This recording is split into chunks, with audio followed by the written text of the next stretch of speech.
Then Zhou Huainan helped Qian Yufei onto the bed and said, "I'll find a doctor to check on you. After that, we can leave the hospital. You rest here for a while, and I'll come back to pack our things." Zhou Huainan left the room. Nearby, Bai Ling and another person discussed whether to go home. Their situation was complicated, and their family might be more chaotic, so staying in the hospital seemed better. Bai Ling hesitated, but finally decided to stay one more day at the hospital until her mother arrived. Then Bai Ling approached Qian Yufei and said, "Yufei, after your postpartum period, if you're bored, you can come visit me. I live in Nyohago, not far from your place. Just ask at the village entrance." Qian Yufei smiled gently and replied, "That sounds good. I was worried about having nowhere to go after giving birth. When the weather gets warmer, I'll bring the baby to visit you." Bai Ling also smiled. Yes. I have 2 little ones too. They can play together." The 2 women chatted happily, as if they already saw the joyful scene of gathering after postpartum. Soon, Zhou Huainan returned with the doctor. The doctor carefully examined Qian Yufei and said with a smile, "You can leave the hospital now. Rest well at home and eat a balanced diet." "Thank you, doctor." "You're welcome." After the doctor left, Zhou Huainan started packing their belongings. They didn't have many things, so packing was quick. Once finished, he helped Qian Yufei put on warm clothes. Qian Yufei looked a bit annoyed and asked, "It's not that cold outside, is it? Do I really need to wear so much?" She came during the night, when it was cold and windy, so wearing thick clothes made sense. But these days, the wind had lessened and it was noon now, really not that cold. She didn't want to wear a thick padded jacket inside, just a military coat outside. But she couldn't argue with Zhou Huainan. He had a good reason. This is a special time. You can't catch a cold. You don't want to get sick again, do you? That one sentence convinced her. She chose to endure the short discomfort now, knowing it was better than long-term illness. After all, Zhou Huainan had come on his bicycle. She would stay outside for no more than 10 minutes. She endured it. After wrapping her up and then wrapping the little baby, he found it hard to persuade him. The baby pouted and looked ready to cry. Zhou Huainan comforted him for a while, then gently took the baby's little arm out of the blanket, and he started to feel better. Next, Zhou Huainan handed the baby to Qian Yufei. "Hold him. I'll get the things, and we'll go home now." He also said goodbye to Huzi and the others. "Huzi, brother, come visit us when you have time." Huzi smiled and waved. "Okay, I'll come when I'm free. Take care on the way." Qian Yufei also waved goodbye to Bai Ling. Zhou Huainan responded with a nod, carefully supporting Qian Yufei as she held the baby, carrying the things slowly out of the hospital toward the bicycle. The baby, in Qian Yufei's arms, moved his little hands and feet from time to time, seeming to sense the new journey ahead. The baby's eyes were now open, and he was looking around at the new environment outside, looking adorable. Zhou Huainan walked in front, occasionally glancing back at Qian Yufei and the baby. When they reached the bicycle, he placed the bags on the rack, then carefully helped Qian Yufei onto the back seat. He skillfully mounted the bike and started riding steadily. He was a good rider, riding smoothly and quickly. Soon, they arrived at the small courtyard. It felt like a long time since they left, even though it was only 2 days, and they missed it very much. Once inside, she went straight to the bed in the east room. "Hey, is the bed warm?" she asked Zhou Huainan. "Yes, I came back at noon and lit the stove. Didn't you notice? Our house isn't cold at all. I never let the stove go out." Qian Yufei felt warm inside and couldn't help but smile. "You really think ahead." She gently patted the bed, then carefully placed the baby on it, loosening the blanket slightly. The baby seemed happy with the warm environment, his little eyes darting around and occasionally reaching out his tiny hand to grab things. Zhou Huainan tidied up the things he brought and sat beside the bed, playing with the baby. Then, seeing Qian Yufei start to take off her clothes, his eyes were full of tenderness. "You just had the baby, and you should wear more inside. You can't catch a cold." She understood. Now was not the time to worry about style but warmth. So she took off her thick cotton coat outside and changed into a lighter one she had made earlier. She also changed into indoor cotton slippers with heels. This was something she made especially for herself. She was worried about her feet getting cold. She had heard from elders that if you don't keep your heels warm during the postpartum period, it can cause health problems and lead to ongoing pain. Being home is very comfortable. Besides going to the bathroom, everything else is very convenient. Once again, she envied Gu Qingqing. Now she could rest peacefully during her postpartum period. She hardly did any chores, cooked, or took care of the baby's diaper changes, all of which were taken care of by Zhou Huainan. In the first half-month, just as Zhou Huainan promised, he stayed with her the whole time. They learned together how to care for the little one and helped him develop a regular feeding schedule. At night, Zhou Huainan usually got up to check on the baby, so Qian Yufei could sleep peacefully. Now, whenever the baby cried, they could almost guess what was wrong. Fortunately, they had this 2-week buffer period. When Zhou Huainan went to the military district, Qian Yufei could take care of the baby herself without feeling overwhelmed. On the day Zhou Huainan left for the military district, Qian Yufei was a bit nervous, but she had become quite skilled. She could handle things calmly. Most of the time, the baby was sleeping, so it was still quite easy. She fed the baby as usual, changed his diaper, watched him sleep happily, and then lay down nearby to rest herself. As for tidying up the house and washing dishes, she decided to leave those chores for Zhou Huainan when he returned. She didn't want to burden herself during her postpartum period. During this month, Qian Yufei ate 10 chickens in total. The first 2 were cooked by Aunt Lu, but the rest were cooked by Zhou Huainan, all from freshly slaughtered chickens. They had stocked some chicken meat before, but those were already processed. Zhou Huainan wanted to buy live hens, and during the initial chicken soup cooking, he added a small amount of ginseng threads. He didn't add too much, worried about overdoing it. She was advised to eat less to avoid overtaxing her body, mainly to help her regain her strength. As the baby was nearing the end of her postpartum period, letters and supplies from both families arrived. Zhou Huainan's family sent a lot of things. There were 3 large packages, each about as tall as a person. 1/3 of the contents was baby items, another third was various nourishing foods and supplements, and the last third was clothes and shoes for Zhou Huainan and Qian Yufei. Of course, there was also money, along with various gold lockets, bracelets, collars, and other items like gold bowls, gold keys, gold ingots, peace charms, and more, almost a whole box. Qian Yufei was quite amazed. She could say that the little bundle was a little treasure, bringing wealth with him. While smiling happily, she said all the usual things a mother would say. "I'll keep this for you first, and when you grow up, I'll give it to you." Then she couldn't help but laugh. The gifts sent from her family were quite simple, mostly heartfelt items, like a tiger head shoes, little clothes, and toys made for the baby. There was no money or food, probably because they themselves had little to eat. Qian Yufei was thinking about maybe sending some food home later. It was said that her 2 brothers had started talking about marriage. She definitely wanted to bring good gifts when she visited. Qian Yufei had been resting for over 40 days after giving birth. By the time she finished her confinement, it was mid-May. She felt she had been cut off from the world for too long and was eager to go out and get some fresh air. So on the day she finished her confinement, she took a thorough 2-hour bath at the bathhouse. If she hadn't been worried about running out of oxygen inside, she might have stayed longer because her body was so dirty. When she came out, she felt 10 pounds lighter. After tidying up a bit, she asked Zhou Huainan to take her and the baby to the town for photos. The weather was just right, neither too hot nor too cold, perfect for going out.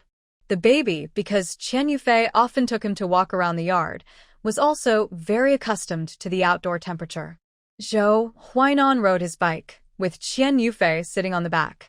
She held the little bundle wrapped in a soft blanket.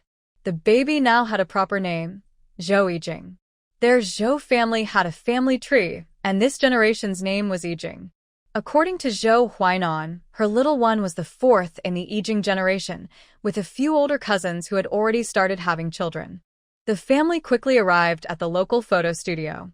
Qian Yufei began discussing the style and requirements for the photos with the photographer.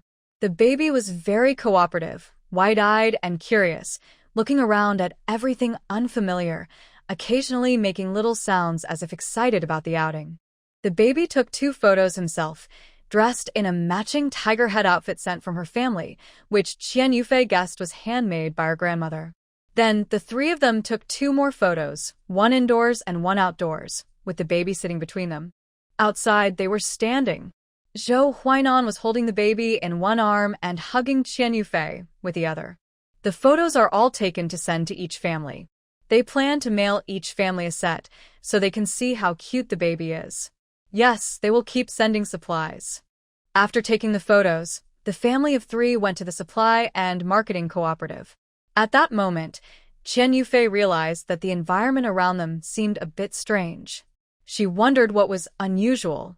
Oh, the cooperative was less busy than before.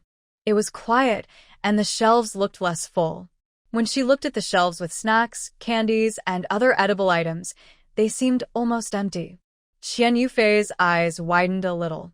She tilted her head and asked Zhou Huainan, "What's going on? Why are the shelves empty?" Then she remembered. Oh, the disaster year is here. I forgot, because I was resting after giving birth. Pregnancy really makes you forget things for 3 years. Zhou Huainan sighed softly and explained, "Maybe you didn't notice. Since the village was founded, it's only rained once. The ground is dry, so wild vegetables and other plants haven't grown. That's why supplies are running low." Hearing this, Qian Yufei felt nervous. The word disaster year kept spinning in her mind. Oh no, it's coming. She frowned and said worriedly, "I don't know how things are at home." They didn't mention anything about that in their last letter. Then she looked at Zhou Huainan and asked, "Do you think I should send some food to my family?" Zhou Huainan nodded and said, "Yes, I've been thinking of buying more grains these days. I want to send more cured meat from home." Because of her pregnancy and childbirth in winter, Qian Yufei was too lazy to cook. As a result, Zhou Huainan didn't eat much of the pig they bought. The rest was turned into cured meat by both of them. This was also food she was preparing for the next 3 years. She guessed that this winter, Zhou Huainan probably wouldn't be able to buy a whole pig easily. Even if he could, he might not dare to buy it because it would attract too much attention. Do you think mailing it back home is safe? What if? On the way, Zhou Huainan shook his head and said, "I don't know. We can only trust that it will arrive. We can send small amounts multiple times, pack it in several layers, and add some other things inside." Okay then. "Send your old military uniform to my brother." "All right, you arrange it." After walking around the cooperative and buying some daily necessities like oil, salt, soy sauce, vinegar, matches, toilet paper, and lotion with money and tickets, they left. There was nothing more to look at. Passing by the grain shop and the meat factory, I noticed they were both closed. Why are they closed? What will people do if they want to buy grain? They close only after selling out. The grain shop and meat shop open every morning, and once they sell everything, they close. People who want to buy come early and line up. Is it a rush to get in? Yes, pretty much. To buy grain, you need to wake up early, and you also need a grain ticket. Without a ticket, you can't buy anything even if you're early. What about those in the countryside who don't have tickets? The village committee reports to higher authorities to request grain redistribution. Does that help? Qian Yufei was quite doubtful. She knew that the grain shortage was a nationwide issue, and in her memory, the Northeast wasn't hit too badly. It might help a little. They should give some grain. Oh, she didn't know how serious the grain shortage was outside, and even if Zhou Huainan knew, he wouldn't tell her.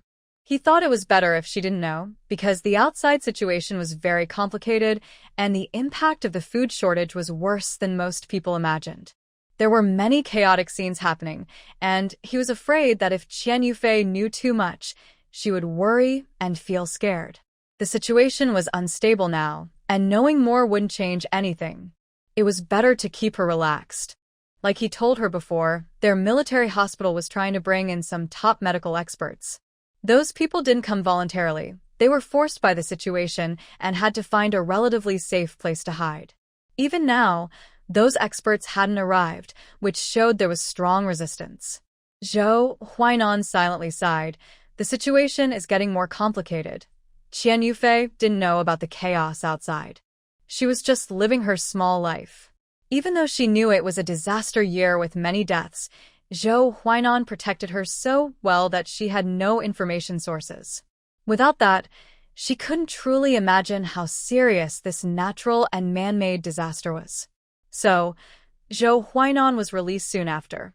At least, he handed over the cooking and house chores, but he didn't take over the job of washing the diaper for the little one. Qian Yufei still felt a bit resistant about that. Anyway, Zhou Huainan got used to doing things, so it was mostly a minor matter. Qian Yufei, feeling more energetic, couldn't stay at home anymore. She urgently needed to talk to someone. Thinking of Lin Wan, who was about to give birth, she decided to visit her.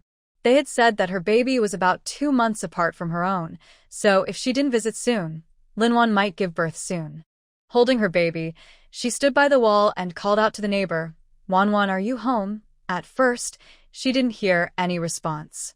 Soon after, a pregnant woman with a big belly came out of the house. She had a very elegant presence, still charming even while pregnant. "Fei Fei, you're out of confinement now." "Yes, yes." "How are you now? Are you tired?" "If you're not tired, I'll stay for a while." She also held up her little one, "And I want you to see my little one too." Lin Wan smiled and came to the wall, carefully looking at the baby. "This little guy is really cute, chubby, and adorable." Then she started walking toward the door. "Come on, I'll open the door for you. You don't know how hard it is for me to move around now. I stay at home all day and worry about not having anyone to talk to." Qian Yufei carried her baby out of the yard, went to Lin Wan's house, and directly placed the baby on the Kong bed. She lifted the blanket covering him, and the little one immediately waved his tiny hands and started babbling. Lin Wan sat nearby, looking at the baby with gentle eyes. Time flies so fast. This little guy is already here. I wonder when my baby will come out. Qian Yufei patted Lin Wan's hand. "When is your due date?" "Is it soon?" "About 10 days left, I think." "That's soon." "Don't worry. How have you been lately?" "Any discomfort?" Lin Wan shook her head. "I'm fine, just sometimes a little tired. Everything else is okay." Then they started talking about recent events in the residential compound. It was all about the big things that happened in the past month while Qian Yufei was cut off from the world. Lin Wan was eager to share, and Qian Yufei really wanted to listen. They quickly agreed to chat, starting from the daily gossip of military wives nearby, and then moving on to the supply and marketing cooperative and the staff at the school. We started talking about the drought and water shortages in the nearby countryside, then moved on to the food shortages and this year's harvest. Then I learned that Qian Yufei and Gu Qingqing are classmates and friends. I focused on telling her about Gu Qingqing's current situation. During her postpartum period, did Gu Qingqing come to see you? Didn't you find that strange? She really didn't come to see me. What's going on? Did something happen? It seems you don't know at all. Your family, Zhou Huainan, also keeps everything from you. He's really strict and protective." "Huh?" Qian Yufei looked a bit confused. Lin Wan sighed, seeming a little envious. "Yes, a lot has happened." Then she explained, "Gu Qingqing is also pregnant, but she didn't know at first. Not long ago, during a time when supplies were limited, she didn't have to go out shopping much, so she stayed at the supply and marketing cooperative. Last winter, the food for nearby farmers wasn't enough. During that time, they could buy food without ration tickets, so they didn't go hungry all winter. But since spring, there's been a drought, and everyone is even more reluctant to eat their limited grain. So they bought food that didn't require ration tickets from the cooperative. Everyone just wanted to feed themselves. Supplies were limited, so it was first come, first served. Naturally, there was a rush. Gu Qingqing, in this situation, was organizing discipline, but she also lost her head. She was pushed and trampled by the crowd. Luckily, she was near the counter and was helped up by her colleague, but it was too late. It said she was bleeding on the spot. When she was taken to the hospital, they found she had a miscarriage. Hearing this, Qian Yufei gasped and stood up. She had a miscarriage? What happened afterward? How is she now? Lin Wan shook her head gently, her eyes full of worry. She was in the hospital for a few days and then went home to rest. Her body and mind are not in good shape. It seems Commander Chu even argued with her. He told her to stop working and stay at home. It's not that they can't support her and the baby, but Gu Qingqing didn't agree. She insisted on going back to work, but maybe she's worried about her health. Now she's resting at home and has asked another sister-in-law to help take care of her work. She said she'll come back once she's better. Then she added a somewhat meaningful comment. She has good ideas, but the person she's looking for isn't easy to deal with. I'm just worried that, in the end, she might not be able to go back to that class. Why can't she go back? Isn't that Gu Qingqing's position? Yes, it is Gu Qingqing's, but there are two main reasons. First, Commander Chu seems to strongly oppose her current role. Being a purchasing agent isn't suitable for women. She works early and late every day and can't take care of her family. She even lost her child because of it. Would he be happy about that? Second, the person in charge of the class is quite capable. Since taking over, she brought a lot of food to the supply and marketing cooperative, helping many people in urgent need. Not only the leaders are pleased, but the local residents also praise her. She shrugged and said, "So, I think it's unlikely she'll return to her previous position. Even if she does, she might be transferred to a different role." Qian Yufei felt a bit speechless. Even with the heroine's luck, she shouldn't be pushed around like this. Isn't it better to stay quiet? What's with all these rules and discipline? It's really hard to endure.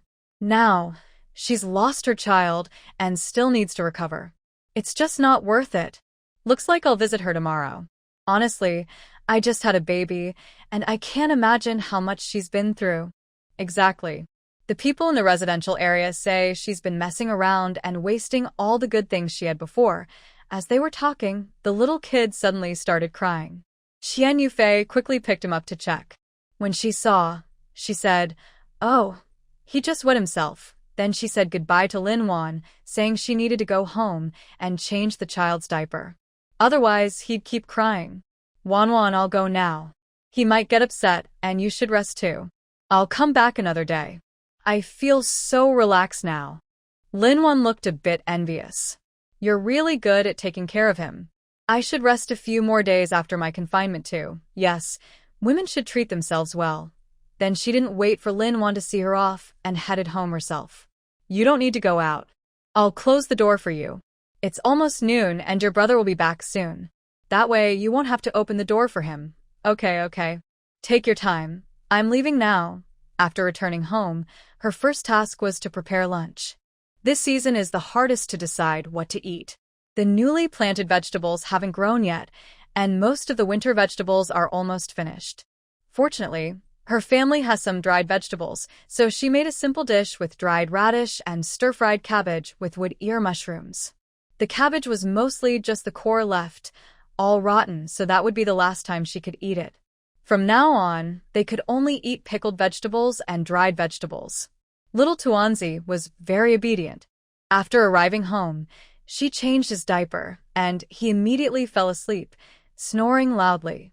This didn't interfere with Qian Yufei's cooking, making her life easier. Zhou Huainan has been very busy lately. It might be because he was overwhelmed with postpartum care earlier, or maybe he's just busy now. He quickly finished his lunch, washed and hung up the clothes he took off little Tuanzi, and then left. Fei, you don't need to wait for me to eat tonight. I might come back late," he said, kissing little Tuanzi's cheek and pinching his little hand before leaving. "Wow, all saliva," Qian Yufei said while helping wipe the baby, feeling a bit annoyed. In response, Zhou Huainan turned around and tousled her hair. Around 2:30 in the afternoon, Qian Yufei carried little Tuanzi and set out again. This time, her destination was Gu Qingqing's house. She carried the baby in her right arm and held 2 cans of food in her left hand. The trip was short, or she would have asked Zhou Huainan to bring out that legendary baby stroller. Although strollers existed in ancient times, she didn't know how they had evolved by this period, and she hadn't seen anyone use one, so she was worried about revealing her ignorance. She was still waiting for Gu Qingqing to make one for her, but her baby hadn't appeared yet. When she arrived at Gu Qingqing's house, she gently knocked on the door.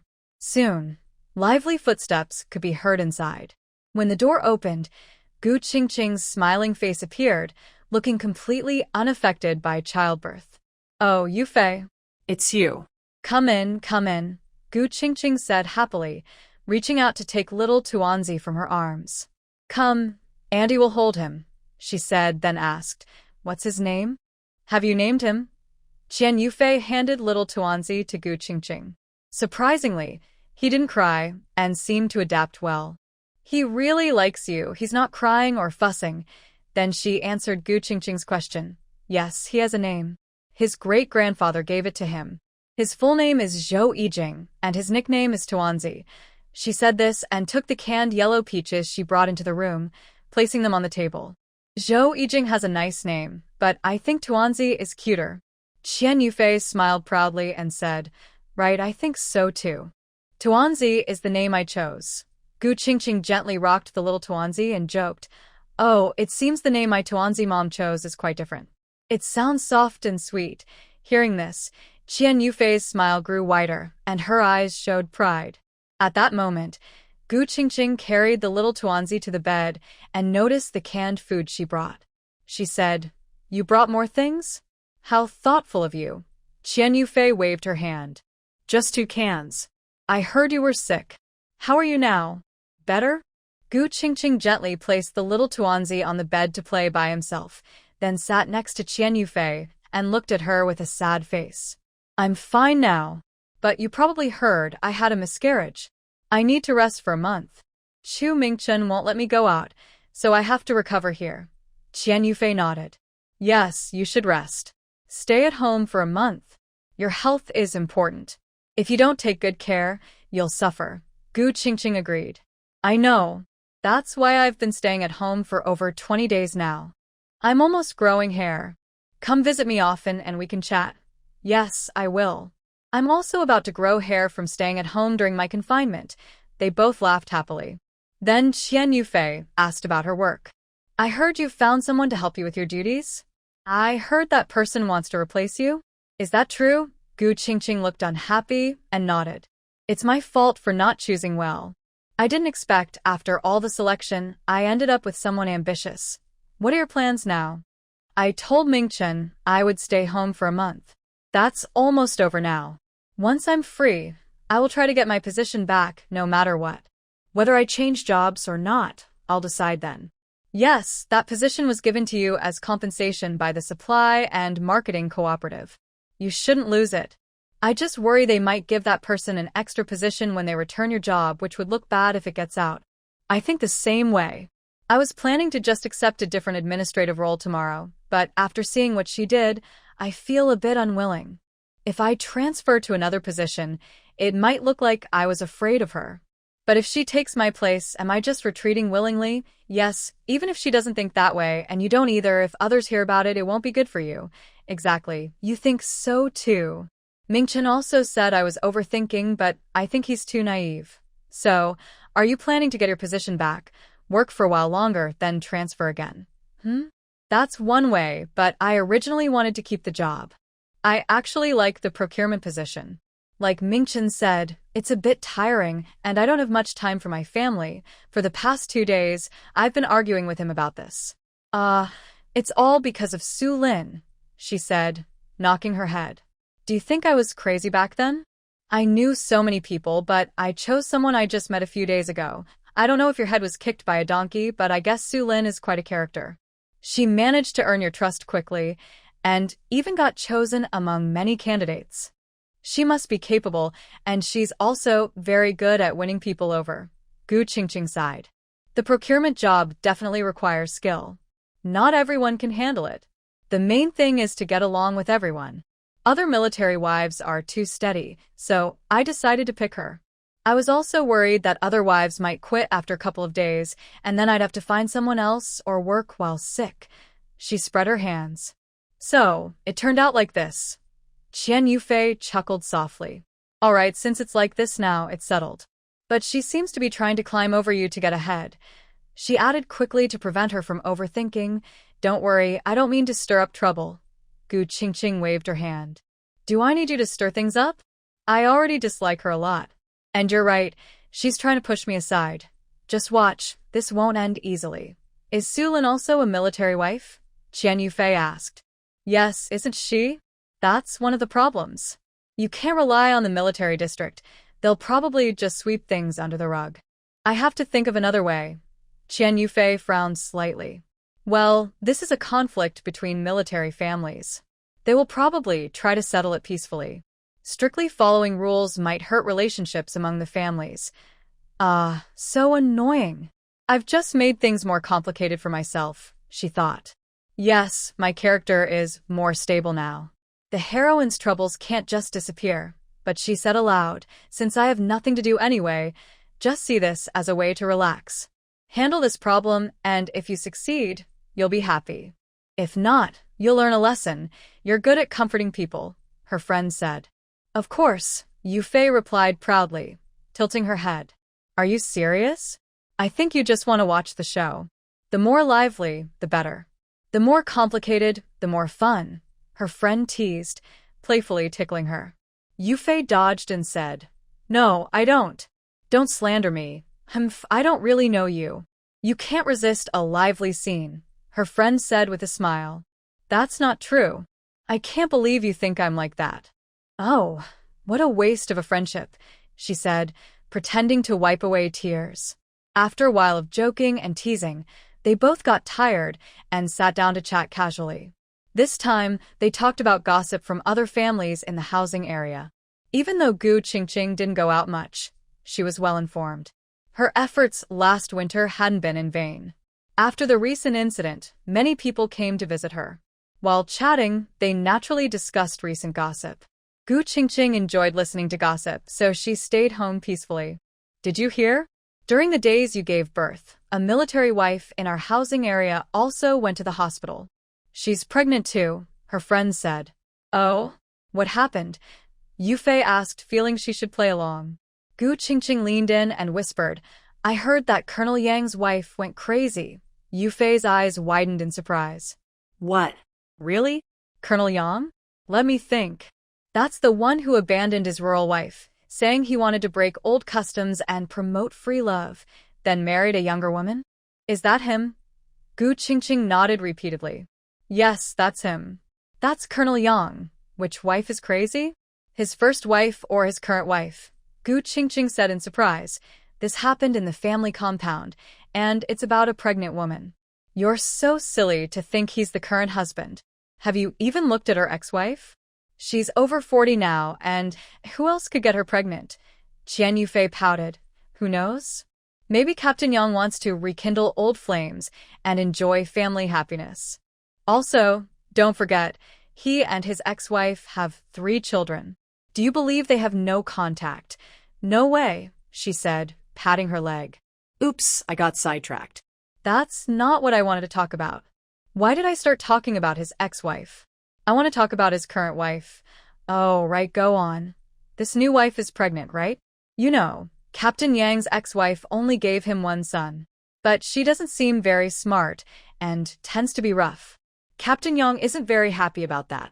His mother is even less happy and wants this new wife to have more sons for the family. Listen carefully, here's the main point.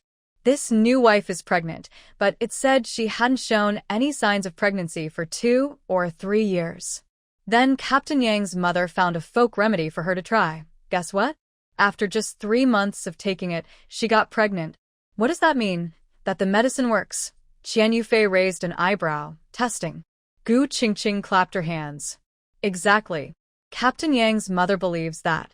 Then she went to find the person who gave her the folk remedy. This time, she asked for medicine to make sure the baby in her belly is a boy. Is there really such medicine? Don't worry if you don't believe it. As long as Captain Yang's mother believes, that's enough. She bought the medicine and forced the young wife to drink it every day. And then? Did she go to the hospital? Did she go crazy from the medicine? Exactly. It's related, she continued explaining. The medicine that Captain Yang's mother gave her had very strange ingredients.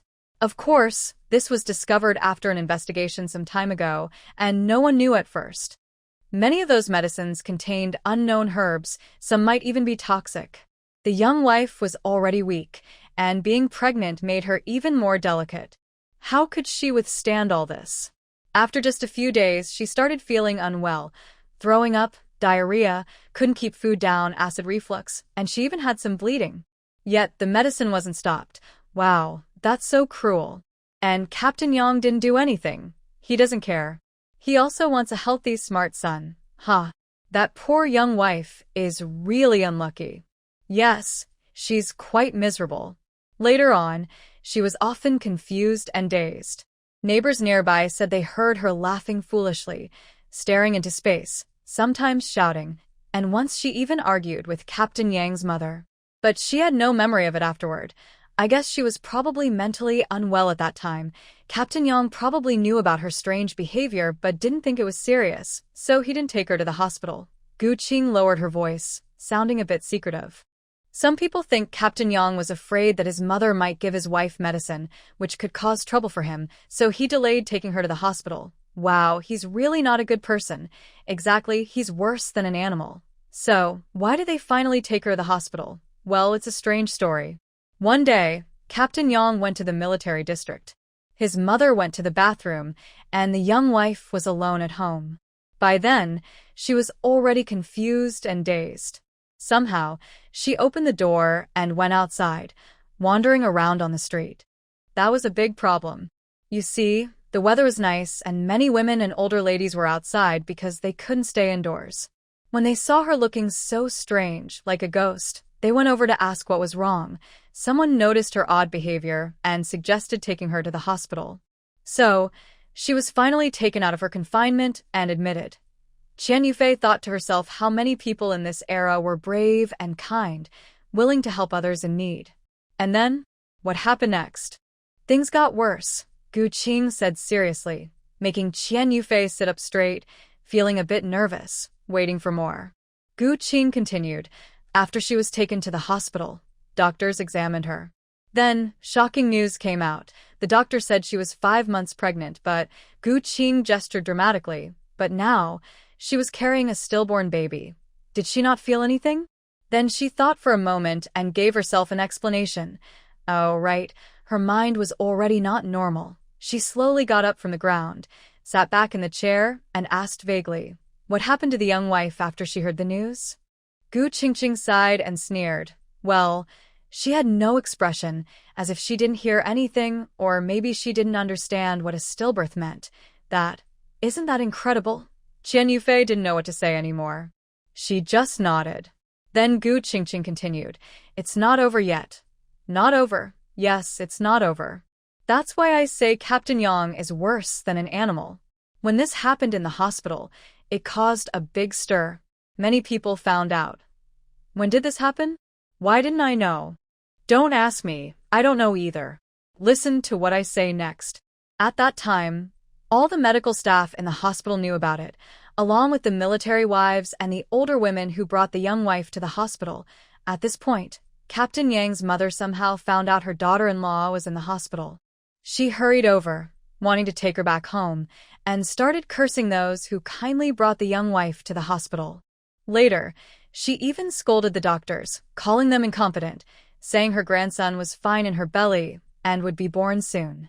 She accused everyone of having bad intentions, jealous because she was about to have a grandson. Her madness was even worse than her daughter-in-law's. She seemed more like a crazy person. Wow, that's intense. Why wasn't I there at the time? You were pregnant then. Did you want to see the excitement? Are you crazy? Qian Yufei instantly looked downcast. Yeah, I guess so. Somehow, this got out to the military district people.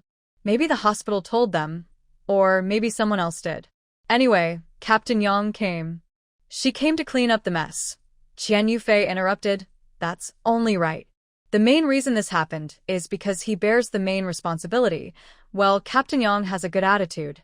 He asked the doctor in detail about his wife's condition and learned that the medicines she took before were toxic and had poisoned the baby in her. His wife didn't die because the poison was absorbed by the baby, which only caused her to be slightly confused mentally. If she had taken the medicine for a longer time, she might have died. Now, it seems the little baby saved his mother's life. After hearing this, Captain Yang showed a face full of regret and self-blame. He started hitting himself and said it was his fault for not fulfilling his duties as a husband and not noticing the problem earlier, which led to this situation. It said his face was slapped so hard it swelled up. But no one paid attention to him, and no one felt sorry for him. Some even spat at him and cursed, "You're crazy for wanting a son. No wonder you have no son in this life." Those words were very harsh, hitting him right in the heart. Captain Yang clenched his teeth, but had to endure it. Why don't you go take care of that poor wife? Stop acting like you're in a play. Haha, don't you all think Captain Yang is hypocritical? Normally, anyone would ask the doctor first about such a situation and how to handle it. But he's more concerned about his reputation. But don't worry, if he doesn't bring it up, someone else will. The military wives and doctors nearby stopped him from blaming himself. The wife said they should first take care of his wife, and the doctor suggested an emergency C-section to remove the stillborn baby and hospitalize her, stopping the medication. Let's see if the wife recovers. And then? Did she get better? Gu Qingqing shook her head. It seems not. Now, she keeps saying give me back my child at home. When she sees other children, she tries to them, thinking they've taken her own child. I also heard that she left the hospital to stay at home because she often goes to the maternity clinic to babies. Hearing this, Qian Yufei understood what she meant. No way, really. What's wrong? It's connected. Connected to what? Haha, I wasn't involved at the start, but I caught the tail end. What do you mean? It means that when I was giving birth, I ran into that wife trying to a baby. Luckily, I closed the door early, or she would have come in.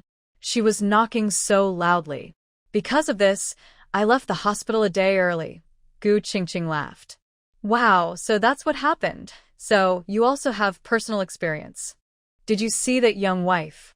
Does she look more like a person or a ghost? I didn't dare look directly.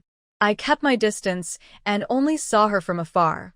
Her back, messy hair, and unkempt appearance. Then I thought for a moment and asked, what happened afterward? What about that young wife? Gu Qingqing's laughter suddenly turned into a cold sneer. Ah! There's no follow-up.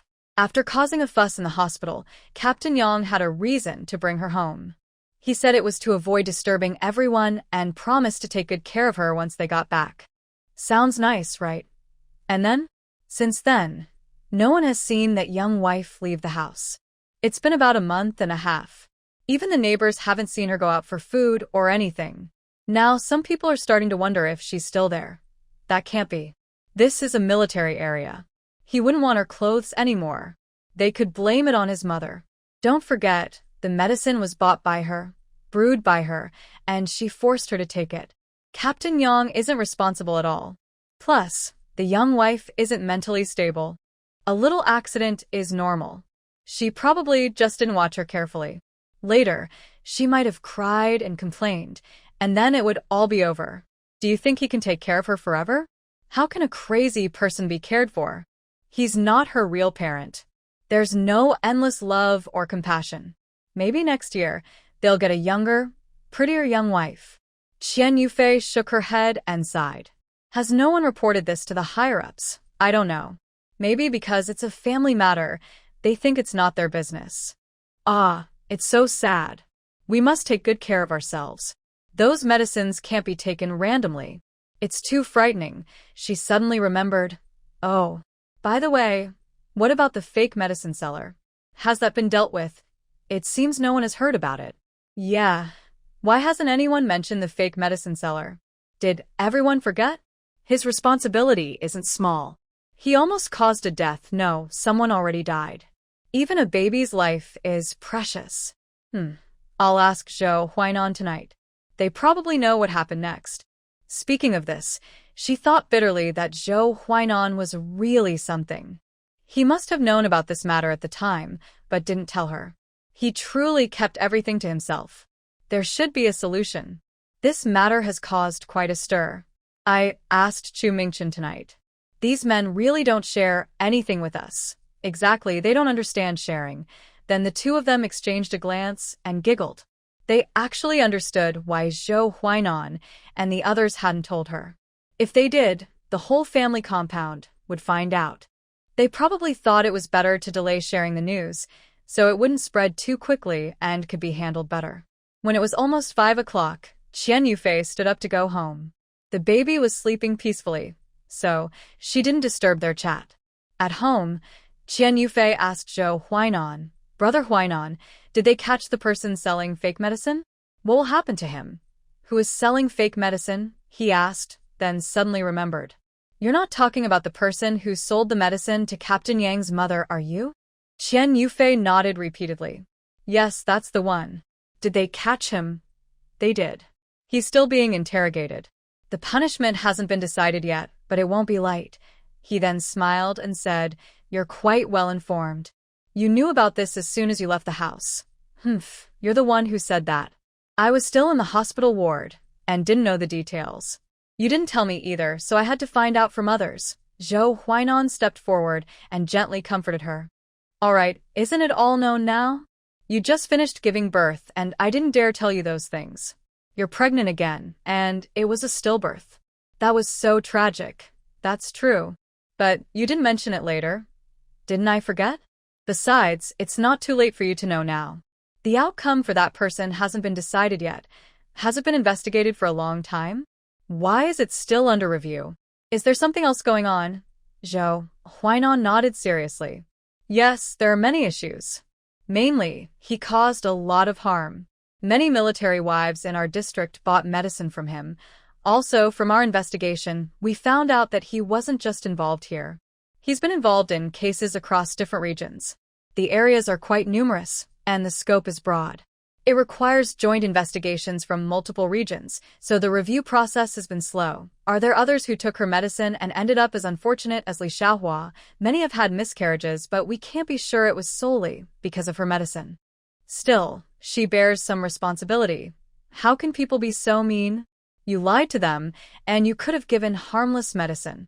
If the punishment is lighter, it's still serious. Someone lost their life, and that's a big deal. Zhou Huainan patted Qian Yufei on the head. What are you saying? Lying is wrong. Qian Yufei stuck out her tongue and accidentally revealed her true thoughts. She forgot what era they were in. Lying is shameful and even illegal. Fake medicine without poison is also not acceptable. The next morning, Qian Yufei took little Tuanzi to the hospital for a checkup. It wasn't because she was overly cautious. She just wanted the doctor to examine little Tuanzi and make sure he was healthy. She could feel her own body was fine, but little Tuanzi couldn't speak or express himself. Since they just had a baby, she was very worried about any mistakes that could cause irreversible harm. If she found out too late, she would regret it forever. At the hospital, Qian Yufei went straight to pediatrics. The doctor carefully examined little Tuanzi and patiently asked her about his daily routine, like how he was eating and sleeping. Qian Yufei answered everything honestly, watching the doctor closely so she wouldn't miss any information about little Tuanzi's health. After the checkup, the doctor smiled and told her that little Tuanzi was well taken care of, and all his indicators were normal. There was no need to worry. Qian Yufei finally relaxed, feeling a big weight lift from her heart. She hugged little Tuanzi tightly and kissed him. That's good. That's good. I was just worried I might not care for him properly and not notice. You're doing a great job. Such a chubby, healthy kid is rare. Nearby, a woman with a child overheard and smiled as she joined the conversation. Yes, he's very well cared for. He looks lively and adorable. Qian Yufei felt a little shy from the compliment, but was happy inside. At that moment, another father holding his child looked on with envy and said, Look at that rosy-cheeked kid. He's obviously very healthy. My son is always sick, and it worries me. The doctor comforted her nearby, saying, Recently, the weather has been unpredictable and many children are catching colds. Just pay attention to your daily care. Your child is very young and has a weaker ability to adapt, which is why this happened. But they recover quickly, so there's no need to worry too much. The father listened to the doctor and his frown eased a little, but he still looked worried. Hopefully that's true. He hasn't been feeling well these days, and as parents, we're worried too. Qian Yufei didn't dare stay at the hospital for long. After a few words, she quickly left. Hospitals are not good places for chatting. They are full of germs and viruses. The little one is so small, and as the doctor said, his immune system isn't fully developed yet. Getting infected would be bad. Before reaching the family housing, she saw several cars arriving from afar. Nearby military wives were chattering excitedly. Who are these people coming now? So many cars. I heard recently that our hospital is getting a lot of new doctors. They said the hospital is being upgraded or something. Yes, I heard that too. It seems they are adding a few new departments and some big names from the medical field are coming. Are those the people who just left? Probably, right? We'll find out tomorrow. That would be great. It will be easier to see a doctor in the future. I also heard one of them is here to see a leader. They're coming to our place. We're so lucky. Doctors who see leaders wouldn't come to our small town. Are you sure you heard right? I'm sure I heard right. It seems they are here for a research project and need these experts to guide them. They might even stay here for a while. What kind of project needs doctors? Anyway, no matter why they're here, as long as they come, it's good for us. Exactly. We'll benefit from it. After the vehicles entered the housing area and arrived at the new houses, everyone wondered who these people were. As the military wives said, we'll find out tomorrow. She now needs to go home and cook lunch. She's been lazy for a while and needs to start cooking. But she still has no vegetables to eat, and her food tastes very bland. She feels she's lacking vitamins and even wants to take out a cucumber or a persimmon from her space to eat. But I held back. So annoying. Annoyed by what? Zhou Huainan's voice came through. Wow, you scared me. Qian Yufei jumped in surprise. Zhou Huainan rubbed her head. Just a little scare, no big deal. Haha. Qian Yufei pushed his hand away. I'm not a kid. Tell me what's bothering you. Maybe I can help solve your problem. Qian Yufei looked up. It seems like you can't really fix it. I'm upset because there are no vegetables. What do you think you can do about that? Vegetables. That's really hard. Qian Yufei gave him a look that said, see, you can't fix it either. But before she could speak, Zhou Huainan continued, however, I might be able to find some fruit for you. Qian Yufei's eyes lit up. Fruit? That might be even harder to get than vegetables. Where will you get it from? Don't worry about that. Just stay at home and wait. TCH, you're still keeping secrets. Qian Yufei pouted but couldn't help feeling a bit excited. All right then, I'll wait at home. If you can't get it, don't be surprised if I tease you. Zhou Huainan confidently patted his chest. You can rest assured. If I take on something, there's nothing I can't handle. Qian Yufei was amused by his confidence and laughed. All right, I believe you. You're the best. Zhou Huainan affectionately pinched her cheek. Just wait and see. Over the next few days, Qian Yufei's life gradually settled into a normal routine. She was fully capable of taking care of the little one, cooking, and managing the household. She also occasionally went out for a walk, chatting with Gu Qingqing and neighbor Lin Wan. One day, she suddenly heard some unusual news from Qingqing. It was the day before Gu Qingqing went back to work. In the morning, she went to the supply and marketing cooperative to talk to the manager about returning to her job the next day. She also took the opportunity to inform Ms. Su Lin that she no longer needed her to do subcontracting work. She had recovered and could return to work herself. They settled the expenses for this period, closing the accounts. When Gu Qingqing was about to leave, she discovered a batch of peaches at the supply and marketing cooperative. This was very exciting. When she bought them, she learned from her colleague that these peaches were obtained by Ms. Su Lin. Since there were no vegetables in this season and wild vegetables were hard to find outdoors, she specially arranged to have fresh peaches brought in from elsewhere so everyone could enjoy some fresh fruit. Because of the long journey and complex packaging, plus some damage during transport, the peaches were a bit expensive, 7 mao per jean.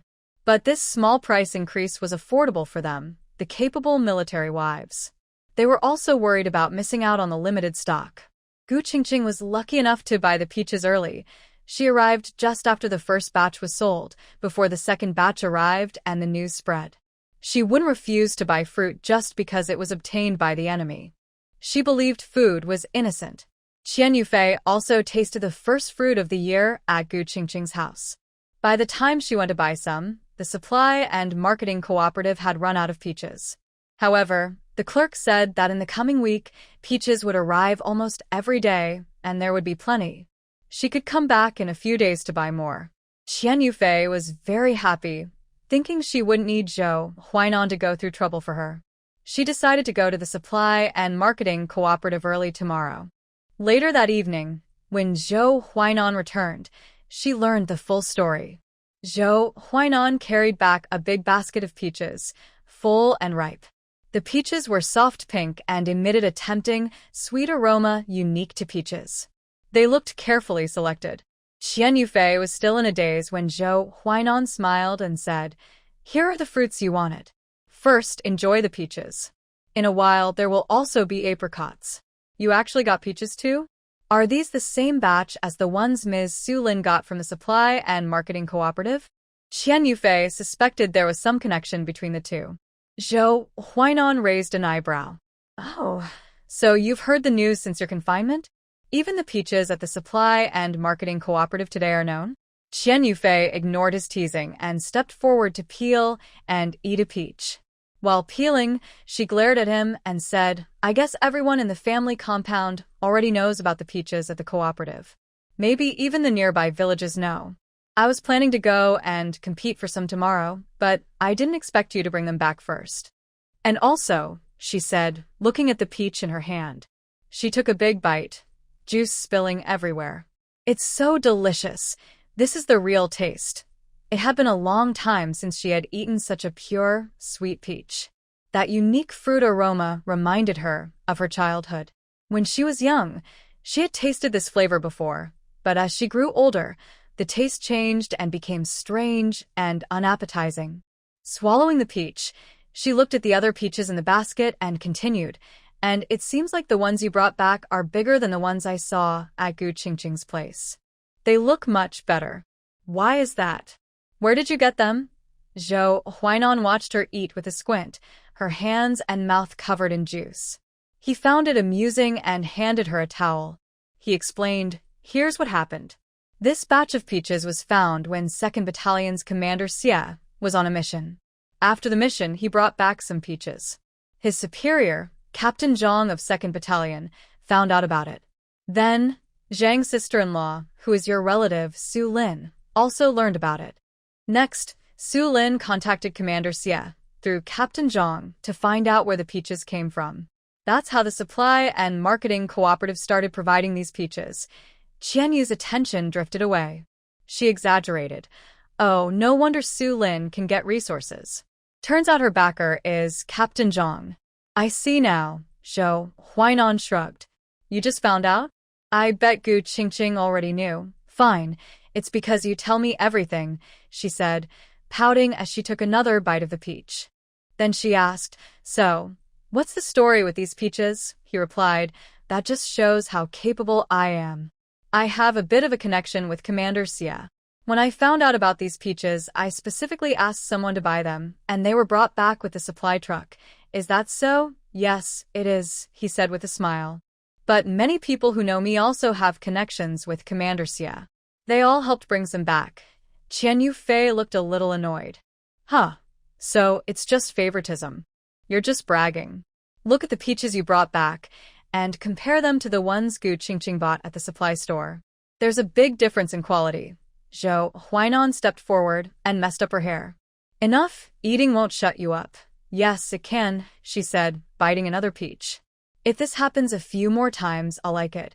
Then she suddenly remembered something and asked, "Can you buy another batch tomorrow or the day after?" He hesitated. "That's a big basket. Will you be able to finish it? Or, do you want to give some away?" "Hey, since you mentioned it, I can really give some to others.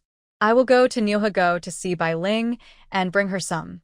Actually, I was thinking of making peach preserves in a few days to store and eat slowly. Luckily, we have many empty jars left from previous canned foods." Zhou Huainan snapped his fingers and said, "No problem. I'll get some for you the day after tomorrow. Sorry for the late notice today. Okay, no rush. This basket is enough for me now. Tomorrow, I'll start making the preserves with these peaches." Qian Yufei didn't eat much dinner tonight. She ate 2 large peaches, which filled her stomach completely. It's true that life can be unpredictable. Some people are still struggling just to get enough food, like the grains and meat she recently sent home. She worries her family might go hungry. But here, she's thinking about how to improve her life. She even considers bringing peaches when visiting friends. She feels she hasn't cared enough about her parents. So, she decided to ask Zhou Huainan to buy more peaches. She plans to make dried peaches and send some to both families. Canning is hard to mail, but dried peaches are easy. She will add sugar inside, which might give some energy when needed. Her family has plenty of white sugar and rock sugar, so she can do this. She first plans to make the preserves, then dry some peaches using slightly firmer ones. Zhou Huainan ordered a batch of peaches that are about 70 to 80% ripe. Making preserves at home is simple and many families can do it.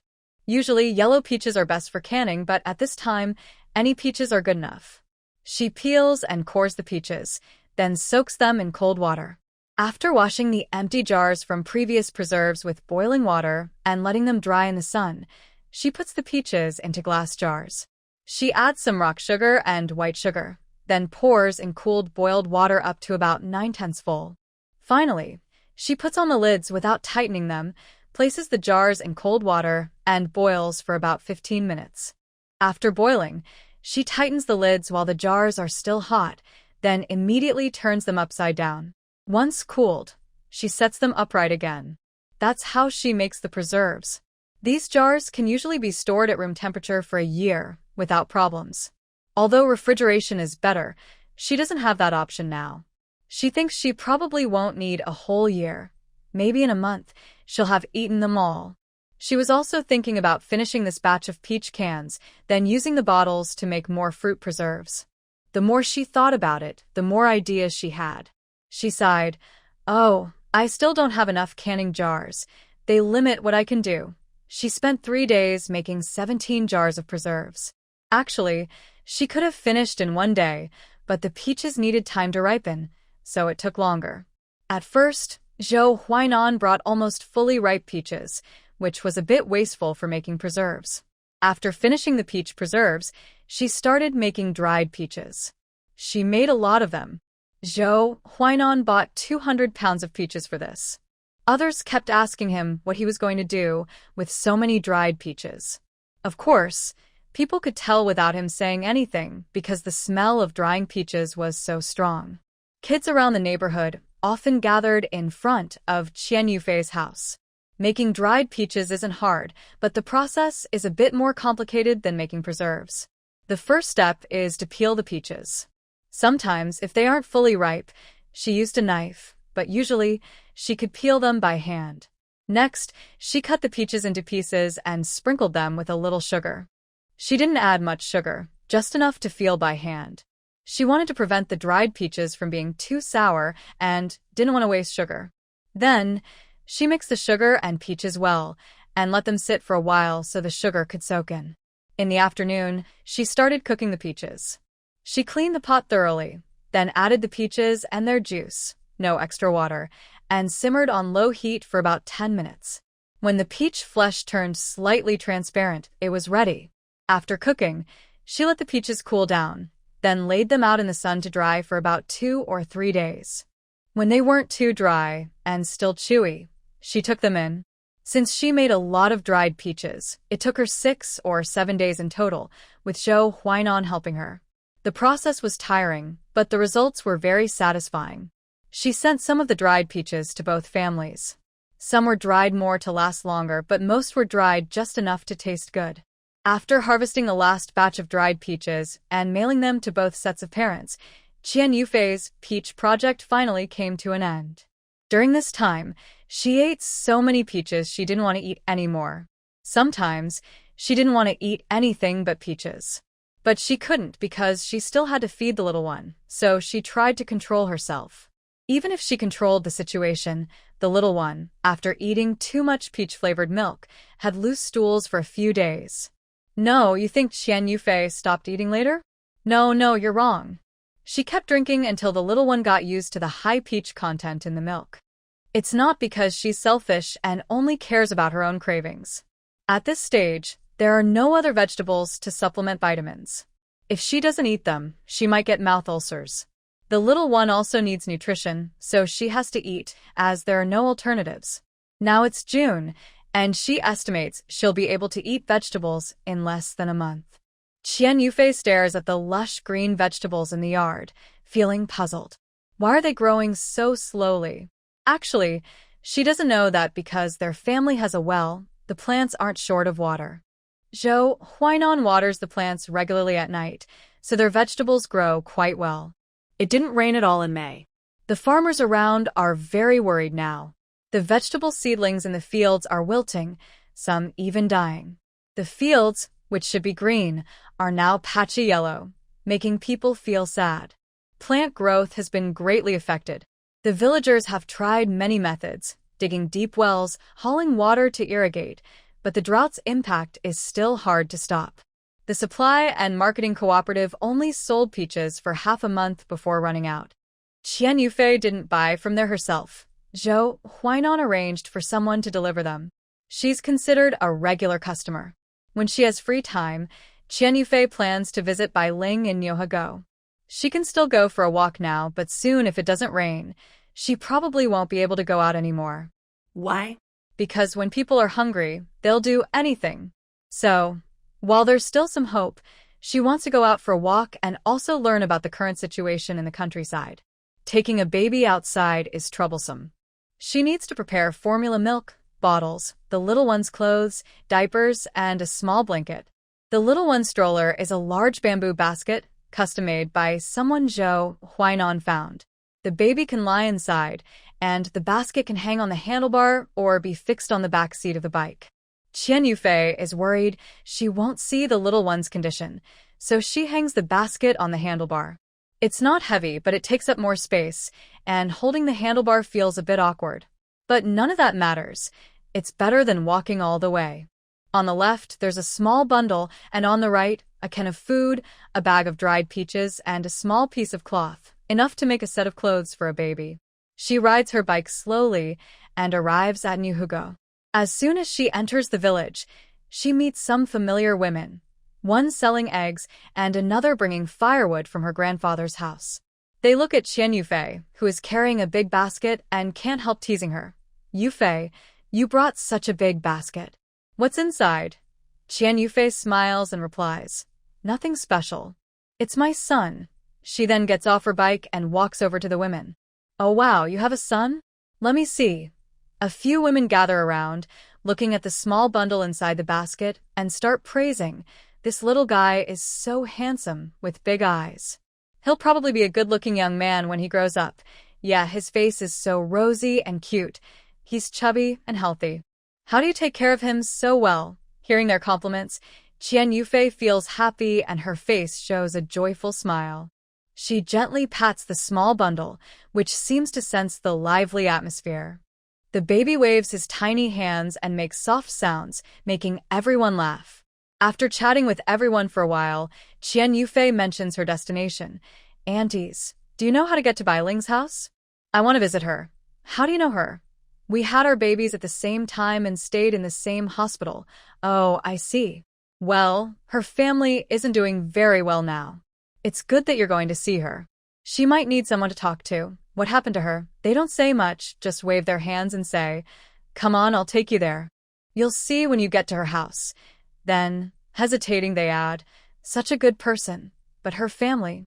It's complicated." Listening carefully, Qian Yufei guesses that the issue probably involves Bai Ling's mother-in-law.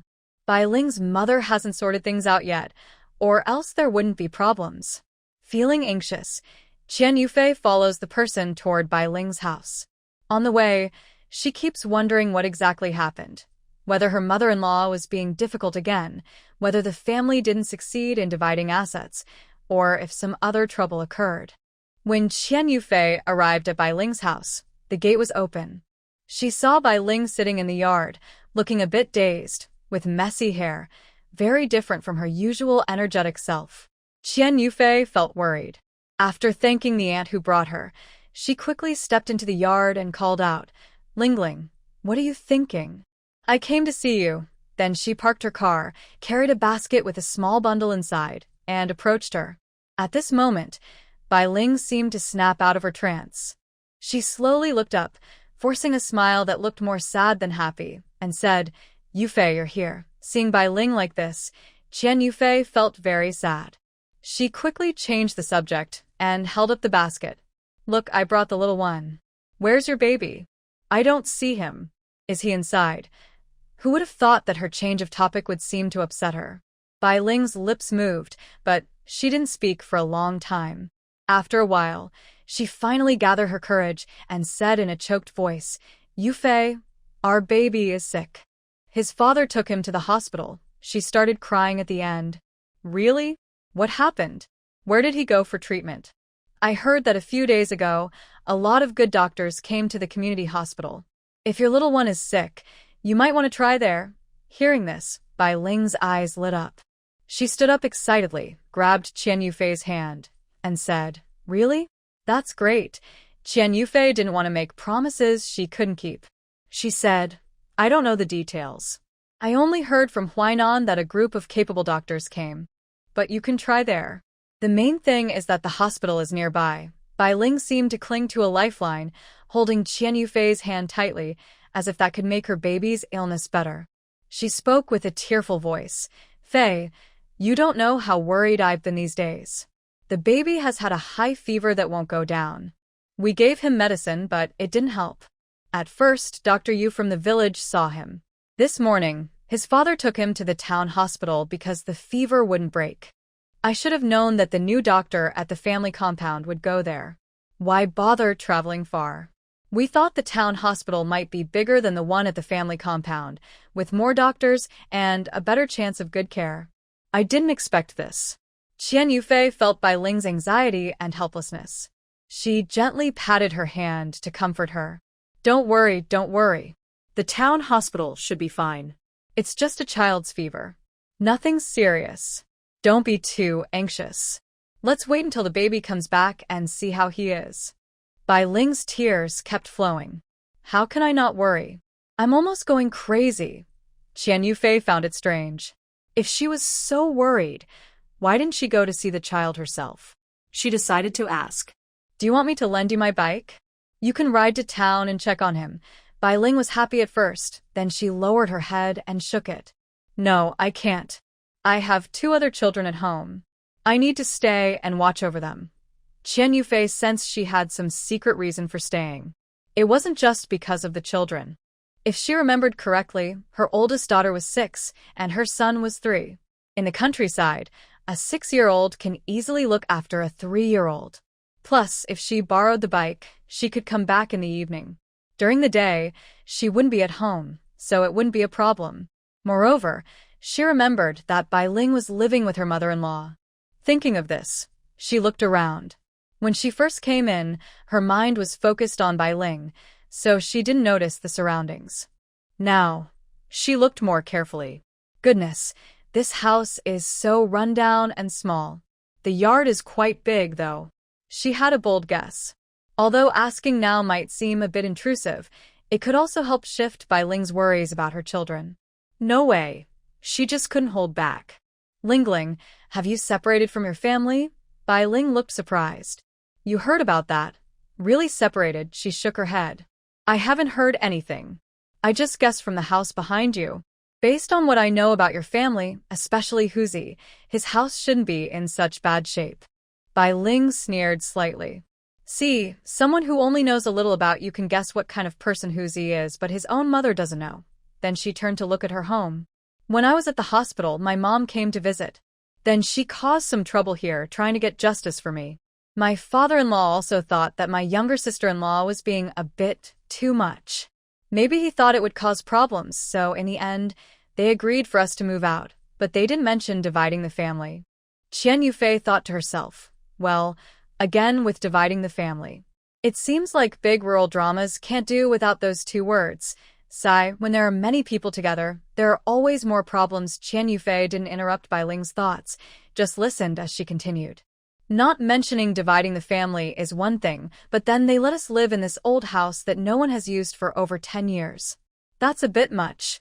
Then she looked at Qian Yufei and said, "You don't know, I have another house at the end of the village. The house is in good condition, ready to live in, just a bit small in the yard. At first, I thought it was the one they divided, so I agreed without thinking much. Who would have thought?" She then pointed around with her finger. "Look at the yard now. Isn't it pretty run down? And this is after we fixed it up. Before, it was uninhabitable. It's summer now, no rain, so it's not a big problem." Qian Yufei could only nod and say, "It does look a bit worn out. It probably needs a big repair." "Yes, we thought so too at first. But who would have thought that my third child stayed here for just one day and then got a fever? It delayed everything. Maybe because the house is too cold and the child's body is weak, so it's easy to get affected. Who knows? We called an old village woman to check, and then burned some mugwort around, but the fever didn't go away. The old doctor's medicine didn't work either. Now we've taken him to the hospital, hoping the fever will break. Hearing this, Qian Yufei thought, wow, this is really complicated. Both real and fake things are involved. She guessed that the baby might have taken the medicine too late, or it wouldn't be so serious. She kept her thoughts to herself, knowing that in this era, such things happen often. When people get sick and don't go to the hospital, they tend to think the worst. Some recover on their own, relying on their resistance. Some people became more serious about their health. When they couldn't handle it anymore, they would go to local folk doctors.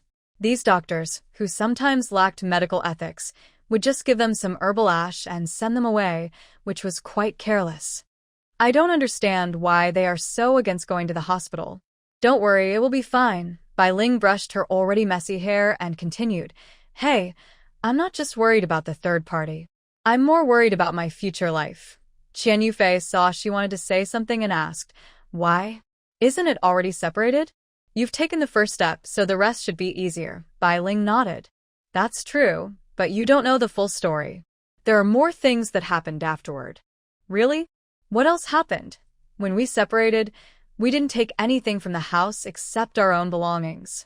They didn't even let us take a single dish or utensil. Qian Yufei gasped. Leaving with nothing. Yes, just leaving with nothing, and it wasn't even considered a proper division of the family. She then showed a sad, almost crying smile. That's a bit too much. Yes, everyone said that. When my third party got sick, my mother-in-law was just standing nearby making sarcastic comments. I was so angry that I had a big fight with her. In the end, my family came over. And then, we officially divided the household. The village chief and some elders from the Wang family witnessed it. Now, the house we're standing in belongs to us too. Nothing else. Really? Nothing at all. Yes, nothing at all. So, what kind of family division is that? Bai Ling spread her hands. What can I do? My father-in-law and mother-in-law said they had no money. They only had a little left to give as a dowry for her older daughter. Now, there's no land either. Everything belongs to the collective, so there's no division. Whiteling showed her first smile of the day. Yes, I think so too. Honestly, I've wanted to split the family for a long time. Even if I have to give up everything, I'm willing.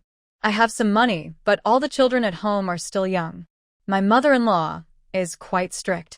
After splitting up, she doesn't even let the children visit. So, you have to stay home and watch the children. Yes, you don't know, my second son is very naughty. The older girl can't keep him in check. Where is he now? He's sleeping inside. He was playing wildly earlier, but now he's tired and just fell asleep. As she spoke, I wanted to invite her inside, but then I suddenly saw the little baby in her basket. I paused and said, maybe it's better to chat outside in the yard. When Huzi comes back, we'll fix up the house, and then you can come in for a visit. Qian Yufei understood what she was worried about. As the saying goes, better to believe it's true than to doubt it. For the sake of the baby, she decided not to go inside. Changing the subject, I said, your yard is so big. You could plant more vegetables. I bet you have more than enough to eat.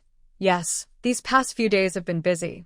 Otherwise, I would have cleaned up the land and planted vegetables already. She sighed again. Well, I don't know if the crops will grow well. Have you noticed? This year there's been very little rain. It's already June, and it hasn't rained much. The land outside is almost cracked from drought. Hearing this, I wanted to know more, so I asked, is there a water source nearby that you can use for irrigation? If the drought continues, it will be hard to grow food. Whiteling frowned and said helplessly, there is a small river nearby, but this year, with less rain, the water in the river is very shallow. It's probably not enough for irrigation. Even if we could divert water, the land is so large that it might not be enough. Right now, we're just trying to keep the seedlings alive. What about food supplies? Buying grain now requires ration tickets. If your harvest isn't enough, you'll need to think ahead about food. Yes, it's okay for now. Recently, some grain was sold back to the store, so everyone's mood is a bit more stable. Oh, I see. That's why I saw those women at the village entrance, looking so relaxed. Things are still okay here. Only so far. We can only hope for rain from heaven. If it doesn't come, we'll be in trouble. Bai Ling looked up at the sky and stared blankly. Since she couldn't go inside the house and the little girl kept lying in the basket, it wasn't good. Qian Yufei decided to leave. Lingling, I won't bother you anymore. If you want to borrow a bike, just go to the staff courtyard and find me. She then took the things she brought from her bike and handed them to Bai Ling. Bai Ling refused politely, saying, "It's good enough that you came to see me. Why bring things? Just take them back." Qian Yufei pushed the items into her hands. "Oh, I've brought these. This canned food and dried peaches are homemade. I brought them for you to try, so you can see my skills." Bai Ling picked up the canned food and asked, "You made this yourself? You have such skills?" "Yes, look at these dried peaches too. Try them, they taste pretty good. Alright, since you made these, I'll accept both. But you need to take the cloth back and make a little outfit for your baby." Qian Yufei refused to take it. "Stop pushing. These are for the baby. His grandpa already sent clothes by mail, so I don't need to make any." Her words were true. The little girl's clothes were many. Some sent by her grandfather, others by her great-grandfather and aunt, and some from Zhou Huainan's relatives and friends. Although the items varied, everyone sent several sets of clothes, so the little girl had more than enough. She couldn't let the child change clothes every day. That would be wasteful. So, she only took out some for him to wear and packed the rest into 2 big boxes. After a long back and forth, Qian Yufei finally managed to give away those few items. On her way back riding the bike, she still sighed. Giving gifts is quite a tiring job. She gave Bai Ling those things mainly because she wanted to build some connections. She didn't know many people here. It was rare to meet someone her age who seemed decent, so she thought about making friends. Not just for future help or to share hardships, but also to chat when she was bored and maybe gossip about the gossip-worthy things in Yohago. Her method was similar to Gu Qingqing's, both using benefits to attract others and gradually build closer relationships. However, Gu Qingqing spread her efforts widely and many people ended up staying. Look at this time when she was postpartum, it was already showing some results. Many people visited her at home, even if some didn't bring anything, just visiting was good enough. Unlike Qian Yufei, who had no visitors during her postpartum period and almost became depressed. So, she made a main plan for her future life. Make more friends, raise her child freely, focus on herself, and also bring Zhou Huainan along so he could benefit too. On her way home by bike, she changed a diaper on the little one while muttering, "Little one, why can't you hold it for 10 or 8 minutes? Then we'd be home, and changing your clothes would be easier." She didn't care if the baby understood her, just talking to herself. The little one responded with a toothless smile and sounds like, "Ah, ah." After tidying up the baby, Qian Yufei was eager to get home and wash her hands, feeling like there was a bad smell around her. She gently pinched the chubby face of the little one as a form of revenge and said, "It's not just me that smells bad. You should smell too." She then put her hand near his nose. "Smell it, isn't it very stinky?" A gentle breeze brought a cool feeling and, well, a smell too. I can't take it anymore. I need to go home quickly. Your stinky diaper is still there. I want to throw it away," but after a moment of hesitation, she comforted herself to stay calm. "Forget it, I can hold on for a few more minutes." She quickly got on her bike and headed home. Riding through the fields, watching the scenery change around her, her mood gradually relaxed, and she even hummed a little tune without realizing it. Fortunately, she couldn't remember the lyrics from her past life, so she just hummed a tune, or she might accidentally sing out loud.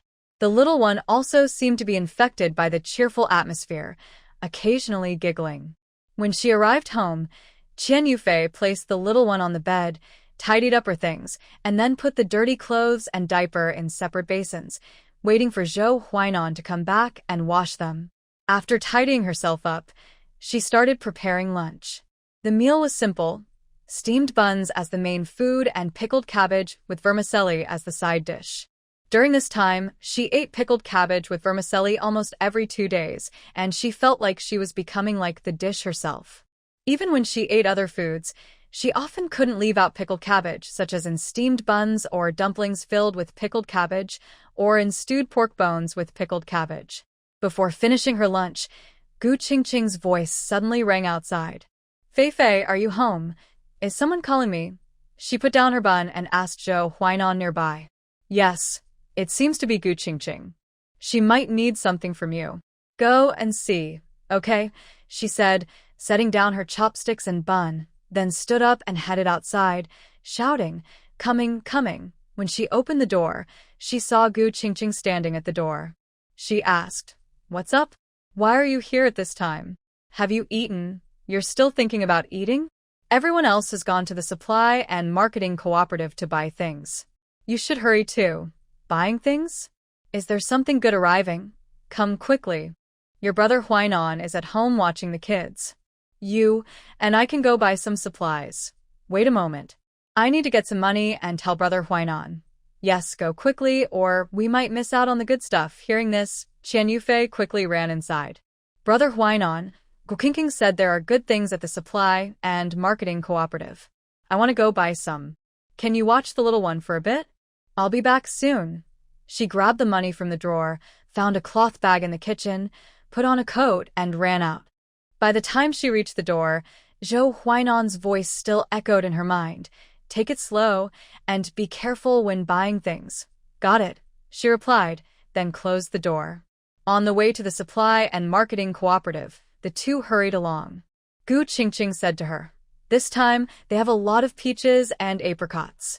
I saw how eager you were to buy peaches, so I brought you here. Qian Yufei nodded repeatedly. Yes, thank you. But it seems there aren't many goods this time. Do we really need to rush to buy? Yes, probably because of the drought affecting the weather, the harvest is low, so the supply is limited. But when I say rushing to buy, I mean something different from these fruits. Not many people are buying these now. It's not like before when everyone hadn't eaten much all winter.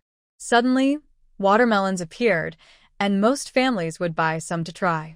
Now, in less than half a month, the vegetables in everyone's yards are almost ready.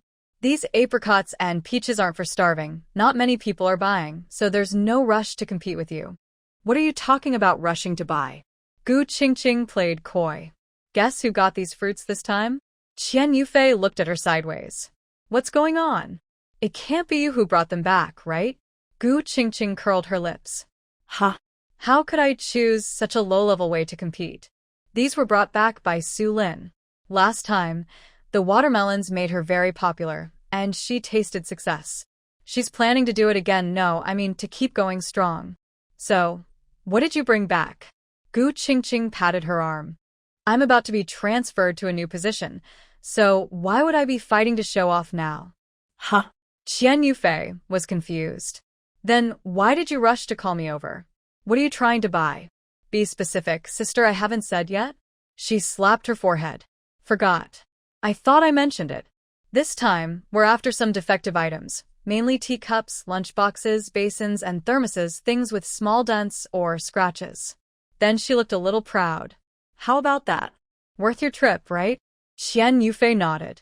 Although her family already had these things and plenty of extras, buying a few more wouldn't hurt. They could use them later, and they wouldn't spoil. Definitely worth it. You're so straightforward. Do you know if many people have heard about this? Don't let everyone rush over and grab them all. She looked down at herself.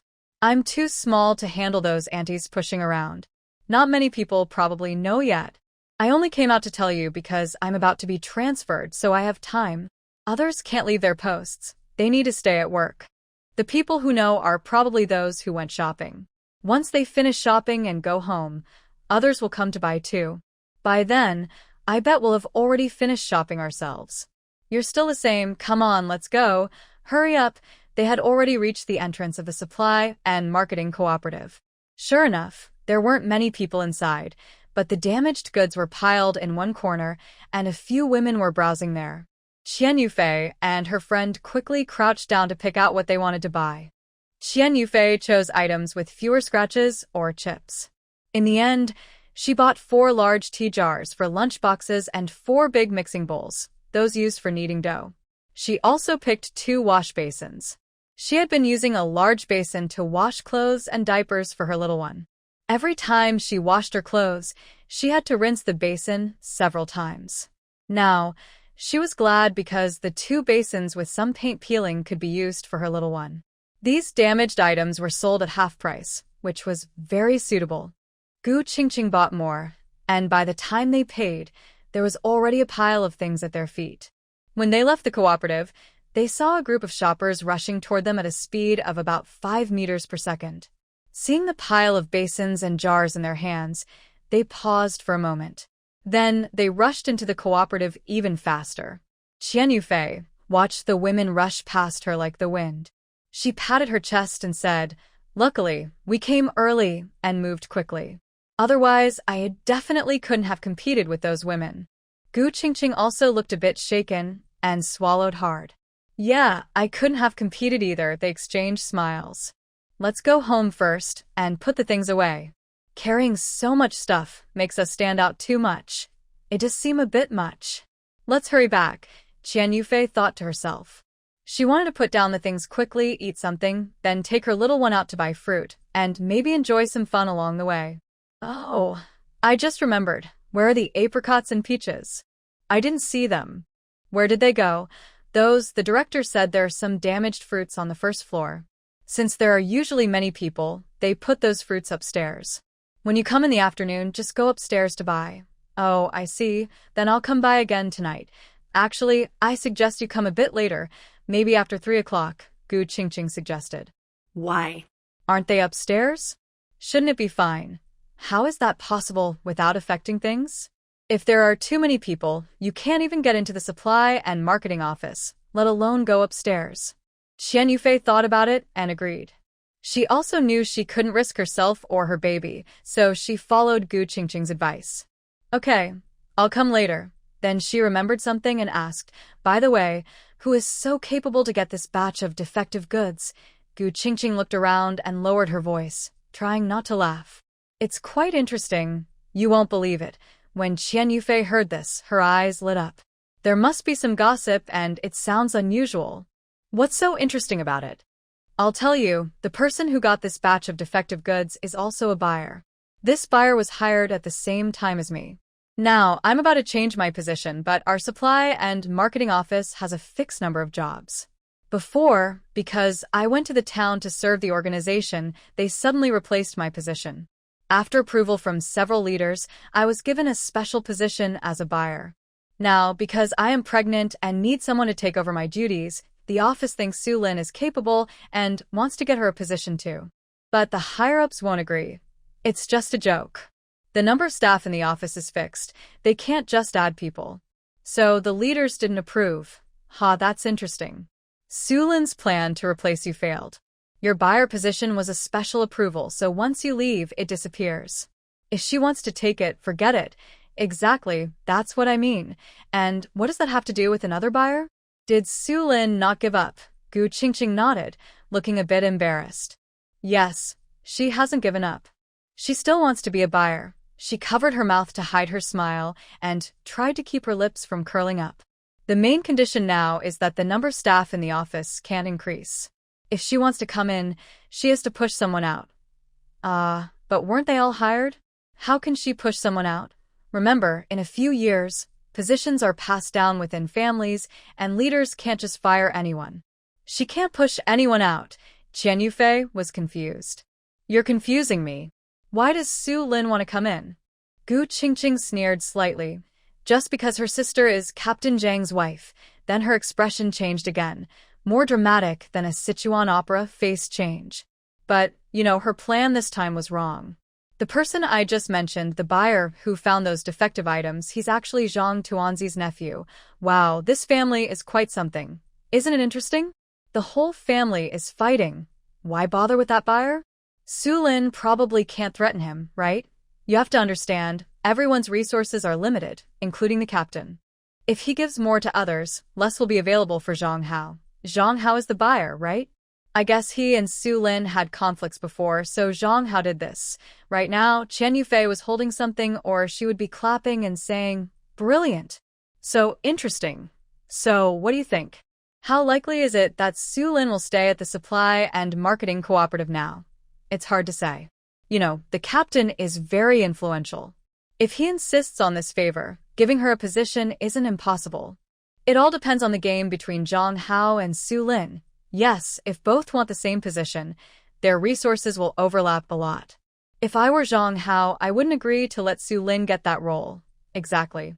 But the captain is very fond of his wife, and he also wants to support his sister-in-law. I think this is a 50-50 situation. You're happy now. You don't even have to do anything and someone will help you deal with it. Yes, haha. I didn't expect such an unexpected turn. An enemy's enemy is a friend. I've decided to stand with Zhang Hao and jointly target Su Lin. Then she turned to look at Qian Yufei and said, "Wait for good news from me." After that, the two parted ways. Qian Yufei was anxious to go home, while Zhou Huainan still had to go to the army. She needed to hurry back to watch over the little one. When she got home, Zhou Huainan had already transferred the food to the pot. He took what Qian Yufei was holding and said, "The meal is heated up. Do you want to eat some more? Little one just finished drinking milk. I have to go now." After a brief explanation, Zhou Huainan hurriedly left. Qian Yufei went to the east room and saw the little ball sleeping soundly, so she didn't bother him. She went to the kitchen to continue eating. She had left earlier without eating enough, and now her small meal was all gone after digestion. A few more days passed. Qian Yufei didn't wait for Bai Ling to come borrow a bicycle, nor did she hear any updates from Su Lin. Instead, Zhou Huainan told her that the person selling fake medicine was going to be publicly punished, along with his gang, and they would all share peanuts. However, the punishment wouldn't happen where they were. From Zhou Huainan's words, the fake medicine seller was just a small troublemaker here. His real gang was organized and based in Central Plains. The trouble came because the man returned to his hometown and, along the way, took some things that led to his downfall. Unexpectedly, he was caught, and his organization was completely cleaned out. Honestly, if Commander Yang hadn't acted so shamefully, he might have used this incident to make a small achievement. The event was very big, and even made the newspapers. Qian Yufei planned to buy a copy as a keepsake. Because of this incident, the public's attention turned back to Li Xiaohua, and rumors started spreading again. Some said Li Xiaohua had gone completely crazy, others claimed she was locked up at home, and some even said she had been quietly moved away or might have passed away. The rumors grew more and more exaggerated, with people guessing wildly. But strangely, none of the guesses turned out to be true. This forced the military leaders to step in and intervene. Lin Wan told Qian Yufei that higher authorities had contacted Commander Yang. The news had spread to other military districts, asking him to control his conduct, restrain his mother, and take Li Xiaohua out in public to clear up the false rumors with facts. But Qian Yufei had heard this news several days ago. She had read the newspaper that published it over 10 times, but she still hadn't seen Li Xiaohua's figure or heard any news about her coming out. She wasn't sure where Lin Wan got her information. Could it be a mistake? Surely they wouldn't disobey orders. That would be interesting. Others outside didn't seem to know about this news, so there were no rumors about it. However, more people are secretly saying that Li Xiaohua has been quietly dealt with. One day, Qian Yufei went to visit Lin Wan, who was resting after giving birth. They talked about this again. Qian Yufei asked, "Wan, are you sure your information is correct? Otherwise, how does Captain Yang have the courage to ignore it?" Lin Wan sat on the Kong bed, covered with a thin blanket. She whispered, "I'm also wondering about that.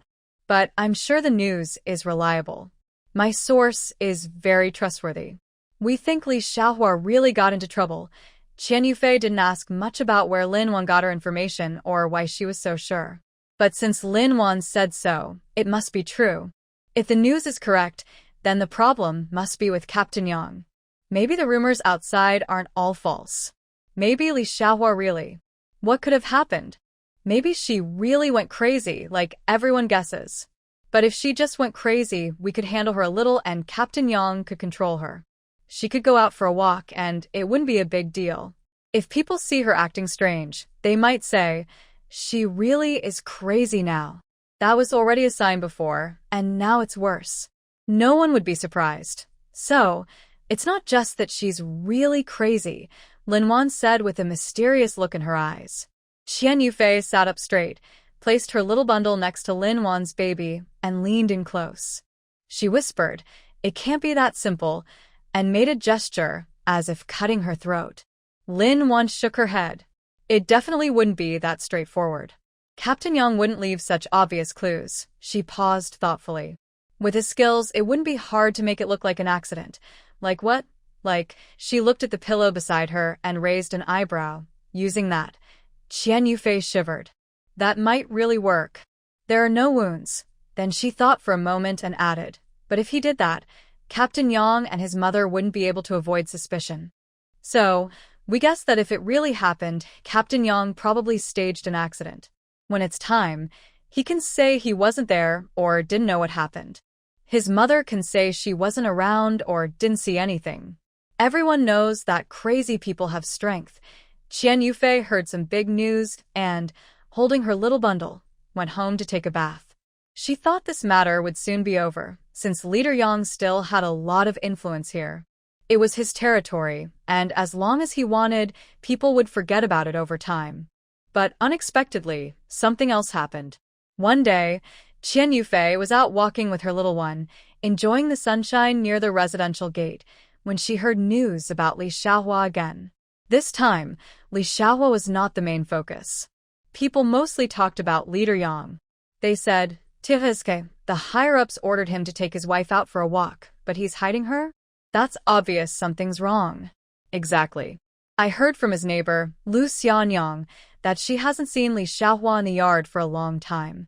She only saw her when she was brought back from the hospital a few days ago.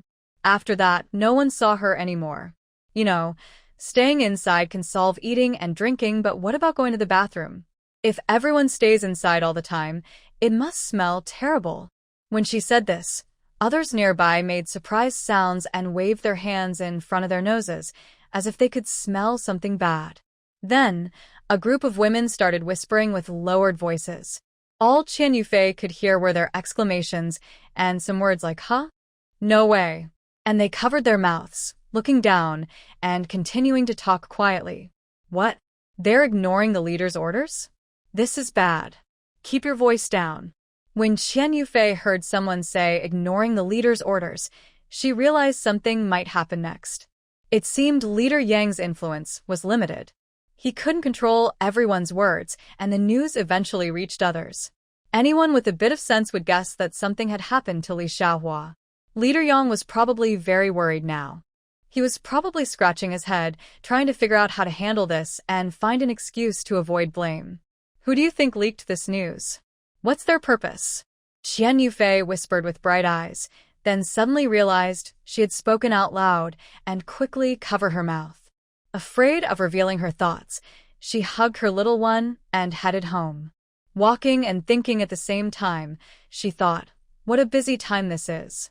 I found some secret activity inside the organization before, and now I've discovered something even worse, something that doesn't care about human life at all.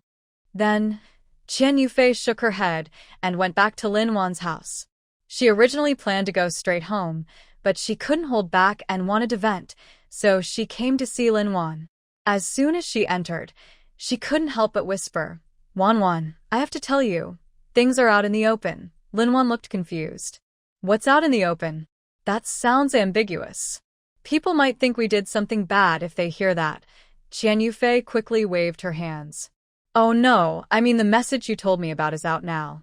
Seeing that Lin Wan still didn't understand, she continued, "I overheard someone at the big pile of rocks say, 'What? The leader's orders aren't being followed anymore.'" Clearly, the news about the leader telling Yang Tuan to take his wife out has spread. Lin Wan looked surprised. "Wow, I thought this would just over." "I thought so too," she replied with a mischievous smile. "But it seems things aren't that simple. Captain Yang might be in big trouble." They didn't need to say more. They exchanged looks, both understanding what the other was thinking. They also didn't dare to guess too much about what might happen next. Not only because of eavesdroppers behind the wall, but also because of their identities. As military spouses, what they said before was just gossip. But now, with more and more evidence, Guessing further would get them closer to the truth. They knew they had to be careful. There was definitely someone behind the scenes pulling strings. The initial guess was that they either didn't like Captain Yang or wanted to replace him. Of course, there might also be people stirring up trouble to create chaos. This situation is complicated. Actually, Qian Yufei was starting to regret coming here.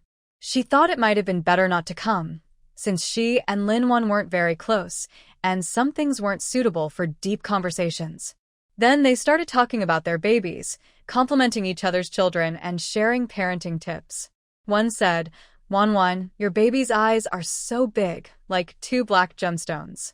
So adorable. That child is so obedient.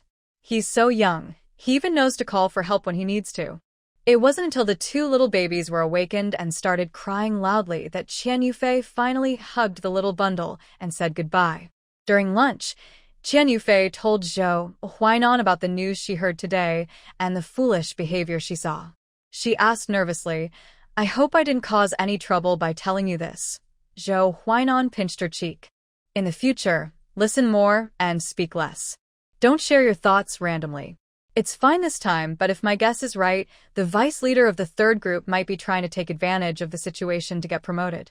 Whether there are other behind-the-scenes helpers depends on what happens next. Things are a bit chaotic now, so it's hard to tell. Yes, I couldn't help myself today. Usually, I wouldn't speak so carelessly." Zhou Huainan understood. Usually, when he shared information with her, she kept it to herself unless it was already spreading widely. Then Zhou Huainan dropped a big piece of news. "Since you're obedient, I'll tell you something important." Qian Yufei's eyes lit up again. She leaned closer to Zhou Huainan, eager and a little hopeful, asking, "What is the big news?" "Tell me quickly." Zhou Huainan deliberately teased her, taking his time. He picked up his teacup, took a sip, and then slowly said, "Someone has already secretly investigated Leader Yang's house." Qian Yufei blurted out, and then, comma, but immediately realized what she said and looked a bit worried. She mumbled, "Don't tell me, Li Xiaohua has gone missing?" Zhou Huainan nodded heavily. "You're right. She has disappeared. Now, we just need to make this news public. Since it's a secret investigation, it can't be used as evidence, and revealing it could backfire." Qian Yufei almost couldn't keep her composure. She organized her words and finally said, "Your military district is really lively." Zhou Huainan responded with a light tap on her head. "It's your military district too. Don't forget, you're the wife of a soldier here." Qian Yufei rubbed her forehead and turned away with a huff, but her smile didn't fade. "The picture books I bought before are really not as interesting as real stories." Zhou Huainan felt helpless. He emphasized, "When you go out next time, try not to talk too much. Just listen. The news about Li Xiaohua's disappearance will probably spread quickly. When that happens, Leader Yang will face an investigation and things will get very chaotic." "Yes, I understand. But now that there are guards at the family compound, where could Li Xiaohua have been transferred to?" As she spoke, her mind drifted to the mystery novels she had read in her past life. She quickly touched her arm, shivered at the goosebumps, and whispered to herself, "It's not possible, it's not. What are you thinking about again?" "What's not possible?" Qian Yufei hurriedly shook her head bobbing like a rattle. "No, I'm not thinking anything." Then she turned and ran away. Of course, she didn't want to stay and listen to Zhou Huainan keep asking. The things in her mind were too sensitive and bloody to say out loud. She really couldn't say them. Maybe because the situation was getting too big.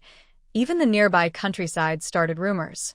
Qian Yufei also heard from her sisters-in-law that Li Xiaohua's family had asked Captain Yang to find her. Under pressure and rumors, the organization started talking to Captain Yang. Don't ask how Qian Yufei knew this. Recently, she had been running around every day trying to get news.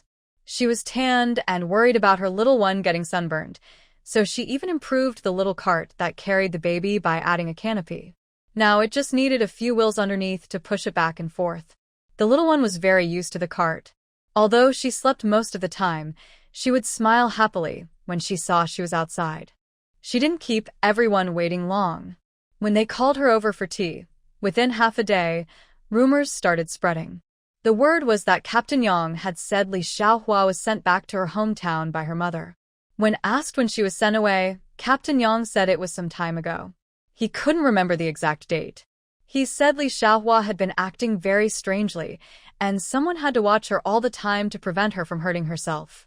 Captain Yang's mother sometimes couldn't control her, and since Captain Yang was busy, he had no choice but to transfer Li Xiaohua back to her hometown. Wow, they secretly moved her away. Just as she was thinking along this line, the surrounding women offered different opinions. Someone said, that shouldn't be true. Lu Xiaonyang and her little son are always at home, not going out at all. I heard that 3 days ago, that mean old woman was seen sneaking out to use the toilet. Captain Yang's mother already had her own reputation. Captain Yang's words are quite intriguing. If she was seen 3 days ago, it means the mean old lady only left recently, maybe just these past 2 days. Did anyone see when she left? Was Li Xiaohua with her at that time? Everyone shook their heads. At this moment, someone pointed to the security guard at the gate of the residential area and suggested, "Why don't one of you ask the guard? They stand watch 24 hours a day. If it was within the last 2 days, they should remember." A brave auntie stood up, brushed off the dirt from her clothes, and said confidently, "What are you all afraid of? Just ask. It's not a secret matter. Wait and see." She then walked over to the security post and talked to the guards. One of the guards scratched his head, the other shook his head. Soon after, the auntie returned looking disappointed. "What happened? Did you ask? Did they refuse to tell?" She waved her hand and said, "I asked, but the information wasn't very clear." The 2 guards said that in the middle of the night 2 days ago, their teammates saw a woman leave. It was quite late, so they asked her about it. She said someone was hospitalized and was in a hurry, so they let her go, but because it was very dark and she was some distance away, the soldiers didn't see her face clearly. They mainly hadn't seen the old lady in person before, so they can't be sure. How could this happen? Yeah, so how do we investigate this? Don't worry. The organization can find out easily. Maybe you'll get news when you go home tonight, she said with a teasing smile. Qian Yufei guessed she meant to ask the men at home tonight. Since the matter was being investigated, it had to be thoroughly checked. It wouldn't be left unclear. The information the family members had probably came from their husbands or partners. But the news might be incomplete or distorted. Anyway, having some news is better than none. Everyone was very worried about Li Xiaohua's current situation. Most people believed she was probably gone. Only a few thought she might still be alive. Captain Yang was not reckless enough to ignore the importance of this. In the end, the minority was proven wrong. The majority's view was correct. 3 days later, Qian Yufei learned from Lin Wan that the news was that Li Xiaohua was no longer alive. She asked Zhou Huainan, but he refused to tell her, saying they were still investigating and would inform her once they had results. Qian Yufei didn't believe his words, so she kept wandering around to gather information, working harder than a 9-to-5 job. Did you hear? Li Xiaohua's body has been found. Wow. Qian Yufei rushed into Lin Wan's room. The first thing she heard made her jump in surprise, almost throwing the little girl out, but the girl thought she was playing and giggled happily. She quickly sat beside Lin Wan. What's going on? She really died? How did she die? Where was she found?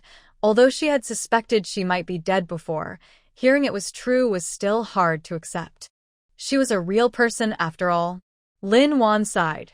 Listen, don't tell anyone. Mingchen told me this because I'm resting after giving birth, and he was worried it might affect my mood. But from what he said, this might not be announced for a few months. It's better if everyone forgets about it. Does that mean the situation is very serious? Lin Wan nodded heavily. Yes, very serious. So serious that it's hard to talk about. If it gets out, it could badly affect our entire military district. Come on, tell me what really happened. Are you sure? Qian Yufei raised 3 fingers. I promise. I won't tell anyone. If I do, I'll be a little dog. Okay, I believe you. Then she started explaining slowly. Qian Yufei guessed that Lin Wan also found it hard to talk about. Otherwise, she wouldn't have made such a half-hearted promise. At first, the organization didn't seem to take it seriously. They just wanted to talk to Captain Yang to handle the matter and let his wife show up. But Captain Yang said his wife was taken back to her hometown by her mother. After that, their questions and answers pointed toward a criminal case, with every sentence raising suspicion. I think Captain Yang isn't stupid. How could he do something so foolish? It's like he said, he lost control and let his mother take her away openly. What will happen to Li Xiaohua next? People probably wouldn't pay much attention. Maybe in a few years, if they hear she passed away, they'd just sigh and move on, right? Qian Yufei nodded. Yes, yes. Isn't that how things really are? Linwan was a bit excited and patted her leg. How could it be like that? If it were, then things would be simple. So, how complicated is it now? Listen to me and continue. Going back to the original topic, guess where Li Xiaohua's body was found? Qian Yufei looked into Lin Wan's eyes, used her imagination, and started guessing. Don't tell me it was in the staff housing area. Correct, right in the staff housing area. Then, as if encouraging her, she said, keep guessing where exactly in the staff housing area. Qian Yufei hesitated, feeling the area was small and surrounded by people. If she wanted to hide it well, it was probably near his home. Easy to hide and transport. It couldn't be in his yard, right? Linwan shook her head. Guess something more disgusting. Qian Yufei's eyes widened. No way. Exactly what you're thinking. Toilet. Isn't that unbelievable? Isn't it terrible? Isn't it worse than animals? Isn't it hard to talk about? Wouldn't it cause a bad reputation? Qian Yufei ruffled her hair, images of disturbing scenes flashing through her mind. She quickly shook her head, trying to push those thoughts away. Zhou frowned and asked, how did the team come to think of searching the public toilet? That's a good question. You know, the eyes of the people are sharp. It's Yang team leader's neighbor, Sister Zhou. This time it's not Lu's daughter, right? No, it's his neighbor on the right. One day, Sister Zhou had a stomach upset, got up in the middle of the night to go to the bathroom, and ended up at the public toilet. She smelled a strong bloodstain. She even said at the time, who's in such good health? Bleeding so much, the toilet smells like blood. Qian Yufei couldn't help but laugh out loud. Lin Wan also smiled. It sounds funny, right? But later, Sister Zhou told her husband Li Vice Commander about it, and he didn't find it funny. During the investigation, they first checked Yang team leader's house, then the nearby toilet. It shouldn't be. If they searched the toilet, someone would have seen them, and the smell would have spread. Why didn't I hear about it? It was late at night when they searched. Qian Yufei lightly tapped her forehead, gave a thumbs up, and casually said, I'm impressed, not even afraid of falling into the toilet. Then she realized her words were not quite right. They were supposed to be about something else. No way she would really fall in. Wow. Today's topic is really interesting, she continued, feeling sympathetic toward Li Xiaohua. Li Xiaohua's situation is really yeah, I don't even know what to say. Has the cause of Li Xiaohua's death been found? It can't be. Drowning, that's not it. Actually, I saw her once when she was discharged from the hospital. I think her mental state is a bit off, but it's not too serious. Maybe she just lost her child and hasn't recovered from the shock yet. If her life had been in danger, she would have fought back. Mingchen told me that the fatal injury might have been on the back of her head, and they're still investigating the rest. Do they say what Captain Yang will be punished with? I don't know. Given how bad the impact is, he probably won't be let off easily. But he has quite a few military achievements, so maybe he'll just be sent back home. That's all, Lin Wan shrugged. What else do you want? But there's also news that he might be sent to work on a farm as a laborer. As for what will really happen, we'll have to wait and see. The news won't come out too early anyway. Scandal, how could they reveal this fact publicly? Good that you know, she emphasized, but don't tell anyone. Yeah, don't worry. These details are really hard to talk about. It's so terrible, I almost can't believe someone could do such things. Honestly, I even toasted Captain Yang at the group wedding. How come I didn't notice he was so hypocritical back then? People can look nice on the outside, but be different inside. Bad people don't have their true nature marked on their foreheads. With this shocking news, Qian Yufei went home. The events that used to only happen in novels or TV shows suddenly appeared around her, making her feel unreal. She kept thinking it was unbelievable, sometimes even doubting that Lin Wan was just telling stories to tease her. But even so, she kept the secret and didn't talk about it with anyone. She simply spent a little more time at the pile of stones. Maybe people are really forgetful. After the organization started investigating, everyone mostly just gathered to ask if there were any new updates. Gradually, no one asked anymore. It seemed that Li Xiaohua had quietly disappeared from everyone's view. People went on with their lives, their attention drawn by other gossip. But the gossip didn't interest Qian Yufei much. She didn't know the main person involved in the event, had never seen her, so she couldn't connect the stories. The gossip wasn't very exciting either, not shocking enough. Soon it was the end of June. Lin Wan had given birth, and Qian Yufei calculated that their babies were exactly 2 months apart. On the day of the full moon, Qian Yufei found out that Lin Wan's baby was a girl. She had thought it was a boy all along. Lin Wan didn't hold a full moon celebration, and Qian Yufei didn't give a gift. Everyone kept things simple and recovered quietly. Didn't you say you wanted to stay home a few more days after giving birth, like me? Why did you come out after just a month? Think about it. The temperature when I was resting was different from now. I had to be able to handle it. Qian Yufei looked at the bright sun outside and sighed. Yeah, this summer seems especially hot. I don't remember last year being this hot. Yes, not only hot, but also quite dry. It hasn't rained for so long. The land is almost ruined. She then whispered to Qian Yufei, I heard from home that some places are already experiencing water shortages. Be careful. I mean drinking water. Not the wells the rural areas dug for irrigation. Drinking water is starting to run low. Yes, the situation looks a bit grim. Hearing this, Qian Yufei thought about stockpiling some water in her space, but she didn't have many containers. Her family knew about the containers she had, unless she bought a bunch of random ones. If she bought more, Zhou Huainan probably wouldn't notice much. So she decided to stockpile water. She acted on her idea the next day, buying several wooden buckets from the supply store. But she still felt it wasn't enough, so she planned to visit Niuhego sometime to see Bai Ling, maintain their relationship, and buy a few more jars. At the same time, with the same equipment, after breakfast, Qian Yufei fed the little one and tidied up. Then she placed him in his stroller. The little one was used to these routines and waved his small hand, showing a toothless smile. On the way, she saw scenes that made her feel uneasy. The crops were turning yellow in large patches, and some had been scorched by the hot sun. When she arrived again at Niuhego, the village entrance was less lively, with fewer women chatting. The whole village seemed very lifeless. She realized that she probably wouldn't come back to the village for a while. Following her memory, she found Bai Ling's house. The gate was slightly open. Qian Yufei gently pushed it open. The yard was quiet. She stopped her car, carried the little one, and called Lingling as she walked toward the house. Just as she was about to reach the door, Bai Ling came out. She looked much better than before, but her face still showed worry.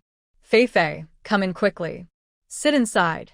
She invited her in while pointing at the house, saying, Recently, Huzi carefully fixed up this house. Do you think it looks okay? Qian Yufei didn't notice at first, but upon closer look, it didn't seem like an unsafe building anymore. Yes, it's quite good now. It will be better in bad weather, and it won't be affected. Bai Ling seemed touched by her words and sighed. I'd rather the house leak when it rains than not rain at all. Qian Yufei also sighed. Yeah, I don't know what's going on with the weather. It hasn't rained for so long. The ground is almost cracked. How is your village doing? Because we have a small river. Our situation is better, but it won't last long without rain.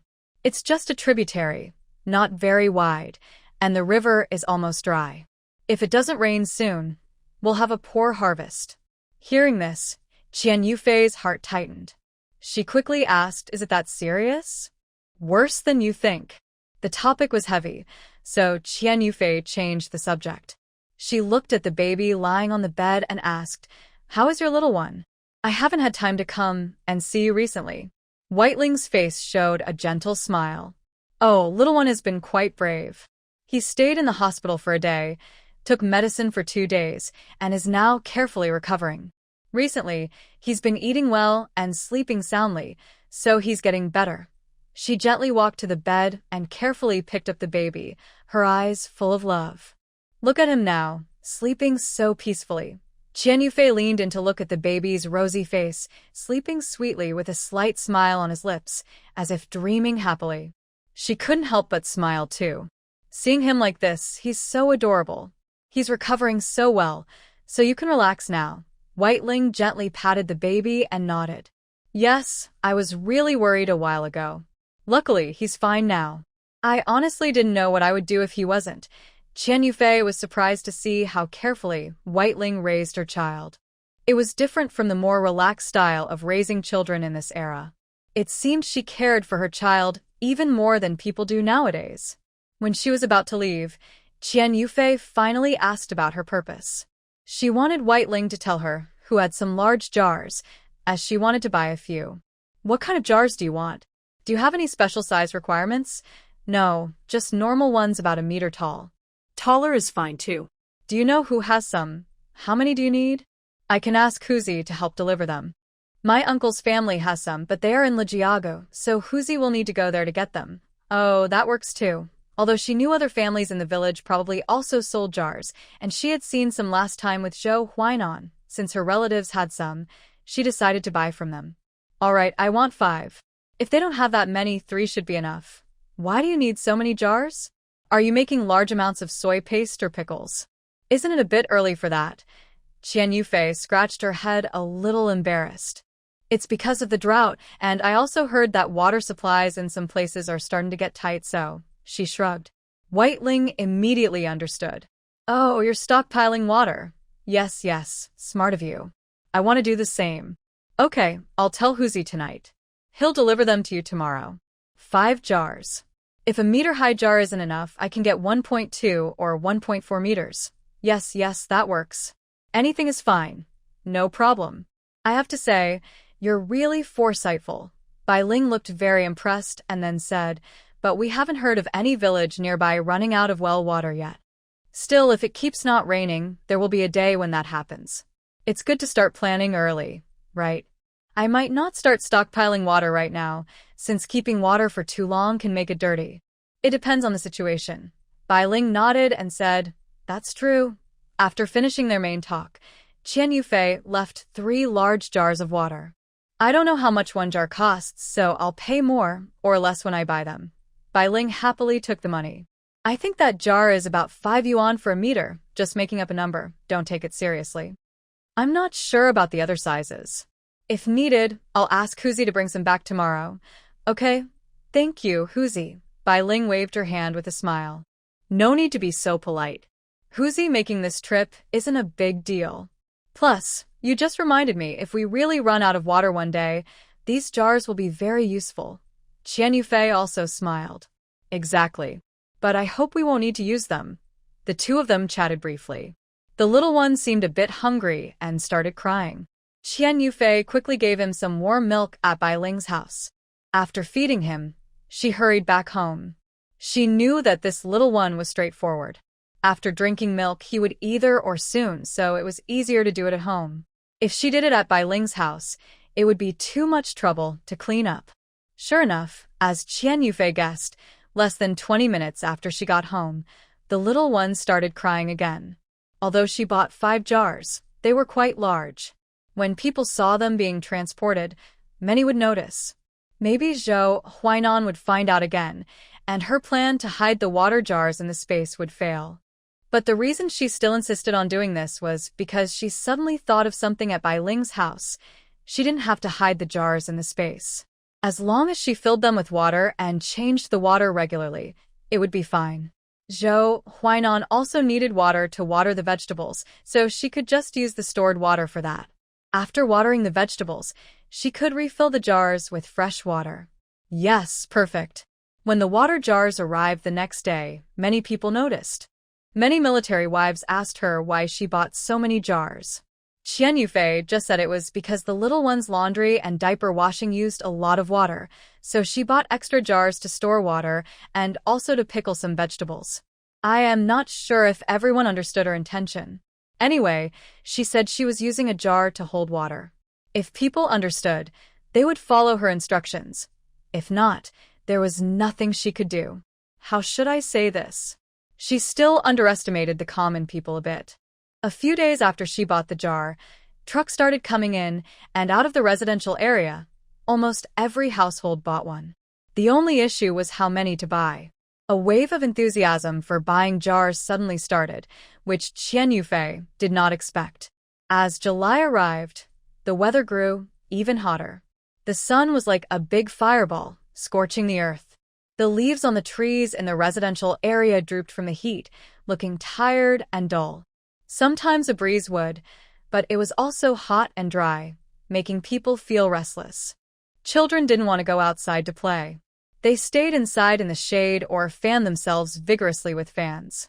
Qian Yufei also stayed indoors with her little one.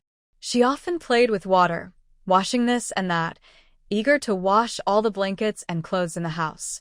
On the noon of the 10th, while Qian Yufei was taking a nap, she was awakened by the heat. She opened her eyes drowsily, feeling sticky all over with sweat. She sat up, wiped the sweat from her face, and helped her little one wipe off his sweat too. Then she planned to take a shower with water from the jar outside. Recently, she had been doing this often. The water outside wasn't quite 36 or 37 degrees Celsius, but it was definitely over 30 degrees, especially since it was heated in an iron basin. Water heated in a large jar was a bit cooler, but on such a hot day, that temperature was enough. When she reached the door, a wave of heat hit her face. Qian Yufei frowned. The heat felt almost tangible, making it hard to breathe. She quickly turned to the side and poured several glasses of water on the table, which made her feel much better. Only then did she step out of the house. In the yard, the temperature was even more intense. The ground was dry, and walking felt like it was steaming. Qian Yufei gathered all the dried sheets, blankets, and clothes and brought them inside. She decided to leave the blankets in the sun to dry further. When the sun was about to set, she would bring them back. This was her usual routine during this time. Although she knew that drying the blankets a few times was enough and they didn't need to be sun-dried every day, Qian Yufei felt it was a shame not to make good use of such beautiful sunlight. She folded and put away the dried clothes and bed sheets, then went to check on the little one. Still sleeping next, she went to take a shower. She usually showered in the living room. At first, she wanted to choose the bathroom, but Zhou Huainan said it was too dark there, so she decided to wash inside the house. Qian Yufei listened and thought it didn't matter where she washed. She rinsed herself quickly, then washed the clothes she had taken off.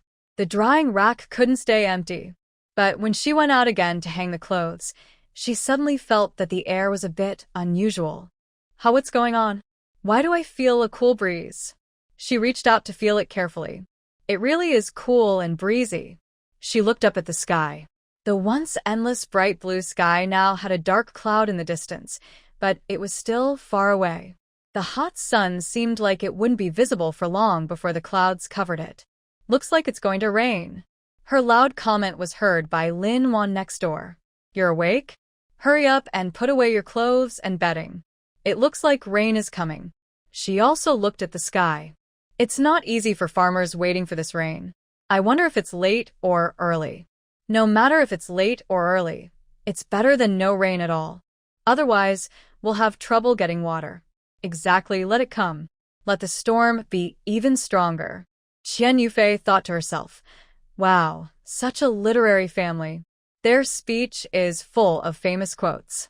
She said, that cloud looks pretty big. I hope the rain doesn't just fall lightly with thunder. The rain didn't disappoint.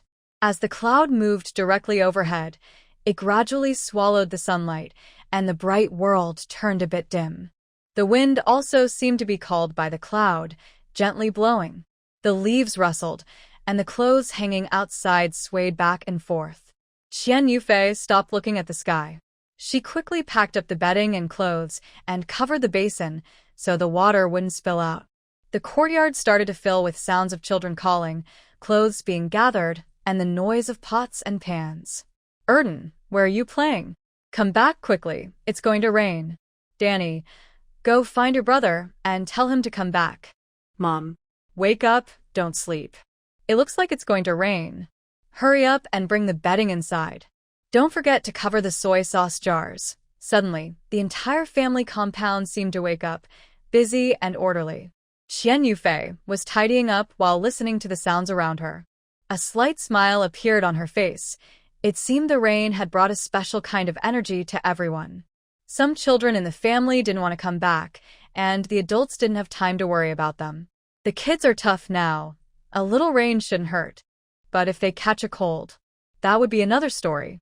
Some elderly people, trembling slightly, came out of their houses to help gather things. They kept muttering, "Finally, the rain has come." After finishing her chores, Qian Yufei stood in the yard, looking across at Lin Wan from the neighbor's side. She quietly watched the dark clouds above, as if waiting for a grand show. The sky seemed to turn even darker. The clouds covered a large area, spreading black across everything. No light could shine through. The wind was getting stronger, making loud howling sounds. It shook the tree branches in the yard, and some light objects were blown around and rolled on the ground. Qian Yufei tightened her clothes to stay warm. This rain looks pretty heavy. The sounds of neighbors calling out and busy footsteps mixed together, making the usually quiet family compound lively. Suddenly, a loud thunderclap announced the start of heavy rain. Soon, big raindrops began to fall sparsely, hitting the roofs, ground, and objects with a loud pattering sound. The rain grew louder, from distant to nearby, and bigger, until it sounded like thousands of horses galloping or drums beating in unison. Every inch of the yard was filled with the sound of rain. People's hurried or slow footsteps and occasional shouts were drowned out by the storm. Qian Yufei no longer wanted to get wet. It seemed her little one was awakened by the thunder. She quickly turned and ran inside, softly comforting her child as she ran. "Don't be afraid. Mom is here." She hugged her child tightly. The little one seemed to feel her warmth, moved a little in her arms, then quieted down. "Wow, you can sleep through this? I wanted to take you to the window to see the rain. Maybe you've never seen it before since you came into this world." While holding her child and walking around the living room, Qian Yufei kept an eye on the rain outside. At the same time, based on the wind direction, I kept closing and opening the windows. I couldn't leave them open because the wind was too strong, blowing rainwater into the house. Although rainwater is precious, Yufei didn't want her sleeping place to be damp. This rain, no, a heavy downpour, lasted all afternoon. By dinner time, it had turned into a light drizzle, but it didn't stop. When Zhou Huainan returned, it was already dark. He was soaked, with rainwater dripping down his uniform. As soon as he entered the house, he saw Qian Yufei holding the little one, sitting in the living room. Thanks to closing the windows in time, the house was still dry and warm. Zhou Huainan took off his wet coat and smiled, saying, "The rain was really heavy. It turned the outside into a river." Qian Yufei looked down at her shoes. "Are they all wet? Did you wade through a river? Hurry and change your shoes. I remember we have boots at home. Wear them when you go out tomorrow." She then placed the baby on the sofa and went to get him a clean pair of slippers. "Here, put these on first." Zhou Huainan took the slippers, went to the bedroom, and grabbed a pair of shorts. He was about to go outside. "I'm going to wash my feet outside and rinse off myself," he said, not caring that Yufei was pouting. He left the room on his own. Yufei muttered behind him, not afraid of the cold. He really wasn't afraid of the cold. About 20 minutes later, he returned. His shower was done, his clothes washed, and his shoes cleaned. I have to say, he was very efficient. "Hurry and put on your clothes. It's cold outside." This time, Zhou Huainan listened and got up to find a short-sleeved shirt from the closet, then put it on himself.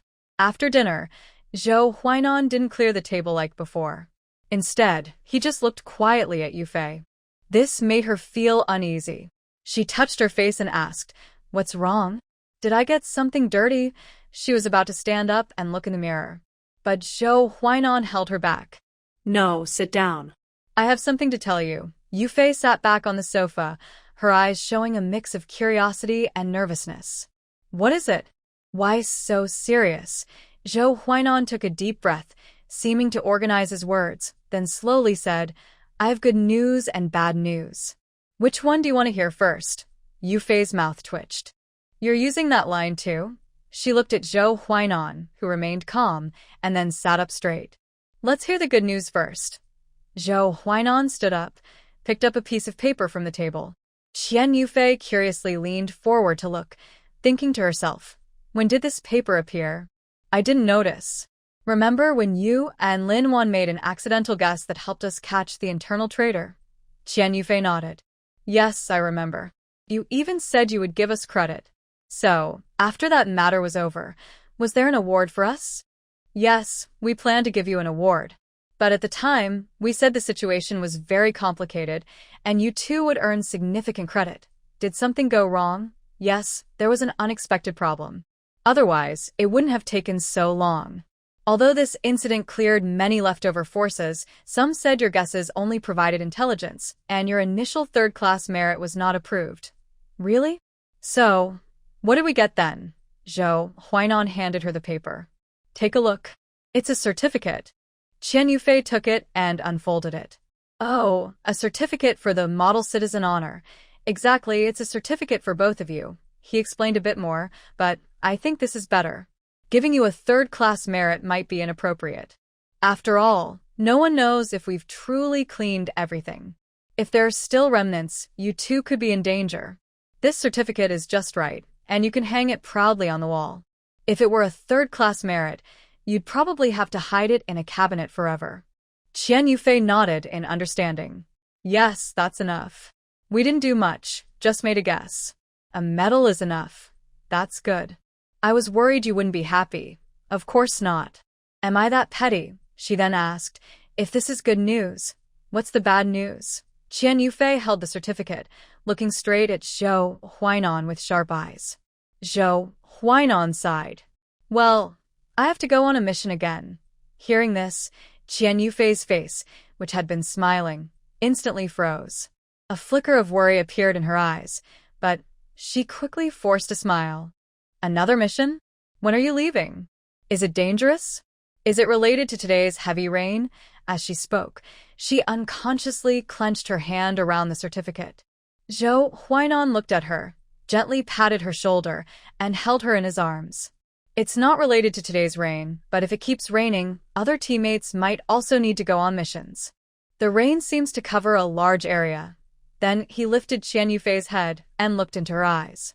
Stay at home and take good care of Tuan Tuan. There should be enough food and supplies at home. Don't go far when it rains. Wait for me to come back.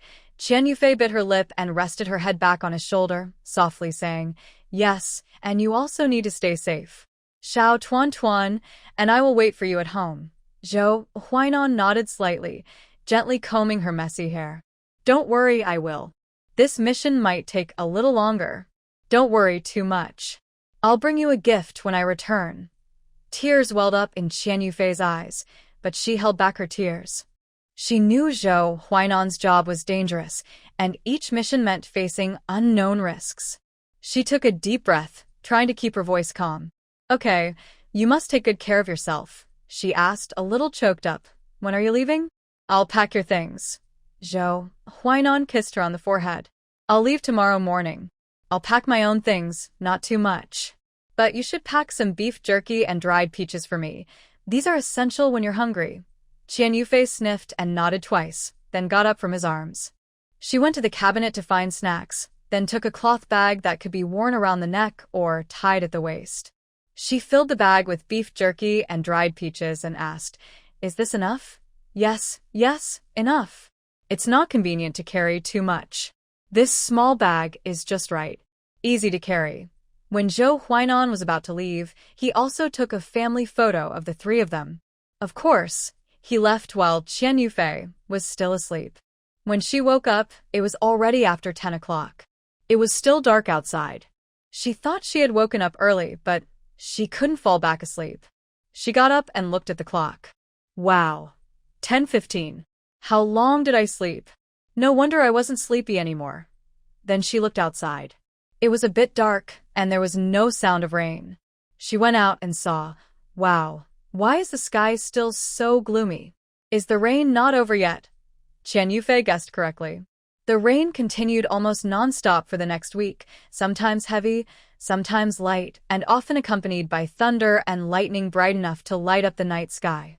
During this time, she hardly left the yard, except to handle personal matters.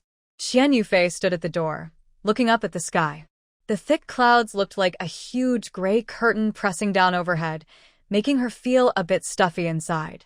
She frowned and muttered, "I wonder if this weather will affect Huainan's mission. I hope he stays safe all the way." Sighing, she added, "Why is the weather so extreme? If only the rain could be spread out over the week. It's been so dry before, and now it's flooding. Can't have both, right?" She was quite worried. Then she turned back into the house, thinking about whether to go out for a walk in the afternoon.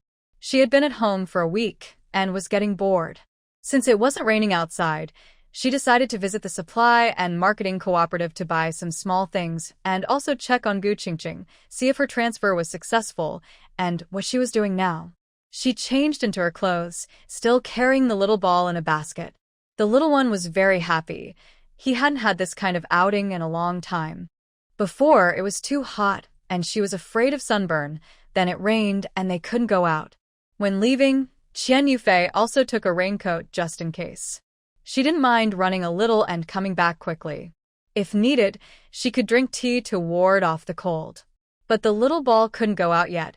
He was still too young and needed careful care. Now the weather outside was quite suitable, neither cold nor hot, about 25 or 6 degrees, with no direct sunlight. Walking in the residential area, she saw many people out for walks and playing. At the supply and marketing cooperative, she first went upstairs and looked around but didn't see Gu Qingqing. She approached a clerk who was close to Gu Qingqing and asked, "Jiao Jiao, is Gu Qingqing transferred now? Where is she? Fei Fei, why are you out today?" As for Qingqing, she's already transferred and is now a cashier. You can find her in the backyard. Finally, the rain stopped. "I need to go out for a walk. If I don't, I'll start to mold," she said with a smile. "Yeah, the rain has been falling so often lately." At that moment, someone came to Jiao Jiao's counter to look at watches, and Qian Yufei didn't bother her. "Jiao Jiao, you go ahead. I'll go find Qingqing first." Okay, go ahead." After going downstairs, she wandered around the first floor again. There were no new items, and the previous stock was also incomplete. She shook her head and looked at the baby in her basket, who was wide-eyed and looking around. She smiled softly, picked up a bamboo basket, and headed to the backyard. There was a row of houses that seemed to be offices. Qian Yufei didn't know where Gu Qingqing was, and it wasn't appropriate to go inside directly, so she called out from outside, "Gu Qingqing, are you there? Qingqing?" Then she heard an echo from the middle house. "Coming. I'll be right there." The door opened, and Gu Qingqing appeared, dressed very neatly. Qian Yufei spun around her. "Wow, you've changed again. You should be dressed like this.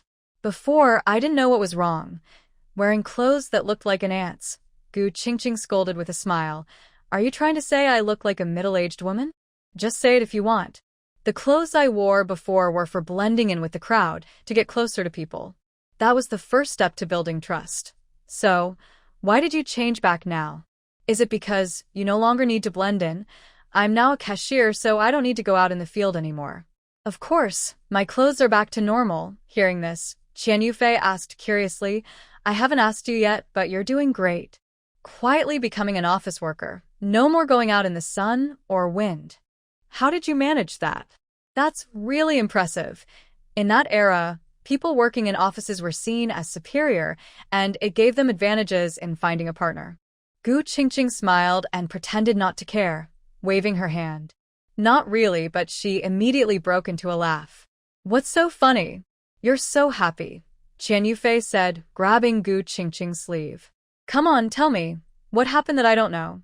Gu Qingqing composed herself and said, "Good things have been happening lately." She looked at Qian Yufei and continued, "First, I became a cashier. Don't guess randomly, I didn't do anything bad. I got the position through my own efforts." Seeing Qian Yufei tilt her head in confusion, she explained further, "Remember the steelmaking event before? I was working extra hard then. I didn't expect that in the end. The Iron Lady wasn't me, but a tough opponent. I was convinced and accepted it. I didn't expect this to happen. Things took a surprising turn. Recently, when I went to the town, I accidentally saw the leader from the steelmaking days. He said that because I had been very active and set a good example for the people, I shouldn't be fully judged just because I wasn't as good as Lu Rulan. The organization decided to award me a certificate for being an active member. Wow, Ching Ching, your efforts paid off. Exactly. Because of this certificate, I had an advantage when I transferred to a new position. Plus, my performance was pretty good, so she shrugged casually as if it was no big deal, showing a bit of disdain. Qian Yufei thought she was a bit boastful, but since her friend was happy, she went along with it. So, you easily got the cashier position. Yes, yes. What about the previous cashier? Well, I guess I was lucky. The last cashier was transferred from another place because she was getting married, and her partner got a job here. So, the position just opened up. Your luck really is good. There's more to be happy about, Ching Ching said, leaning closer to Qian Yufei and glancing around quietly. Su Lin is gone. Who's gone? Su Lin. Is she the procurement officer, the one who wanted to get ahead by borrowing your influence? Yes, that's her. That shouldn't happen. With her connections, she should have been transferred to another position at least. Ching Ching gave a mysterious smile, pulled her toward the corner of the wall, and whispered, At first, I thought so too. But then, Su Lin didn't make any moves, while Director Zhang's nephew kept showing off. I started to suspect that Su Lin lost a competition with her. But her departure later made me think it might be more complicated. Why is it more complicated? I heard, mind you, I only heard this, that Su Lin was driven out by her sister. Why? Did she climb over the wall? Qian Yufei's thoughts weren't dirty. She just listened to a lot of stories and naturally thought in that direction. Could it be her brother-in-law? After saying that, she covered her mouth with her hand. Gu Qingqing covered her eyes in frustration, almost speechless. Where is he? She asked. Suddenly, she paused, uncertain. Could it be not? You're asking me? I was sure before, but after hearing you, I think maybe not. So, what was your original reason for driving Su Lin away? At first, I heard her sister was introducing her to suitors one after another. Initially, they were young men, but of course, their positions were lower. Su Lin, as you know, is quite ambitious and didn't agree. Later, the suitors' ages gradually increased. Eventually, someone from a nearby area, a party official over 40, was interested. He wasn't from our military district, he was just visiting a comrade. Su Lin saw him first, and her sister decided not to interfere anymore, sending Su Lin home to her parents for a decision. That makes sense. Su Lin must have been really desperate. Someone over 40 probably had a family before. She just wanted to be a stepmother. She wasn't trying to be a stepmother, she wanted to be a wife, specifically, the wife of a political officer. After you just finished talking, I started to doubt myself. Maybe she had other plans, like wanting to be the commander's wife. It's not impossible. Her sister was well-meaning but ended up causing trouble, bringing in a troublemaker. It was better to send her away. Otherwise, after Commander Yang's incident, if this Colonel Zhang caused a scandal, our military district would lose face. Gu Qingqing covered her mouth and chuckled softly. It seems we've already lost face. Commander Yang's influence was too great. Speaking of which, I wonder what happened to Commander Yang in the end? Why haven't we heard from him? Gu Qingqing pulled Qian Yufei to a tree. Hang Xiao Tuanzi's bamboo basket on this branch. We'll watch over it, or else it's too heavy for you to carry. Qian Yufei followed her advice, hanging Xiao Tuanzi's basket on the tree. She patted her slightly red hands and said, His story, it can't be washed away by a heavy rain. I'm so curious about his ending. Gu Qingqing sighed. That Commander Yang, after digging up Li Xiaohua's body in the middle of the night, was transferred away the next day. I have no idea where he was sent. It's like he suddenly disappeared into thin air. Gu Qingqing looked around and lowered her voice. But even though not many people know, I've heard some news. Please don't tell anyone I told you. Qian Yufei quickly nodded. Yes, I won't tell. Go ahead, I promise I won't say a word. Well, I still believe him, she said, then continued. It's about someone dying. The death was quite tragic. At first, he insisted he didn't know anything, saying her mother took her back to their hometown. Later, after they dug up the body, He still refused to admit it was Li Xiaohua.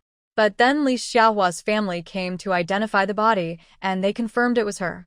Only then did Captain Yang finally speak. But he only said that it might be Li Xiaohua.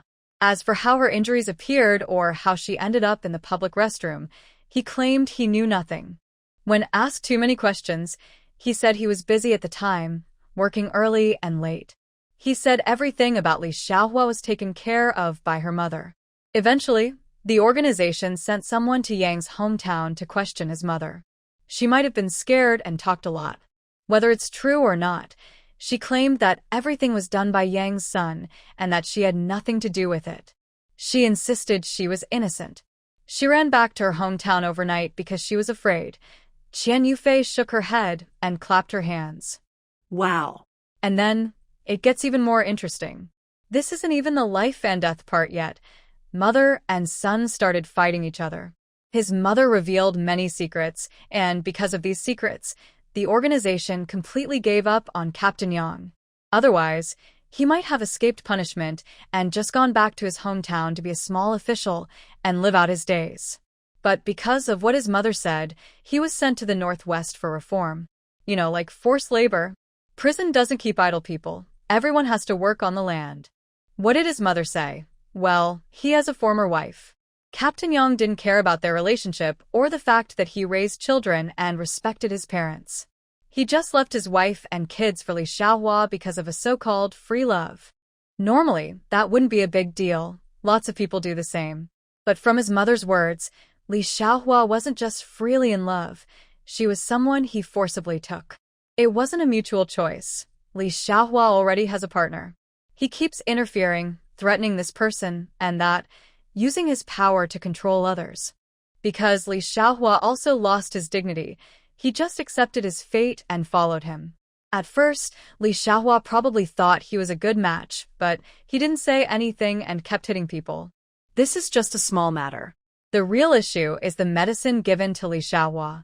It is said that Captain Yang told him to buy it, and the source was also provided by Captain Yang. This is quite suspicious and hard to explain. Even though Captain Yang repeatedly denies any connection with the group, the organization no longer trusts him. There's no proof, or else Captain Yang's situation would be worse. People say Captain Yang is obsessed with his son. Li Xiaohua took the medicine and lost his mind, and they wouldn't stop the treatment. I think normal people wouldn't do such things. Captain Yang isn't normal. I also heard that someone suggested investigating further, but Captain Yang has been around for many years and still has some friends in the organization. They persuaded others, so the investigation was stopped. If they kept investigating, things might get worse. Do you think it's that serious? You're too naive. It's definitely serious. Things like this don't happen without bloodshed. Qian Yufei was shocked and took a step back. Wow, is it really that extreme? It's not about being dramatic. In conflicts like theirs, bloodshed is common. Qian Yufei swallowed hard, eyes wide with surprise at the new world opening up. So, Captain Yang is in real danger? Gu Qingqing shook her head. That's hard to say. Do you know how tough the Northwest is? If you knew how hard it is, you'd realize that choosing between suffering and living happily is a tough choice. It's all quite exhausting. Qian Yufei understood immediately. Living is worse than dying, just suffering to stay alive. Then she asked, since Captain Yang is gone, who is now the leader of the third group? Has someone taken over? It seems reasonable, but I feel there's something fishy about it. Really? The new leader of the third group is Li Qinggong, the former deputy leader. That makes sense. It's a natural choice. The main group has gone down, and the deputy group has taken the top position. Did you hear any other news? Gu Qingqing shrugged. Just as she was about to say something, a voice came from inside the house, probably looking for her. Qingqing, are you there? Go ahead and do your work. I'll buy some things and then go home. The sky is gloomy. It looks like it might rain again. The conversation was interrupted, and both of them went their separate ways. Reality is really harsh. Qian Yufei feels like her life is a bit unreal, like she's watching a TV show. The way she used to see life has been shattered here. As she carried the little one home, her eyes were unfocused. She had received a lot of news today. One was that someone had died but didn't have to pay for it. If it weren't for a careless teammate, that person might still be alive and even marry a young wife for the third time. Another thing was that the fighting seems to have already started. Even the labor reform has begun. It's still drizzling, just light rain, but it's happening every day. The harvest season is coming soon, and with this rain, the crops might rot in the fields. Farmers are really suffering. They worked hard for months, just hoping to harvest some potatoes, sweet potatoes, grains, and vegetables to fill their stomachs. But the drought earlier had cracked the land. Now that the rain finally came, it just keeps falling. It's really frustrating. The rain has soaked through, and the water is seeping into the ground more slowly. It's clear the underground water is almost full. Seeing the ripe crops submerged in water, the feeling in her heart is hard to describe. So painful. If the rain doesn't stop, not only will there be no harvest this summer, but the crops in autumn, corn and wheat, may not survive either. If that happens, the whole year's hopes will be ruined. The family depends on these grains to live. Now, she doesn't have many hopes left. Kinyufei just hopes there won't be a flood, or she'll be in trouble. Time passed slowly, with the rain falling intermittently. Throughout July, Kinyufei hardly saw the sun. When it finally shone, she took out all the bedding to dry, to prevent too much dampness from harming her health. Because of the little one, she had to light the fire in the heated bed again. She moved from the West Room's bed to the East Room's heated bed.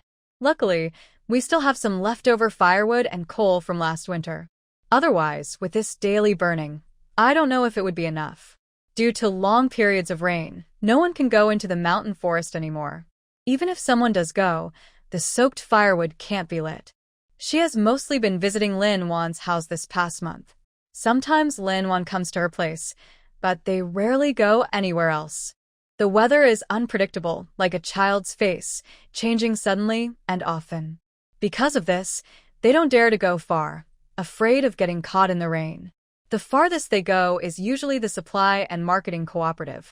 Although they have stored a lot of supplies at home, Qian Yufei mostly bought everything during the receipt period. Sometimes she also exchanged some items for others. For example, fabric tickets, she mostly exchanged them with Ma, the woman who helped her make cotton-padded jackets. At first, Ma saw her on the road and noticed her baby, then casually asked, "Do you need help making a cotton jacket for the baby this winter?" It was a bit early, but Qian Yufei wanted to prepare in advance. Although it's likely that Zhou Huainan's family will send some clothes later, no one can guarantee that nothing unexpected will happen. So, Qian Yufei decided to ask Ma to start making cotton jackets for her little one. They made 4 sets in total, some thick, some thin, all one piece. Qian Yufei didn't know how to sew, so she just relied on Ma's experience. She also ordered a thick cotton-padded jacket and pants for herself and Zhou Huainan. Last year's thick coat and pants wouldn't keep warm anymore, so she didn't need to make a thin one this year, but she wanted to make new thick ones. Both the fabric and cotton were provided by Qian Yufei. When Ma saw how much fabric she had, she suggested, "Fei Fei, you have so much fabric at home. Do you want to exchange the fabric tickets with me? You don't need to pay me for sewing, just settle with the tickets." She then sighed, "Ever since I got the tickets, it's been so hard to gather enough fabric to make a single piece of clothing." She was worried too. She relied on her sewing skills to earn a living, but after getting the fabric tickets, she ran out of fabric. How could she make clothes now? If she doesn't make clothes, no one will come to her for sewing. Qian Yufei happily agreed. Her fabric supplies were really abundant. She felt she wouldn't need to buy any for the next few years. So, the two of them happily cooperated, each getting what they needed. That day, Qian Yufei sat on the bed, looking at the dark, cloudy sky outside, and sighed. It's been a month. Why hasn't Brother Huainan come back yet? Say that the task has taken a long time. That's really a long time. Then, looking at the little dumpling, she continued, "Yes, little dumpling, do you miss Dad? Is it because he hasn't come back that you've forgotten him?" Her response was the little dumpling's giggling laugh. The little dumpling is now 4 months old. He doesn't sleep as much as at the beginning.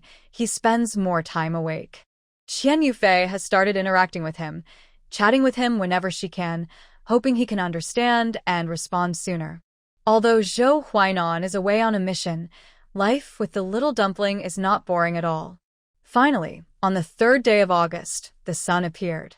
Its bright rays shone through the window, dispelling the dampness and cold brought by days of rain. Seeing the long-missed sunshine, Qian Yufei couldn't help but smile. She gently patted her little dumpling and said, "Little dumpling, look, the sun is out. Come on, let's take you out for a walk."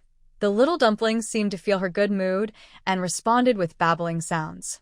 His adorable look warmed Qian Yufei's heart. The ground outside couldn't bear her weight. Stepping on it created holes. So, she wore rain boots and held her little dumpling. They both wore jackets and carefully opened the door. The fresh scent of earth and warm sunlight hit them. Qian Yufei took a deep breath of this long-missed fresh air, feeling much more energized. Many people were outside the residential area. Qian Yufei saw Lin Wan also holding her baby. They gathered together, slowly, step by step, walking toward the gate of the residential area. This was truly a step-by-step journey. They had to go around puddles of various sizes and find firm ground. They tentatively stepped onto the ground and moved forward, walking carefully to avoid slipping. A few women gathered in small groups along the way. But instead of feeling happy about the sunshine, they looked worried. "Hey, with a month of rain, I wonder if it's raining back home too. I haven't heard anything for a month. I'm so worried. If you're so anxious, you could send a telegram to ask. Maybe it hasn't rained that long back home. I was about to send a telegram to the town myself. Do you want to come with me? Let's go, I am really worried," she said. As they moved forward, they met another group of people. The topic of conversation was still about the rain. "I tell you, Sister Qian, after the autumn harvest each year, you receive grain sent from home. How is the harvest this year? If it's still normal, I want to ask you to help buy some. My brothers and cousins are really hungry, and the grain coupons aren't enough. Also, from what I hear about nearby villages, the harvest might not be very good this year. I am worried too. I plan to write a letter soon to ask about it." "Hopefully, there hasn't been a disaster," she replied. Then she thought for a moment and added, "But even if there hasn't been a disaster, it seems unlikely there will be extra grain. I heard rumors that private buying and selling might be banned. I don't know if it's true." "Wow, are they really going to stop people from living?" someone exclaimed, slapping their thigh. Qian Yufei and Lin Wan exchanged glances and silently passed by. A rainstorm disrupted everyone's peaceful life. People started worrying about their stomachs, their food, and their loved ones. Qian Yufei guessed that the rural areas nearby must be even more worried than they were. At least they still receive grain coupons regularly, which they can use to buy food at the grain shop. Although the amount might be reduced or they might go late and find no grain, their situation is still better than farmers who rely solely on land. They depend on the weather and land. Thinking about what might be happening in the countryside now, Qian Yufei sighed. "Hey, how do you think the nearby villages are doing? Should I also send a letter home to ask about their situation?" Lin Wan comforted her. "Don't worry too much. You can write a letter to ask. If needed, you could send some grain to them to help. It should be fine. Yes, I will write a letter tonight and send some supplies to them." Lin Wan shook her head. "I suggest you wait a bit before mailing things. Right now, it's sunny here, but you can't be sure other areas are sunny too. If it rains everywhere, your package might get soaked and damaged, and that would be a loss." "That's true. Are there many places experiencing rain lately?" Lin Wan looked worried. "Not many." Qian Yufei was about to feel happy when Lin Wan added, "It's a lot." Qian Yufei's face twisted in surprise because the conversation turned so quickly that she couldn't keep up with her expressions. She rolled her eyes at Lin Wan, stopped walking, and silently looked up at the sky. "It seems this year isn't a good one. We should start planning early." "Yes, I totally agree. First, we should exchange all our tickets for goods and buy as much as we can." As they talked about what to buy and what preparations to make, they headed toward the supply and marketing cooperative. But before reaching it, they saw Wang Meihui, whom they hadn't seen in a long time. She looked good now, holding a book and happily chatting with a young soldier. The soldier seemed a bit shy and embarrassed, with his ears turning red. "Is she seeing someone again?" Qian Yufei whispered. Lin Wan stopped walking and asked, "Who?" Then looked in the direction Qian Yufei was pointing. Oh, you mean Wang Meihui? Huh? Qian Yufei turned her head. You know her? Of course. Wang Meihui is quite a remarkable person. I'm not talking about that. Do you know who she's with?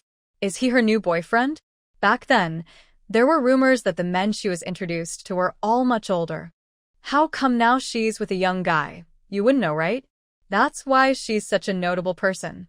She had a miscarriage, but then her recovery was so quick that she cut ties with her ex completely.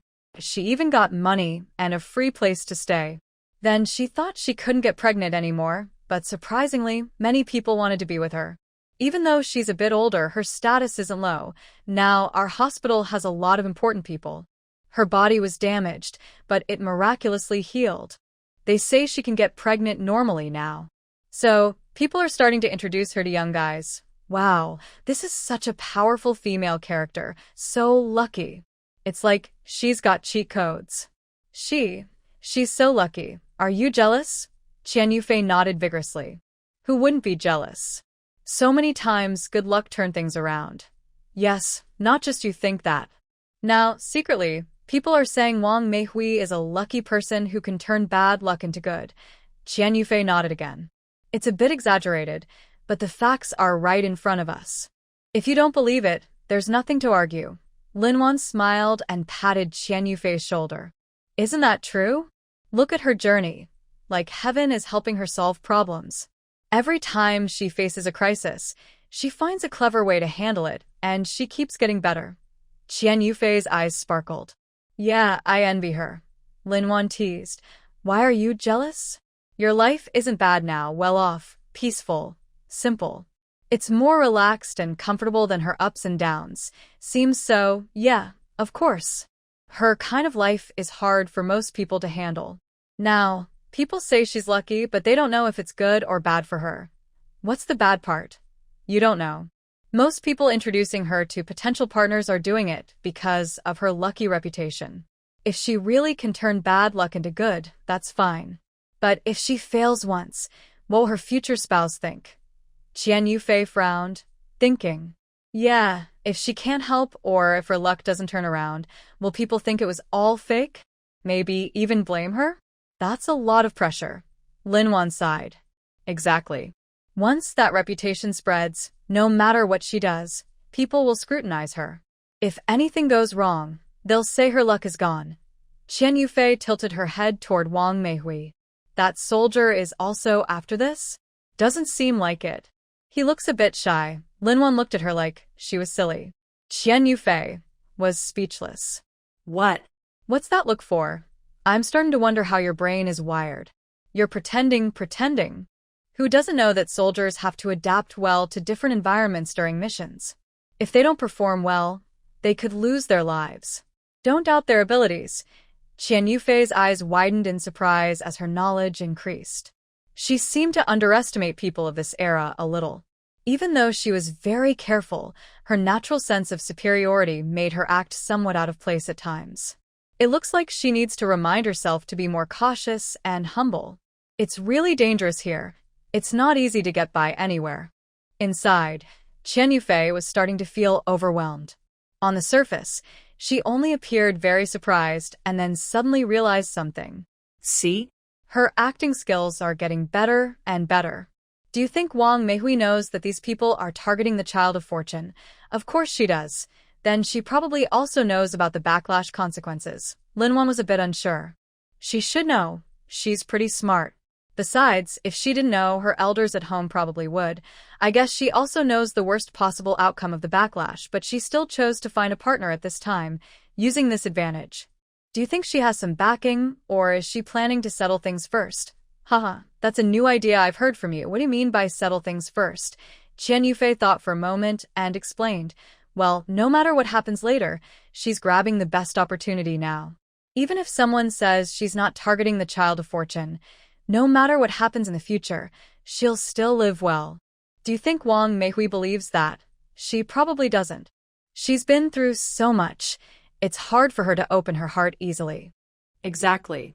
Since she's unlikely to believe it, then we should pick the best option and leave the rest to fate. What do you think?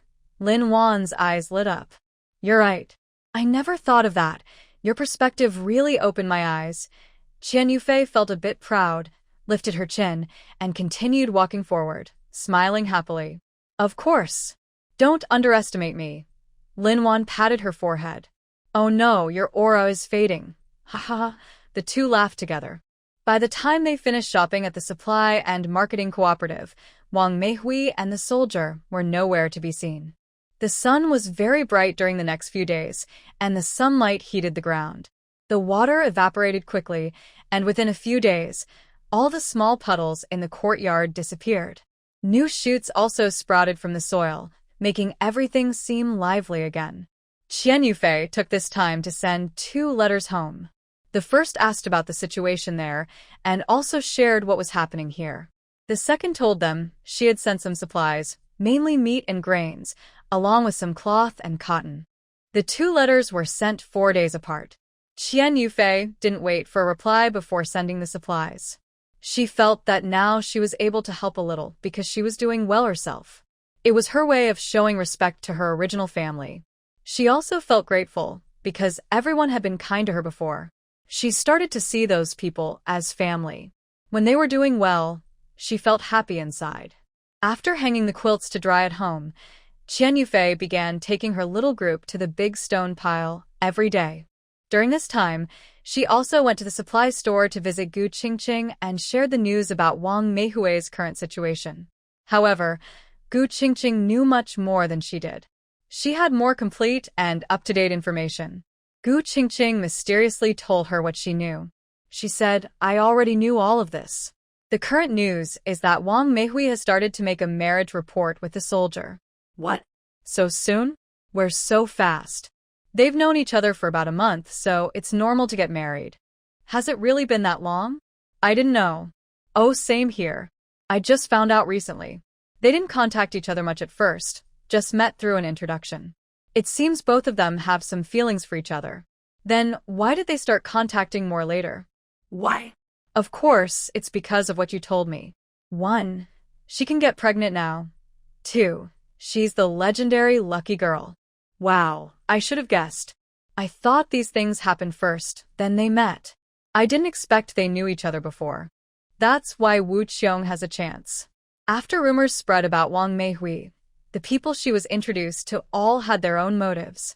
However, this Commander Wu was the first person I met. While I can't rule out other possibilities, he seemed less motivated by ulterior motives than those who came later. So, she made a choice just because of that? There might be other reasons. From what I saw, several times when it rained, Commander Wu would come to pick her up after work, even in the rain. Wow, so proactive? Then she frowned. I feel like Commander Wu might have bigger issues. He doesn't seem entirely straightforward. Gu Qingqing looked like she had found a kindred spirit. Haha, we think alike. When I tell others about this, they say I shouldn't assume the worst about people or think they're scheming. But I have a feeling that Commander Wu has other motives. Yeah, I think so too. Let's wait and see what happens next. Gu Qingqing nodded. But even if we see what happens next, we can't be sure. Even setting aside the idea of the lucky child, Wang Meihui isn't lacking either. That's true. She has a job, is young, healthy, and looks good. With so many soldiers in the military district, it's quite easy for her to get married. I now think that this so-called lucky child might have affected Wang Meihui's performance. I wonder who spread that rumor and what their goal was. Suddenly, she turned her head and stared at Gu Qingqing intently. Gu Qingqing looked speechless. Are you suspecting that I spread that rumor? Qian Yufei smiled and tilted her head without saying a word. Come on, am I that mean? Besides, our grudge isn't that serious. Small conflicts are fine, but this is a big life event. I wouldn't do something so underhanded. Does Wang Meihui have other enemies? The method is clever, sabotaging someone subtly. Maybe those who know about it would even say she's doing it for her own good. I don't really know about enemies. I'm not very familiar with her either. I've only met her a few times and exchanged a few words. I do admire her boldness in being able to let go of things easily. That's true. When we first met her, we could tell she was very decisive in giving up on something. After talking about Wang Meihui for a while, The more we discussed, the more we felt she had a tough life, big ups and downs. Although she always manages to turn danger into safety, her life has been full of setbacks. A few days after this happened, one evening, Gu Qingqing specifically went to Qian Yufei's house to tell her, "Fei Fei, I have some news for you." "What news? Why are you so excited?" "Of course, it's the news you want to hear." Later, after talking, they found out that Wang Meihui really did marry Lieutenant Wu. There was no formal ceremony. It was said that after the marriage report was approved, the two of them went to the supply and marketing cooperative to buy a lot of wedding supplies. That's how the people at the cooperative found out they were married. Lieutenant Wu was not eligible to apply to join the military unit, so they were still living at Wang Meihui's place for now. But rules are rules. Once Wang Meihui got married, the house had to be returned. So, although the organization didn't push them, they were planning to move out. Even if they moved out, they wouldn't go far. Wang Meihui needed to attend school, and Lieutenant Wu had to go to the military district. Luckily, outside the family compound at the supply and marketing cooperative, there were some newly built houses, and some were still available. Wang Meihui and her plan to buy one. They had enough money to buy the house. Mainly, Wang Meihui had some savings. No wonder Lieutenant Wu was so clever. He married a wife who was worth it. Plus, since the house belonged to the organization, they could get some discounts. In the end, how much money was used to buy the house is unknown to Qian Yufei and Gu Qingqing. They only heard that not long after, Wang Meihui and her moved in. Later, Qian Yufei's attention shifted elsewhere. After more than a month of high temperatures and intense sunlight, with plenty of underground water, various crops were ready for harvest. Although some vegetables in Qian Yufei's home garden rotted due to the continuous rain during that period, the remaining ones were enough for her to eat and store. Fruits hung heavily on the branches. To have more vegetables for this winter and next spring, she dried almost every kind of vegetable. Some were picked fresh and sun-dried, others were steamed, sliced, and dried. Of course, she also didn't forget to listen to gossip at the big stone pile during her free time. From the state of the plants in her small yard, Qian Yufei could tell that this year's harvest in the countryside would likely be affected. However, how much it would be affected was still just a guess. Now the harvest has begun, and news is spreading. Crops in nearby rural areas have experienced some level of reduction, but there is still some harvest to be gathered. For example, Qian Yufei heard from the older women who come to buy supplies at the cooperative that the potatoes and sweet potatoes grown on the higher slopes in their village were not much affected and yielded a good harvest. However, crops in low-lying areas mostly rotted away, so overall, the harvest is somewhat reduced. Vegetables are in worse shape. Less than 1/3 remain edible. Luckily, vegetables are rarely grown in the fields in rural areas. They are mostly planted in people's yards, while the fields mainly grow grains. In their region, spring harvests mainly include wheat, various beans, potatoes, and sweet potatoes. In autumn, they plant more types of grains such as rice, corn, sorghum, soybeans, and millet, and they can also grow potatoes and sweet potatoes. Qian Yufei summarized the recent news and, based on the villagers' conditions, made an initial guess. A good harvest is unlikely, but the current grain supplies are enough to last until the autumn harvest. As long as the autumn is a good one, everything will be fine. At the same time, she received a letter from her hometown. It said that their rural area was also affected by the disaster this year, but because everyone has jobs and they receive grain coupons, they haven't been much affected.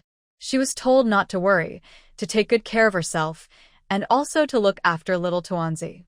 The letter was written by Qian Yuan, who also shared updates about each family member.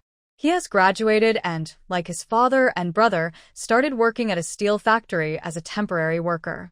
He has also found a master electrician at the factory. Although he is only a temporary worker, the factory urgently needs electricians. The leaders promised that once he learns enough to work independently, he will be made a permanent employee. His position is different from Qian Yuman's as a fitter. He was recruited specifically as an electrician. The factory is expanding and hiring more workers, and since his education level is sufficient, once he becomes permanent, his salary will be twice as high as Yuman's. The letter said that Yuman has already become a permanent employee. The family is looking for a wife for both of them and also asked if she could come home for the new year. They haven't met little Tuanzi in person yet. Although photos have been sent, they have seen him, but children change so quickly every day, and photos can never be as lively and vivid as seeing him in person. At the end of the letter, she also asked what she might be missing there and whether she should send some dried vegetables, dried fish, mushrooms, or other things. This summer, Qian Yumin and his brother started their side business of catching and selling fish again. Although many people nearby were competing for the business because they were the first to start and had more experience, they knew where the fish were, and they made quite a bit of money. Qian Yufei read the letter several times. From the words, she could feel that they were happy with their current life. Even though the weather in the past few months was a bit unusual, since they both had jobs and maybe weren't living in the countryside, they didn't feel any real danger. Now, we just have to see how the second half of the year goes. I hope everything stays safe. The stability at home made her feel very peaceful. Qian Yufei wrote a letter to her family, and she was sure that Zhou Huainan also kept in touch. Usually, before writing, she would take the little boy to the town to take some photos, then send pictures of him along with the letter. Most of the letter's content was about the children. She and Zhou Huainan also briefly mentioned themselves. Honestly, she didn't know what to say to them, but maintaining the relationship was important. Luckily, she had the little boy, so they still had some common topics to talk about. Qian Yufei's letters were never written in vain. Every time she received a reply, it was filled with packages, clothes, shoes, food, and other supplies. Most of it was for the little boy, but there were also some things for her and Zhou Huainan. Because of that, she enjoyed writing letters. Every 1 or 2 months, she would send a letter. It's not that she was greedy for those things. No, actually, she just wanted those surprises and gifts. The clothes and shoes they sent were really beautiful, not much worse than modern ones, and sometimes even better in craftsmanship and fabric. Unpacking those parcels always made her happy. It felt just like opening packages in her previous life. And now, she didn't have to spend her own money. She just sent a few photos of the little boy or their family of 3, and in return, she'd get warm greetings from Zhou Huainan's relatives she couldn't see. She'd also send some homemade snacks. It was quite simple. Low investment, high return. Only a fool wouldn't do it. Unknowingly, more than 10 days had passed. It was already early September, and Zhou Huainan still hadn't come back. There was no news at all. Qian Yufei was starting to feel restless. This time, Gu Qingqing's husband, Chu Mingchen, was also on the trip. Qian Yufei planned to visit Gu Qingqing to ask if she knew any inside information or if Chu Mingchen had sent her any letters back. After getting the little dumpling some gear, the two of them left. The little dumpling is now over 5 months old, and he is awake longer each day. His little hands have become much more agile, and he always wants to grab things. The small toys and dolls he made before are now useful. At the same time, Qian Yufei noticed he might be starting to grow teeth. He's drooling a lot and likes to put anything he can reach into his mouth. If there's nothing nearby, he chews on his own fingers. He also yells loudly all day, as if talking to someone, and often tries to turn over. He's very lively and not at all still. Recently, Qian Yufei doesn't dare leave him alone for long, worried he might fall if no one watches him. But babies at this age are very fun, though a bit tiring. When they go out, the little dumpling isn't still in his basket. He keeps trying to stand up and look around. He's very curious about the world, with big eyes constantly moving. Hey, little dumpling, be good. Carrying you is already heavy enough, and you keep squirming. Looks like this basket can't hold you much longer. Maybe I should upgrade it, or next time I go out I might have to carry you. Thinking about it makes Qian Yufei tired. These days, she's either holding or carrying the little dumpling, so her arms are very strong now. But even so, she's still tired. The little dumpling is too lively. On the way, he sometimes makes little sounds, like he's greeting the world. During the day, Gu Qingqing is still at the supply store, so Qian Yufei went to find her there. Gu Qingqing isn't usually very busy, so when Qian Yufei visits, they often chat freely outside. Today was no different. You really have a better job now than that purchasing position before. It seems like you're mostly free? Forget the feeling. I am very free. You don't know, I've even started learning to knit sweaters from my old colleagues. I've already made half of one. I'll show you my work when it's done. You're really good at this. I wanted to try knitting sweaters last year, but I didn't succeed. I only made 2 scarves, and then winter was almost over. If you can knit scarves, you should be able to make sweaters too. Just learn at home when you have free time. Now is a good time to start, and when it gets cold, you'll have something warm to wear. Qian Yufei waved her hand and said, "It's not really possible now." Then she picked up the basket by her feet to show her. Look at him now, so lively and active. He's very restless and doesn't stay still. He's always moving around, and if I don't hold him, he'll cause trouble. Gu Qingqing peeked into the basket. The little one was waving his tiny hands and holding onto the edge of the basket, trying to stand up.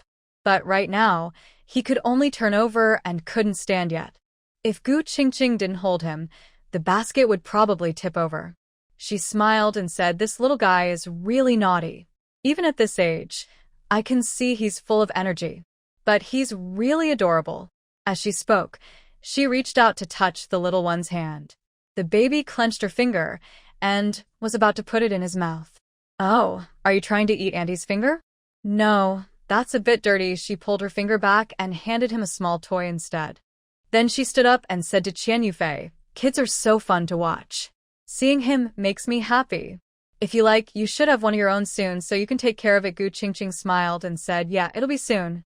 Not long now. Qian Yufei raised her eyebrows, sensing something was off.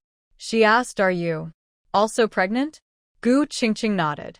"Yes, I'm over 3 months now. At first, I was worried about being unstable, but now that it's been over 3 months, everything's fine. You've been keeping it a secret well. But it's true that you should rest more in the early stages." She then reminded her, "By the way, your due date is about the same as mine." The weather was a bit cool then, so remember to prepare some clothes for the baby in advance. "Yes, I've already started preparing. During the day, I knit sweaters here, and at night I make clothes for the baby at home. By the way, do you have enough fabric? If not, I can share some with you." "No need, you know, Mingchen's family used to run a fabric shop. They've changed careers now, but they still have a lot of fabric. If you need some, just let me know." "Wow, it's really you who's thoughtful." As expected, Gu Qingqing is also very thoughtful. How could she lack these things? It's simply impossible. Gu Qingqing smiled and said, "But I guess you don't need them either." Qian Yufei nodded and admitted, "That's true. My little baby's clothes are almost all taken care of by Gu Huainan's family. They send the fabrics, and I just use them myself." Gu Qingqing covered her mouth and laughed. "That's good. They love their grandson, and you get to benefit from it." Definitely benefiting, they both smiled at each other. Life really isn't the same with everyone. Qian Yufei felt grateful again for her past choices, grateful to her grandmother for giving her this chance, grateful that Zhou Huainan appeared at the right time, and grateful that both of them chose each other. She also thought she should send some food and fabrics back to her hometown. Next time she mails something, she plans to send some to her grandparents too. People should learn to be thankful. They had so much to talk about, but as they were about to leave, Qian Yufei suddenly remembered her purpose for coming. She asked, "By the way, Qingqing, has Chu Mingchen sent you any letters?" Gu Qingqing shook her head and teased, "Are you missing your guy?" Qian Yufei felt a little embarrassed from the teasing. "No, I just think their mission took longer than expected this time." "He didn't tell you when he left?" "They're far away this time, so it's going to take a while." Qian Yufei relaxed her shoulders and sighed. "Well, he did tell me, but I thought a while meant 2 months at most. Now it seems it's not quite that simple." Gu Qingqing shrugged. "I'm not sure either, but who cares? We just need to focus on ourselves. Whether they come back or not, it's the same. They're busy from morning till night, and whether they're here or not doesn't matter." Qian Yufei silently disagreed in her heart. Things aren't the same. At least when Zhou Huainan is home, she doesn't have to worry about the little one's clothes or diapers. Now, she has to take care of everything. Well, it's not really up to us when they come back. When they come back, they come back," she said resignedly.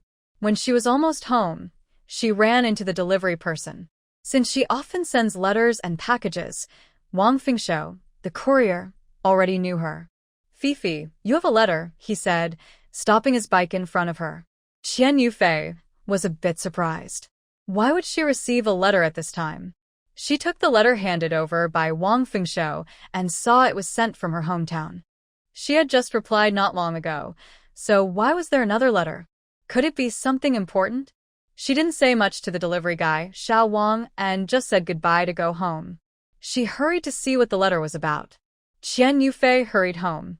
As soon as she entered, she quickly settled little Tuanzi and then eagerly opened the envelope. The letter unfolded, and familiar handwriting caught her eye, still Qian Yuan's handwriting. The letter mentioned Qian Yuping and gave details about her current situation. It turned out that Qian Yufei was right at the train station. The person she saw was indeed Qian Yuping. At that time, Yuping was dating a soldier. She didn't say much at first, but her family kept trying to introduce her to others and even arranged blind dates. She had no choice but to say she was in a relationship. Her boyfriend's family was very well off, supposedly from Beijing. He was a soldier with a good background, a match for her, but her family opposed their relationship. They kept delaying things for over a year, but it didn't stop their contact. 3 months ago, the soldier, named Wen Li, was injured on a mission. He had also made meritorious service and was about to be promoted to deputy battalion commander. Maybe because he earned his merit, or because their marriage was delayed too long, or because Wen Li's family was also planning to marry him off, they decided not to wait any longer. Wen Li's family agreed that they could be together. Seeing this, Qian Yufei thought that all these reasons might be secondary. She guessed the main reason was that the overall situation was changing. Marrying someone like Yuping was safer and more in line with the current trend. It might even be beneficial for their family. It wasn't just her guess. Many people in this period made similar choices. Many children from big families married commoners to avoid certain risks. Although they agreed to let them be together, Wen Li's family didn't seem very serious about it. The wedding was held at Yuping's home, and only relatives attended. Wen Li's family only had a cousin present. No one else came. It was only during the wedding that they discovered Wen Li and Zhou Huainan belonged to the same military district. This is like a flood washing away the Dragon King Temple. When both sides inquired, they all knew each other. Then Wen Li, her cousin, suddenly changed his attitude completely, turning 180 degrees. At first, he looked down on her and was unreasonable, but later he became attentive and respectful. Qian Yuan described this vividly. It is said that he also gave Qian Yufei a lot of bride price later. Officially, it was because there wasn't enough time and she had to follow the army, so the gifts would be sent directly to the military district. Whether this is true or not, everyone knows in their hearts.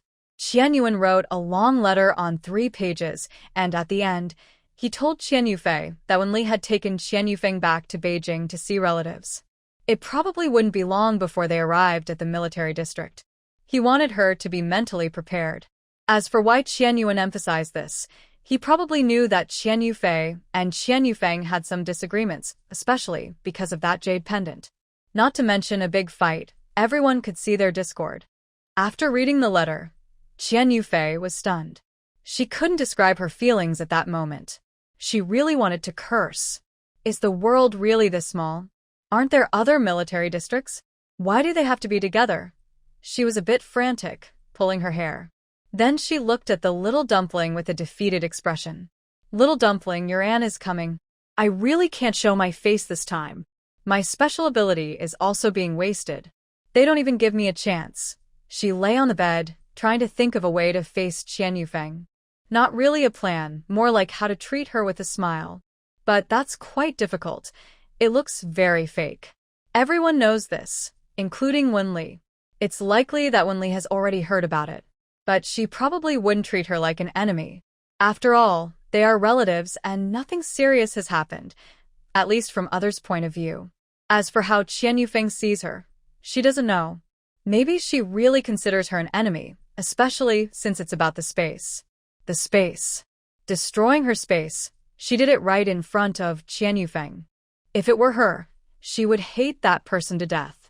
But judging from Wen Li and Wen's cousin's attitude, even if Qian Yufeng hates her, she probably will pretend to be close and hide her true feelings. With their relationship, Wen Li has gained some connections within the military, which might lead to cooperation. Such family ties are better than strangers and make relationships more stable. Qian Yufei quickly analyzed and decided to pretend to be a distant but approachable relative. However, she also needed to stay cautious and not let her guard down. When Zhou Huainan returns, she must also emphasize that her relationship with Qian Yuping isn't very close, so he shouldn't be completely unprepared. The rest depends on Qian Yuping's attitude and situation when she arrives. She will respond accordingly, making sure others can't see that they are not on good terms. After all, the relationship with Qian Yuping might be useful. Both sides could gain some unseen benefits, whether in their future military life or social circles. Qian Yufei understands clearly that, even if she doesn't want to interact with Qian Yuping, she still needs to maintain the appearance of family ties. Then she started thinking about Qian Yuping. She suspected that Qian Yuping had been reborn, otherwise she wouldn't have insisted on grabbing the jade pendant. Now, she wondered why Qian Yuping was so eager to marry Wen Li. Does Wen Li have some special qualities? Or will he achieve great things in the future? Or perhaps, like Zhou Huainan, Wen Li is someone Qian Yuping could meet and seize, someone with a high status and a good family background? It seems I need to pay more attention to Wen Li. Since she was reborn, Qian Yufei believed she had her reasons for choosing Wen Li. She just didn't know what kind of role Wen Li played in Qian Yuping's first life. Overthinking is pointless. We'll see when they arrive. Just my luck. Wanted a peaceful life, but now she's causing trouble. Life is indeed full of ups and downs. In the following days, Qian Yufei's mood wasn't very high. However, seeing the little one change day by day and sometimes seeming to chat with her, her mood improved a bit. She was too busy to feel down. The baby's saliva was endless. She couldn't keep up with the laundry, and she kept changing bibs one after another. The bed was piled high with blankets, worried she might overlook something. The little one kept turning and falling onto the ground. It was mid-September, and Qian Yufei was still waiting for Qian Yuping. Instead, Zhou Huainan finally returned. That day, she ate her usual meal, took a nap, then got up to take the little one for a walk and visit the supply store. Just as she was preparing to leave with the child, the front door opened with a bang. Qian Yufei thought a neighbor was visiting, so she casually placed the child on the bed with the bedding and turned to open the door. But as she stepped outside, she saw Zhou Huainan, carrying luggage and looking tired, with a big smile on his face. She was stunned for a moment, then rushed into his arms. "Why did you take so long? You came back late, and the little one doesn't even recognize you anymore." Zhou Huainan hugged her and carried his bag inside, setting it down. He said, "Yes, I went far this time." The journey took a long time, and it rained a lot during the trip, so many roads were blocked. Qian Yufei stepped back and asked, "Did it rain in many places?" "Yes, quite a lot." The rain covered a large area and many regions suffered disasters.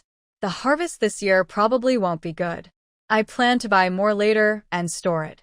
Qian Yufei straightened up and said, "Is that possible? Aren't purchases controlled by ration tickets? And with the disasters, the harvest must be smaller. We can't even eat enough, let alone sell extra." Zhou Huainan rubbed her head. "You're so naive. Not everyone follows orders so easily.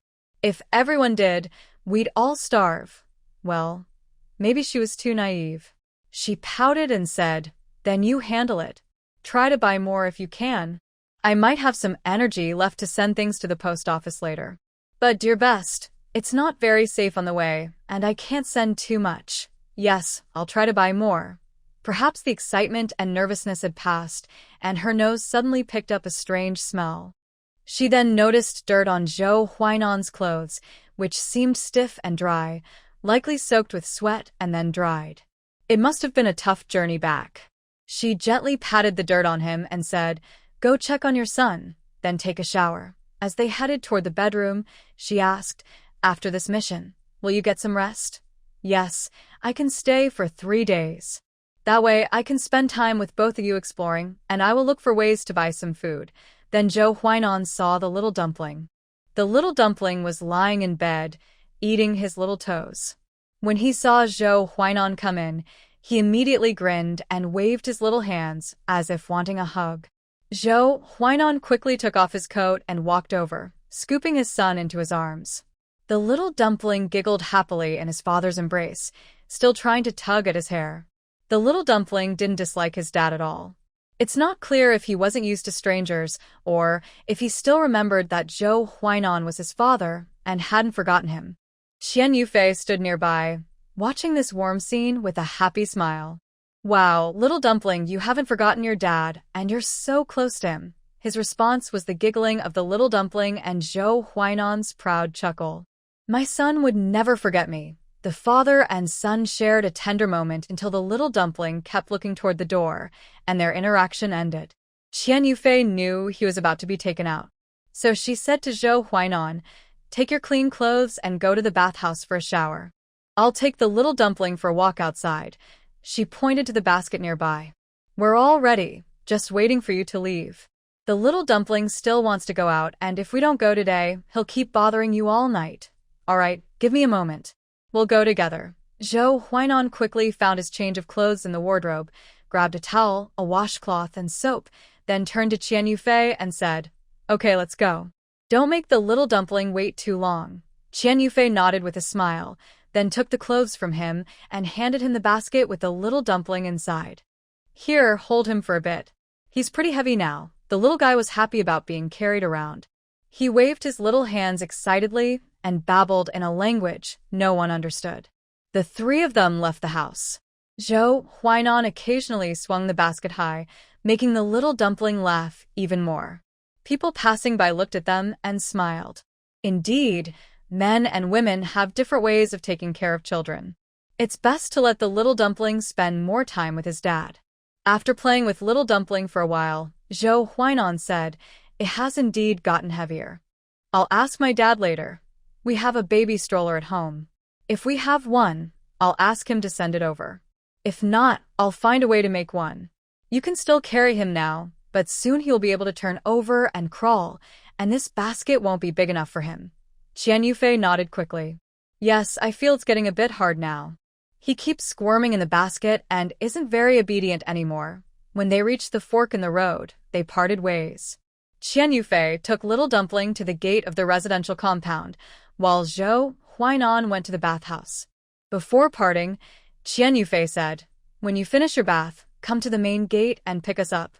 "Okay, sure." Later, when they met again, Zhou Huainan finished his bath and haircut in less than an hour. Back home, Qian Yufei's eyes shifted to the big package Zhou Huainan brought back. She pointed at it and asked, "What's inside? Can I open it and see?" Zhou Huainan smiled, carried the package to the sofa, and gestured for her to go ahead. "Of course, it's all for you and little dumpling." Eagerly, Qian Yufei opened it. The first thing she saw was a large bag of beef jerky. "Wow, is this beef jerky? Right?" "Yes, it is." She kept digging through the package and found a big bag of milk powder with 10 small 1-pound bags inside. "Oh, little dumpling's milk powder. It's just in time. I was thinking of weaning him in a few months." She looked up at Zhou Huainan. "Remember to bring back more milk powder these days. I plan to start weaning him around October or November. We'll need quite a bit then." Zhou Huainan agreed without hesitation. "Sure, I'll handle it. I should have brought more from the start. But it's not too late now. I'll write a letter to my comrade later and ask him to buy some for us." As she continued to look through the package, she saw raisins, dried mango, milk tablets, and at the bottom, a jewelry box. Her eyes lit up instantly. She looked up at Zhou Huainan with shining eyes and pointed at the jewelry box. "Is this for me?" Zhou Huainan, a bit amused and exasperated, said, "If it's not for you, then who else could it be? I can't be saving a dowry for my unborn daughter, right?" Qian Yufei didn't pay attention to what he was saying later. When she heard it was for her, she had already opened the jewelry box. Inside, there were several layers. The first thing she saw was a pair of jade bangles, smooth to the touch, delicate, with a soft color. It was clear they were high-quality jade. Further down, there was a pair of jade pendants, a jade hairpin, and a very intricate necklace. Qian Yufei looked at these pieces of jewelry, her face full of happiness. She touched one, slipped the bangles onto her wrist, looked at them again, and was clearly very satisfied. Then she looked up at Zhou Huainan and said, "I love them so much."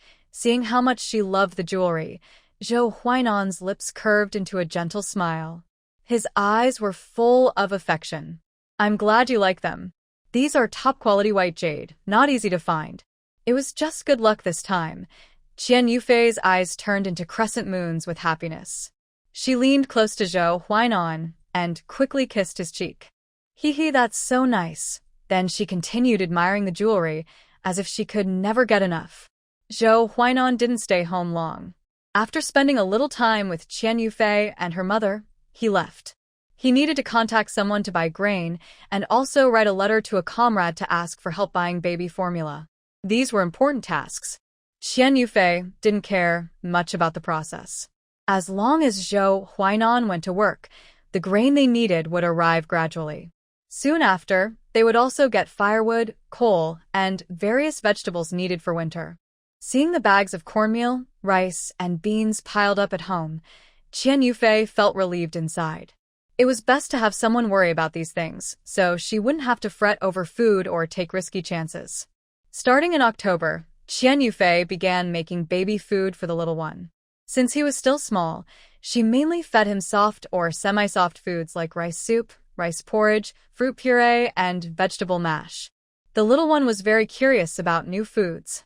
He eagerly chewed and licked everything, showing he loved all of it. Since he started eating soft foods, whenever he saw Qian Yufei and Zhou Huainan eating, he would crawl onto the table and even reach out to try to grab food from their mouths. Even when going out for a walk and seeing others eating, he would reach out and make excited noises, just wanting to try some. Qian Yufei and Zhou Huainan laughed happily at the little one's greedy look.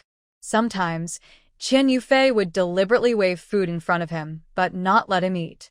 The little one would get anxious, his face turning red, waving his hands and feet, looking very adorable. Zhou Huainan smiled and advised Qian Yufei not to tease the child too much, worried she might upset him. But seeing how interested he was in food, both of them felt very happy. It was easy to wean him off milk now. Qian Yufei thought that in about a month when he had his first teeth and could chew food, she could start giving him soft porridge, maybe with some meat puree. At that point, he could be fully weaned. In this season, some fruits are still good to sell in the north. Although most areas have been affected by disasters, a few lucky places still have good fruit. Qian Yufei didn't know where Zhou Huainan got a box of apples, about 50 pounds. Since they had apples, Qian Yufei gave the little one apple puree every day. She used a small spoon to scrape the flesh, and he would just sip it directly into his stomach without needing to chew. Since starting solid foods, the little one seemed to grow very fast. Because they didn't have a scale at home, she was worried she might be mistaken or that he was growing too quickly and might have problems, so she went to the hospital to ask the doctor. Raising a child is really hard, especially for people like them who don't understand much and don't have elderly family nearby. This time, she went to a specialized department that covers maternal, infant, and children's health. The doctor was one of the new experts who had recently arrived with over 30 years of experience in pediatric illnesses. The head of the department was an older woman, whom Qian Yufei thought could be called a grandmother's age, but out of politeness, she called her doctor. After entering, Qian Yufei placed the little one on the table for the doctor to see and said, "Doctor, my baby just turned 6 months old, and I started giving him solid foods, mainly rice soup and fruit puree. It's probably about 10 days or so. I feel like he's growing a bit fast now. I can hardly hold him anymore. But we don't have a scale at home, so I'm not sure how much he weighs. I just want you to help check if he's okay now and not eating anything bad." After hearing this, the doctor gently placed the little one on the examination table and started searching through the cabinet. Finally, he found an old-fashioned scale with a metal tray on one side for weighing and a weight on the other. Together, they weighed the little one, and the scale showed 17 pounds 6 ounces. Although the reading was a bit off because the baby was moving, the overall weight was correct. The doctor said, "Your baby is very healthy. I did a full checkup before weighing him. You're taking good care of him. And your choice of adding solid foods is good. Rice soup and fruit puree are great options. Growing quickly is a good sign, showing he's absorbing nutrients well. No need to worry." Qian Yufei listened and nodded, occasionally asking, "Doctor, can I gradually stop giving him milk in the next month?" The doctor thought for a moment and said, "It's best to let him drink milk for a while longer. It's good for his growth and development. But if you want to stop, it's not a big problem." Qian Yufei waved her hand, knowing the doctor misunderstood. She just didn't want to breastfeed anymore, but would still give him formula milk. She said, "I just don't want to breastfeed him anymore. He can still drink formula for a few more months." The doctor then understood and smiled. "That's fine. Drinking formula is okay. Adding some solid foods makes his nutrition more complete and supports his growth at this stage." Seeing that Qian Yufei was eager to learn, he added, "But during the weaning process, you should watch how he reacts. For example, if he cries or refuses to eat because he's uncomfortable, you'll need to adjust. Maybe reduce daytime feedings gradually and transition to only at night. That way he'll accept it more easily." Qian Yufei listened carefully and remembered his advice. She then asked, "Is there anything I should pay attention to in my diet during the weaning period?" The doctor replied, "You should keep your diet light and balanced. Although your milk supply might be less, its quality will be good. Also, eating more nutritious food will help your recovery." After talking with the doctor and asking many questions, Qian Yufei felt she had learned a lot about infant growth. She felt more confident when she left the hospital. On her way home, she looked at the golden leaves on the trees and felt the cool autumn air. Her thoughts drifted to the upcoming harvest season. This summer was both dry and rainy. Although there were no floods, the weather affected the crops. The harvest was not as good as usual. Recently, she had been busy helping the little one with baby food and hadn't paid much attention to the harvest. She didn't know how the crops turned out this year. Most villagers rely on this harvest to get through the winter. If the harvest is poor, life will be hard for everyone. That evening, when Zhou Huainan returned home, Qian Yufei saw him digging potatoes in the yard and asked, "Brother Huainan, the harvest has started. How are the nearby villages doing?"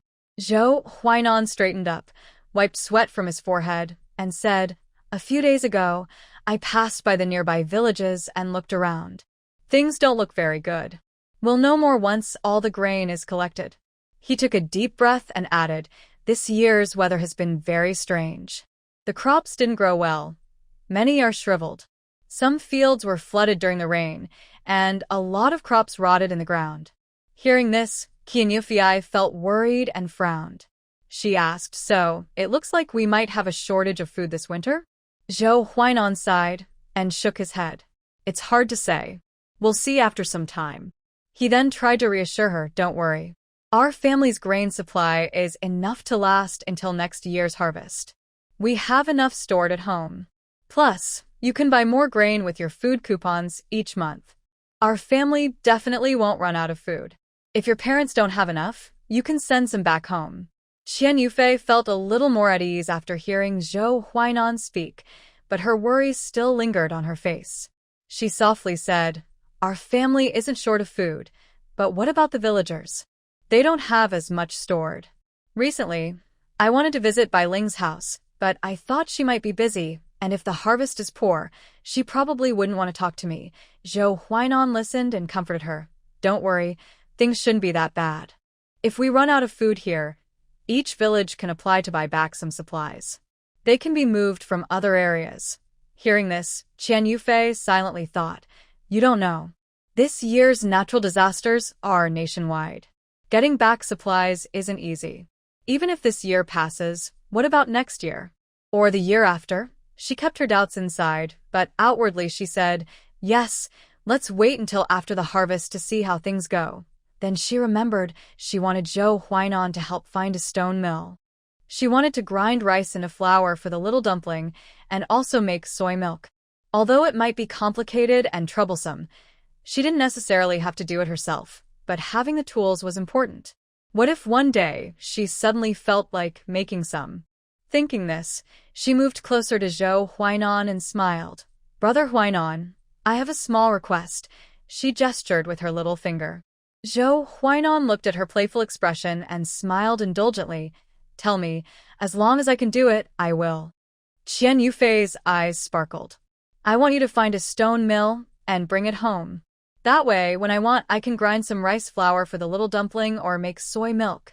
Zhou Huainan nodded after hearing this. All right, I'll note it down.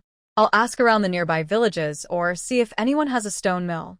If not, I'll go to the town and see if I can find one. Hearing this, Qian Yufei was happy. As expected, her request was met with help. She liked that. Yes, okay. The little dumpling was used to eating supplementary food from time to time, and Qian Yufei was increasing the frequency of giving milk powder. Her life was gradually returning to how it used to be. She no longer had to worry about her diet, and she had more time to wander outside. The little dumpling could no longer stop her from listening to gossip. Qian Yufei's news sources have increased a lot because of little Tuanzi's help. Why? Because little Tuanzi is very popular in the residential area. He is chubby and white, and he smiles at everyone he sees. Maybe because Qian Yufei often teases him, he doesn't get upset or cry when others tease him. Instead, he interacts happily and is a lively, cheerful little boy. Some passing aunties can't help but come over to play with him, and then they chat with Qian Yufei for a few minutes.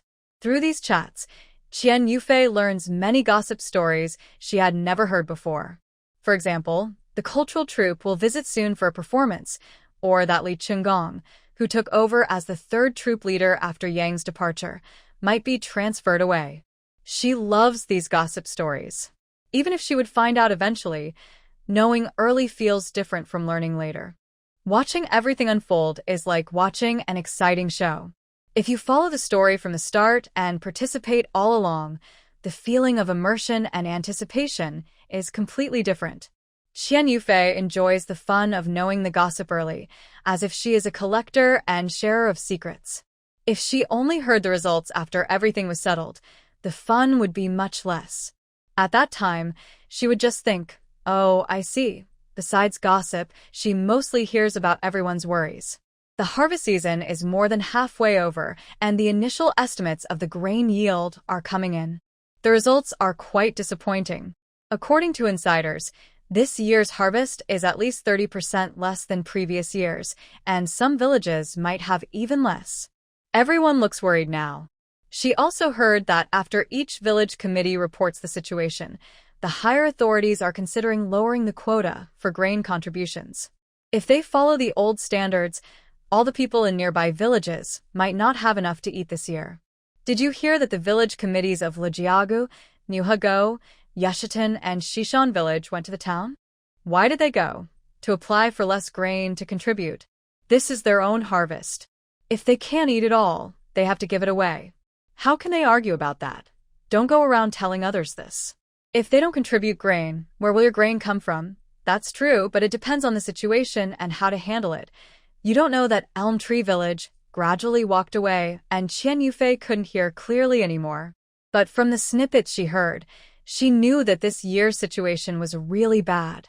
Even those of them who rely on ration tickets to live were starting to feel anxious. Since starting solid foods, little Tuanzi has become harder to control. He flips around and sometimes even tries to sit up. Qian Yufei began making different kinds of baby food for him. It is said that at this stage, letting children try various foods helps their growth in the future. Seeing little Tuanzi happily eating, Qian Yufei also felt very happy. Maybe because the harvest season was almost over, every family was starting to think about marriage, getting a wife or a daughter-in-law. One day in late October, Qian Yufei received a letter from her hometown. Both of her younger brothers were getting married. One was scheduled for November and the other for January. Although the dates were close, they were in different years, so it was not a problem. The letter was written by her eldest sister, Qian Yufan. She described in detail how popular her brothers were. Both of them were workers, and this was also a busy year. The folks back in the countryside were trying to find matches for them. They knew that once they came to her family, they wouldn't go hungry. Not having to worry about food and drink was a big advantage. Plus, her family had good traditions, which could be seen from how they treated the eldest daughter-in-law. There was also the fact that they had twin genes. Everyone knew that twins were a symbol of good luck, and many elders liked them very much. Although it was not easy or without risks for pregnant women, due to current health and medical conditions making a single pregnancy safer, the chance of twins being born safely was lower. That's why elders saw twins as a joyful and lucky sign, and they highly valued them. Even though there were many potential matches in the countryside, her two brothers ultimately chose city girls who had jobs. Qianyuan, in particular, was recognized early for his good grades and serious attitude, and his leaders helped him get a permanent position and introduced him to a good match. His fiancée's family and personal conditions were both excellent. After reading the letter, Qian Yufei felt happy for her brothers about their upcoming marriages. She also wondered if she could go home to attend the wedding. Little Tuanzi was now easier to take care of. On the road, he could drink milk, eat rice cereal, and have some fruit puree, all good options. It might be a bit difficult for her to do it herself, but Zhou Huainan doesn't seem to have much free time. Oh, I am a little worried. When Zhou Huainan came home in the evening, he saw Qian Yufei sitting on the sofa, staring at a letter in a daze. He thought something had happened, quickly took off his coat, sat on the sofa, and asked carefully, "What's wrong?" Did something happen? Seeing that Qian Yufei didn't respond, he waved his hand in front of her eyes. She snapped out of her trance and said, "When did you come back?" "Just now," he replied, then asked again, "What's wrong? Why are you just sitting here?" Did something happen? Qian Yufei handed him the letter and said, "It's nothing serious, just good news. My brothers are getting married. I want to go back, but it seems I can't." She scratched her head and looked at the little bundle of joy beside her, muttering, "Isn't that right, little one? I can't just leave you here." Zhou Huainan also looked troubled. I haven't had much time off lately, so I really can't go back with you." After thinking for a moment, he suddenly suggested, "How about you ask your brother to come pick you up?" Qian Yufei's eyes lit up instantly. "That could work. Yes, I think so too. Having your brother come over is a good idea. Plus, he can bring some supplies back, so we don't have to worry about things getting lost in the mail." Qian Yufei clapped her hands. "That's settled. I'll send a telegram tomorrow and write a letter to tell them to come pick me up quickly. All right. In the next couple of days, you can prepare your things. Tonight, I'll make some rice flour for the little one, and you can bring some for him too. Okay? Tomorrow, when I send the telegram, I'll see if there's anything else I need to bring, and I'll buy some more. You help me think of what else to get," she said, starting to rummage through boxes, thinking about what to bring home and how much her brother could carry back. Seeing her so excited, Zhou Huainan said, "Let's eat first. You can think about what to bring tomorrow. I'll help you come up with ideas too, okay?" After a quick meal, Qian Yufei kept thinking about what to bring back. She knew she had to bring plenty of food, and also some cloth, maybe 2 bolts, one red and one army green, to make clothes for the bride and groom. She wouldn't give away her clothes. All of her clothes were gifts from her sisters Zhou Huainan and others, carefully chosen and quite beautiful. She was a bit reluctant to part with them. She had almost finished packing her things and then went to write a letter. She was worried that if they received the message too late, they wouldn't be able to come to pick her up in time, and she might miss the wedding. That would make her very sad. But while writing the letter, she started to worry again. She looked at Zhou Huainan and asked softly, "Brother Huainan." Zhou Huainan was surprised by her sweet, coaxing tone. He put down his book, looked at her gently, and asked, "What's wrong? Is there something else?" Qian Yufei pouted and put her pen aside, looking troubled. "It says here that my 2 brothers are getting married, one in November and the other in January. What should I do? I can't just attend one wedding and leave, right? The other one would be upset." Zhou Huainan smiled softly. "Then stay at home a little longer. Attend both weddings, and when the new year is coming, I'll take leave and go back. We can celebrate the new year at my family's place, and then you can come back with me." "Really? Is that okay? Why not? Aren't you worried about asking for leave? I've planned this far in advance, so it's definitely possible." Don't worry. "If needed, when you go home, I'll apply for a special task. After I return, my leave will be approved." Hearing this, Qian Yufei felt a bit worried again. Will the task I need to do for leave be dangerous? Maybe I should just forget it. Zhou Huainan gently rubbed her head. It's okay. We have regular tasks every year, and I won't choose dangerous ones that put me at risk. Just relax. With everything arranged, Qian Yufei finally felt she wouldn't have to live a monotonous life anymore. Getting married is a big event for both families, and many people will come. It will be full of new experiences, which makes her happy just thinking about it. Plus, she can visit Zhou Huainan's home. That makes it even more interesting. She'll get lots of gifts, even hand cramps from receiving so many. She can also see how Zhou Huainan's second aunt is doing now, and that white lotus, a term for a hypocritical person, and, most importantly, the future husband. No, the son-in-law. Just thinking about the life ahead makes her happy. Qian Yufei was writing a letter and humming a song happily at the same time. The next morning, Qian Yufei woke up early to prepare breakfast. In a good mood, she made potato pancakes, carefully sliced potatoes, kneaded the dough, and fried them. She also made a simple tomato and egg soup. The little boy was drinking milk powder. Although he wanted to grab a potato pancake, it was too greasy and a bit hard for him, so she couldn't give it to him for now. The little boy was probably drooling because he was teething or just hungry. His clothes were soaked with drool.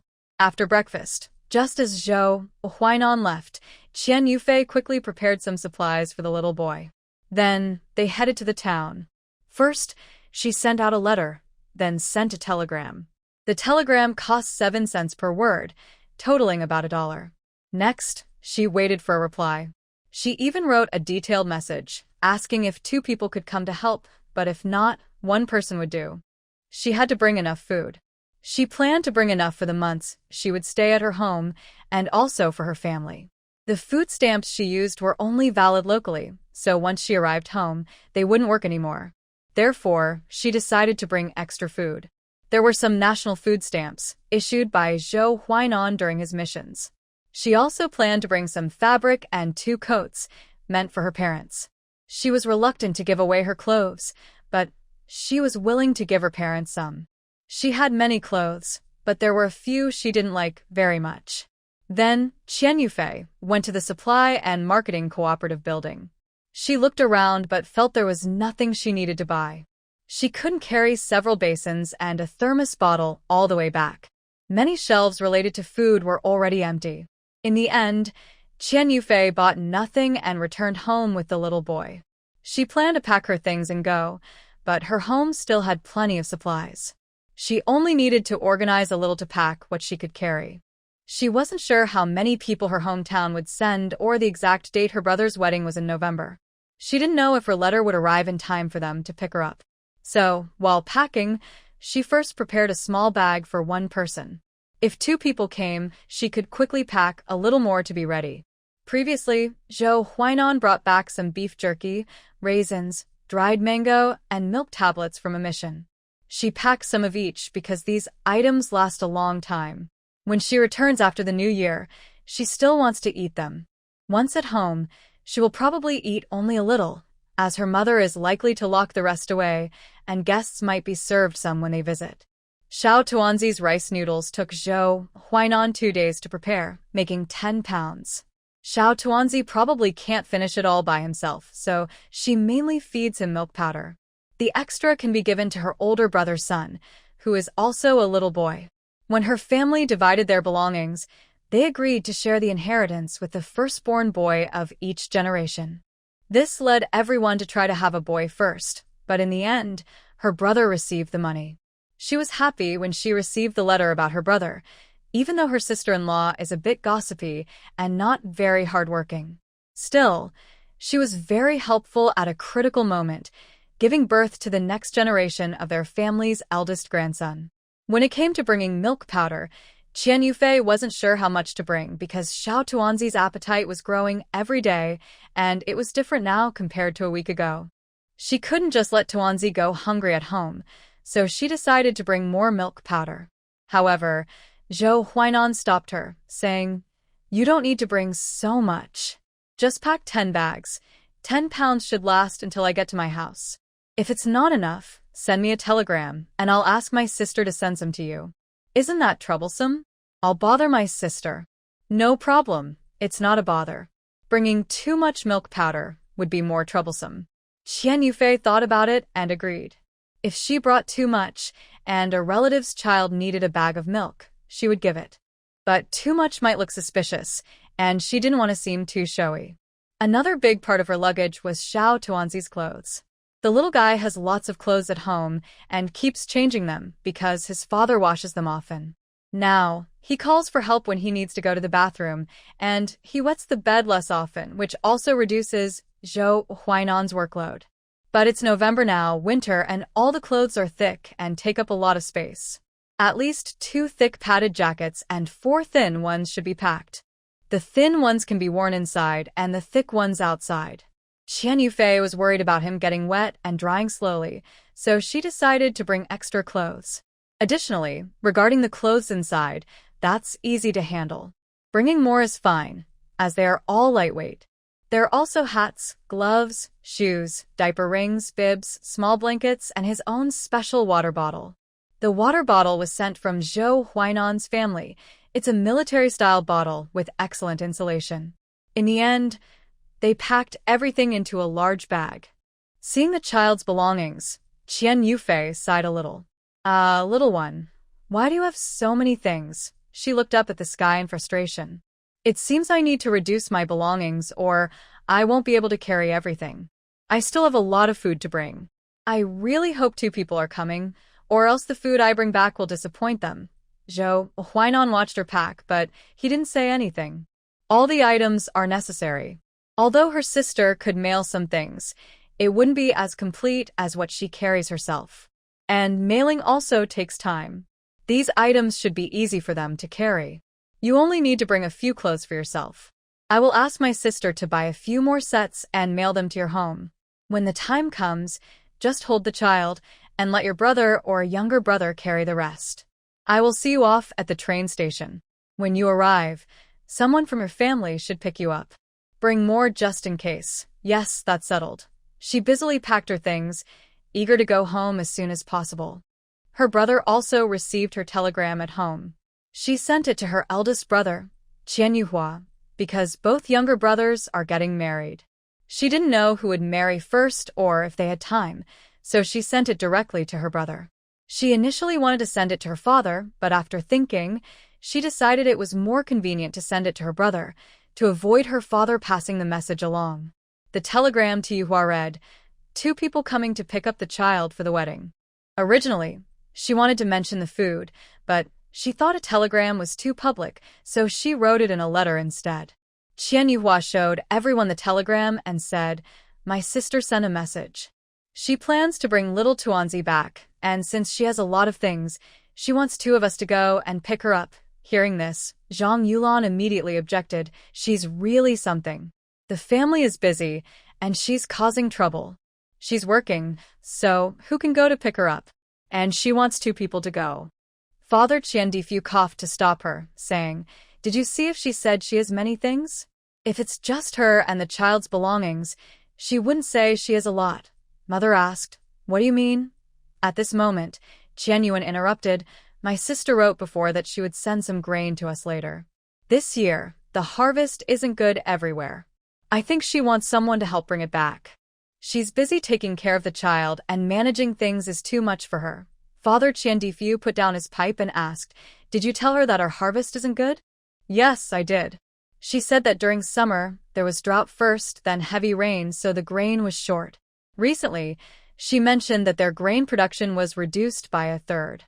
I also told her about our situation. She said her brother-in-law managed to get some grain and plans to send it by mail. Sister-in-law Wang Wenxiu heard there was grain she could get for free and immediately said, "Then Yuhua should go and pick her up. Yufei's place isn't far, and it won't take more than a few days to go and come back." Father Qian Difu took a puff of his pipe and said, "All right, Yuhua and Yuan will go to pick her up. Yuman is about to get married, so he needs to stay at home." Mother Zhang Yulan opened her mouth but said nothing. It's unclear whether she didn't want them to go or if she wanted them to bring back more grain. That's settled then. The next morning, Yuhua and Yuan didn't go to the factory. They asked their father to help them get leave, and they set off light and quick to the train station. Since Yumin's wedding was scheduled for the 16th, just a few days away, they planned to go early and return quickly to help out.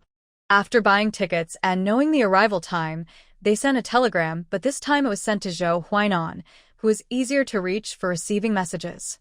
He was also the one to pick up the people, so there was no longer any trouble for Qian Yufei. When Zhou Huainan told her that 2 people were coming and that they had already left, Qian Yufei was happy. One reason was that they received the telegram, understood her message, and arrived on time. Since 2 people came, they could bring more things. This winter, they definitely wouldn't go hungry. At least the food she brought back could ensure their safety. After receiving the news, Qian Yufei immediately asked Zhou Huainan to help pack another bag. She didn't pack it very well, and the space wasn't used efficiently. The 2 large bags of food weighed about 300 jin, around 150 kilograms. They contained rice, flour, mostly cornmeal, and a small amount of beans. Of course, Qian Yufei also added some brown sugar, white sugar, and fruit candies. When Qian Yuhua and Qian Yuan arrived, they saw 4 large packages in the living room. 2 were food, 1 contained items for Qian Yufei and the children, and the last held clothes for her parents, fabric, and some gifts for others. After packing, the bags were full again. When Zhou Huainan went to pick up the people, he had already bought tickets for everyone. Qian Yufei couldn't wait at home. She was afraid of missing the wedding. Reluctantly, Zhou Huainan arranged everything according to her wishes. After sending the people off, he planned to take on a task and then ask for leave early to celebrate the new year with her. Zhou Huainan had some connections locally. He bought sleeper tickets for the 3 of them, which meant fewer people inside, reducing the risk of encountering trouble. There was a little kid with them, and he was really worried. Luckily, 2 young men were traveling with her, so ordinary people wouldn't bother them. Even so, he arranged for the train staff to help take care of them. Qian Yuhua and her companion stayed at Qian Yufei's house for 1 night. The next day, the 4 of them headed to the train station again. Qian Yufei carried a small shoulder bag with important supplies like money and ration tickets, along with a basket of breakfast she made that morning, pancakes, boiled eggs, and some pickled vegetables. Using the borrowed car, Zhou Huainan took them to the train station. After helping them into the carriage and setting down their things, he repeatedly told Qian Yufei that if she couldn't reach him, she should contact his sister directly. She would definitely help her solve any problems. He also told his sister that maybe her and little Tuanzi's clothes, milk powder, snacks, and fruits are already on their way to his house. He asked her not to worry and to eat well, then wait for him. His words made Qian Yufei tearful. He was so thoughtful and considerate, which moved her deeply. She felt reluctant to leave. Qian Yufei, with red eyes, held Zhou Huainan's hand tightly and choked out, "Please be careful and stay safe on your mission. Don't worry too much. Xiao Tuanzi and I will wait for you at home." Zhou Huainan gently patted her hand and said softly, "Don't worry. Just stay at home and wait for me." At that moment, the train conductor announced, "Passengers, please disembark quickly. The train will start soon." The announcement was repeated 3 times. Zhou Huainan quickly hugged Qian Yufei, kissed little Tuanzi, and hurriedly got off the train. He stood by the window, waiting for the train to slowly start and leave. The journey was smooth and safe. Nothing unexpected happened. Even little Tuanzi didn't cry or get upset from changing environments. They happily spent over 30 hours traveling. When they got off, Qian Yufei was still thinking to herself that not traveling with Gu Qingqing meant avoiding strange and unexpected things. The world still felt normal. It's not so coincidental that every time she goes out, she encounters scammers, unless the person is unusual, like Gu Qingqing. At the station, her father Qian Difu and younger brother Qian Yumin were waiting. Since they arrived at night, they carried big and small bags but didn't attract much attention. As they entered the yard, she first saw her sister-in-law, smiling and a bit flattering. Qian Yufei didn't know what had happened to her. She remembered her sister-in-law wasn't like this before, only interested in gossip. Why is she like this today? Has she become a gossip too? Is that why she cares so much? Her questions were answered in the following conversation. It turned out that the family situation was similar to hers. Many villages had poor harvests this year, and they probably wouldn't have enough food this winter. Her sister-in-law wanted her to send some grain home. But their family was about to have a new baby. With 2 new daughters-in-law, 2 mouths to feed, even though they all ate government grain, the wedding still required a lot of food. Everyone's food is really only enough for themselves. Even so, their family still sends some food to their grandparents and relatives. This means even less food reaches their mouths. Now, Qian Yufei has arrived with food. She is very happy and a bit flattering, hoping to bring some home. However, Mother Zhang Yulan doesn't give her a chance to speak. She doesn't even let her see what is inside the big packages. She simply puts everything into her and her father's bedroom and locks the door. Qian Yufei feels helpless. She wants to tell her mother that she has her and little Tuanzi's things there, but the door is already locked. She can only sigh quietly and tell herself, well, I guess I'll talk about it later. Then her father starts to tease little Tuanzi. The little one laughs happily, and the clear, cheerful sound fills the room, bringing some liveliness to the otherwise dull atmosphere. Her father makes funny faces and imitates animal sounds. Little Tuanzi, with big curious eyes, watches him and waves his little hands, wanting to join in the fun. Feeling that she might have tired little Tuanzi out, her father suggests, lay his blanket over him so he can sleep on the bed. Qian Yufei nods and says, okay, I'll go get some things from my mom. Dad, you watch little Tuanzi for a bit. Her father, Qian Difu, waves his hand and says, go ahead. What's there to worry about at home? There are so many people here, I can watch him. Qian Yufei goes to the kitchen to find her mother. She is making noodles. Mom, where are the noodles? I want to get little Tuanzi's blanket and his bottle from your room. He'll eat something and then go to sleep soon. It's almost his bedtime. Okay, wait a moment. I need to finish boiling these noodles. Her mother is making hand-pulled noodles, mainly made from cornmeal, with some white flour added. It's necessary to add the white flour. Without it, the noodles won't stick well and might turn into mush in the pot. After boiling all the noodles and covering the pot, she adds some firewood and then takes Qian Yufei to her room. By then, her sister has already gone back to her room, probably to sleep. After Qian Yufei arrived at her mother's house, she started unpacking the gifts. First, she pointed to the 2 large bags filled with grains and some food, saying, Mom, these 2 big bags are full of grains and some snacks. Just store them away when you can. Then she opened another bag, which contained fabric, coats, and other small items. She took things out as she explained who they were for. Mom, these coats are for you and Dad. Try them on and see if they fit. If not, get them altered quickly so my brother can wear them at his wedding. Her mother tried on the coat, which fit perfectly. She smiled happily but muttered, such nice clothes, it would be better if I kept them. Wearing them would be a waste for me. Qian Yufei smiled and linked her arm with her mother's. You look better in them than I do. Besides, I have plenty of clothes, all bought by Huainan's sister. I don't need more. Her mother pointed at her head and joked, you're married into a good family now, then looked down at her own clothes. All right, I'll keep it. He can wear it at his wedding. She then looked at her father's coat and asked, this coat is Huainan's, right? Are you sure it's okay to give it to your dad? Qian Yufei waved her hand dismissively. It's fine. He doesn't wear it much. Usually he wears military uniforms. He only has a few casual clothes for his rest days. His sister keeps sending us clothes, but he can't wear them all. They'd just sit unused. Better for Dad to wear this. Her mother nodded, happy. That's good, as long as he's okay with it. Then Qian Yufei crouched down and kept unpacking, pulling out 2 pieces of fabric.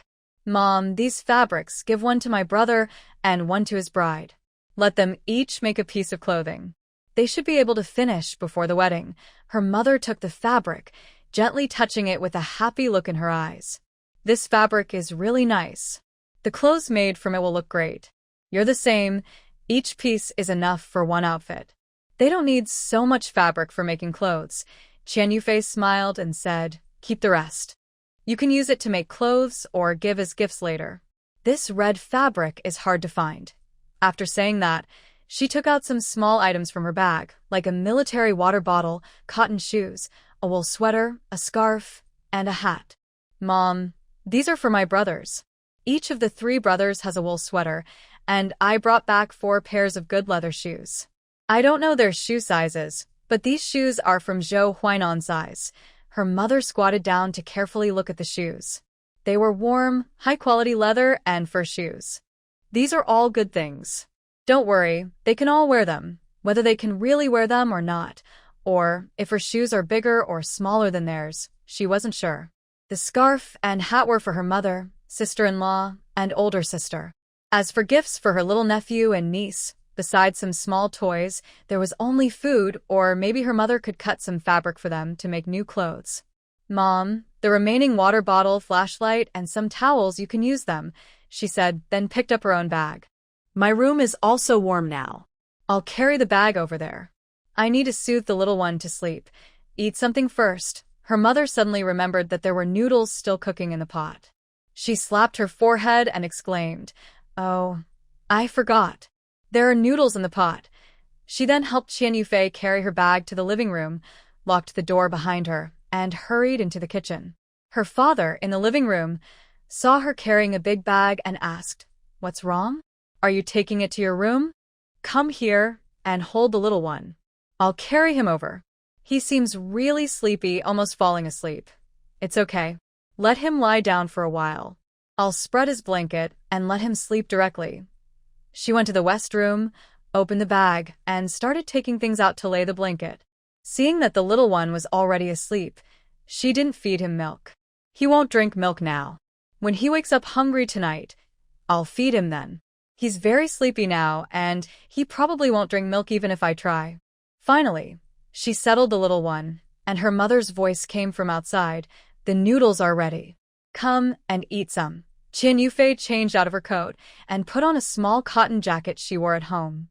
She went to the living room to eat, saw her mother serving noodles, and said, "Mom, I'll serve myself. I'm not very hungry, so I won't eat much." "Okay, you serve yourself how much you want." At that moment, his older brother and 2 younger brothers came in, along with his sister-in-law, who also arrived but had just gone somewhere earlier. The group sat together to enjoy a late-night snack. "There isn't much cooked noodles, just enough to fill our stomachs before bed." "Okay, Mom." During dinner, Dad, Qian Difu, asked about Qian Yufei's upcoming plans and Zhou Huainan's situation. She answered honestly, "Dad, I might stay at home for a while longer. I want to attend my brother's weddings, and around New Year, Huainan will come to pick me up to go to his house. That's fine. You should go. You haven't been back since you got married, right?" Qian Yufei nodded. "Yes, Huainan was often busy with tasks. Then I got pregnant and had the little one. It's hard to go out." "Good idea. Spend the New Year at his place, or you might not recognize all the relatives over there." Qian Yufei wanted to argue, but she had already met and remembered Huainan's family well. However, some of the less noticeable, quiet people she didn't really remember. So she kept quiet. Later, she thought that if both her brothers got married, her current house might need to be turned into a wedding room. She asked, "Hey, Dad, after my brothers get married, will they need to live in the West Room? Do I need to stay at my sister's place for a while?" Her younger brother, Qian Yuan, answered, "No need, sister. You stay your way. I've applied for a house at work." Qian Yufei was surprised. "Huh? You just started working there not long ago, and you just got permanent status, right? Why are they giving you a house?" She then looked at her other brother, Qian Yuman. "What about you?" Qian Yuman shrugged. "Who says his wife is good? The house was given to her because she met the requirements for housing after a certain period, and they got their marriage certificate. That makes them eligible. I haven't been there long enough. It's okay. It's just a matter of time. By the way, what does your partner do? Are you working at the same factory? If not, it might be hard to meet the requirements," she said, glancing at her father. Her father, who had worked at the factory for a long time, was more familiar with this. "It doesn't matter. The factories cooperate with each other. When you get a house, try to help Yuman get one too." Qian Yufei nodded. "This means they have basically separated their households, no longer living together. This should reduce conflicts. The eldest brother and parents live together, which also means they are taking care of their own aging. Thinking of this, Qian Yufei asked, "By the way, Yuan, where is your house? Is it far from our home?" Yuan swallowed his last bite of noodles and said, "Not far, about 20 minutes on foot. It's a bit closer to the factory." Qian Yufei estimated the time. 20 minutes isn't far. Usually, it's easy to walk home and visit. She then asked, "How big is the house? Is it enough for you too?" Yuan smiled and said, "Sister, don't worry about it. The house isn't big, but it's about 50 or 60 square meters. It also has a small yard. If it's not enough later, we can build 2 more rooms. That's not a problem." "Oh, a yard too? That's nice." "Yes, the yard is good for planting some vegetables. The house we got this time is a multi-story building, but we didn't get that one. Later, we thought the apartment is too small, and we can't add extra rooms later.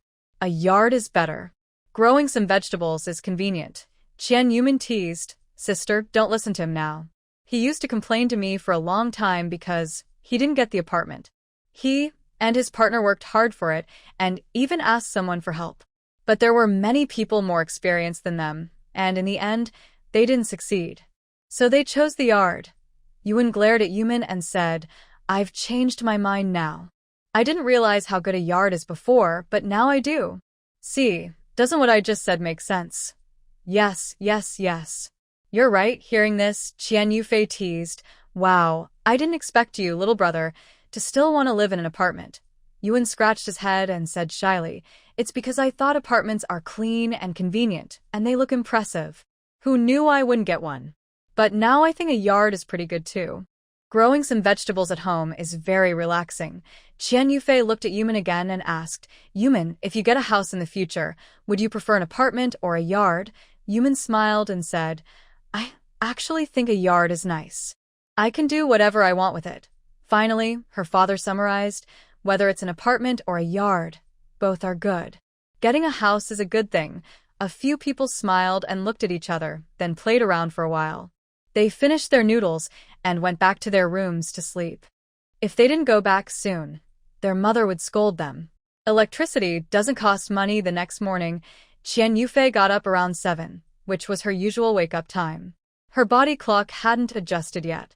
When she went to the living room, she saw her parents had almost finished eating. Qian Yufei rubbed her eyes. "You guys got up so early. You should wait for me." Qian Yumin was chewing his food and mumbled, "Sister, you really are a professional at sleeping in. We have to go to work." Qian Yufei walked over and patted his head. "You talk too much. Just eat your food." At that moment, Qian Yuan brought a bowl of porridge from the kitchen and placed it in front of Qian Yufei. "Sister, I saved this for you." Qian Yufei smiled and patted his head. "My little brother is so thoughtful."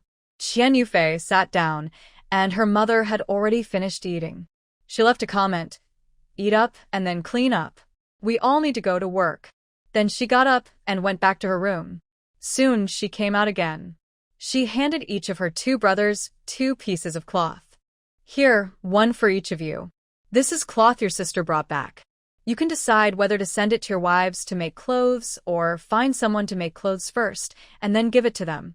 She placed the cloth in their hands and then didn't say anything else. She also didn't look at her sister-in-law's eager eyes. Qian Yufei quickly interrupted, "Mom, what about the scarves and gloves? Give a set to my sister-in-law. It's cold these days, and she can wear them." By then, her mother had finished tidying up, and her father was about to leave. He only said, "We'll talk about those in the evening," and then left. Qian Yufei looked at her brothers. "Why are you two so slow? Mom and Dad have already gone. Aren't you going too?" Qian Yumin said, "We're quick. We can even run a few steps. No need to rush." "Yeah, it's cold, so running around keeps you warm," she replied. But they didn't delay long. After finishing their breakfast, they quickly left for work. Only Qian Yufei and her sister-in-law were left at home, staring at each other. Qian Yufei couldn't stand her sister-in-law's intense stare and asked, "Hey, I didn't see my eldest nephew. Isn't he coming out to eat?" "Hi, he's still sleeping in the back room. It's so cold today, and he's sleeping soundly. I didn't call him." "Yes, it's true. Kids love to sleep and grow taller when they rest well. Hey, just sleeping isn't enough. You also need proper nutrition. Then she started complaining to Qian Yufei, you don't know, Dong Dong is so thin. He can only eat some steamed cornbread every day. I want to improve his diet. Maybe give him an egg or something, but your brother won't buy it? Qian Yufei's mouth twitched and she hesitated. That can't be right. It didn't seem like her brother's style. Why not? I don't have a penny, and I can't even buy something to help Dong Dong get stronger. Based on her sister-in-law's behavior yesterday, Qian Yufei guessed she must have done something to make her brother cautious around her. Otherwise, he wouldn't be so stingy. After thinking for a moment, she said, it's okay. I'll talk to my brother tonight. My little Tuanzi can also have egg custard. When the time comes, I'll steam some for both of them. 1 egg should be enough for the 2 of them. Her sister-in-law's mouth moved, but she didn't speak, just silently nodded. Qian Yufei thought to herself that there must be something going on. She definitely needed to ask tonight, or it might affect her performance. Besides, her house still had plenty of food, some of which her eldest nephew could eat. After finishing their meal, they tidied up the table. The sister-in-law seemed to want to say something, but didn't speak. Qian Yufei decided to go back to her room. Sister-in-law, I'm going back first. Little Tuanzi seems to be hungry. As she turned around, she saw her sister-in-law make a gesture with her hand, like the Erlang's hand gesture. She wanted to laugh but held it back. This wasn't something to laugh about. She guessed her sister-in-law might be short on money or wanted to send some money or grain home. But emergency aid shouldn't mean poverty. Since the harvest just ended in autumn, they probably weren't at the point of running out of food. If this had happened in early spring, she might have helped. By winter, everyone's food was almost gone, and emergency help was understandable. But now wasn't the right time. For lunch, Qian Yufei had cooked. She brought more grain this time, but brought less dried meat, which her mother had already stored away. She mainly made simple home-cooked dishes like cabbage with vermicelli and steamed cornbread. During the meal, she secretly asked her brother, Brother, why did sister-in-law say you're starving Dong Dong? Not giving her money, so she can buy something to help Dong Dong get stronger. Her brother sighed helplessly. Don't listen to your sister-in-law's nonsense. Even if the money is given to her, she won't keep it. I decided not to give it at all. You know your sister-in-law isn't very smart. She gets tricked by her family and just takes everything there. Qian Yufei was surprised. Really? Wasn't everything fine before? Do they really have some big problems at home? There are some difficulties, but every family has them. Food is always calculated carefully, and no one is truly wealthy. I didn't notice at first, but since last year, things have been like this. Wow, I didn't expect that. I'll prepare all the food myself and give it directly to Dong Dong, or watch her eat it, and not let her take it away. That way, it's okay. You know I have to cook at home, I can't just stop because she might take food. Dear thing. She's not that obvious about it. Oh, that makes it easier. In the afternoon, Qian Yufei was about to leave for the supply and marketing cooperative and the shopping mall. She wanted to browse and see what changes had happened in her hometown. But before leaving, she locked her door. Although she felt a bit conflicted, she had too many things and couldn't risk trusting others with her belongings. It would be too costly if she lost them. These days, the weather has turned cooler, and many foods can now be frozen. Qian Yufei's family also started preparing for the wedding of Yu Min. The wedding would be held in the countryside, at her grandfather's place, so most of the vegetables were bought from there and stored directly at her grandparents' house. Only the grains and meat needed her father to prepare here. Her grandparents wouldn't help with that, they didn't have those grains. Holding a bun, Qian Yufei walked along the deserted street, thinking of Gu Qingqing. Oh, I forgot to tell Gu Qingqing when I left. I should write her a letter later. She's pregnant and probably can't come back. Even if she could, she might not want to. When she arrived at the shopping mall, she found it was no longer as lively as before. There were far fewer goods inside, though she didn't know why. After wandering around and not buying much, she went to the supply and marketing cooperative and the meat factory, but still didn't find anything. Finally, she went to the state-run restaurant and bought a small chicken with mushrooms using her meat coupon. Finally, I went to report to Zhou Huainan that I was safe, sending a telegram saying, safely arrived, then I went home. I don't know if Zhou Huainan is still at home, or if he received the telegram. Dinner was simple again. I added an egg custard for the little one, who only ate a spoon or two. The rest was eaten by my older nephew. My older nephew does seem a bit smaller and thinner. He needs to eat more. The dinner included a meat dish, making the table look much more full. After eating and drinking enough, no one left the table. Instead, we started talking about Qian Yuman's wedding. Dad, Qian Difu, looked at Qian Yuman and said, "Our family has prepared enough rice, meat, and vegetables. We can borrow tables and chairs from neighbors when the time comes. Is there anything else you need us to prepare?" Qian Yuman shook his head and said, "Not for now. This morning, my mom gave me some fabric which I took to the tailor. It will be ready in a day or two, just enough for a jacket to wear. The only thing is, the wedding procession is a bit far. Maybe we can borrow some ox carts or donkey carts?" His father thought for a moment. "That's not impossible.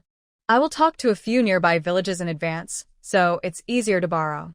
Our village only has 2 ox carts, which won't be enough." His mother also spoke up. "How is the tidying of your room? I haven't checked it in a few days. The wedding characters and firecrackers are all prepared in advance. We can't buy them last minute."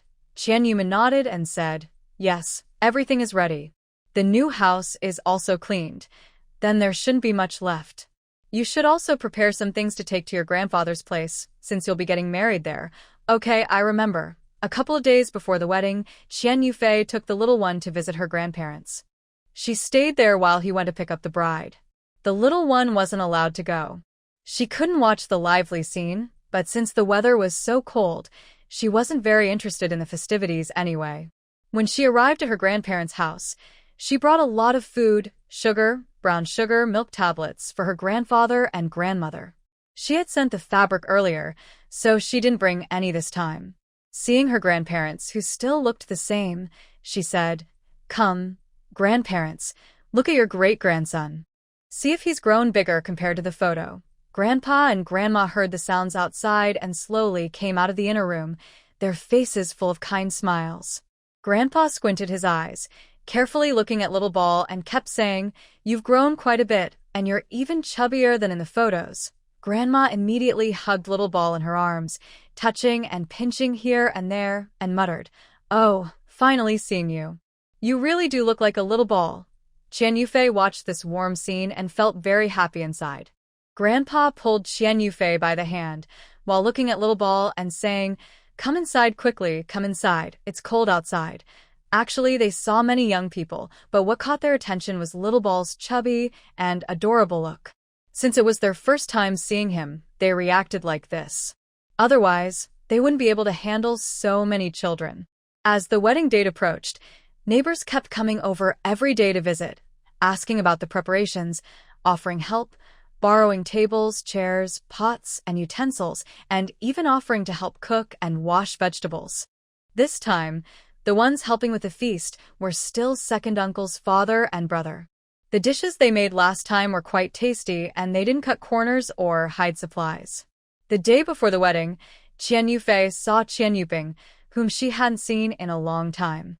She came with her partner, and second aunt also came to check the menu for tomorrow and see how the food preparations were going. Qian Yuping looked different from before.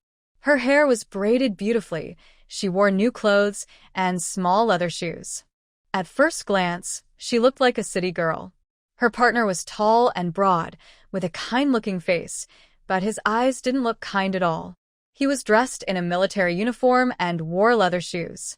After Qian Yuping shyly introduced herself to Qian Yufei, she smiled shyly and said, "You're Yufei, right? I heard about you from Yuping. My name is Wenli. Your fiancé, Zhou Huainan, and I are from the same military district. After the wedding, we can go back together." The first time Qian Yufei saw him, she didn't like him. She wasn't sure if it was because of Qian Yuping or just because she simply didn't like him. But they were relatives, both from the same military district, so they would see each other often.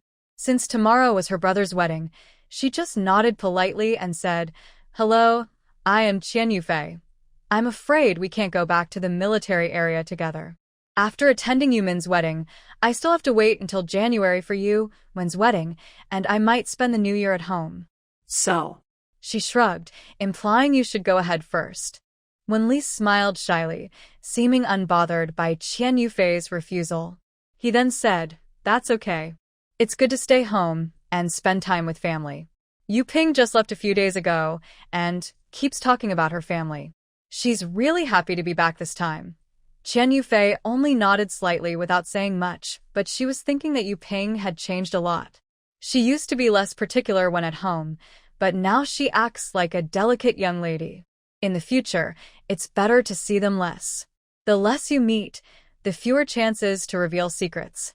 Plus, the man Yu Ping married seems suspicious, like he's hiding something, and everything feels full of schemes. No, I need to find a way to write a letter to Zhou Huainan so he won't be used, Qian Yufei told herself silently. Then they casually chatted about unimportant topics, how life in the military area is, whether it's convenient, where their house is, how preparations are going, and if they can move in right after returning. They also asked Qian Yufei to lend some firewood or coal, but she told them to contact Zhou Huainan instead since they hadn't prepared these supplies.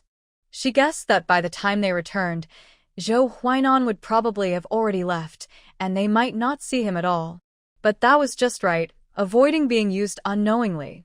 She also worried that with both of them gone, Yu Ping and her husband might be gossiping with neighbors. Ugh, so annoying. Qian Yufei sighed inwardly, thinking about whether she should ask Lin Wan to keep an eye on Yu Ping's movements. But then she decided against it. Doing so might reveal her disagreement with Yu Ping. If it got out, it wouldn't be good for her either. She decided to wait until she returned to the military area to deal with it. After Aunt Second's busy work was done, the three of them went back to the neighbor's house. They planned to rest early tonight because tomorrow is an important day and they need to get up early. Qian Yufei watched Yu Ping and Wenli walk away, deep in thought. Maybe Yu Ping is bringing trouble on herself. Why did she choose someone like that? Is it because of his good family background? Not impossible. Maybe she was starving in her past life and is making up for it now, Qian Yufei thought to herself. Then she went back inside to sleep. Her brother, sister-in-law, and sister had already arrived. Qian Yuan was waiting with Qian Yumin in town to greet the bride. Of course, other relatives' brothers and younger brothers also came along. Their parents were managing things over there, and they would come early tomorrow. Her older brother, Qian Yuhua, was in charge here. The donkey carts were ready and parked in her yard and her sister's yard. Everything was prepared. On November 16th, at the auspicious time, Qian Yufei woke up very early today. She didn't want to get up early, but she had to. Everyone was already up, and outside, people were busy. The sound of pots, pans, and dishes clattering filled the air. Relatives, neighbors, and villagers of all ages came to help. Everyone gathered together, talking and laughing, preparing the feast. When the little girl woke up and saw so many people, her eyes couldn't keep up. She turned her head in circles, feeling dizzy from all the spinning. Qian Yufei covered her mouth and laughed. "How about it, little one? Are there a lot of people today?" Her older brother, Qian Yuhua, was busy running around. Sometimes he was missing something, sometimes he was directing when to set off firecrackers or when to throw candies. He also asked someone to bring a few stools from another house. The whole yard was lively and bustling. By around 10 o'clock, a little kid ran back shouting, "The bride is coming! The bride is coming!" Hearing this, the already lively yard became even more excited. Children ran around happily, and adults stopped what they were doing to look toward the gate. Qian Yufei also stood up with the little girl in her arms, staring intently at the gate, full of anticipation. Qian Yuhua shouted loudly, "Get everything ready! Bring out the firecrackers quickly! As soon as the bride arrives, we'll set them off." Soon, the sound of firecrackers crackling filled the air, and the smell of gunpowder spread everywhere. Amid the noise, a red-flowered ox cart slowly arrived. A bride dressed in red stepped down, smiling softly, her eyes shining with happiness and shyness. The crowd burst into warm applause and cheers. Everyone moved closer to see the bride. Qian Yuhua was worried that too many children might bump into her, so he started asking the people outside to throw candies. When the children heard about the candy, they immediately became excited. The circle that was tightly formed around them loosened a bit. They tiptoed, stretched out their small hands, and stared eagerly at the adults who were handing out the candy.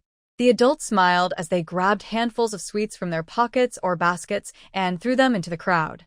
The candies flew through the air in beautiful arcs, making the children cheer happily. The bride, surrounded by many people, walked into the yard and started the joyful and warm wedding celebration. Qian Yufei watched this grand ceremony with some feelings. She thought that in 10 years, such weddings would be rare. People prefer simpler celebrations, the poorer the better, as it feels safer. The wedding soon moved to the meal part. This was held in a tent in the yard. Older people ate inside the house, but since there weren't enough tables, the young people ate outside in the yard. Everyone ate quickly. Each person was served 2 small steamed buns. Those with bigger appetites finished their food in a few bites.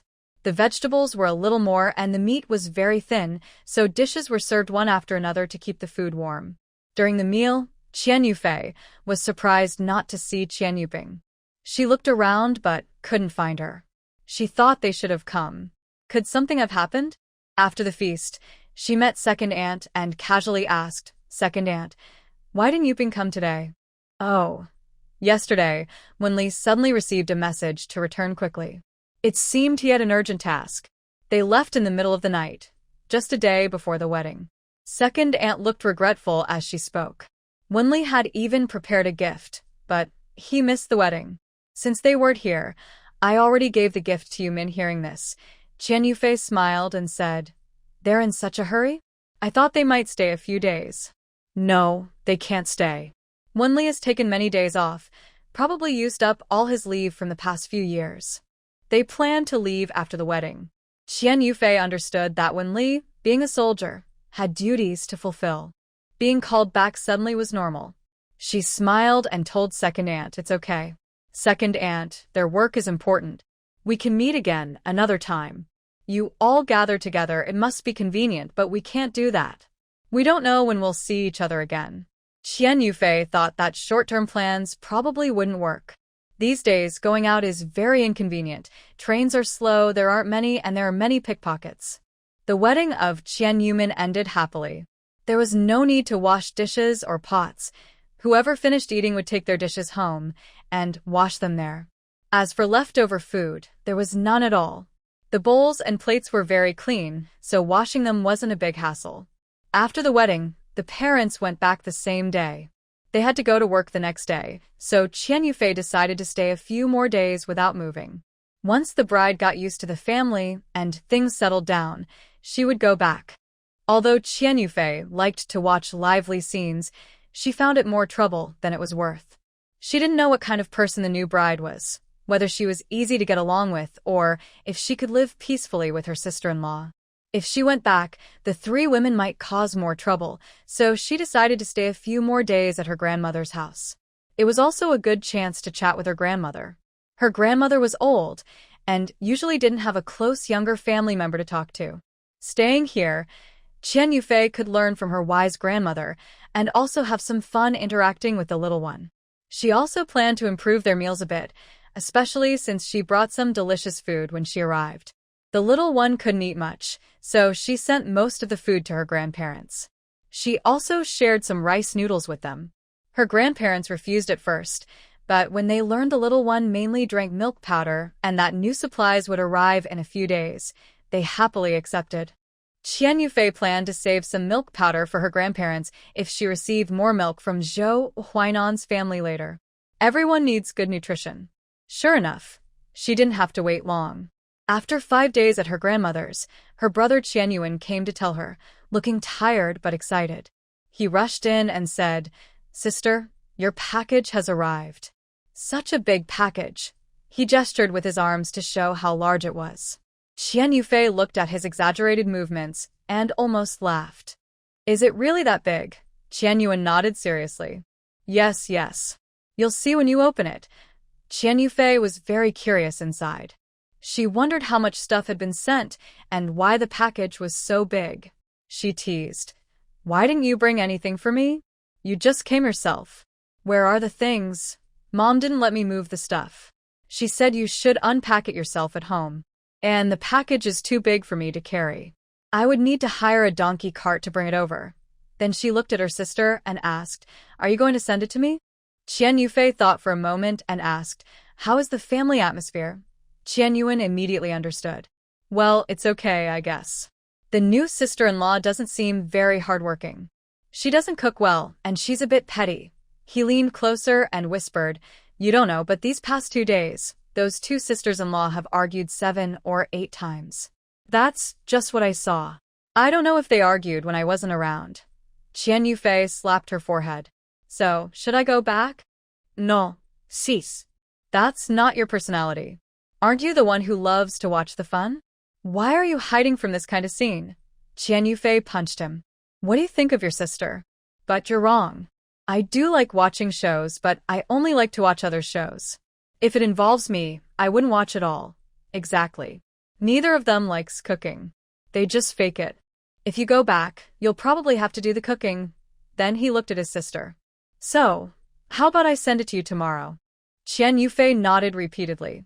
Yes, send it to me tomorrow. When it arrives, I'll make sure to give you delicious food. All right, it's settled then. He took a sip of the remaining hot water and prepared to leave. Qian Yufei handed him a bag of milk tablets. Here, take these milk tablets. You can also use them to coax your girlfriend. Qian Yuan wasn't blushing at her teasing. He skillfully put the milk tablets into his pocket and smiled. Sis, I don't know if she likes to eat them, but I love these milk tablets. After saying that, he saluted, making Qian Yufei laugh happily. Qian Yuan kept his promise. That night, he drove a donkey cart to bring over Qian Yufei's big package. It was just as big as he had described. It was really huge, about 1.5 meters in diameter. Such a big package? Why didn't you send it in 2 shipments? Moving it all at once must be so troublesome. Qian Yufei was a bit confused about the person who packed the items. It should be like this. It looks very noticeable and less likely to get lost. Really? I don't know, just a guess. For some unknown reason, after sending her brother off, Qian Yuan was about to leave the house. He said, Sister, I'm leaving now. I still need to return the donkey cart. Would you like some hot water to warm up? No, I'm not cold. Then he turned and left. This time, Qian Yufei didn't have time to give him anything, but there's still a long way to go. She didn't think her younger brother needed to be so precise.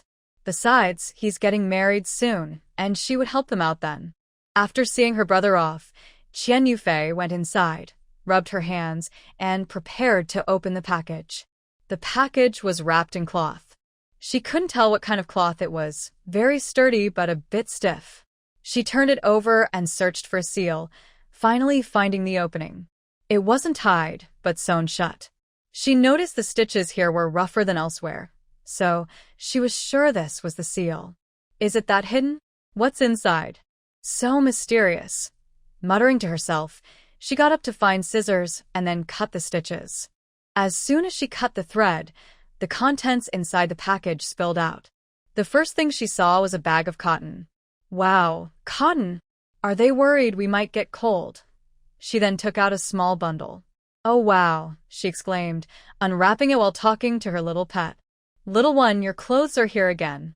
Looks like a few are a bit big. Maybe I can give them to your brother later. There were many clothes, from thin to thick, all kinds. She placed them on the Kong bed, next to her little pet. Here you go, little one. These are all yours. Take a look.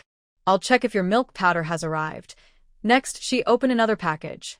Yes, it was also her little pet stuff. Bib, belly band, blanket, and a few delicate dolls.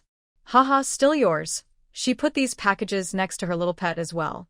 These 2 packages almost surrounded him. Then she moved on to her own clothes.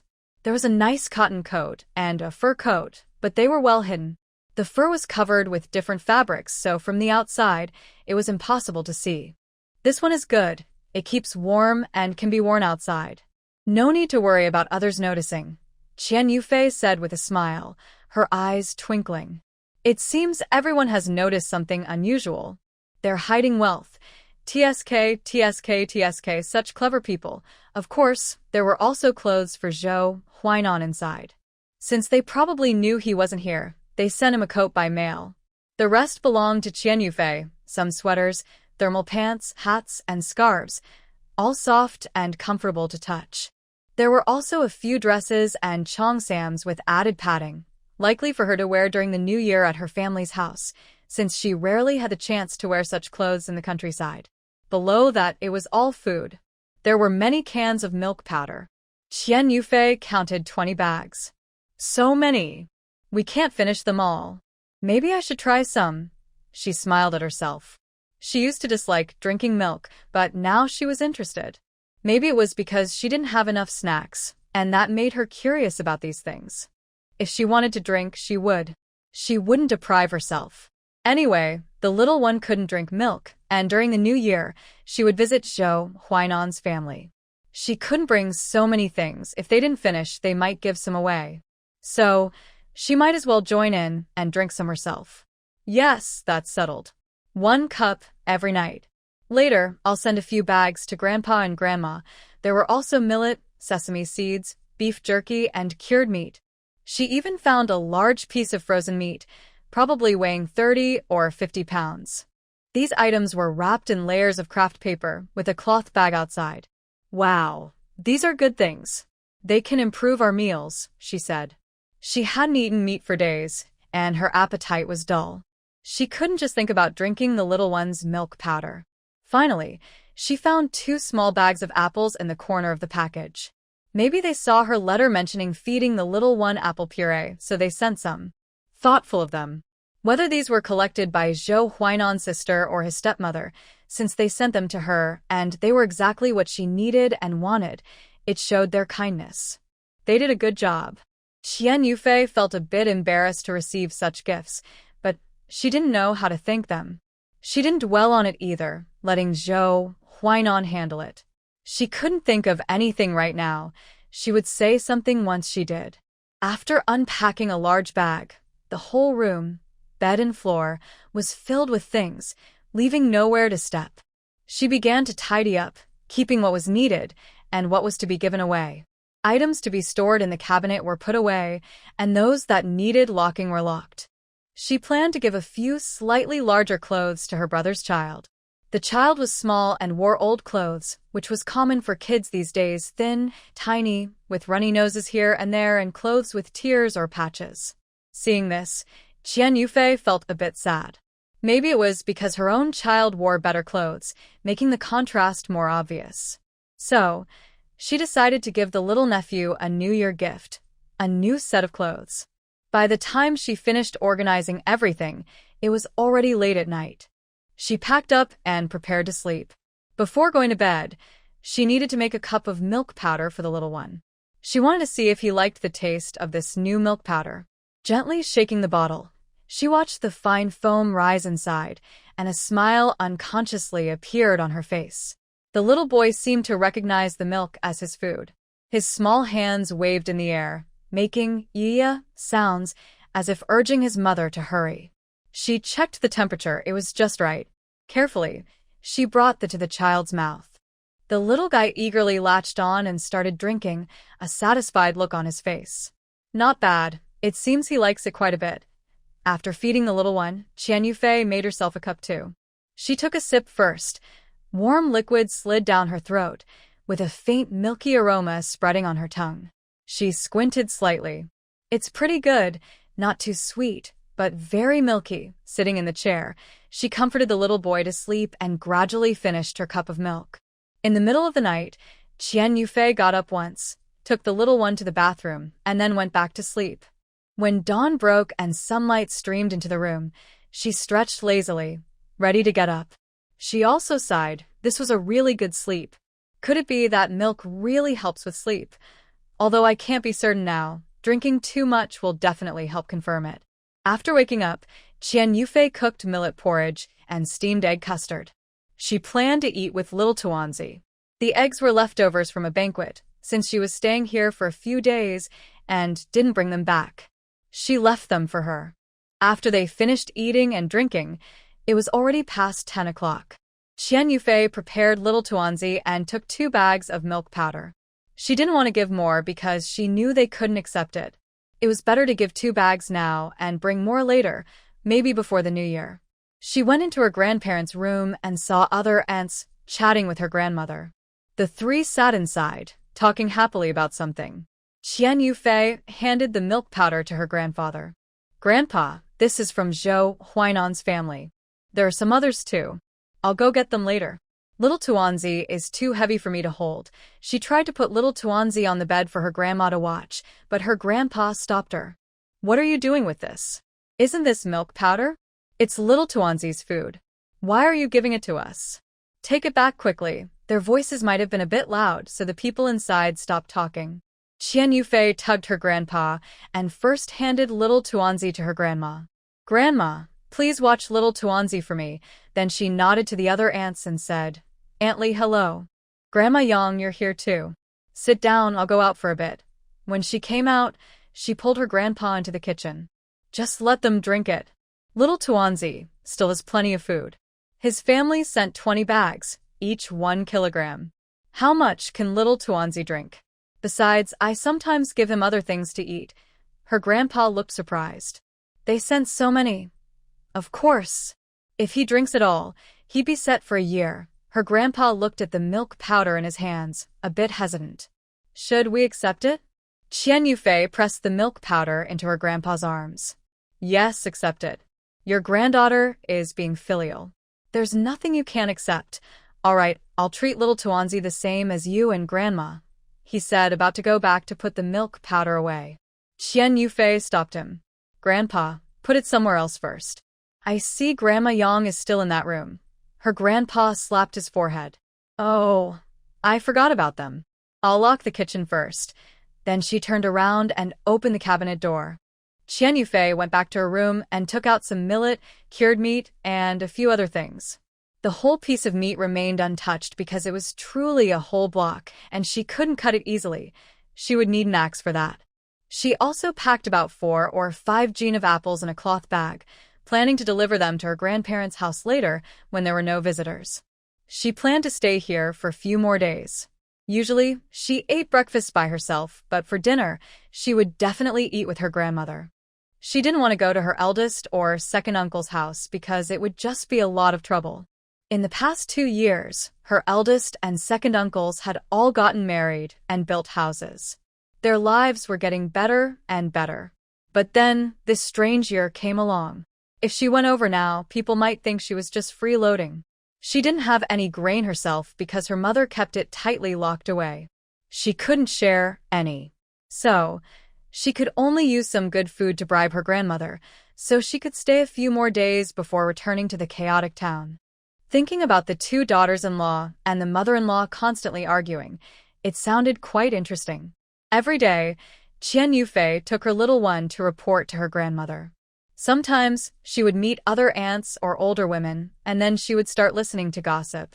They talked about which families had fights, who was pregnant, whose children were going on blind dates, or who was cheating, and who was earning money outside. Oh, it was so lively. It made Qian Yufei very happy, and she learned a lot. But she thought she shouldn't stay here forever. She had been with her grandmother for less than 10 days when her mother sent Qian Yuan over. Big sister, you're comfortable here, but the family is already in chaos. Mom said you should come back. Qian Yufei didn't pay much attention to her mother's words about going back. All she could think about was, the family is already in chaos, and she asked, what happened? What's going on? Come, sit down and tell me. Then she got up to pour him a cup of hot water and handed him some beef jerky, signaling him to eat and talk. When there was something good to eat, Qian Yuan immediately perked up. Maybe he had been wanting to vent for a while but couldn't find anyone to talk to. He didn't want to tell his girlfriend because he was worried about causing trouble or scaring her away. Her sister wanted to listen, so I started talking. Anyway, if I didn't say anything, others would, and if I stayed silent, her sister would find out on her own when she returned. So I spoke freely. Hey sis, you have no idea. It's hard for us to have a proper meal now. Before, when my sister-in-law was on her own, no, I should call her my older sister-in-law now. I shook my head and looked up at the sky. It's because of that title. Because of the word sister-in-law. The 2 of them argued for a long time. It's my fault. They're both my sister-in-law. Qian Yufei covered her mouth to laugh. I can imagine that scene. Since they are twins, Qian Yuan never cared whether Qian Yumin called him brother.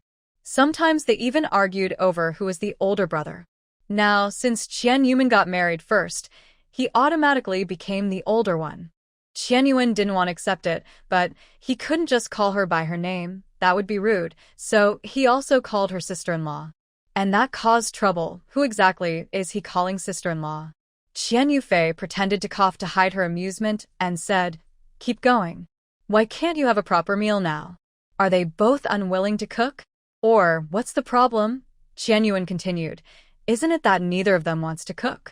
The older sister-in-law thinks that since she's the wife, she should cook every day. The second sister-in-law has a job and comes home late, so she shouldn't be the one cooking. The older sister-in-law also takes care of a child at home, so it's natural for her to cook, and it's been like that before. It seems both sides have a point." And then, the older sister-in-law went on strike. When she strikes, the second sister-in-law gets off work late. Sometimes she visits her parents or goes out with friends, and then no one cooks. Every time, our mom ends up cooking after a long day. Didn't our mom get angry? That's not her personality. She did get angry. Just getting angry, does that help? Did anyone cook the meals? Qian Yuan shrugged. If it helped, I wouldn't be here. If it helped, I wouldn't be saying that we can't even have a proper meal. TSK, our mom's anger isn't enough. She can't just get mad. She needs to find a way to solve the problem, to handle the conflict. He paused and then added, "And didn't Yuman say anything about his wife? She just moved in, and already caused such a mess at home." It seems he did say something. I even heard them arguing. Then second sister-in-law went back to her parents' house after dinner, sometimes chatting with her friends until late. She didn't eat dinner but snacked inside her room. Her work wasn't very tiring, so snacking was enough to fill her up. That's interesting," she said. "Hey, wait, didn't you already move into the new house? How do you know so much?" My sister, there's no food in the new house. I need to come back and eat, okay?" "Oh, I see," she replied reluctantly. "Then what does Mom mean? She can't expect me to cook for those two uncles." "I don't want to. Who knows? She just told you to come back." Qian Yufei scratched her head. She really didn't want to go back. She knew it wouldn't be good. She thought to herself that this problem was easy to fix, just a matter of one person doing more and another doing less. If someone doesn't work, they can just be paid. Whether you want money or work, you should choose one. It's not right to do neither and keep all the money to yourself. She knew she couldn't stay at her grandma's house for too long. The old couple didn't have much food, and she couldn't eat it all. She had already brought a lot of fruit, meat, millet, and other supplies, so they could supplement their food. But if she stayed too long, the food she brought wouldn't be enough. She needed to get her own grain. If she didn't take any, not only her uncle's families but probably her parents wouldn't allow it either. Maybe that was also a reason she was being asked to go back this time. So, Qian Yufei decided to go back. She said, "Rainwen, when you finish work tomorrow, borrow a cart to pick me up. I have some things and I'll tidy up during the day. Okay, I'll tell Mom that." "Yes, just say that. We all have to go back sooner or later. Staying here is just wasting Mom's firewood." After Rainwen left, she went to her grandma's room. Her grandma was sitting on the Kong, mending shoes. She looked up when she heard her and asked, "Why is Rainwen here? Is she asking you to go back?" "Don't listen to them. Stay here." "Why go back? With so many people together, it won't be peaceful." "Yes, she asked me to go back." "But Grandma, your room is so dark. You should fix it during the day." "It's the eyes." Grandma bit the thread with her mouth and said, "I'm just idling with nothing to do. It's almost done and I didn't take long." Then she said, "Did something happen at your house?" Qian Yufei gave her a thumbs up. "You're so wise." "Yes, something did happen. No one is cooking at home now. The new daughter-in-law doesn't want to cook, and the eldest daughter-in-law saw she wasn't doing it, so she also gave up." Qian Yufei nodded, then adjusted the small ball that couldn't turn over. "Yes, that's right. Yuan says it's hard to get a proper meal now. Most of the time, my mom only cooks after she gets home." Her grandmother tapped her other hand with her shoe sole and frowned. "This is just nonsense." Then she looked at Qian Yufei. "I mean, your mom doesn't handle these kinds of things well. If she just used her brain a little, this wouldn't happen. She married and 2 daughters-in-law and still has to cook herself after a day at work. It's really too much, she sighed and said. Your dad is the same. He doesn't say much and just lets them argue. It's been about 10 days since they got married, and they still haven't adjusted. No one knows how to manage the house. At this moment, Grandpa came in from outside, brushing off non-existent dust. What happened? Why are you so angry? Let them do what they want. Why worry? Anyway, it's not you who's suffering. I told you the third son is just like you, completely clueless. Wow, this has escalated to this level, and now they're blaming her grandpa. Just say what you want to say. Why bring me into it? I'm fine now, aren't I? Fine? After all these years of teaching, that's all you've improved. Qian Yufei couldn't help but laugh. These two old folks are quite funny. Grandpa looked at Qian Yufei and asked, Did something happen at your home? Did it make your grandma angry? Exactly. My second sister-in-law just moved in. Before she arrived, only my eldest sister-in-law did the cooking and washing dishes. When I'm at home, usually one of us does it if we have time. Now that second sister-in-law is here, but she has to work during the day. She gets home late and probably doesn't do the dishes either. My eldest sister-in-law can't handle it, so she gave up. She didn't dare say that her mom had a big argument, and it didn't help, which only made things worse. So, your mom comes home from work and cooks? Qian Yufei nodded silently. It's not your mother's fault she's angry. She can't handle even small problems, and she can't control her daughter-in-law. Honestly, she should just let them split up sooner, each living their own lives, and then there wouldn't be so many issues. Wow, this grandpa is even more strict.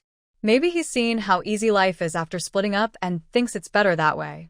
Looking at how the old couple lives now, it seems like that might really happen. Neither Grandma nor she said anything. Grandpa asked again, Why did you come? Can you just talk to her and solve it? She came to ask me to go back, but I don't know what for. I plan to go back tomorrow. I can't keep living like this. My mom worked all day, and she still has to cook dinner when she gets home. Grandma was a bit angry and slapped her hand, saying, Why are you going back? To cook for them? Don't do such a foolish thing. Don't worry, Grandma. I won't do something that's hard and not worth it. I just want to see them. Even if I cook, it won't fix the real problem. How long can I stay at home? Right. If you don't cook for them, do you have a better way to solve this? Qian Yufei looked up and said, It's simple. If my second sister-in-law doesn't want to cook, she can pay. Cooking and washing dishes are still their chores. They can take turns or one pays and the other does the work. That's fair. Grandpa and Grandma nodded at the same time. Good idea. It should have been like that a long time ago. Grandpa asked again, Do you think your second sister-in-law can pay? Whether she wants to or not, Yumin can pay. The rest is their business. Who cares about so much? Grandma agreed nearby. Exactly. If Yumin is smart, he should take responsibility and talk to his wife. Tell her not to keep making your mom and the others worry. If your second sister-in-law is sensible, she should know that cooking and living normally means doing your part. No one waits around for food to appear. Yes, that's the point. After chatting with her grandparents for a while, Qian Yufei hugged her sleeping little one and went back to her room. It was getting dark, so she didn't tidy up. The countryside here has no electricity, only kerosene lamps, and the light isn't enough. She decided not to strain her eyes anymore. Since it was still early and she couldn't sleep, and because the little girl hadn't finished her last meal before bed, she also couldn't rest. So, she prepared a cup of milk powder for herself and the girl while thinking, Do I really need to bring all these things back tomorrow? I can leave some of the apples, but if I take the meat, it will probably have to be given to her mother. Will she still get to eat it? Can I improve my own meals with it? She felt a bit worried and restricted, feeling too limited in freedom. Maybe she could talk to her mother about cooking twice a week and making meat dishes? Qian Yufei was quietly considering how to get some benefits for herself. Actually, all these things are for her. If she doesn't give them, her mother probably wouldn't say anything. But she felt she should give them, so she was making things difficult for herself. I'm just asking for trouble. She scolded herself, finished her milk, and then directly put the pacifier into the little girl's mouth. She started drinking without needing to wake him up. The next morning, after breakfast, Kian began packing. She thought again about it last night. It's better to take everything here. Now, everyone is quite poor, and resources are scarce. These are all good things. Nearby, her great-uncle and second-uncle's families also live close by. Even though many cousins have built houses outside after getting married, they still come back often, and there are neighbors visiting as well. If a child from some family accidentally comes here to play and takes a few things or eats some food, can you really blame the child? No, you can't. But it can make you feel very frustrated. Even if these things seem insignificant to you, they still bother your heart. And maybe if you get sick from eating something bad, you might even blame yourself. To avoid unnecessary trouble and loss, she decided to move everything away. This packing was very big, even larger than the one Qianyuan brought over that day. After all, she still had her old clothes and the little girl's various supplies. Now that it's the farming off-season, every family in the countryside only has 2 meals a day. Recently, she and the girl had an extra meal at noon, and sometimes she would also bring some food to her grandparents. Today, she prepared some milk powder for lunch, planning to cook dinner early and do it herself, show her grandparents her cooking skills. She planned to make 2 big dishes, braised pork and some stir-fried cured meat. She asked her grandpa to find an axe and cut off a piece of meat, then put it inside to thaw. Making meat is really not easy. They had already used the axe. Grandpa was looking for the axe while muttering, "This girl, she really knows how to cause trouble, but the meat will surely be delicious once cooked." That was certain. During these days, their only meat was eggs and cured pork. This piece of meat had been left untouched because it was hard to handle. Today, since they were about to leave, they had to cut a piece. Grandpa was the one to do it. Despite his age, which is just about retirement age by modern standards, he was steady-handed and strong, strength that Qian Yufei couldn't match. He swung the knife a few times and cut off a large piece of the frozen, hard meat. Seeing that the piece was quite big, Grandpa wanted to cut it again to share half, but Qian Yufei stopped him. "Eat all of this. The 3 of us will have enough meat tonight." She then put the nearly 3 jin, about 1.5 kilograms, piece into a basin of cold water to thaw. Such a wasteful kid, almost 3 jin, enough for half a month. You just cooked it all in one go. One small bite isn't satisfying at all. You might as well eat more at once. Enjoy it fully and feel satisfied. That feeling will last you half a month. It's way better than eating a little each day and not feeling full. Her grandpa was convinced by her reasoning and nodded. "Seems like you're right." While cooking, she chased her grandparents out of the kitchen. She wanted to start cooking and knew that good seasonings were essential. If they watched from nearby, the meat wouldn't taste as good. So she decided to indulge a little. Qian Yufei began working in the kitchen, humming a tune while preparing the ingredients and arranging the seasonings. Little Tuanzi was being cared for by her grandparents, so she wasn't worried and focused entirely on the food. Honestly, she was craving it too. Since returning, her meals had been plain and watery, which she found quite uncomfortable. She washed, cut the meat into pieces, heated the oil, and soon the kitchen was filled with a tempting aroma. Qian Yufei took a deep breath. This is the smell. Delicious. An hour later, 2 dishes and a soup were ready. She was worried the meat might be too greasy, so she also made a potato soup. But when she opened the kitchen door, something unexpected happened. Someone she didn't expect appeared. She was holding the dishes, about to call out, "Dinner is ready." She also got stuck. She saw what was happening, 4 little kids at the door, probably her cousin's children. She felt like scolding them, but then looked up and saw a few of her sisters-in-law. With a bad expression, she asked, "What's going on, sisters-in-law? Why are you here to visit Grandpa and Grandma today? Usually I don't see you come by." Is it because of the tempting smell? Since they weren't elders, Qian Yufei didn't speak very respectfully. It was obvious what was happening. Probably the delicious smell had spread out, and when the adults found out, they felt shy. So, they sent the children instead. One little kid looked eagerly and innocently, constantly licking his lips and staring at you sweetly, calling you Aunt. How could you not give him a piece of meat? It was just too much. Qian Yufei was so angry she couldn't say anything. Finally, she glared at her sisters-in-law while serving food and muttering, "Really? It's hard enough to improve Grandpa and Grandma's meals, and now you're here too. You don't usually bring anything tasty, but as soon as you smell meat, you all rush over." Her words didn't bother the sisters-in-law much. Some didn't care, and others felt a little embarrassed, but they just shrugged it off. Only those with thick skin could let the kids eat meat. They truly deserved to be mothers. They were great. The dishes were quickly placed on the table. The children lined up, looking at the meat. Grandma smiled and called them over. "Come on, try if my sister-in-law's meat is tasty." Then each of them was given a piece of braised pork. The kids' eyes sparkled. They eagerly took the meat and hurried to eat it.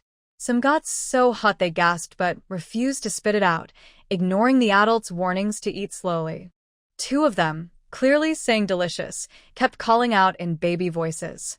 Seeing how happily the children ate, Grandma's face was filled with a happy smile. Grandparents are like that, they don't mind eating less.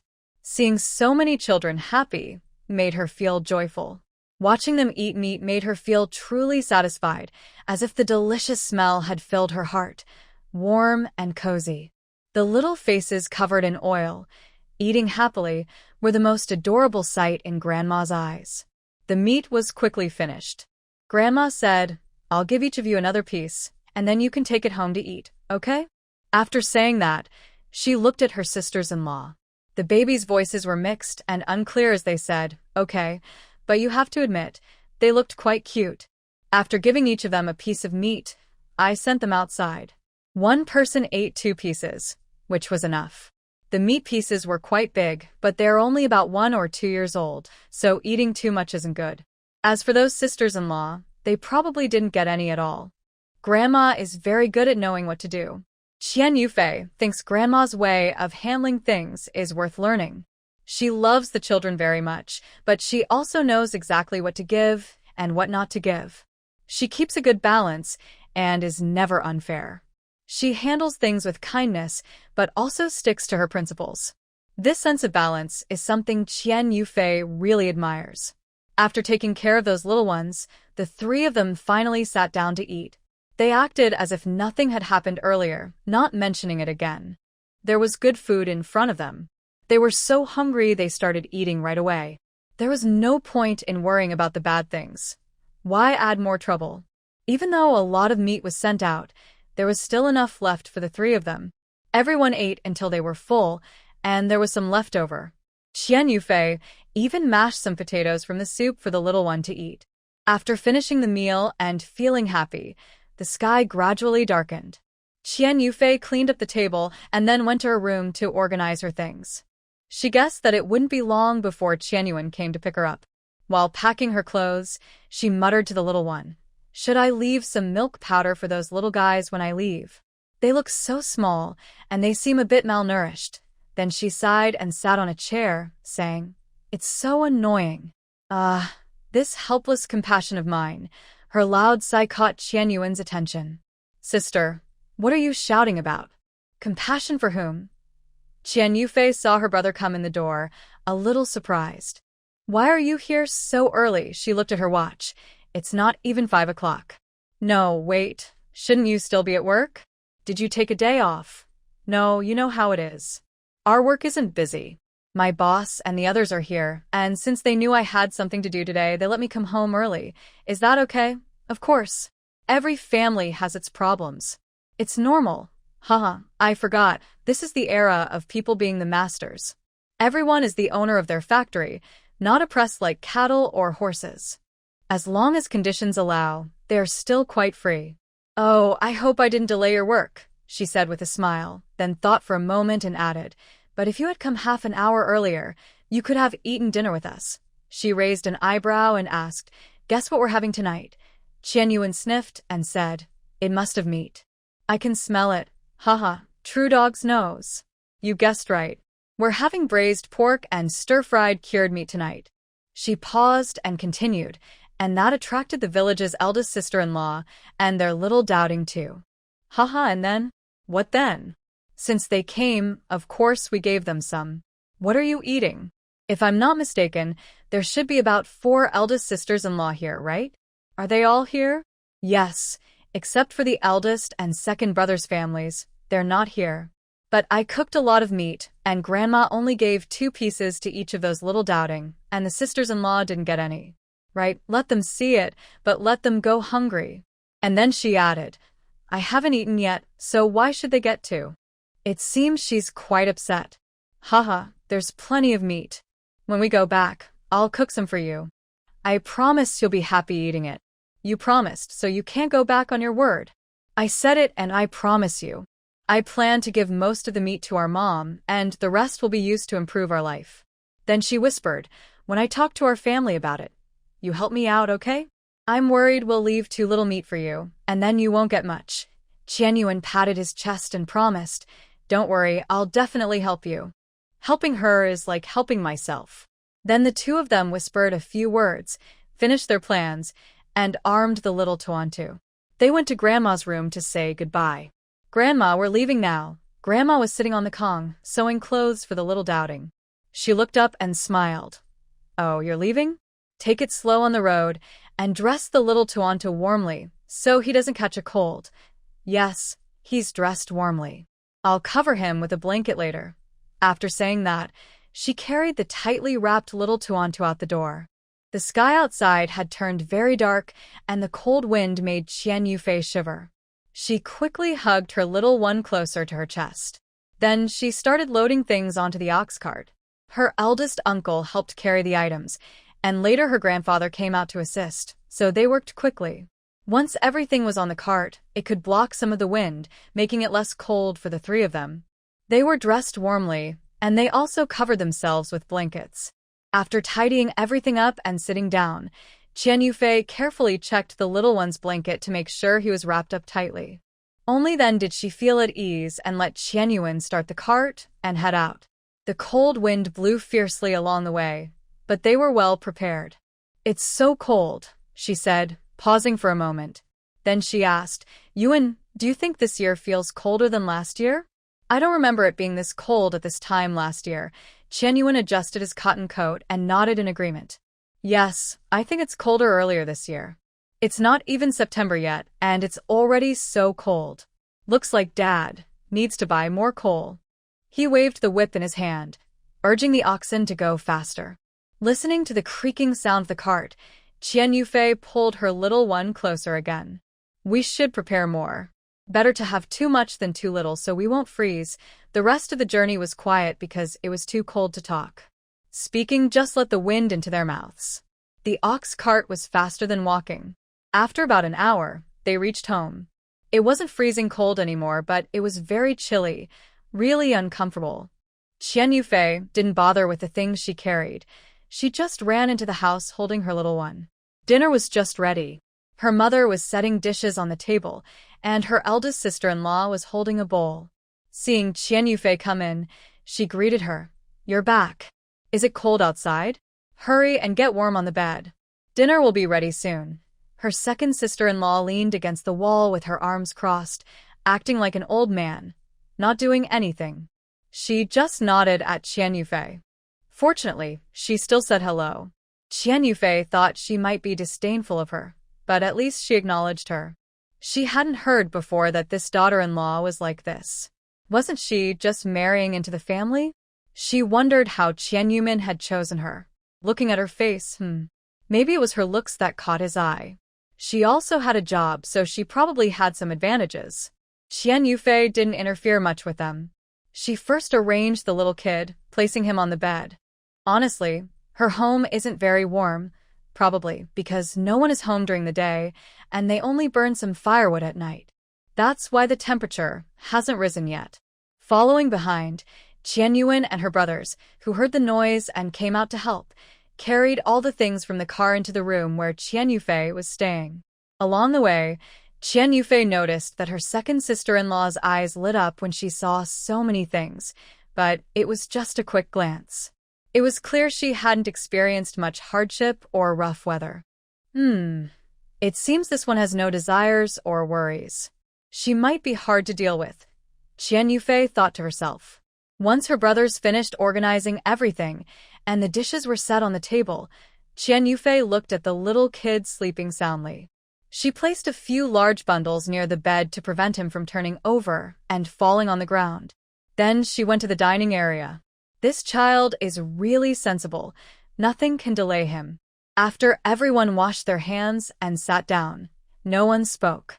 They started eating because they were all hungry after a busy day. Since Qian Yufei had just finished eating, she only drank some hot soup to warm herself. She sensed that her mother was calling her back at this moment, probably to talk about something. Otherwise, with such cold weather, she shouldn't be watching her and the little kid mess around. Sure enough, after everyone finished eating and the second sister-in-law was the last to put down her chopsticks, the main topic began. The first to speak was her father, the head of the family, Qian Difu. He looked at Qian Yufei and said, "Fei Fei just came back today. There have been many things happening at home recently, but it's not much of your concern. Just listen." He then looked around and continued, "Our family hasn't been very harmonious lately, and there are some big problems. I'll tell you what they are, and then we can discuss solutions." He then looked at Qian Yufei and said, "Fei Fei, you and your mother should clear the table first, then listen." Qian Yufei quickly stood up, neatly clearing all the dishes and chopsticks from the table. They were all clean plates, which she put into a basin, finishing everything at once. There were no rice grains left on the table. Her mother just wiped the table lightly. The bowl is not washed, so I quickly returned to my chair, waiting for my dad to continue speaking. "First, there's the problem. No one in the family cooks or cleans, and we have to wait until your mom gets off work to do it. Everyone is hungry and waiting, and your mom is very tired. She handles everything at home and outside, which is not fair. Next, let me talk about our family situation. Currently, only Wenxiao is not working. She stays home to take care of the kids, including Fei Fei. But Fei Fei can't stay at home for long, so she left. She doesn't count in this. Although, in theory, Wenxiao could take on cooking and chores. My father just finished saying this when my sister-in-law got upset. Dad, you can't do that, really." Before she finished, my older brother interrupted, "Listen to what Dad has to say first." True to her nature, my sister-in-law immediately shut up. Qian Yufei's eyes lit up. When did my sister-in-law become so obedient? "Big brother, you're impressive, such authority." My dad continued, "I was just talking about a theoretical idea where she could take everything on. But cooking and chores are family matters. Why should only she do them? For the whole family, if everyone hands over their wages and contributes, then it's fine." At this point, my second sister-in-law got upset but was pulled back by Qian Yumin, who then made her shut up in frustration.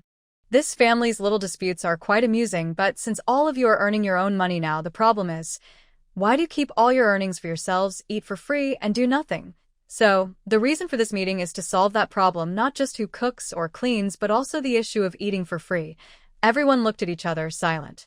My dad continued, "Since no one is speaking, I'll share my opinion first. As our family grows, Yuan is getting married next month, and there will be more children in the future.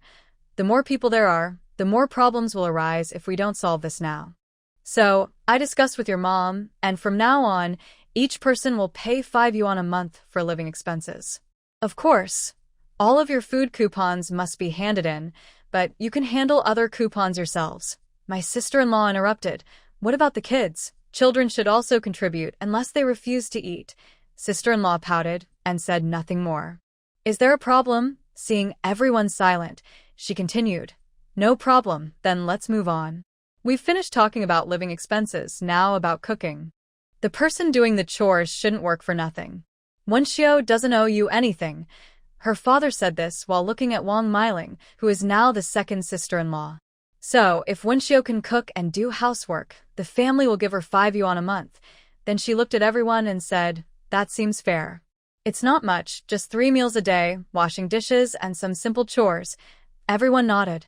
Sister-in-law also agreed, excitedly saying, "I can do it." She was happy to earn money. This was the money she had always dreamed of. The second sister-in-law looked dismissively and tilted her head proudly. Mother added, "Let me explain what chores include to prevent any conflicts.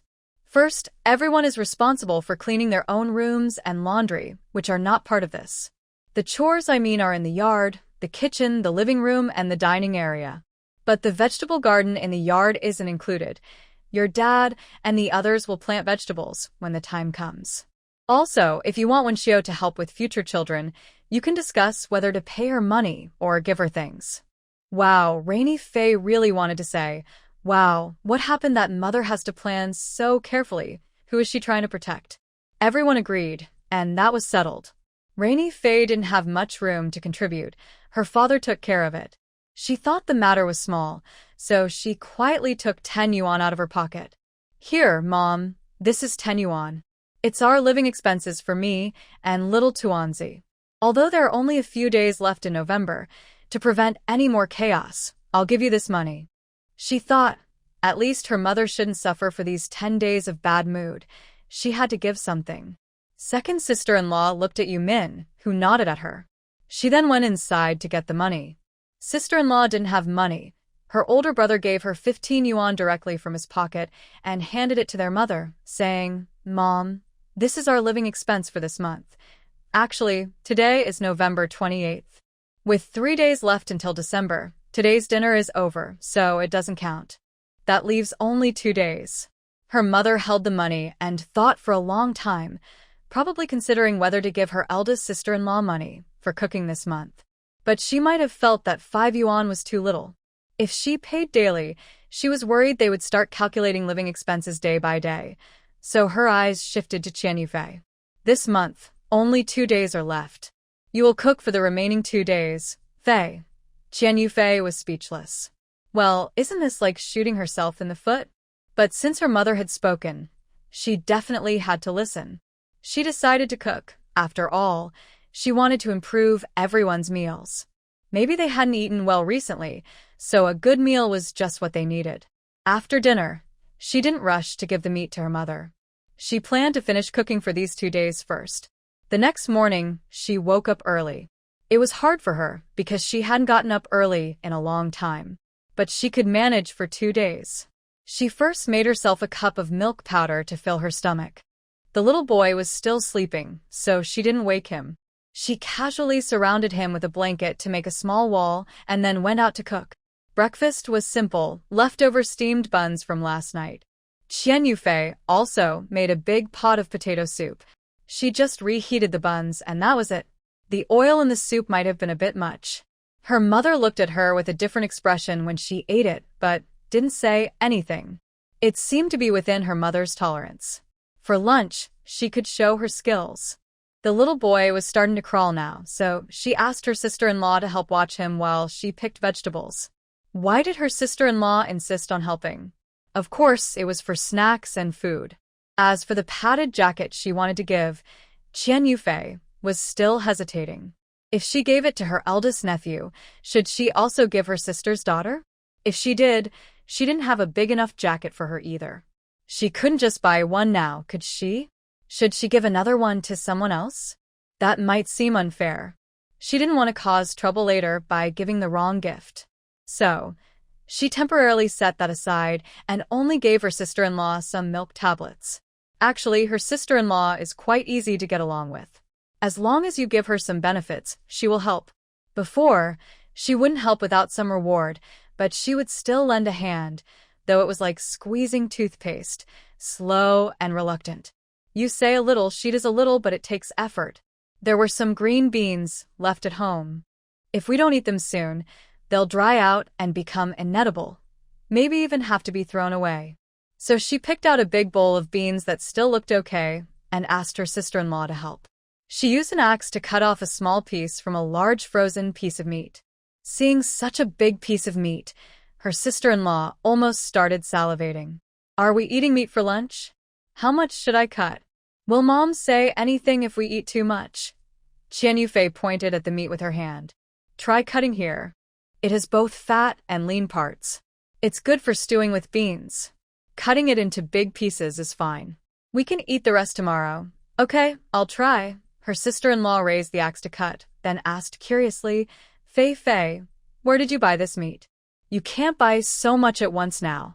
Even the meat factory doesn't have much meat for sale. As she spoke, she swung the axe down. Qian Yufei picked up the cut piece of meat, weighed it, and thought it was about 4 or 5 jin, about 2 to 2.5 kilograms. Her technique was good. It's not from me. It was sent from Huainan's family, she replied, then handed the meat to her sister-in-law. Here, sister-in-law, cut this piece in half. We'll eat half today and save the other half for tomorrow. All right, watch me. Qian Yufei put the remaining meat away and started cooking. First, she steamed a big pot of steamed bread, then made a stew with potatoes, beans, and meat. It was just one dish, but she cooked a whole pot. This wasn't a small pot. It was the large one used in the countryside. When the food was ready, it couldn't be served on plates. It had to be in a basin. Because the meat had some fat, even though there wasn't much, the dish smelled much richer than plain broth or watery soup, full of the aroma of the ingredients. When her brother and father came home from work at noon, they immediately smelled the delicious aroma. Her brother and father went into the house first. When her mother arrived, the food was already set on the table, waiting for her to start eating. Seeing the dishes on the table, her mother was shocked. "Where did you get this meat?" Qian Yuan raised an eyebrow at Qian Yufei, as if to say, "You're done for. Your meat has been exposed, it's gone." Qian Yufei honestly answered, "It was sent from Huainan's family from that big package last time." "How much meat did they send?"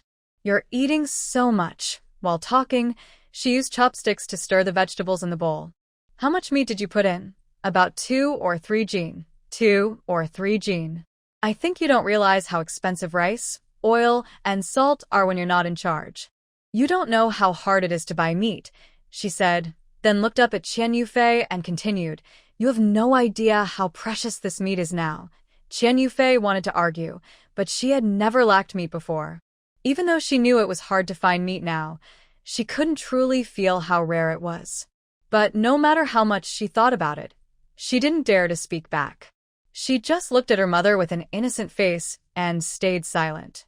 Her mother also didn't press her. "Is there any meat left?" "After dinner, give it all to me. You only made a simple meal." Okay, I'll give it to you after we eat." But her mother changed her mind again. "Forget it, go get it now. I don't trust you to hold it." Qian Yufei was speechless. She quietly got up and went outside to find the meat. Her mother was anxious. "Such a big piece of meat. You left it outside? Aren't you afraid it will get lost?" She was a bit disappointed. "No, if I leave it inside, it will spoil. It needs to be frozen," Qian Yufei explained, feeling wronged. Where else could she put it?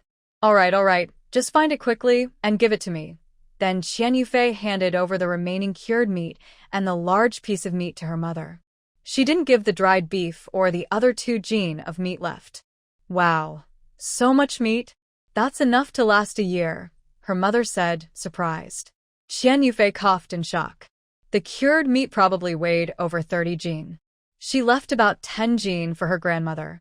The large piece of meat was probably less than 40 jin now.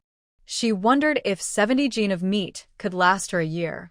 She didn't understand, but she respected it. Since it was already given, she didn't interfere. Luckily, she still had some dried beef. Suddenly, her father said, "Leave some for Fei Fei.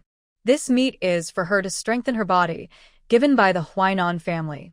It's not for you." "Why are you keeping it all?" Her mother hesitated. "There's so much meat. With her way of eating, it's unlikely she'll finish it before the new year." Qian Yufei waved her hand and said, No need. I plan to buy eggs in a few days. Eating egg custard every day is fine too." Her mother was happy. "Eggs are easier to get than meat." She said, "That's enough," but also agreed to help buy eggs for Qian Yufei, so she didn't have to worry about it. They only ate a small amount of meat that day. As for the next meal, no one knew when it would be. Qian Yufei didn't cook the remaining 2 pounds of meat for everyone. Instead, she chopped it up later to make meat porridge for the little boy, and they both ate it. She wasn't lacking in nutrition. On the 3rd day after eating meat, her mother brought her eggs and left them in her room for her and the boy to eat. Sometimes she also gave some to her nephew, but not all the time. During this period, Qian Yufei hadn't received any reply from Zhou Huainan.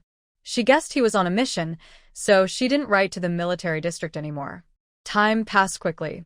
December was over, and New Year's Day had just gone by. Now, They were about to celebrate Yumin's wedding. Although her wedding was less than 2 months away from Qian Yumin's, the overall situation had changed a lot. Many areas were running out of grain. Their ration tickets had started to decrease, especially for those doing light manual work. Everyone's grain supply was reduced, so they couldn't eat enough. Plus, it was winter, and there were no other vegetables to supplement their diet, making life difficult. That evening, after dinner, everyone sat together again to discuss Yuan's wedding. Her father was smoking a pipe and was the first to speak. You all see the situation now. Every family is short of grain. Even those with money can't buy enough. Old Joe in our group almost had an accident today because he ate less and was doing heavy work. He looked at everyone and continued, if we still had grain to hold a wedding for Yuan, it would be too much. It could attract thieves, and maybe the next day, someone would come asking to borrow grain or money. Yuan probably understood that the situation was unusual now. She said, Dad, what do you plan to do? I'll listen to you. If I had known it would be like this, I would have held your wedding last month. Her mother interrupted. What's the use of bringing that up? Just tell us what you're thinking. Since last month, there have been fewer weddings. Some planned dates were canceled. People want to marry with fewer guests to save food. Even those who do marry now just pack their things and move in together directly. Qian Yufei's mouth twitched. Then she looked at Qian Yuan, who remained calm. This guy is really steady. Even after hearing all this, he doesn't object. Is he not afraid his wife will run away? But our family definitely can't do it this way. The wedding ceremony must change, she said, looking at Yuan. I think we should keep the wedding simple. We won't invite neighbors or relatives. Just have a meal at your grandma's house with our family. Also, it's a good chance for Wang Wan to meet our family. Yuan nodded. Okay, Dad, whatever you say. At this moment, her mother spoke. The main thing is, your wedding with Yumin is only 2 months away. The ceremony is supposed to be big, but I'm worried it might upset your wife. You should ask her about it when you go back. See if she has any requests and how we can make up for it.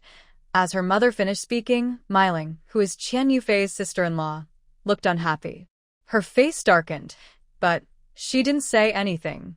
Yuan thought for a moment, but didn't say he didn't need to ask. Instead, he said, Okay, I'll ask Wang Wan. Yes, you should ask. It's a tough situation, but we agreed before. If you change your mind now, we also have some responsibility. That was the end of the discussion. Later, Yumin came over and said Wang Wan agreed to whatever, and she had no objections. She seemed easy to talk to, but the real details would only become clear over time. Yuan's wedding was scheduled for the 10th. They went to their grandparents' house early. The wedding procession only included Yuan and his brothers. No neighbors or friends were invited. It was just close relatives like cousins and brothers. If they invited others, they have to stay for a meal. Since it was a family feast, only family members would eat and prepare the food, and the bride's family also didn't bring many people. They just sent a few close relatives to see her off. When they arrived, they exchanged a few polite words and then sat quietly. The wedding was simple and quiet, with no big celebrations, no lively crowd, no candy sprinkling ceremony, and no fancy decorations. They just set off some firecrackers as a small gesture. Yet, everyone's faces were filled with genuine smiles. The food at the table was really hearty. There were only 4 meat dishes, and although the portions weren't large, the fish was whole, and the guests were very happy. This was much more sincere than elaborate formalities. This arrangement was part of the agreement between the families, and the parents specifically planned it to reduce the gap between the wedding celebrations. Qian Yufei's contribution of meat played a big role. The outcome was very positive. Everyone who attended was satisfied, including Wang Wan's parents. Even their worried expressions from earlier eased after sharing a good meal. The wedding ended in a simple, warm atmosphere. The newlyweds moved into their own house on the same day, with little interaction with Qian Yufei and her family. Life seemed to go back to normal, as if the addition of a new sister-in-law didn't change much.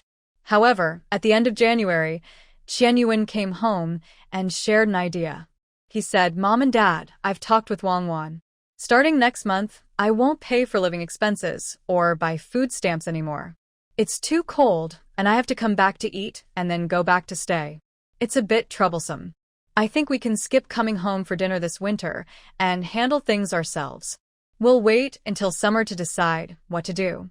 It sounded polite, blaming the cold weather and inconvenience, but really, he just wanted to live separately. In fact, this was almost like splitting the household. Qian Yufei was very curious about her parents' attitude. She looked at her father, and surprisingly, he didn't seem surprised at all. His expression didn't change, as if they had already discussed this beforehand. Her father nodded and said, "All right, that's fine." Since Wang Wan, the sister-in-law, hadn't been eating much at their house since she got married, she only came back a few times at first, then mostly ate at her own place. Qian Yuan's visits also became less frequent. Then her father turned to Qian Yuman and his wife and said, "You two should see if you can get a house of your own in the next couple of years. If not, you can buy one outside. Moving out is fine, and then you can live separately." At first, Qian Yufei didn't understand why her father said that. It seemed like he was trying to chase her away. But when she saw Wang Miling's happy face, she realized that she might have already wanted to move out on her own. Qian Yufei hadn't noticed this before, maybe because she was slow to react or because she rarely left the house. During meals, she could see Comrade Miling, but she couldn't quite understand her thoughts. Unexpectedly, she also wanted to move out. And to do so, she didn't want to wait for the official housing allocation. She wanted to buy her own place. Although Qian Yufei agreed with this idea, she knew that getting a house through allocation was difficult. Some people waited 10 or even 8 years. But this idea didn't quite fit with the times. Who would pay for something when there was free housing available? However, there were exceptions. 2 people were willing to spend money to buy a house. At this moment, Qian Yuman spoke up at the right time. "Dad, we want to buy a house. We're both young, just started working a few years ago. Getting a house depends on seniority and contribution.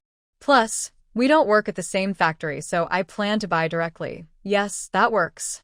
It will probably take a few years before you can get a house through the usual process," his father replied. Qian Yuman hesitated a bit, but finally gathered his courage to say, "Dad, you know I have some savings, but I still need a bit more to buy a house."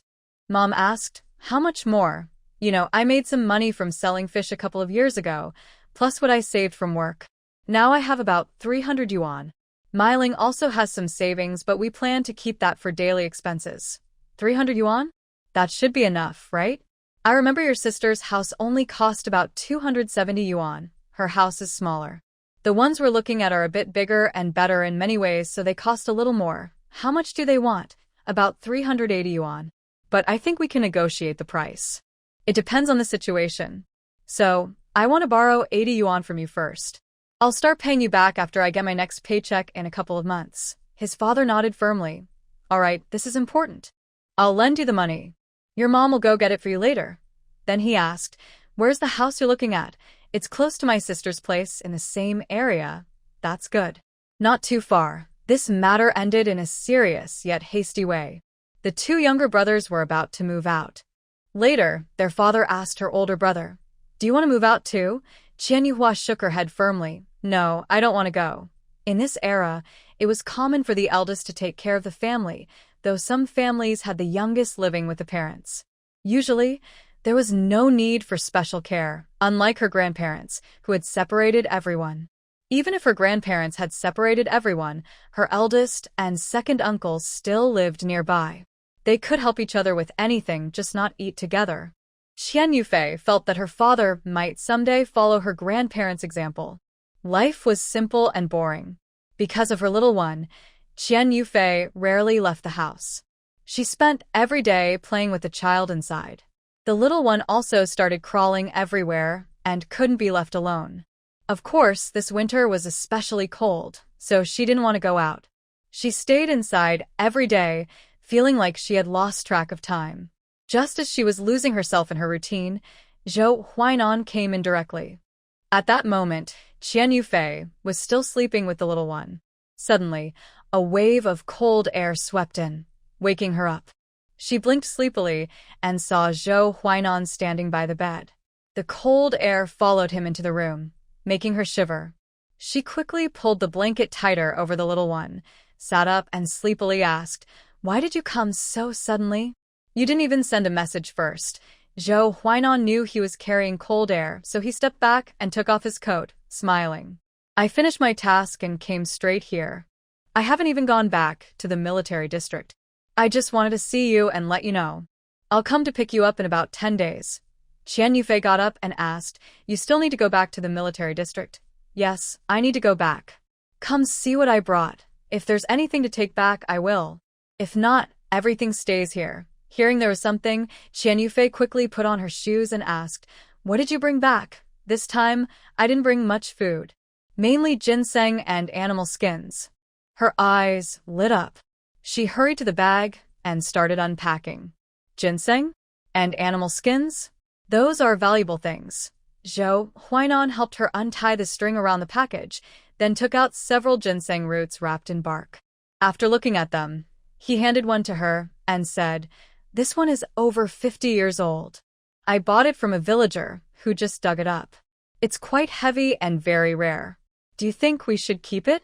Qian Yufei took it and examined it carefully, then turned to ask Zhou Huainan, Are there any more? If there are, we can give this one to your grandparents. I'll also keep one for mine, and we can keep the rest for ourselves. There are one more that's about 50 years old, 2 that are around 20 years old, and a few that are less than 10 years old. We can use those.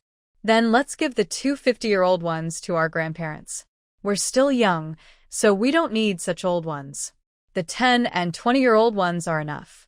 Besides, when I had our little one, the family already sent us one, and we haven't even used it yet. All right, we'll do as you say. He then pointed to the pile of hides beside them and asked, What about these? Oh, those. First, we should take some back for your sister's family. They've been sending us so many things lately that I feel a bit embarrassed.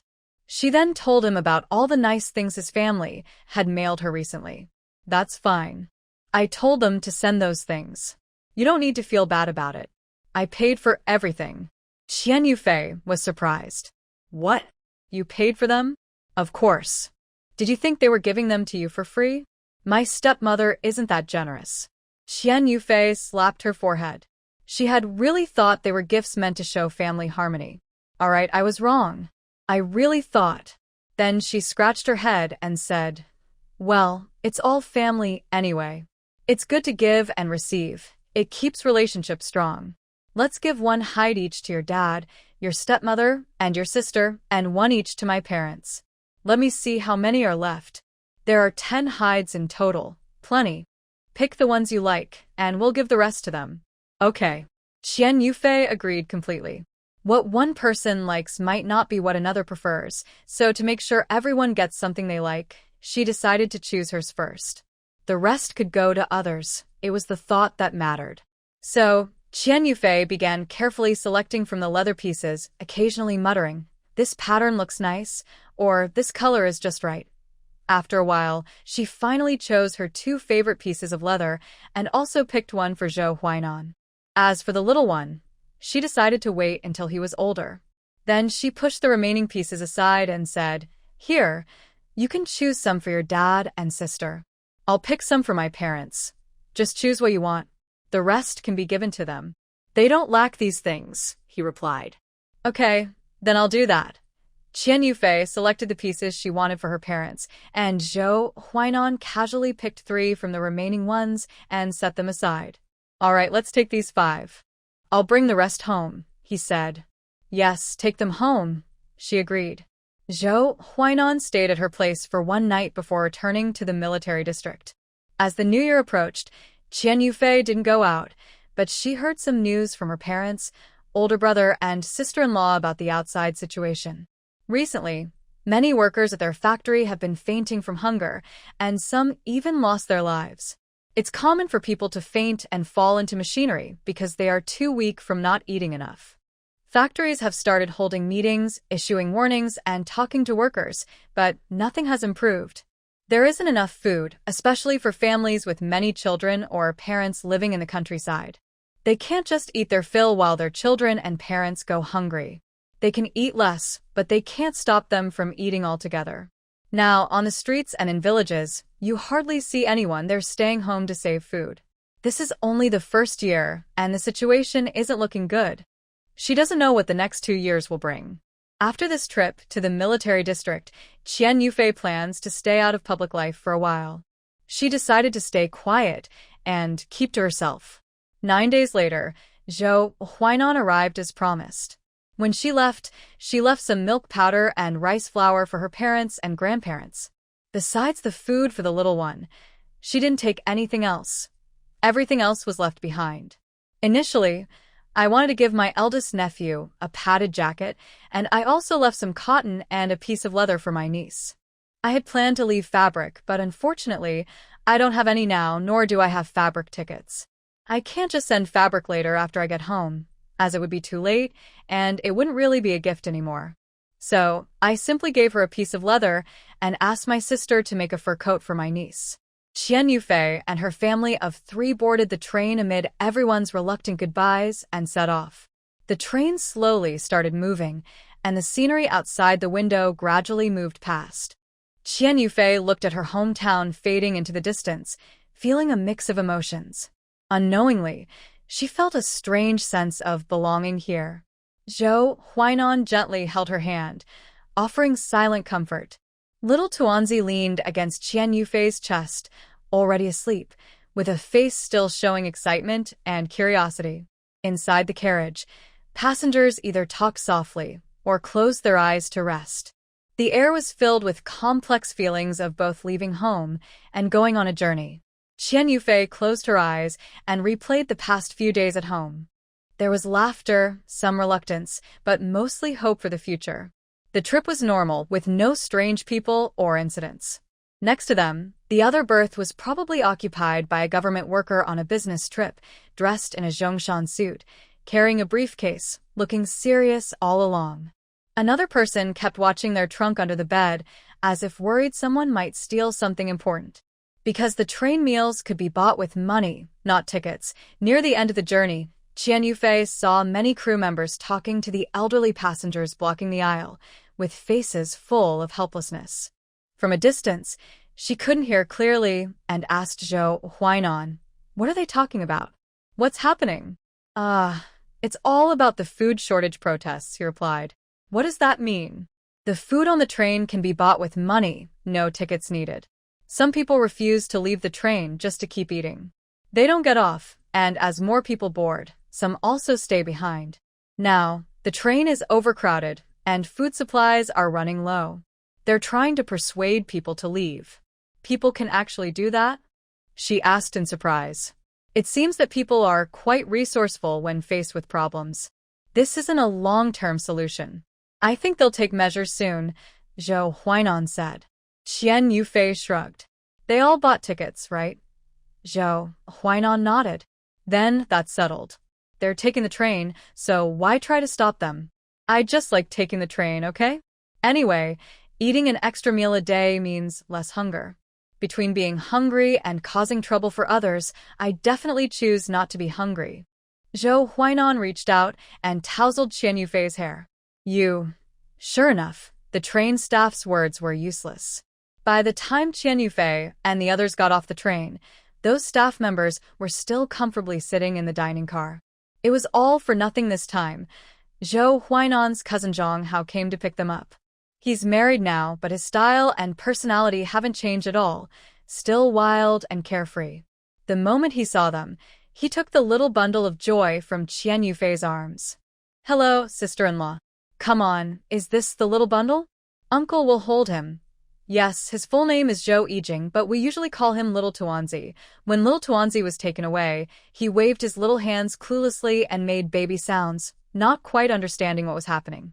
Zhang Hao held him, smiling brightly, and even held him high, joking about tossing him in the air. Little Tuanzi giggled happily, not scared at all.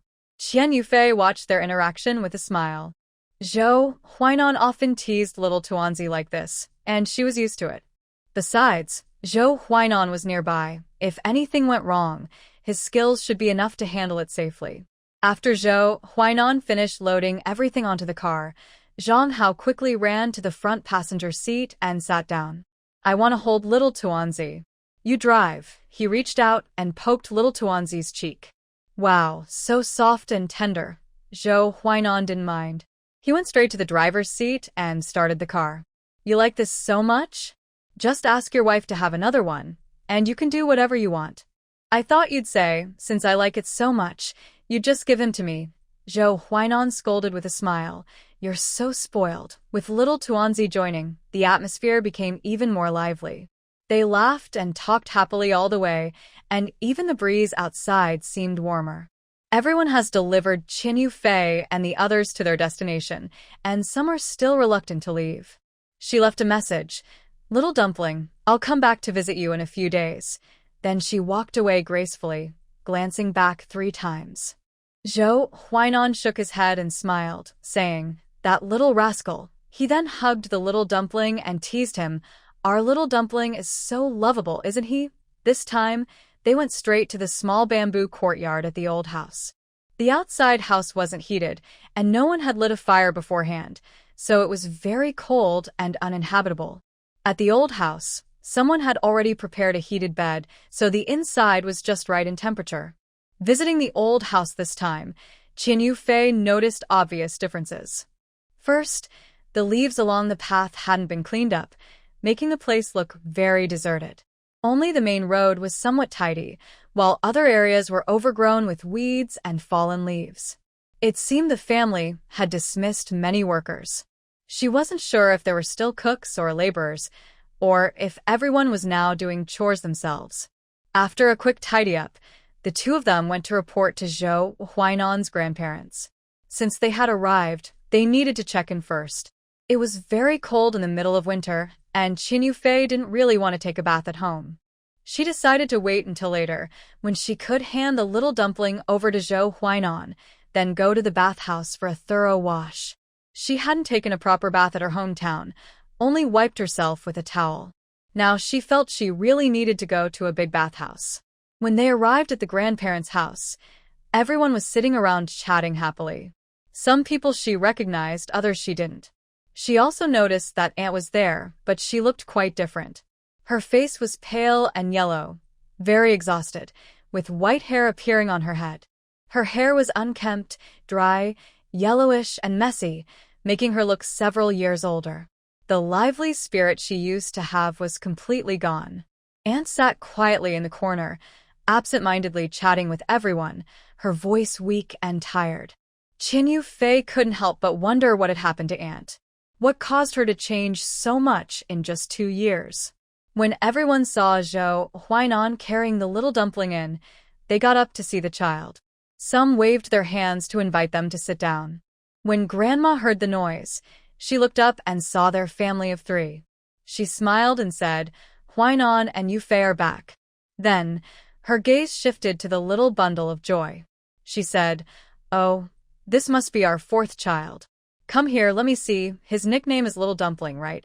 Yes, Grandma. Oh, he looks just like Huainan when he was little. No wonder he's your son. Someone nearby also praised, this child is well cared for, chubby and healthy. He looks lucky, and he will surely have a bright future. Yes, let's dress him in red. He'll look better than the dolls in the New Year paintings. I think so too. Everyone was praising Little Dumpling, and the lively atmosphere in the house grew even warmer. Zhou Huainan took the opportunity to introduce a few aunts nearby to Qin Yufei. They were all friends of Grandma and neighbors who came to chat. After sitting for a while and listening to everyone talk, Qin Yufei and Zhou Huainan decided to leave. They needed to pack their things and take a shower. Why only the 2 of them? Because Grandma wouldn't let Little Dumpling leave, he was left behind. Just as they were about to go, he reached out for a hug, meaning, I'm still here. But Grandma distracted him with a toy. Qin Yufei and Zhou Huainan finally felt free. They stepped outside and exchanged smiles. Qin Yufei sighed. This is probably the longest we've been apart from Little Dumpling since he was born. Zhou Huainan gently hugged her shoulder. It's okay. We'll be back soon. Little Dumpling is with Grandma and the others. It's fine. Qin Yufei nodded slightly. Though she felt a little sad, she was also looking forward to spending some quality time alone with Zhou Huainan. Her smile was relaxed and content, as if she had temporarily escaped from a lively, noisy gathering and found a small, peaceful world just for the two of them. The air outside seemed especially fresh. They walked side by side, occasionally whispering to each other, enjoying this rare moment of peace and freedom. Meanwhile, little Dumpling at Grandma's place was happily playing with his new toy, seemingly forgetting about his parents for a while. 3 hours later, after Qian Yufei finished her shower and packed up, she exclaimed, I've come back to life. I'm finally my fragrant self again. Huh? Came a muffled laugh from nearby. She hadn't noticed anyone beside her while sighing, only to realize there was someone there. Yes, a beautiful woman. Qian Yufei smiled shyly, nodded at her, then quickly left the bathhouse like she was escaping. Her face was still red when she came out. On the way back, she remembered seeing her second aunt at her grandmother's place and asked Zhou Huainan, why has second aunt changed so much these past 2 years? Did something happen? Zhou Huainan paused for a moment, thought, and said, you probably heard some of it already. Second aunt has had a lot of bad luck recently and has been hit hard. She lost her job and my cousins are busy with their own lives, so she's not very close to them. It seems her father-in-law is also quite cold to her. Is it because of son Qianlian? Did her bad luck start again after she left? She asked uncertainly, thinking, could it really be true? Although she believed it in her heart, she still found it hard to believe when it actually happened. Zhou Huainan looked around and said, we're not sure yet, but everyone suspects it's related to her. Otherwise, such coincidences wouldn't happen so often. A few coincidences are understandable, but too many and people stop believing they're just accidents. Where is Sun Qianlian now? How is she doing? Zhou Huainan was secretive, still in the northwest. Is it over? Better not to ask too much. Hearing this, Qian Yufei wanted to know more, but Zhou Huainan didn't want to say, so she figured she wouldn't get any answers. She planned to see if she could run into the cute little Zhou Shi, who had come with her last time to watch the fun. Gossip is best learned from others' words. Her family would definitely hide things and not tell the full truth, which might even be completely different from reality. She wondered if she'd have a chance to see that little cutie again this time. Usually, the family wouldn't hold a big party in such a situation. Everyone understands the principle that the one who sticks out gets shot. So, it would be harder to find Zhou Shi.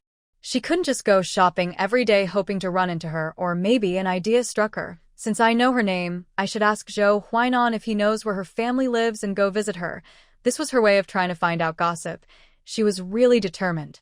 That evening was a family dinner. She happily took a toy from her grandfather, shining all over with gold jewelry, a little round bun. Qian Yufei's eyes almost got blinded by the sparkle. She whispered, little bun, what have you been doing all afternoon? Why are you so shiny with gold? She spoke softly, not expecting anyone to hear. But others around heard her anyway. Then they heard a cheerful laugh. You don't know, huh? Has he even called Dad or Mom yet? Qian Yufei was a bit confused and nodded. Yeah, she's only 10 months old. She hasn't started calling yet, she replied, and everyone burst into more laughter. After laughing enough, someone explained, your little one here is quite clever. The first thing she said wasn't Dad or Mom, but great-grandpa. Qian Yufei covered her mouth, a little in disbelief. No way, she thought. Did they hear wrong? But seeing everyone happy and looking at the little bun, she told herself she must have heard right. Others also said, there are so many of us, we all heard it. We couldn't have all heard wrong. Qian Yufei still felt a bit unsure. She looked at the little bun, who was waving his tiny hands and babbling happily, as if still reminiscing about his glorious achievement this afternoon. She gently pinched the chubby face of the little bun and smiled. Little guy, you're really something. Your first words are great-grandpa. Do you know that great-grandpa loves you the most? Everyone around laughed again, making the atmosphere even warmer. They enjoyed a simple, happy dinner. But when the dishes arrived, Qian Yufei noticed that there seemed to be fewer helpers. Only 2 or 3 people were bringing the food back and forth. She quietly observed the surroundings and paid attention to everyone's expressions. Nothing unusual seemed to be happening. After all, it was only late 1959, and many things were just beginning to show signs of change. People who aren't very perceptive wouldn't notice anything unusual. After dinner, Qian Yufei and her companions left with the little bun. They didn't stay long. They had been busy all day, and the little bun was tired. They needed rest. The outdoor wind was very cold. They walked silently to their house. Qian Yufei finally spoke, pointing at the small, shiny, golden bundle, and said, "Do you think he did it on purpose? I've been teaching him at home to call us Dad and Mom, but he only makes sounds and doesn't say anything. Now he's going to his grandparents to show off." Zhou Huainan stepped forward and put his arm around her shoulder. "Our little one is smart. Isn't he like a treasure chest full of gold and jewels? You should put his jewelry away later. It might be heavy." "Yes, it's pretty heavy," she replied with a smile. Then she gently pinched the little one's face and said, "He really is a lucky baby." Carefully, she took off all the jewelry from him, asking, "Huainan, do you have a jewelry box? Put all his jewelry in it. I'll go find one." After they finished tidying up the little one, they lay down to rest. Just as they were about to fall asleep, Qian Yufei remembered the white lotus and then thought of the little cutie. She asked, "By the way, Huainan, do you know where Zhou Shi's family lives?" Zhou Huainan was surprised. "You know Zhou Shi?" "Yes, I do." Why? "Is there a problem?" "They all have the surname Zhou. Are your families related?" Zhou Huainan came back to himself and chuckled softly. "No, not really. I just didn't expect you to make new friends after only a few days. Zhou Shi's family is over in the east part of the city. It's not far from here, but not close either. Do you need to see her?" Qian Yufei tilted her head slightly and thought for a moment. "It's nothing important. I just felt we got along well before, so I want to visit her." Hearing this, Zhou Huainan's eyes flashed with amusement. "Oh, visiting her? Or just gossiping?" Qian Yufei was surprised. She turned to look at him. "Why do you say that?" "Because the only thing I can think of that you two have in common is that you both love gossip." Qian Yufei covered her mouth, her eyes darting around as if her secret was exposed. But she still forced herself to say, "No, we just share similar interests." "Yes, exactly, similar interests. Tell me her address. Tomorrow we'll go shopping at the mall, buy some things, and I'll get her a gift. Then I'll go visit Zhou Shi." She then saw the little one beside her and asked, "It should be fine to leave the little one with Grandpa and Grandma, right? It is a bit cold outside, so bringing him along isn't very convenient." "No problem. Grandma will probably be very happy." Nowadays, young people don't like leaving elderly relatives alone with children because they worry about spoiling them. Grandparent affection isn't just talk, it's real love. Unless there's something to gain, grandparents often see children when adults are around. If they try to use grandparents' kindness for their own goals, they soon get tired of it. When adults realize they can't achieve their aims, they stop letting children get too close. With that, Qian Yufei finally feels free. She can now enjoy her days without restrictions. Before, she had to take the child everywhere, which was quite limiting. Now, with someone helping to watch the child, she can go shopping or meet friends. Since Zhou Huainan said it, Qian Yufei felt no worries or guilt. After breakfast, she naturally carried the little one to her grandmother and said, "Grandma, Huainan and I plan to go shopping today. It's a bit cold outside, so it's not easy to bring the little one. Can you watch him for us? We'll try to come back early." Grandma's face lit up with a warm smile as she replied, "Of course, go ahead. Leave the little one to me. You can rest assured." She gently took the child from Qian Yufei's hands and patted his head. "He's a good boy, never cries or fusses. He loves to smile at everyone. Taking care of him is easy. You two go have fun." Qian Yufei believed her grandmother was sincere and smiled. "Thank you so much, Grandma." Zhou Huainan pinched the little one's cheek and said, "Little one, Mom and Dad are going out to play. Be good and stay with Grandma at home." Grandma patted his hand away and said, "Why are you pinching him? Hurry up and go." She waved her hand to shoo them away. At that moment, Grandpa came out from the next room. Hearing their conversation, he said, "You two go ahead and do your thing. There are so many of us here. We can take care of the little one." Qian Yufei and Zhou Huainan left happily, ready to enjoy some rare time alone. They went shopping at the mall, had a meal, and watched a movie. By the time they returned home, it was already after 2 p.m. Since it gets dark around 4 or 5 in winter, Qian Yufei decided to visit Zhou Shi's house tomorrow instead of today. They hadn't seen little Tuanzi all day and didn't know if he had cried.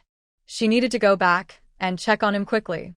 Little Tuanzi was very capable and didn't disappoint them. According to his grandparents, he was now satisfied just crawling. He also tried to stand up with support from objects. Grandpa spent the afternoon searching the storage room and found a baby walker. He planned to let them take it home soon, so when little Tuanzi can stand, he can use it. The next day, Zhou Huainan took Qian Yufei to Zhou Shi's house. Luckily, Zhou Shi was home, so it was a good coincidence. Maybe because Qian Yufei arrived early, Zhou Huainan only reached there around 9:30 a.m. When he entered, the first thing Zhou Shi said was, "Do you still remember me?" The little cutie looked surprised, then pouted. "Of course I remember you. Come in quickly. What do you want?" Is there some gossip or news you want to share?" She glanced at Zhou Huainan beside her as she spoke. Zhou Huainan was considerate and said, "Lao Huang is probably at home. I'll go find him. You two chat. He's upstairs in the study. You can go look for him." Zhou Shi replied, then called upstairs. "Brother Su, someone's looking for you." She then stopped paying attention to Zhou Huainan and pulled Qian Yufei to sit on the nearby sofa. "Why are only you two here? I heard you had a baby. Where's the child? I've been watching the kid for a year. Finally, someone can help take care of him so I can come out and relax a bit." "That's good," Zhou Shi said, secretly glancing upstairs. Zhou Huainan's figure was no longer visible, probably invited into the room by Huang Su. She raised an eyebrow and quietly said to Qian Yufei, "Are you here today to ask me about Sun Qianlian?" Qian Yufei nodded repeatedly. "Yes, yes, yes. You understand me so well. We really have a telepathic connection." "Ha, who told you we're telepathically connected? If you have questions about your family, you should ask Zhou Huainan. He probably knows more than I do." Qian Yufei pounded her chest and stomped her feet, then collapsed onto the sofa. "Don't mention him. He's very secretive. If he doesn't want to talk, I can't get anything out of him at all." She then spread her hands. "That's why I came to you. I think you know a lot." The little cutie looked proud. "Of course. I have very good sources." Her expression changed. "But why should I tell you? It doesn't really benefit me." Qian Yufei looked as if she expected this reaction. She took a jewelry box from her bag and said, "How could there be no benefit?" She handed the box to her. "Here, open it and take a look. I specially picked this for you at the mall yesterday. See if you like it. If you don't, we can go shopping again this afternoon and pick something else." The little cutie's eyes lit up. She carefully opened the jewelry box, revealing a delicate diamond necklace. The white and blue diamonds sparkled softly under the light. Her face immediately lit up with a happy smile. "Wow, it's so beautiful. You really have good taste." Then she looked a bit guilty. "But you gave me this necklace just to hear gossip?" Seeing she liked it, Qian Yufei felt relieved and smiled. "I'm glad you like it. Actually, I didn't give it to hear gossip. I just don't know many people here, so I need someone to talk to. After looking around, you're the best fit. So I've decided to treat you as a friend for now." Zhou Shi looked a bit speechless. "What do you mean, treat me as a friend for now? Am I not worth being friends with? Is it just temporary?" She closed the jewelry box and tried to give it back. Qian Yufei hurriedly stopped her. No, no. I was wrong. I was wrong, okay? You are my carefully chosen friend. How could it be temporary? It's forever, forever. Humph, that's more like it." Then Zhou Shi held the necklace in her hand, playing with it repeatedly, loving it. But she still didn't hold back. "Since the necklace is so beautiful, I'll reluctantly agree. But you have to promise me that you won't spread what you hear around." Qian Yufei nodded quickly. "Don't worry, I promise to keep it secret. Once I leave this place, I'll pretend I never heard anything." She then said anxiously, "Now, can you tell me about Sun Qianlian? What exactly happened to her? Is she still alive?" Zhou Huainan's second aunt. How did she change so much in the past 2 years? Little cutie sighed, seeming a bit regretful, then carefully placed her necklace back into the jewelry box. She stood up to brew some tea before sitting down again. "This matter is a bit complicated. I'll tell you slowly," she said. Okay, hurry up. I'm so anxious to hear. replied the eager girl. Sun Qianlian is still in the northwest now. You know she married Suzhou, right? Yeah, I heard about that, but I'm not sure if the marriage was successful. I heard Suzhou is older, divorced, and has children. Did they really get married? You won't believe it. Sun Qianlian is a tough character. She really married Suzhou. She paused, hesitant. Qi Yufei was waiting anxiously. Go on. What happened next? Then she remembered something. Is there something you can't tell me? I've promised to keep secrets. It's not like that. It's a bit about the family secrets of Zhou, Huainan's family. Well, maybe not secrets, more like a scandal. Qi Yufei's eyes lit up. Really? That's interesting. She suddenly felt she might have spoken too much and quickly covered her mouth, swallowing her words. She looked serious. It's okay, tell me. If you don't say it, I'll find out sooner or later. It's just a matter of time. Little Cutie was convinced. You're right. I'll tell you. They moved closer.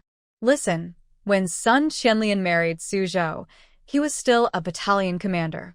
Although he had military achievements, promotions aren't just about merit, they also depend on connections. Everyone knows that. I think Suzhou agreed to marry Sun Qianlian because of that. Maybe your family made some other deal with Suzhou, but I don't know the details.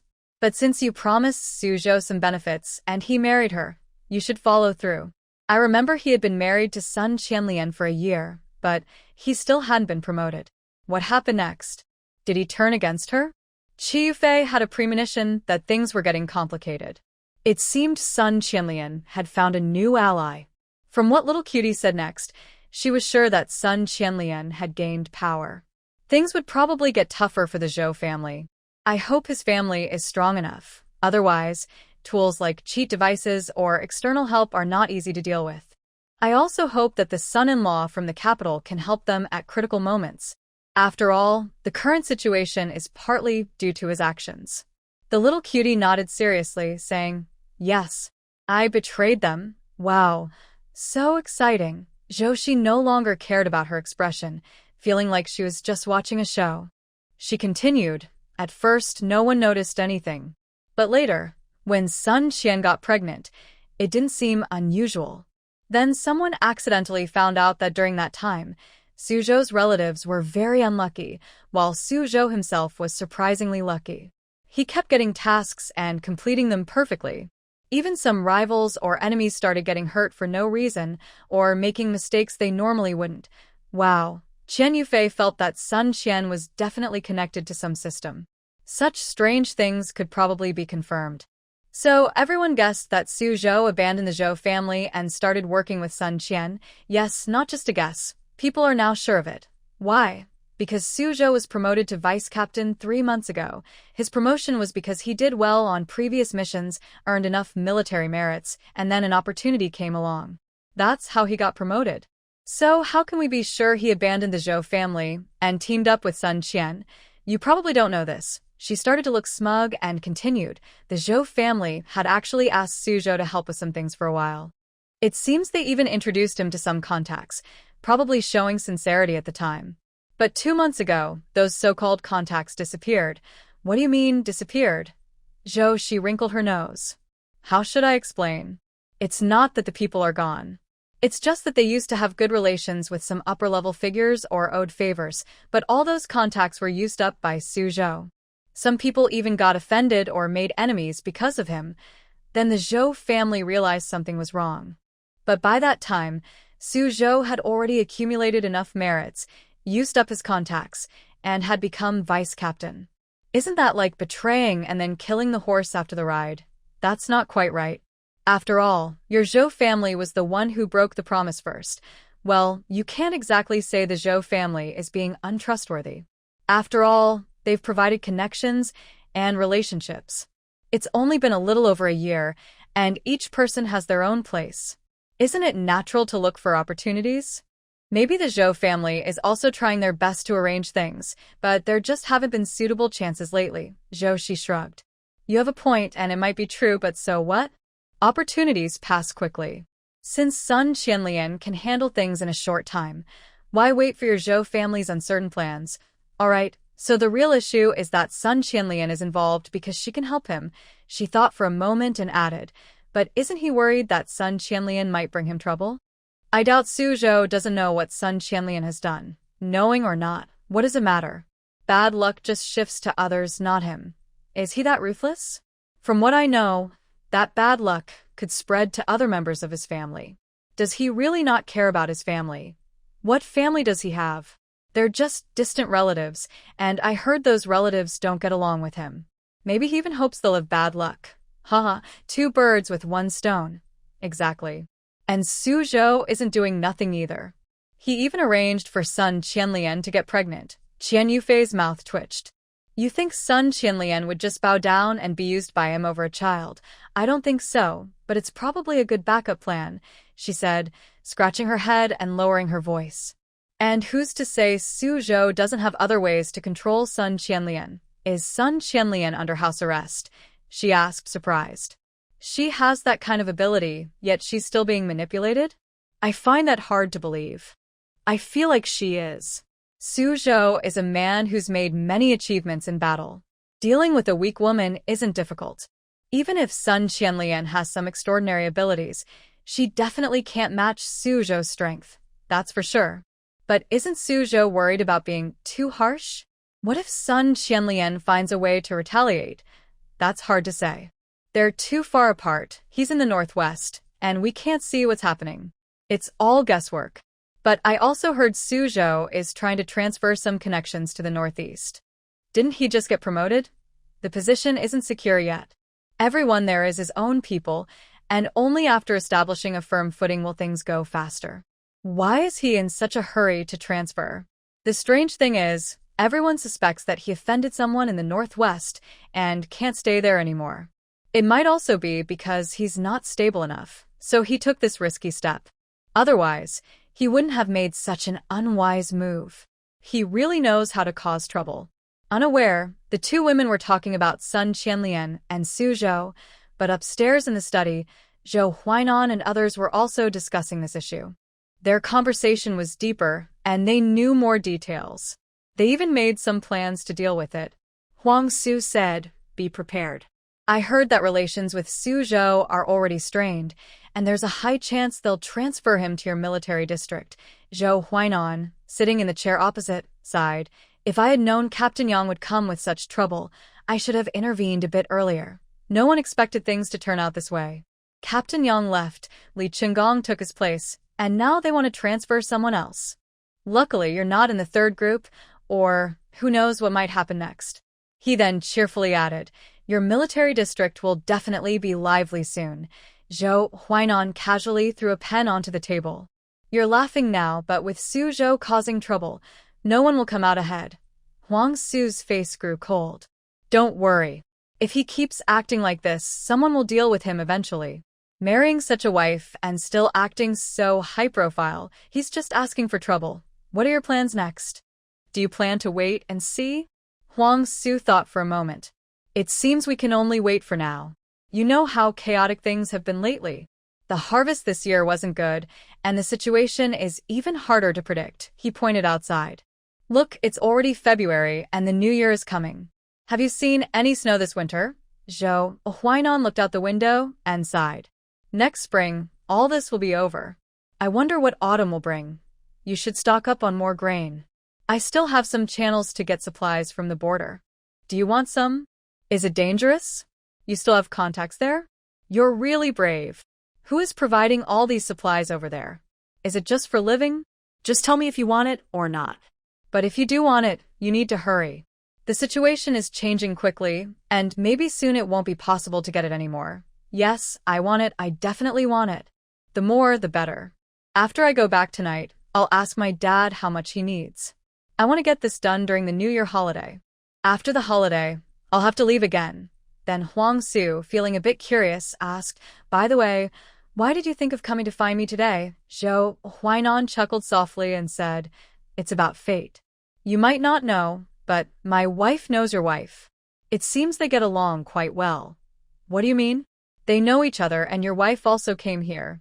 Yes, she came. She was downstairs chatting happily with your wife. Otherwise, How would I come to find you if we weren't close? Huang Su responded with a punch. When did they meet? Are they already close enough to visit each other? It was probably at the banquet when we got married, Zhou Huainan said with a smile in his eyes. You know your wife likes gossip, right? Haha, my wife does too. Ha ha ha. No wonder they can chat so easily. Turns out they're kindred spirits. Exactly. Do you know why my wife came to see your wife this time? What does she want to find out? Huang Su hesitated. Could it be that she wants to know? He pointed northwest with his hand. Zhou Huainan nodded. Yes, her curiosity is hard to contain. She asked me, but I didn't tell her. Yesterday we went shopping, and she bought your wife a diamond necklace. She's eager to come see her today to hear some gossip. Ha, that's quite something. She's really generous. Then the two of them burst into laughter. When Zhou Huainan went downstairs, Qian Yufei and the others were still chatting. They had shifted from talking about Sun Qianlian to Qinfeng, and now they were discussing the weather this year. At first, they were laughing happily, carefree. Now, they looked worried about the country and the people. She was still advising Qian Yufei to stock up on food after she returned home. Huang Su heard this and said, You don't need to worry about these things. How could you two go hungry? I'm just chatting with my sister. Why do you keep interrupting? Then, seeing Zhou Huainan, who had already gone downstairs, she looked at Qian Yufei with some reluctance. Fei, you're leaving so soon? I feel like we haven't finished talking. Qian Yufei also felt a bit disappointed and looked at Zhou Huainan with a pitiful expression. But it was no use. Zhou Huainan came over, pulled her up from the sofa, and gently rubbed her face. All right, time to go home. Little Tuanzi will start causing trouble soon. Qian Yufei felt a little regretful, but when she thought of little Tuanzi, her eyes instantly became gentle, and her lips curved up naturally. Oh, I almost forgot about my little Tuanzi. Then she turned to Zhou Shi and said, Little cutie, in a few days, I'll bring little Tuanzi to see you. We can chat more then. She also glared at Zhou Huainan. Next time, I won't bring him. I know the place now, I'll come alone. Zhou Shi nodded in agreement. Yes, next time you bring little Tuanzi, don't bring him. Let us chat quietly. Zhou Huainan and Huang Su exchanged a glance, but said nothing. It was impossible to get rid of them for a private meeting. In reality, their relationship was truly not close, as Huang Su said. But in fact, they shared a deep bond. It was accidental at the time and involved confidential matters, so they couldn't talk about it openly. That's why outsiders didn't know, and they kept in secret contact. Now, whether in official circles or on the battlefield, they couldn't afford to be too close. With Zhou Shi and Qian Yufei, who had just met, they could help cover for each other. It was just right. Zhou Huainan deliberately teased. All right, next time, let you two chat enough. He then took Qian Yufei's coat from beside and helped her put it on. He nodded at Huang Su. Qian Yufei held Zhou Shi's hand and leaned close to her ear to whisper, If you hear any news during this time, remember to come find me. Yes, you too. And you have an advantage. If you hear any updates, come tell me immediately. Both nodded seriously, as if they had made a big promise. It looked quite funny. Zhou Huainan and Huang Su watched and couldn't help but shake their heads. Perhaps because of the current situation or the severe natural disasters this year, everyone didn't want to attract too much attention. Zhou Huainan's family didn't hold any large banquets, and other families also rarely hosted events. There are constant family gatherings with relatives and friends coming and going. Today's event is small, tomorrow's another, and some occasions are not suitable for women like Qian Yufei and her friends. Especially when they talk in the study and then go to a private room to eat. So, until the new year, Qian Yufei stayed with her aunts and relatives, eating and drinking. During this time, she also learned to play cards. Her luck was so-so, losing more than winning, so she didn't play much anymore. The little boy, little Tuanzi, really made good progress during this period. He no longer needed Qian Yufei to watch over him all the time. She didn't notice when he started standing by himself with support, and he could even say a few words now and then. Of course, he received many gifts. Qian Yufei didn't know who sent them all. At first, she asked when she was sorting through them, but after a while, she couldn't tell who was who. She didn't recognize most of the people, so she stopped asking. Let Zhou Huainan worry about it himself. Every day when he came home, he would take off the things on little Tuanzi. Sometimes his clothes had been changed, and he would bring back a lot of packages. It seemed like he went out to rob a store every time, always coming back with a full load. The small box Qin Yufei had prepared to hold little Tuanzi's things was already full, so Zhou Huainan had to get a bigger one. He chose a large box, about 85 centimeters long, 48 centimeters wide, and 45 centimeters high. Qin Yufei didn't know what material it was made of, but it smelled nice. Probably made of good wood. They used the big box to store little Tuanzi's things. Although most of his belongings were jewelry and ornaments, he also had some clothes and toys, which took up quite a bit of space. By the 20th day of the 12th lunar month, the box was full. To prepare for the new year, Qin Yufei asked Zhou Huainan to get another box. Help me prepare another box for little Tuanzi's things, and also for ours. After the new year, we'll go back. I want to buy more things here. Okay? I'll find two for you. Zhou Huainan agreed happily and quickly arranged for the boxes. The next day, he brought them back. Then Zhou Huainan took the two of them shopping at the mall, buying New Year supplies and things to take back. They planned to leave after the 6th day of the Lunar New Year.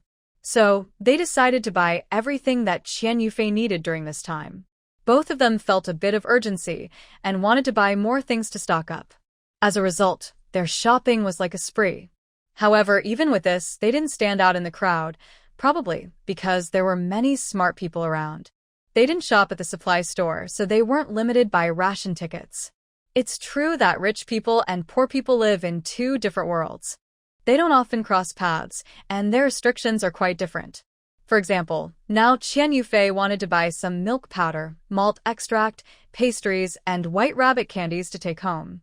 But Zhou Huainan stopped her, saying, "You don't need to buy snacks or treats. I got those from other places. When you get home, those things will be delivered, and you'll have enough to eat for a long time. There are also some foreign snacks, and I promise you'll be happy."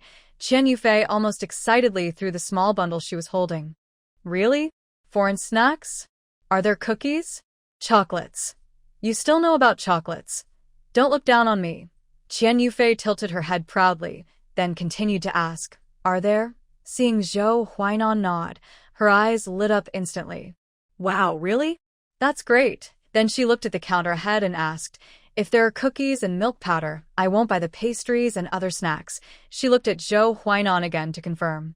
"Yes, we have everything. The little bundle's milk powder is plenty, and you have lots of cookies, so you'll get tired of them." Qin Yufei covered her mouth to hide her smile. Then the two of them and the child moved upstairs to continue shopping for clothes and shoes. After 2 days of stocking up, Zhou Huainan, Qin Yufei, and the little one went around the neighborhood, trying local snacks, taking photos with a camera they brought from home. They planned to develop the photos at the military district after they left, using film they would bring back. Qin Yufei strongly insisted that after this trip, she wanted to take the camera with her, so she could take more photos in the future. Zhou Huainan agreed, since they didn't lack a camera at home. He also bought several rolls of film for her, worried it might be hard to find them at the military district. On New Year's Eve, amidst the busy preparations, the day arrived.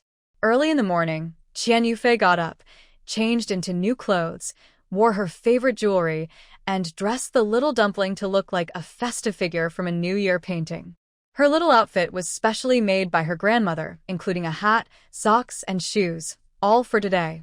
Qin Yufei made sure everything was arranged perfectly. She was very curious about celebrating the New Year at Zhou Huainan's house, as she had never experienced a big family celebration before. She was so excited, like a happy little bird, running around the house. Early in the morning, she pulled Zhou Huainan outside to set off firecrackers and put up window decorations. When she went to put up the spring festival couplets outside, she found they had already been put up. She didn't know who did it or when, but it was done so early. The daytime was quite boring, just like the past few days, with relatives chatting together, but now there were more people. In the evening, every household hung bright red lanterns, creating a warm, lively scene of many lights.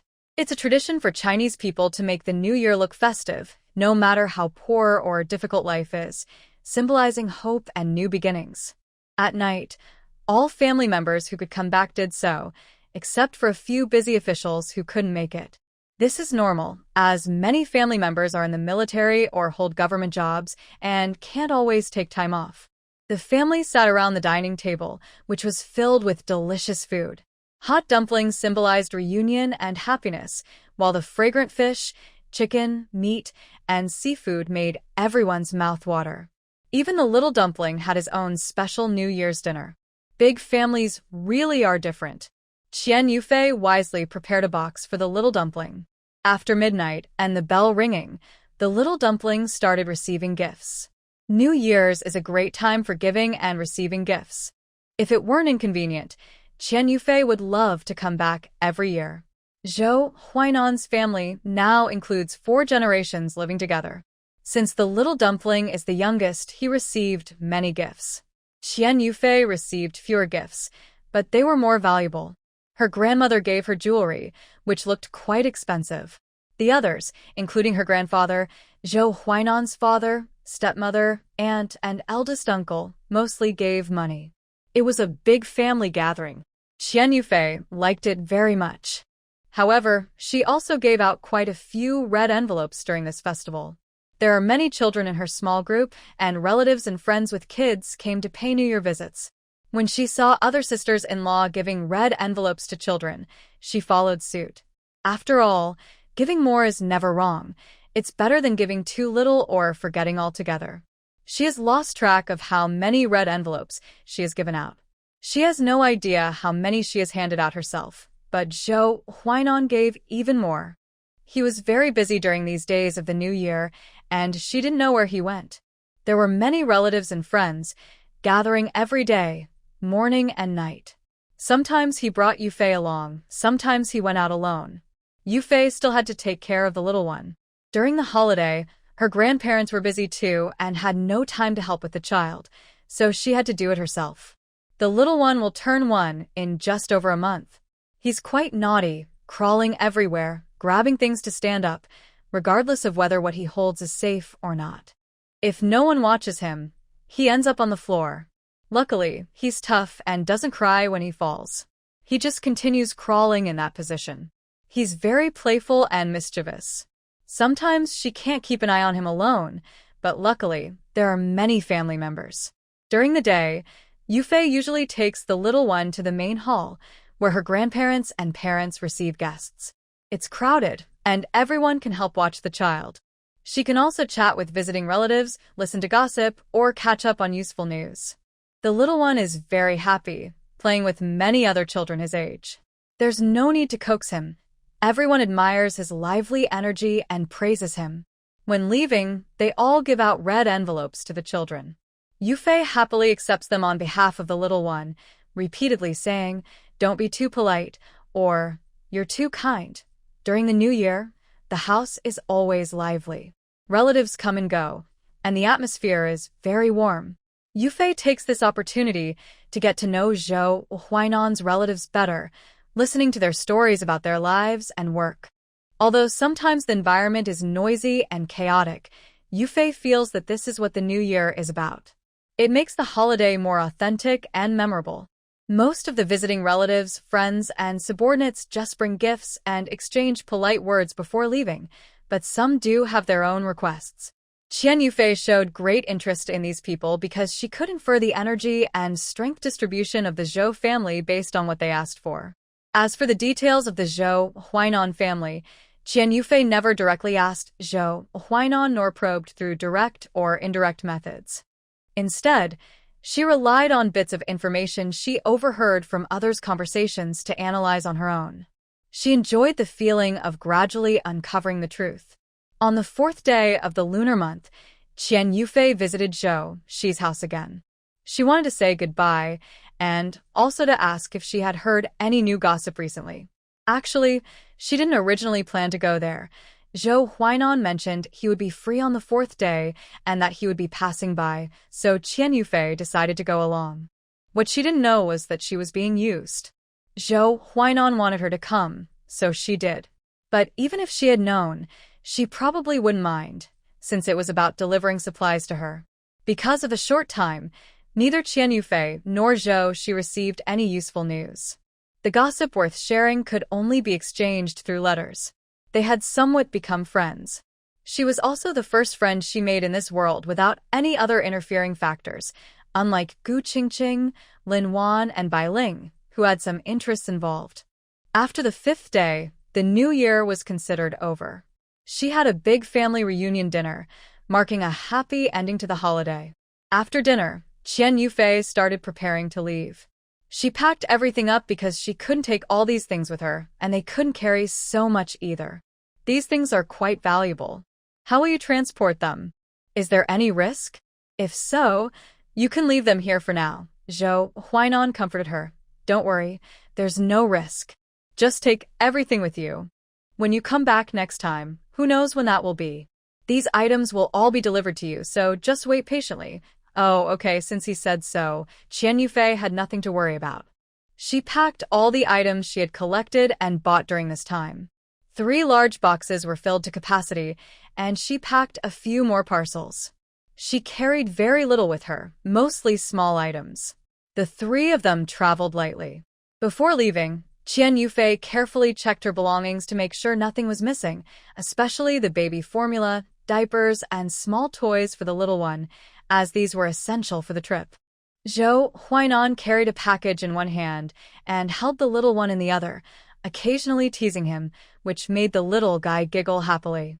Qian Yufei noticed that the little one seemed to like Zhou Huainan very much. Whenever he was teased, he would laugh. This made Qian Yufei feel a bit jealous. Hey, little one, why do you laugh only when your dad teases you? When we're at home, you just sleep all the time? Zhou Huainan looked at her with a helpless smile. He's still young, and he's growing. Of course, he needs to sleep. When we go back this time, you'll see if he still sleeps so much. It's best to bring a sleeping baby along. You'll be tired next, he added. Suddenly, Qian Yufei remembered something. She grabbed Zhou Huainan's arm and asked, By the way, did you send the little one's walker back? He's about to start learning to walk. Yes, I did. I was thinking about it, Zhou Huainan replied. Then he looked at the little one in his arms and said, Little one, you're going to learn to walk soon. Do you think you can call Daddy? Try saying it for me. This trip to the station was smooth, thanks to her cousin Zhang Hao, who was not involved this time. His dad's driver took the 3 of them, and they bought soft sleeper tickets, which was an upgrade from before. Soft sleepers only have upper and lower bunks, but the space is larger, and the beds are a bit wider. Qian Yufei found it much easier to sleep with the little one. When they were in hard sleeper cabins before, they rarely met other passengers. This time, in the soft sleeper, they hardly saw anyone else getting on, and the journey was very quiet. They spent the time teaching the little one to say Daddy and Mommy. The results were very encouraging. Under their patient guidance, the little one finally managed to say the faint but adorable sounds, Baba and Mama. As soon as the cute, childish voice came out, both Qian Yufei and Zhou Huainan were so excited they couldn't contain themselves. Qian Yufei couldn't help but pick up the little one and kiss him repeatedly. Zhou Huainan also smiled so broadly he almost couldn't close his mouth, joking, his cleverness really runs in the family. Qian Yufei rolled her eyes at him and then sighed. I didn't expect the first words the little one called were Daddy and Mommy on the train. She then took out her camera from her backpack and started taking pictures of the little one. Yes, we must record the first time he called Daddy and Mommy. Later, they even asked the train attendant to help take a few family photos. With the scenery outside the window and the inside of the train carriage as the background, they captured a happy moment of their family of 3.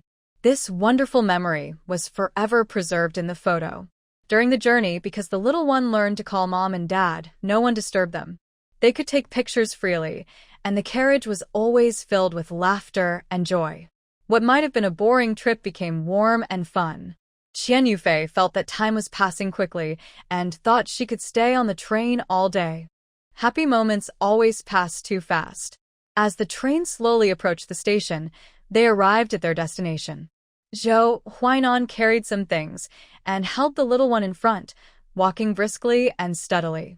He often looked back at Qian Yufei with caring eyes, asking if she was keeping up or feeling uncomfortable or tired. The little one was in his arms, waving small hands happily, bouncing around with bright eyes, occasionally laughing happily, as if knowing they were almost home. When they were close to home, Qian Yufei suddenly remembered. Ah, Huainan, it's so cold at home. Will the little one be okay? Should we stay in a hotel for a few days? Hearing this, Zhou Huainan smiled gently. Don't worry, I already prepared. I asked the neighbor to help warm the bed earlier. Qian Yufei was surprised. When did you arrange that? I didn't know, he replied.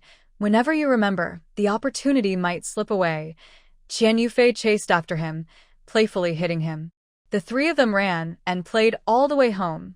Qian Yufei took the lead and pushed open the door. As soon as she entered, she was wrapped in the warm feeling that greeted her.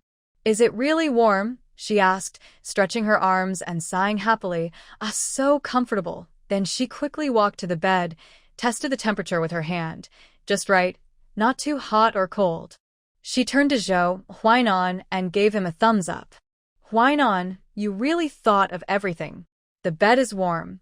Who did you ask for help? The neighbor Linwan. Yes, Brother June helped warm it. Linwan should be at home taking care of her baby. You can go find her during the day. Qian Yufei counted on her fingers. November, December, January, February. It's been 4 months since I saw them. I wonder how big her baby has grown. I'll tidy up today and go tomorrow. The first thing they do when returning home from a long trip is take a shower.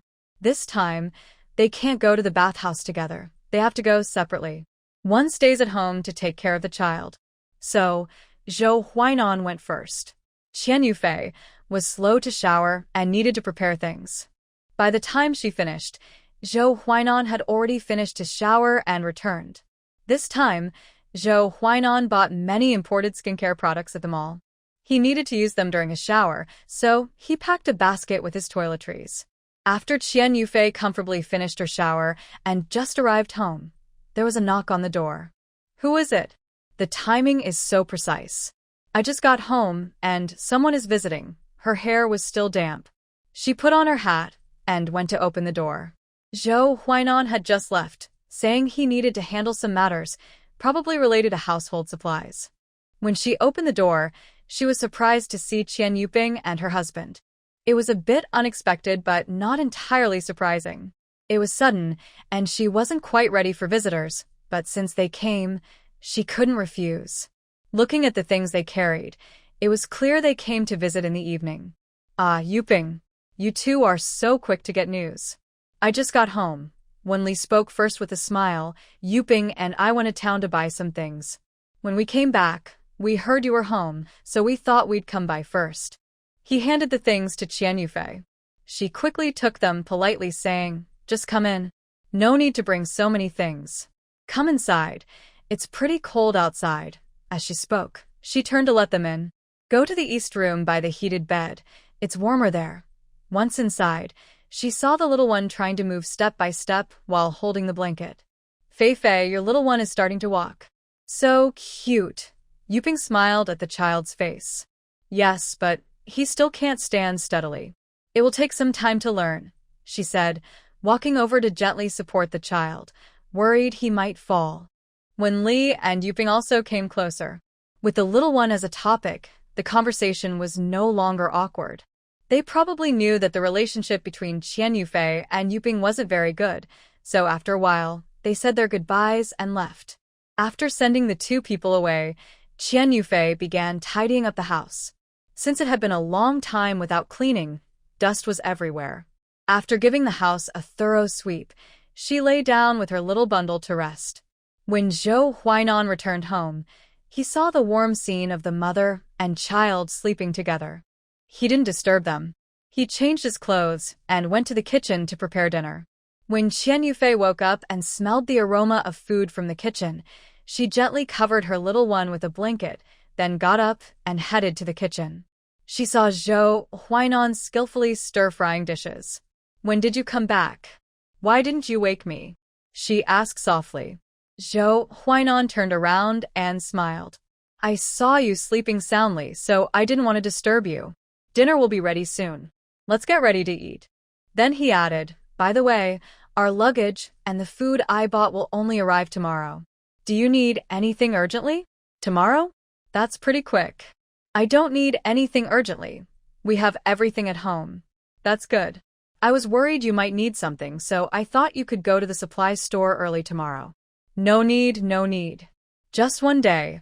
I don't need to buy anything else. The next day, they had planned to visit Lin Wan's house, but because the luggage and supplies Zhou Huainan ordered had arrived, she had no choice but to stay home and organize things. The truck arrived early in the morning, still a bit dark outside. Qian Yufei guessed Zhou Huainan chose this time on purpose, when fewer people would be around and it wouldn't attract attention. She saw that the delivery included a lot of items, enough to fill an entire truck. She was surprised and asked Zhou Huainan nearby, so much? Is it all ours? Yeah. The rest of these are ours, he replied. Qian Yufei caught the key point in his words. Did you also deliver to other places before? Zhou Huainan didn't answer. He rubbed her head and said, just tell me if this is enough for you to eat. Okay? Then he stepped onto the truck and helped unload the goods. Qian Yufei silently nodded and muttered softly, it's definitely enough. But what are all these? Why so much?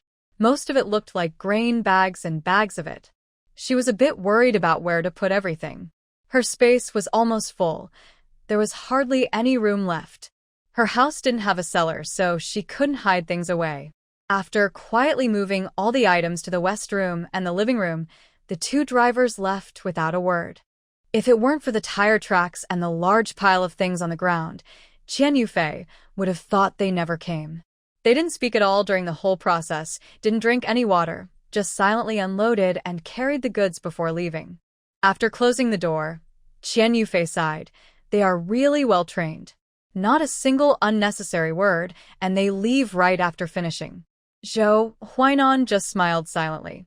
Annoyed, Qian Yufei kicked him and then went to the west room to look at the things. She was very curious about what had been brought over. Zhou Huainan went to the east room to check on the little one, saw that he was still sleeping soundly, and then followed her to the west room. Seeing her open some boxes and peek inside, Zhou explained most of these are grains, and some are the snacks and meat you wanted. Qian Yufei pointed at a pile of boxes and asked, I remember we only brought 3 boxes from home. What are these extra 3 for? Oh, those are your snacks. You can open and look at them later. I'm just organizing these items now.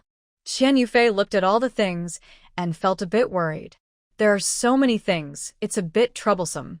We can't leave everything out in the open, right? Do we have to lock the door to the west room every day? Then she mumbled softly, I wish I had dug a cellar earlier. Zhou Huainan turned to look at her. How do you know I didn't dig a cellar? Qian Yufei suddenly looked up in surprise, her eyes wide with disbelief. You really dug a cellar? When did you do that? Her expression showed a mix of excitement and suspicion, as if she was trying to confirm if she heard right. Zhou Huainan saw her like this and slightly curved his lips into a faint smile. Of course it's true. The entrance is under the bed. There's also another cellar outside, but that one is more hidden. Don't go there often. I'll put things in it tonight after I deliver everything, and I won't open it unless absolutely necessary. Hearing this, Qian Yufei's eyes lit up instantly, shining like 2 bright stars. Wow, really? You even dug 2 cellars? That's amazing. She couldn't wait to walk over to the bed to see for herself. Zhou Huainan quickly followed her, walking and warning, be careful. Qian Yufei crouched by the bed, eager to crawl underneath, and asked excitedly, Where's the entrance? Can I go look now? Zhou Huainan gently patted her head and said, Not yet. Wait until I finish organizing everything and move the bed aside. It's hard for you to get in now. Next, they started sorting supplies, moving and lifting things. They took the items they needed to the living room or the east room and placed some food in the corner for short-term storage. Then Zhou Huainan dismantled the iron bed frame. Beds from this era are simple. The metal frame can be taken apart, and the wooden boards on top can be removed easily, so the bed was quickly broken into parts. Qian Yufei also saw the true face of the cellar entrance. It was just a square hole with a stone slab on top, matching the ground color. The slab was slightly covered with dirt, making it hard to notice unless looked at carefully. The stone slab was a bit difficult to lift. Based on Qian Yufei's strength, it was a little hard. She suggested, "If I'm not home and you urgently need supplies, you can use chopsticks to pry open a small gap in the stone slab, and then you can move the entrance." Zhou Huainan demonstrated and explained how to do it. Qian Yufei tried it herself. Once she was sure she could open it, they both went down into the cellar. The cellar was quite large, probably around 30 or 40 square meters, and it even extended under the living room. When they went down the ladder, they saw that the walls of the cellar were covered with cement. "Is it really cement? You put a lot of effort into the cellar," she said. Zhou Huainan nodded. "Yes, I did. When you were out on a task, I was also busy. Luckily, that task didn't take more than a week, and I came back quickly. Then I started digging the cellar. I spent every night working on it." "Impressive." Qian Yufei looked around at the cellar's layout and said, "This big space can hold a lot of things." "Is the one outside also this big?" Zhou Huainan shook his head. "The outside one is about half the size of this. I plan to store some grain there. Don't open it unless necessary, and you can pretend the cellar isn't there." Qian Yufei nodded and waved her hand. Got it. Just in case we need it. The cellar is at least 1.8 meters high, maybe 2 meters. Is it easy to carry the grain down there?" "Yes, I can handle it myself now. You go upstairs and check on the little one. He should wake up soon." "All right, I should start making breakfast now." Next, the two of them each did their own tasks. Qian Yufei cooked while organizing useful items, tidying the living room and the east room. She also packed away the clothes from the bundle into the wardrobe. While tidying, she sighed, "Why are there so many clothes for the little one?" But thinking about the next 10 years of shortages, she decided not to give them away. "Let your younger siblings wear them. I don't know if your grandfather and great-grandfather will still send things like this often in the future." Although most of the packing was done, Qian Yufei didn't go out in the afternoon. She waited until evening, after Zhou Huainan had hidden all the food in the outdoor cellar. Then she could relax and wander around. So in the afternoon, she started washing up her clothes, the little one's clothes, everything. Then she began to check the snacks. Sure enough, there were good things: beef jerky, cheese, milk blocks, milk powder, chocolates, candies, cookies, canned meat, fish, and luncheon meat. From the packaging, it was clear they were high quality. Qian Yufei's mouth watered just looking at them. She couldn't resist taking a piece of chocolate, biting into it gently. The rich cocoa flavor spread on her tongue, and she closed her eyes happily. Next, she opened a tin of cookies. Carefully, she picked up a piece, chewed slowly.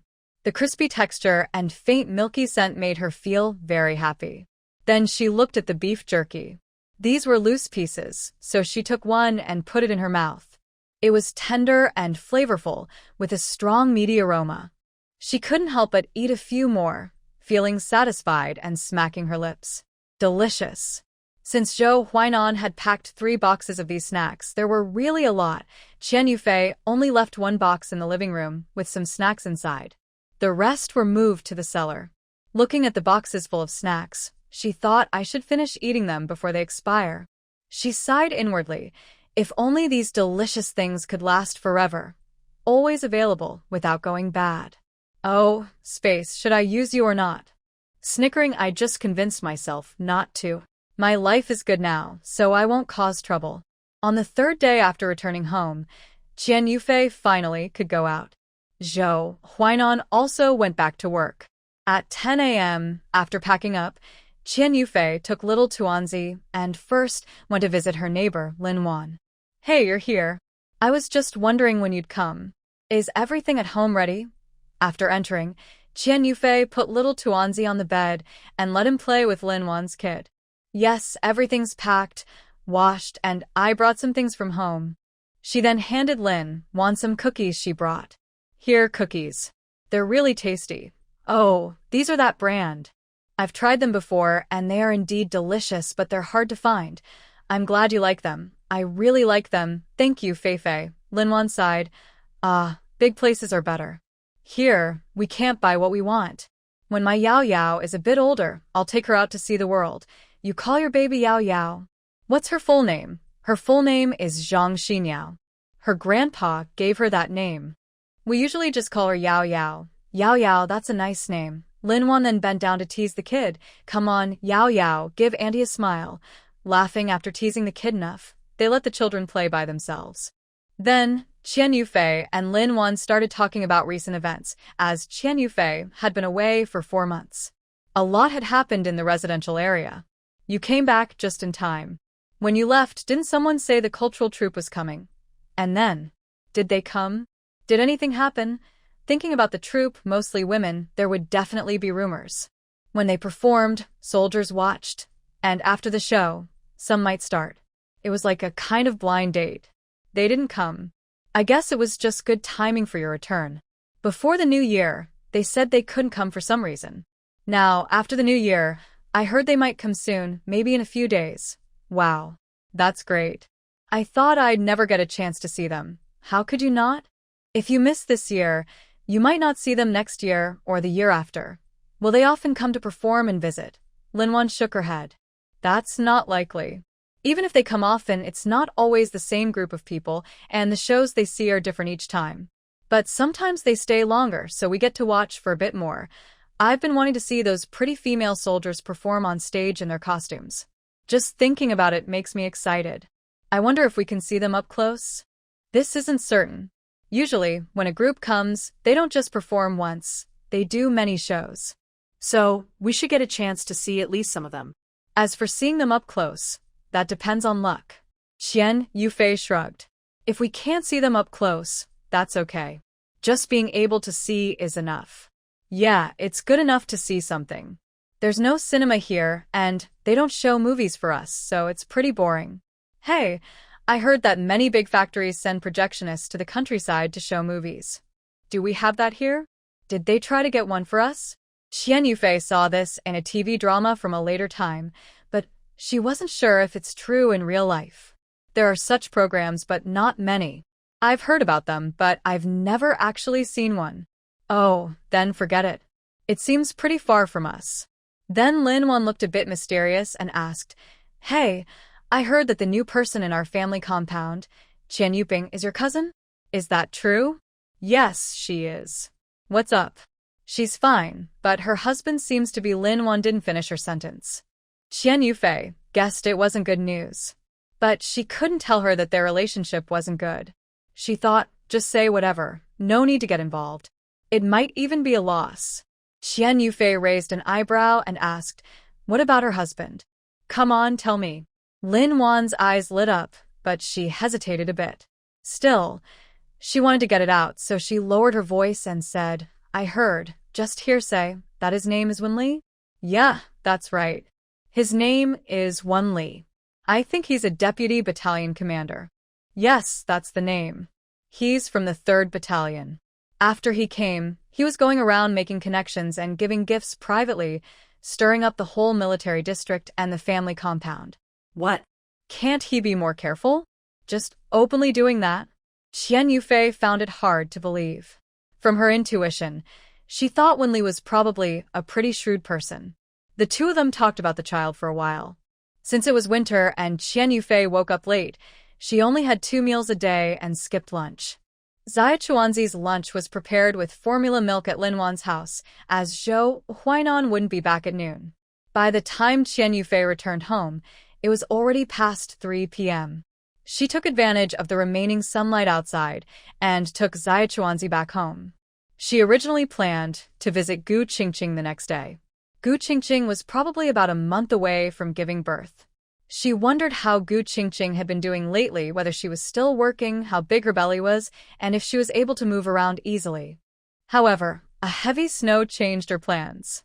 When Qian Yufei woke up early, she saw everything covered in white. The snow was falling heavily, and overnight, the whole world seemed to be blanketed in white. When she tried to go outside, she found the door was blocked. She had never seen such heavy snow blocking a door before. Maybe it was the wind or the snow piling up, but she couldn't open the door. At this moment, Zhou Huainan also woke up. He looked sleepy and asked, Why did you wake up so early today? Sleep a little longer. It's snowing outside and very cold. I just needed to use the bathroom, she replied. Hearing this, Zhou Huainan started to get up and put on his clothes. Can you hold it? I'll go clear the snow outside. Or maybe you can handle it inside. Qian Yufei quickly shook her head. She couldn't go out easily. She couldn't even use the small toilet inside. Can you help clear the snow at the door first? It's blocked, and I just want to go out. Okay, then dress warmly before you go. The wind outside is strong, and it seems the snow hasn't stopped yet. Yeah, it's really strange. It didn't snow all winter, and now it's almost spring, and suddenly there's a big snowstorm. Okay, she said as she started putting on her clothes. She dressed very warmly. Outside, the wind was howling loudly, making a ha-ha sound. When Qian Yufei finished putting on her padded coat and appeared at the door again, she saw Zhou Huainan had already used a shovel to clear most of the stone path at the door. She could at least see the stones underneath. The snow was very deep, almost up to her knees in the thickest parts. Maybe because of the wind, but she estimated the snow had fallen to over 10 centimeters. She quickly ran to the bathroom, finished quickly, and then ran back. The whole process took no more than 5 minutes. As she ran, she muttered, "It's so cold in winter. What if someone gets dried out?" She made herself laugh and then went back to her room. She saw Zhou Huainan busy in the kitchen. The stove was already lit, with water boiling on top, and he was adding firewood to the bottom of the pot. "I'll do it. It's so cold this morning, I'll just cook some noodles, it's faster." "Okay. We still have dried noodles at home. You can cook those. I need to leave early after I eat because today will be busy. Don't wait for me for dinner. I don't know when I'll be back." They washed up with hot water from the stove, then cracked 2 eggs into the pot, mixed them simply with some pickled vegetables, and finished a quick breakfast. Zhou Huainan hurriedly ate 2 big bowls of noodles and then left. Qian Yufei saw him off at the door and advised, "It's snowing so heavily outside today. Be careful on the way. Don't worry. I know what I'm doing. You should go inside. It's cold outside." Then he turned and quickly walked out of the yard. Qian Yufei went back inside to continue eating. After she finished, the room warmed up and she felt much more comfortable. She leaned by the window to look at the snowy scene outside. Thinking there was nothing else to do, she went back to bed, cuddled the little ball of warmth, and fell asleep again. It was snowing, and she couldn't go out. Since she had no work, why not sleep? Life is just so beautiful, she thought happily, squinting her eyes. She hugged the little one closer, who was warm and had a faint milky scent. Outside, the snow kept falling like goose feathers, covering the world in a thick white blanket, quiet and peaceful. Listening to the snow falling, the wind blowing, and the occasional sound of objects being blown down, along with the steady breathing of the little one, she drifted into a dream filled with warmth and happiness. When she woke up, it was almost 10 o'clock. The little one was trying to pull her with his small hands. "Oops, little one, sorry. I overslept. Are you hungry or need to?" She got up, picked him up from the bed, let him first, then washed his hands and prepared to make his milk powder. "Let's have some milk first. At noon, we'll eat egg cakes." Qian Yufei had a good sleep and a full meal. Bored, she started to think about cooking. She decided to continue with barbecuing since she hadn't done it this winter. She put on her clothes and went to the well house to get the meat she needed. She was surprised to find some frozen pears and persimmons there, so she took a few. She placed the frozen pears and meat in water to thaw. While waiting for the meat to thaw, she went to the west room to find potatoes, sweet potatoes, cabbage, and radishes. These were the only vegetables she had left. They were plenty, but none of them were green vegetables. Next, she washed, cut, skewered, and marinated the ingredients. Seeing that the meat might be a little short, she also took out a chicken. She didn't know when Zhou Huainan had bought it, but when she left, there was no chicken. It snowed heavily all day. As it was getting dark, the snow slowed down, but the wind was still strong, and it seemed even colder. Once again, Qian Yufei envied Gu Qingqing. "Oh, why didn't I learn from Gu Qingqing and build an indoor toilet? Now look at me, suffering so much. She then made a wish to the sky. Please, heaven, I hope that person who is reborn will hurry up and build an indoor bathroom. I want to follow the trend too. Don't worry, I will stick with everyone this time and won't be so picky, scared, or hesitant anymore. Going to the bathroom in this cold winter is just too hard because she had a lot of preparations to do. Thawing the meat was slow. She didn't have dinner until after 7 p.m. Even then, Zhou Huainan still hadn't come back. Before going to bed, she left a note on the living room table that said, "Dinner is barbecue." There was charcoal in the stove, which should last a while. The room was warm enough and wouldn't cool down too quickly. As long as Zhou Huainan came back in the first half of the night, the barbecue would still be hot. Her efforts paid off. When she got up in the middle of the night to drink water, she saw the living room light on. She looked out and saw Zhou Huainan eating. Just eating barbecue? I'll make you a glass of milk. The food is too spicy and salty. Did I wake you up? No, I just ate too much meat, and it's salty. I'm thirsty. Zhou Huainan smiled and teased her. The barbecue tastes good today. It's been a year since I last made it, but my skills are still there. Qian Yufei placed a cup of prepared milk on the table and proudly said, "Of course. Just look at who I am." Zhou Huainan pinched her arm and said, "All right, you're dressed too lightly. Go back and sleep. I'll finish eating and then go to bed too." Qian Yufei wanted to ask what he had been doing today, but seeing that he looked quite tired, she didn't bother. "Okay, you don't need to tidy up after eating. Just go to sleep. I'll clean up in the morning." "All right," she said so. But the next morning when Qian Yufei woke up, she saw the table was clean, clearly tidied up by Zhou Huainan after he finished eating. When she went out to fetch firewood and coal, she noticed the snow had stopped, and the wind had also died down, but the sky was still gloomy. Looks like more snow is coming than she thought of the south. I wonder if this cold air will affect the south. If it keeps moving south, winter wheat there might be heavily impacted, she guessed, and muttered to herself, sighing. Indeed, the 3-year hard times weren't as simple as I imagined. Zhou Huainan was busy and went out again. It's unclear whether he went to help with disaster relief or to complete a mission. He only returned to fetch some things, told Qian Yufei, and then left.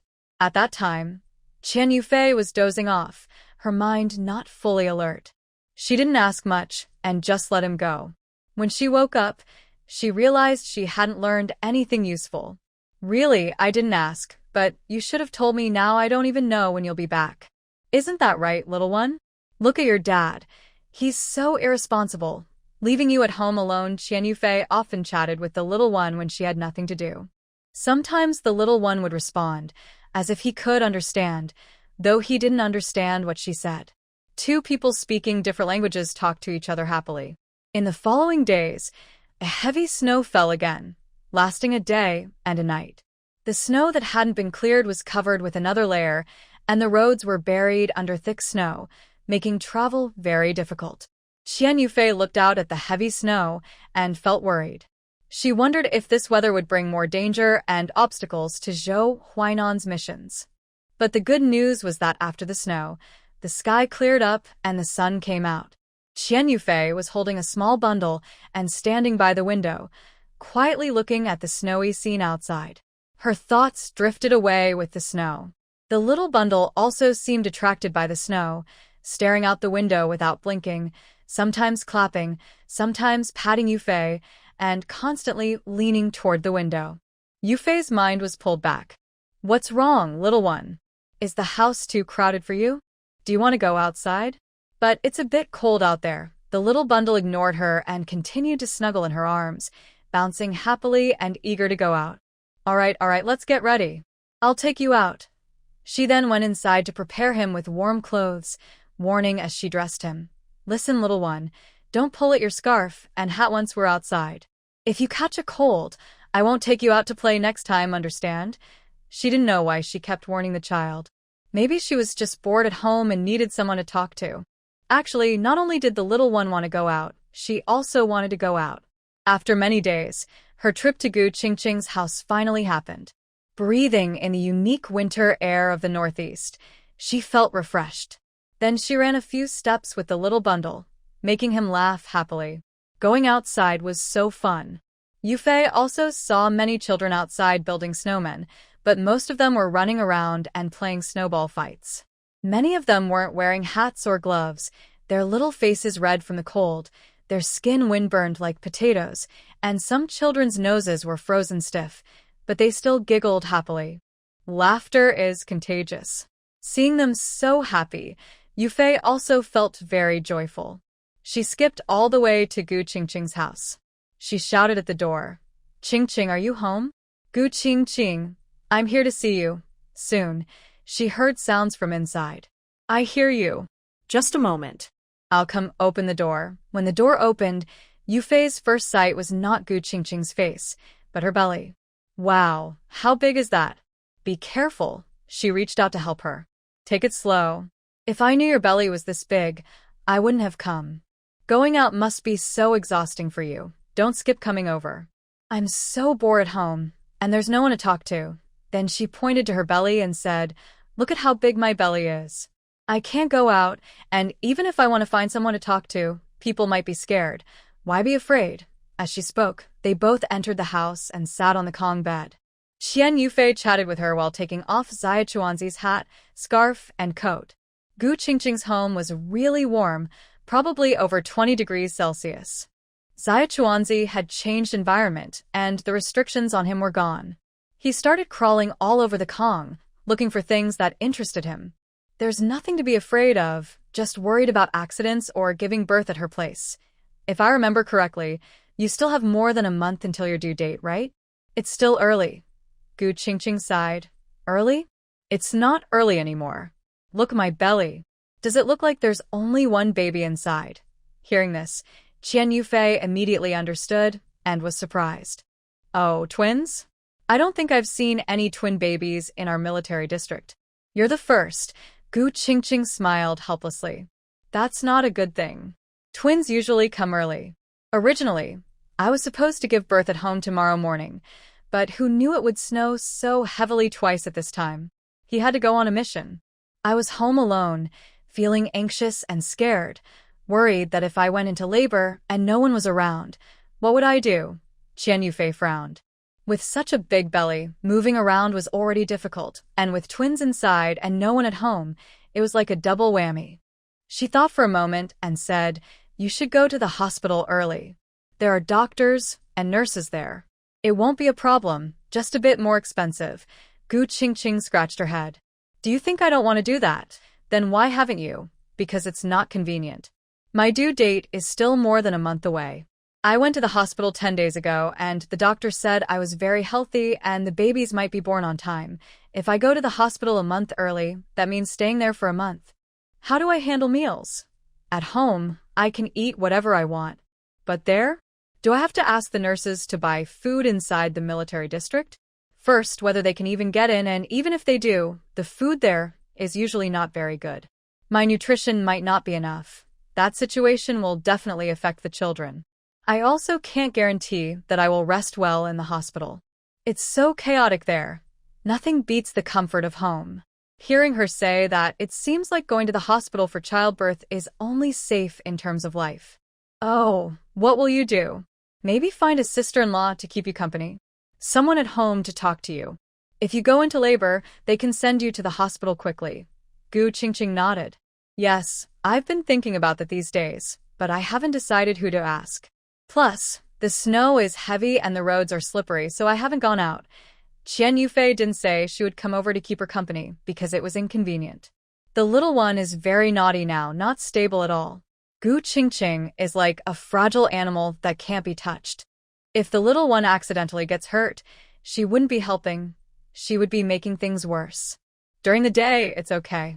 People come to chat or talk, but at night, it gets complicated. Yeah, it's all because Mingchen left so suddenly he didn't have time to arrange anything. Do you know when he'll be back? Did he leave quickly so there was no time to plan? He said he's not sure. He'll be back around noon, just to pick up some things and leave. He left me a message about an urgent task, telling me to stay safe at home and go to the hospital early if needed. Just like Zhou Huainan, I don't know what they're up to. They're in such a rush. She waved her hand. Forget about them. We should focus on ourselves first. Yes, I don't feel like worrying about her now. I'm already anxious enough. Suddenly, Qian Yufei remembered Gu Qingqing's work and asked, by the way, weren't you working before? Why aren't you going now? Is it because you're too big?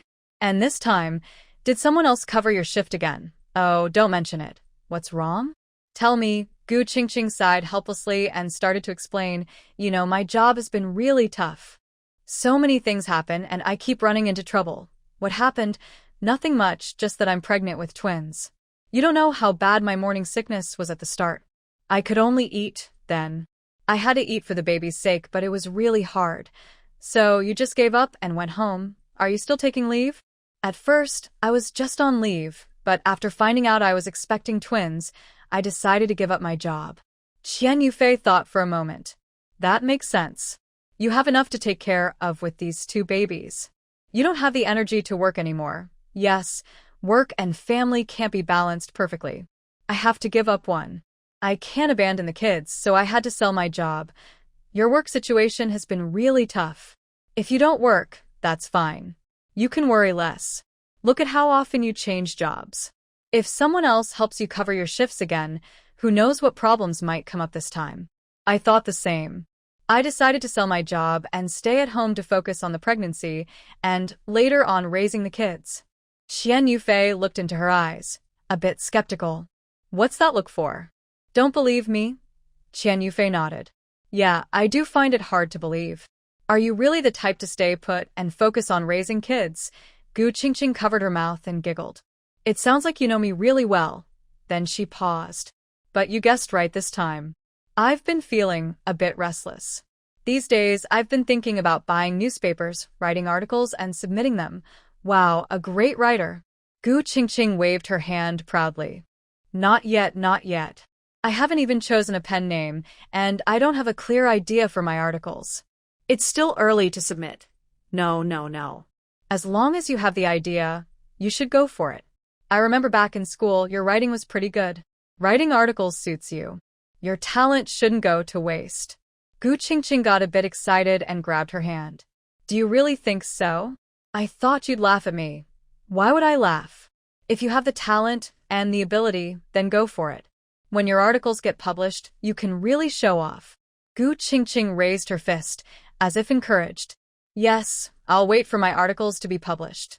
Actually, her confidence about being talented in school was just something Qian Yufei made up. They weren't close back then, and the original owner didn't really remember Gu Qingqing. She said that because she believed Gu Qingqing deserved good luck, that she should do what she wanted. Even if it's difficult, she would eventually succeed. After chatting for a while, they returned to the topic of Gu Qingqing's pregnancy.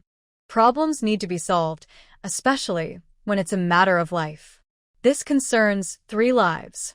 Among the people who used to come to your house, are there any trustworthy sisters-in-law? They don't stay long, probably less than a month. You can still provide food and drinks, that's a good thing. Many people would be willing.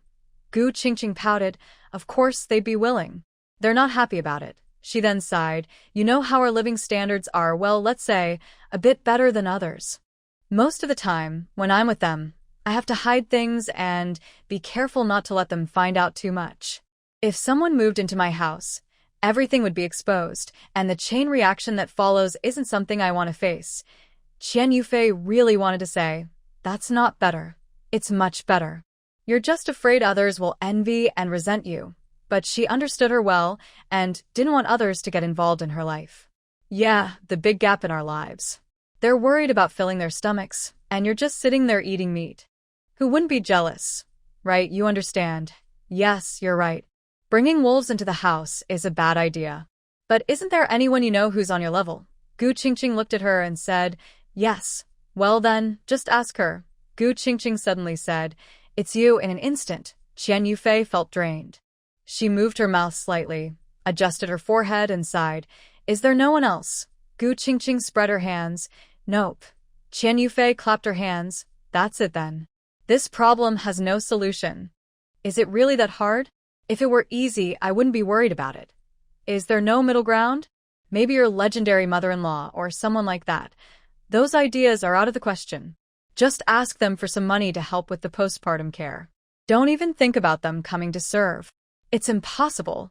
They're the ones being served, so how could they come to serve others? Sighing together, both said, Sigh, it's really hard to handle, but we have to find a way, Qian Yufei said to Gu Qingqing. Gu Qingqing kept a positive attitude. What can I do? If it doesn't work, I'll have to go to the hospital. The baby inside is almost grown, and I'll just eat less. It's better than having an accident. Yes, bring more money so they can help you buy some good food, she said. Then she thought for a moment and added, I'll come to find you during the day when I have nothing to do and chat. Gu Qingqing was happy to hear that. Remember, you must come see me later. Don't break your promise. Yes, don't worry. I'll definitely come to see you, and I'll bring some nourishing chicken soup to see you, ha ha ha. Maybe because of the snow, the cultural troupe that Linwan mentioned still hadn't arrived, which made everyone feel disappointed again and again. Unknowingly, it was already mid-March. Zhou Huainan and the others still hadn't returned from their mission. The weather was getting warmer, and more people were going outside to play. Little Tuanzi also didn't want to stay inside anymore. Every day, she kept shouting to go out. If she wasn't taken out, she would scream loudly. Qian Yufei also wanted to visit Gu Qingqing. It had been about 5 or 6 days since she left her house, and she wasn't sure if Gu Qingqing had gone to the hospital. She also planned to stop by the supply and marketing cooperative store on her way back to buy some daily necessities. When she arrived again at Gu Qingqing's house, she found the door was tightly shut. It was clear she wasn't home and probably at the hospital. While she was hesitating outside, a neighbor saw her and said, Come find Qingqing. She's already gone to the hospital. Huh, she's quick. When did she leave? She went there the day before yesterday. Okay, thank you. I'll go visit her at the hospital. With little Tuanzi happily dancing along, she went to the hospital. The hospital was still very quiet, unlike in her previous life when spring started and many people caught colds, rushing into the hospital. Now it was still quiet and empty. Qian Yufei asked a nurse about Gu Qingqing's condition. The nurse knew she was pregnant and about a month early, so it was easy to find out. Sure enough, when the nurse heard her description, she knew who she was talking about and pointed her in the right direction, telling her which ward to go to. Qian Yufei followed the nurse's directions. Before she even entered the ward, she heard Gu Qingqing talking to an older woman inside. She gently knocked on the door, then pushed it open. Qingqing, how have you been these past few days? I didn't expect you to come out so early. Gu Qingqing saw it was her and showed a happy expression. Yufei, you're here. I was so worried staying at home alone, so I came here instead. Qian Yufei smiled and stepped forward, placing the little bundle on the bed. The little one looked curiously at Gu Qingqing's big belly and reached out a small hand to touch it. Qian Yufei quickly held his hand back. Little one, you can't touch randomly. She then turned to look carefully at Gu Qingqing and said, I see you seem to have gained a bit more weight these days. Did the doctor tell you to watch your diet? Gu Qingqing was about to speak when an older woman sitting nearby leaned over and said, What are you talking about?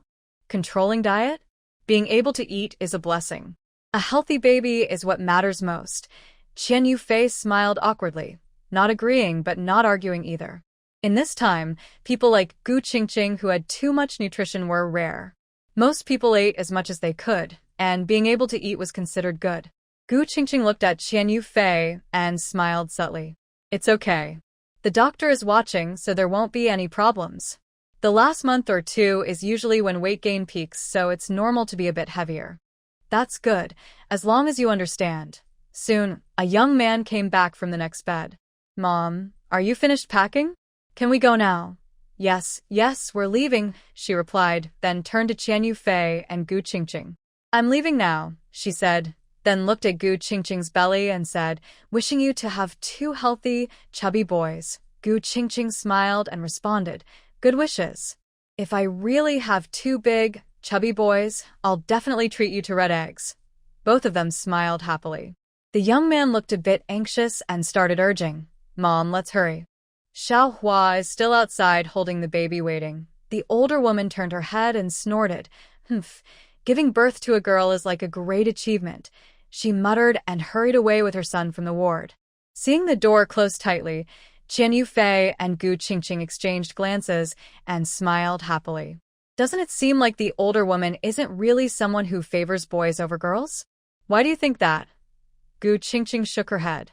She's very kind and talkative. She's been a great company to me these days. The main issue is with that Xiaohua who just had her baby. What's wrong? Tell me. I only overheard a little of their chat, so I'm not sure if it's true. Don't worry, you just say what you want. I won't tell anyone. I don't even know who that lady is. Gu Qingqing nodded. I didn't know her before, but maybe I will in the future. The girl from that lady's family is said to be getting married to a soldier from our military district. Really? That's so coincidental. Actually, it's not that surprising. You don't know, but that lady is from Nujiago, close to our military district and the staff housing. As the saying goes, the closer the water, the easier to get the moon. When you're nearby, you're more likely to meet. It's normal for people in relationships to get married, but since he's a soldier, he probably can't meet the requirements to stay with his family, and he probably doesn't have much leave. So, the chances for them to see each other are probably few. Even if it's few, it's better than none. Then she changed the subject. Let's not talk about them. About her brother and sister-in-law, the man who just left and the woman who gave birth. Her name is Xiaohua. I tell you, she's very delicate. How delicate? If you say she's delicate, then she must be really fragile. Gu Qingqing shivered, her skin crawling, and rubbed her arm hard, as if trying to brush off the goosebumps. That Xiaohua talks in a very sweet, coquettish way. I can't imitate her. To me, it sounds fake, like she's pretending. But that guy, Wang Yong, seems to really fall for it. When she flirts, he probably forgets who his mother is. Qian Yufei covered her mouth, giggling. Haha, is it really that exaggerated? Absolutely more than I described, even more than you imagine. If you get the chance, you should really meet her and see how she wins over men. Qian Yufei tilted her head. Win over what man? I already have one. If I were to be won over, it would be Xiao Tuanzi. It doesn't matter. Gaining some experience never hurts. More skills, more options. Looks like you want to learn from her? Qian Yufei teased. To her surprise, Gu Qingqing didn't feel embarrassed at all. She nodded openly. Yeah, I want to learn from her. I'm really curious about what Xiaohua did to impress you so much, even making you want to learn from her. Gu Qingqing scratched her head. It's just that I can't imitate her way of talking or her shy gestures. That's why I can't tell you. Then suddenly she had a bright idea and asked, I don't know if you look at picture books or not, but that little flower girl looks a bit like a famous courtesan. Her movements are full of charm, her gestures are flirtatious, and she's very gentle. I'm not a man, but just listening to her talk makes my body feel a bit weak, let alone a man. That's how it is. She raised an eyebrow and said, You get it. Qian Yufei had a bad feeling. She found her guess unbelievable, but also thought it was very likely. She swallowed hard and said, There's a saying. It's hard to know whether to say it or not. Gu Qingqing looked at her steadily, swallowed, and then, with a look of surprise and sudden understanding, hesitated and said, It can't be? Qian Yufei nodded. I wonder if our guesses are the same or different. What do you think? Gu Qingqing was speechless. I already said it's a brothel. You still don't want to say it out loud? It's just a place for entertainment, right? You have to make me say it. Naughty. She then shivered as if she had goosebumps. Qian Yufei covered her mouth to hide her smile. Looks like we guessed the same. I guessed that because I heard someone say that the organization is cracking down on this. They say it's to free women and let them return to normal life. But if they're all freed, where do they go? Well, they go into the arms of the higher-ups. Qian Yufei laughed and nudged her. Don't talk nonsense. So many people, not all of them are the same quality. That's true. Maybe some are afraid of getting sick and are willing to do it. Qian Yufei then curiously asked, By the way, how does that little flower girl look? She saw Gu Qingqing's eyes become a bit intriguing, and she clapped her hands while saying, TSK. Just as Qian Yufei was about to give her a slap for her teasing, she said, Her looks? Just SOSO. Her figure seems average too. Qian Yufei was curious. Really? Could it be that she relies only on acting cute? Gu Qingqing shook her finger. No. It's probably because her skin is good, smooth and tender, glowing white. Plus, she knows how to act cute. Isn't that enough to make Wang Yong unable to resist? How do you know her skin is so good? Did you touch her? Gu Qingqing glared at her. Get lost, I don't have that kind of privilege. Yeah, it's all about money. The two looked at each other and laughed loudly. Then Gu Qingqing continued, it was that auntie who said that little Hua's body is so fragile that a light touch leaves bruises. She doesn't do any chores at home and is picky about everything. Now that she is a child, she's even more bossy. From what I saw, that little Hua often orders auntie to do things. It's only because auntie is patient and kind that she puts up with her. If it were me, I'd have lost my temper long ago, but I really believe her. I saw it with my own eyes. Qian Yufei kept her lips pressed and didn't speak, smiling to herself. Seeing her expression, Gu Qingqing guessed she was thinking of something again. She asked with a bit of amusement, tell me, where did your mind wander off? You're smiling by yourself. Share it, and I'll enjoy it too. Qian Yufei looked at the hospital door and Gu Qingqing's gaze followed. Don't worry, no one's coming in now. Just tell me. Qian Yufei looked a little sneaky and lowered her voice. Do you think the baby that little Hua just had is Wang Yong's? Gu Qingqing immediately covered her mouth to stop herself from shouting. She felt she should calm down first, then lowered her hand and whispered, see, is it that exciting? Cough cough, no bad words, and there's a little kid here. Ah, yes, the little one is watching. She then rubbed the baby's bottom. Don't learn that kind of talk, okay? Andy said it wrong. The little one giggled in response. They didn't pay him much attention and exchanged glances, both thinking it was very possible, but they couldn't be sure. Right now, there was no DNA technology available for paternity tests. Whether or not she was raising someone else's child, Wang Yong seemed to have made up his mind. Gu Qingqing shook her head and sighed. That Wang Yong. He should think about whether a girl from the countryside like her can handle him. Then she sighed for the auntie. What a shame for Auntie Wang. Such a good person, and she ended up with such a daughter-in-law. How many sons does her family have? 3. 3 sons and 2 daughters. The last girl hasn't married yet. She's supposed to marry a soldier. Auntie Wang even boasted to me about her 3 sons. The oldest is useless, but the other 2 are fine. Well, in a way, this shows how many good qualities my son has. The 2 of them were chatting enthusiastically here, drifting off topic to the other side of the sea. Later, they felt the topic was too sensitive, and it was getting late. Qian Yufei decided to leave. Let's stop talking for today. If the weather is good, I'll come back the day after tomorrow to visit you and bring some good food. Today, I just wanted to check on you at your place. I didn't expect you to really come. Okay. It's fine to go back early. It's going to get cold later. Don't let our little one catch a cold. Qian Yufei wanted to leave, but didn't succeed. As soon as she stepped out of the room, she heard some shocking news. She quickly sent the child back to Gu Qingqing's side. Qingqing, can you watch the little one for a bit? I just heard some big news. I'll go listen and tell you later. Without waiting for a reply, she hurried out of the ward. Hey, what exactly is this about? Gu Qingqing sighed as she looked at the slightly open door, then spoke to the little one, who could only move his eyes and not other parts. Come on, little one. Auntie will loosen your straps. Look at your mom. She's not very responsible, just leaving you like this on the bed. At this moment, Qian Yufei was too anxious to think clearly. She quickly moved to the staircase to listen in secretly.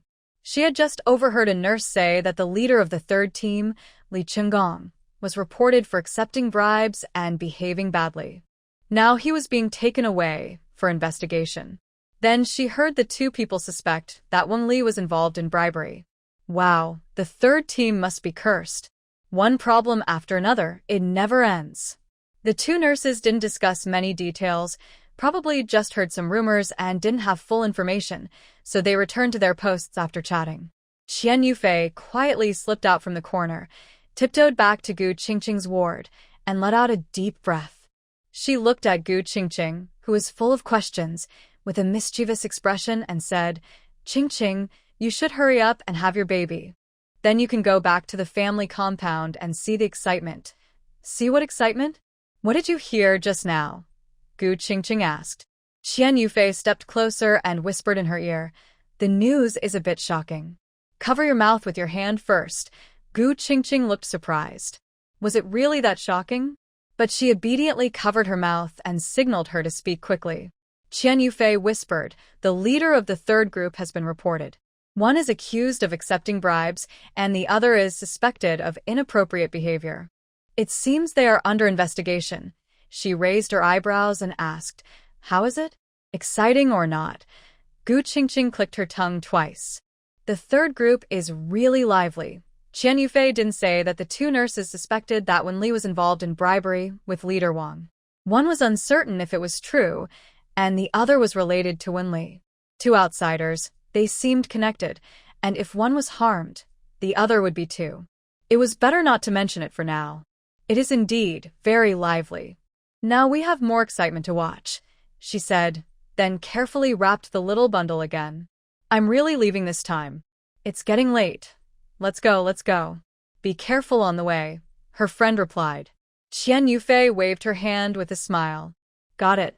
You also take care of yourself. She picked up the little bundle and turned to leave the ward. On the way home, she kept thinking about the third group, so much so that she forgot about the supply store. Only after arriving home did she realize, oh no, I forgot to go to the supply store. Well, never mind. I'll go tomorrow. News about the leader of the third group spread quickly. The next day, Lin Wan came to her house. As soon as she entered, she said, Fei Fei, I have to tell you, our military district has made another joke. What happened? Sit down and tell me, Qian Yufei said, moving the little one aside. Bring Yao Yao to the bed so they can play.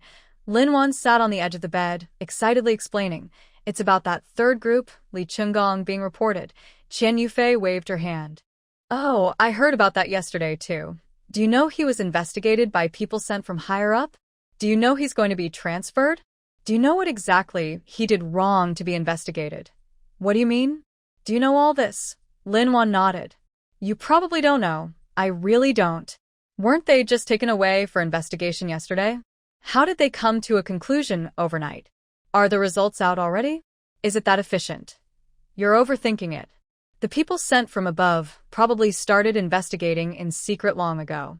When they took him away yesterday, they already had solid evidence and had him under control.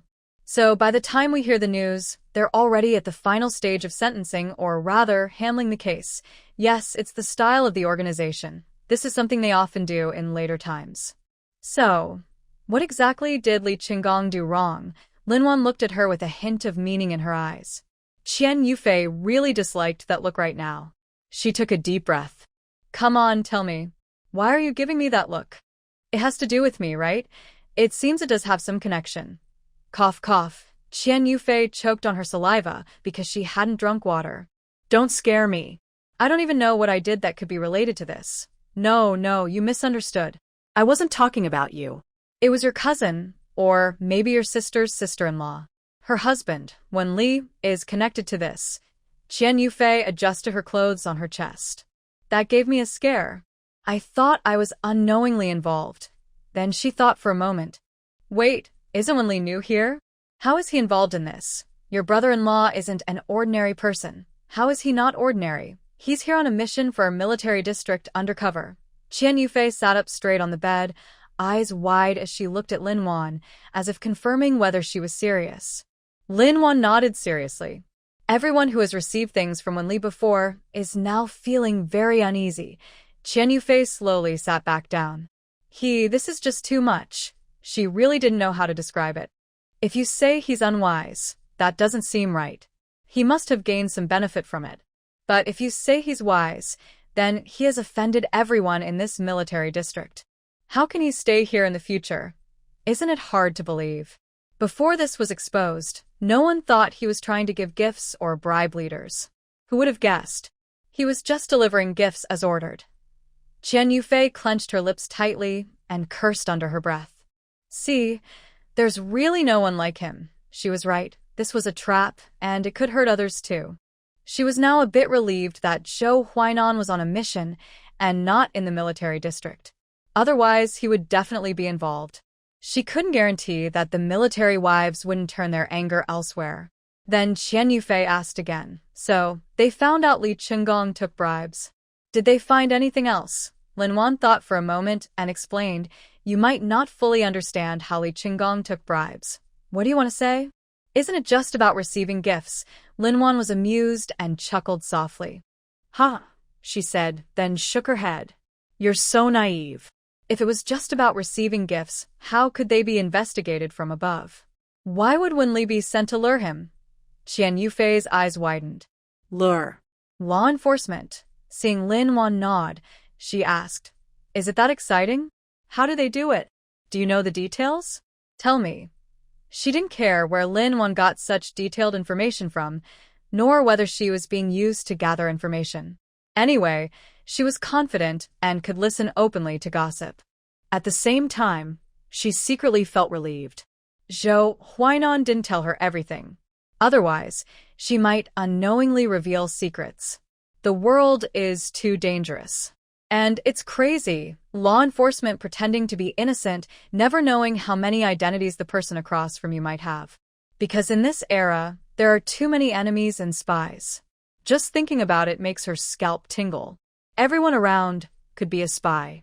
So, she decided to just stay low-key and be a small, transparent person.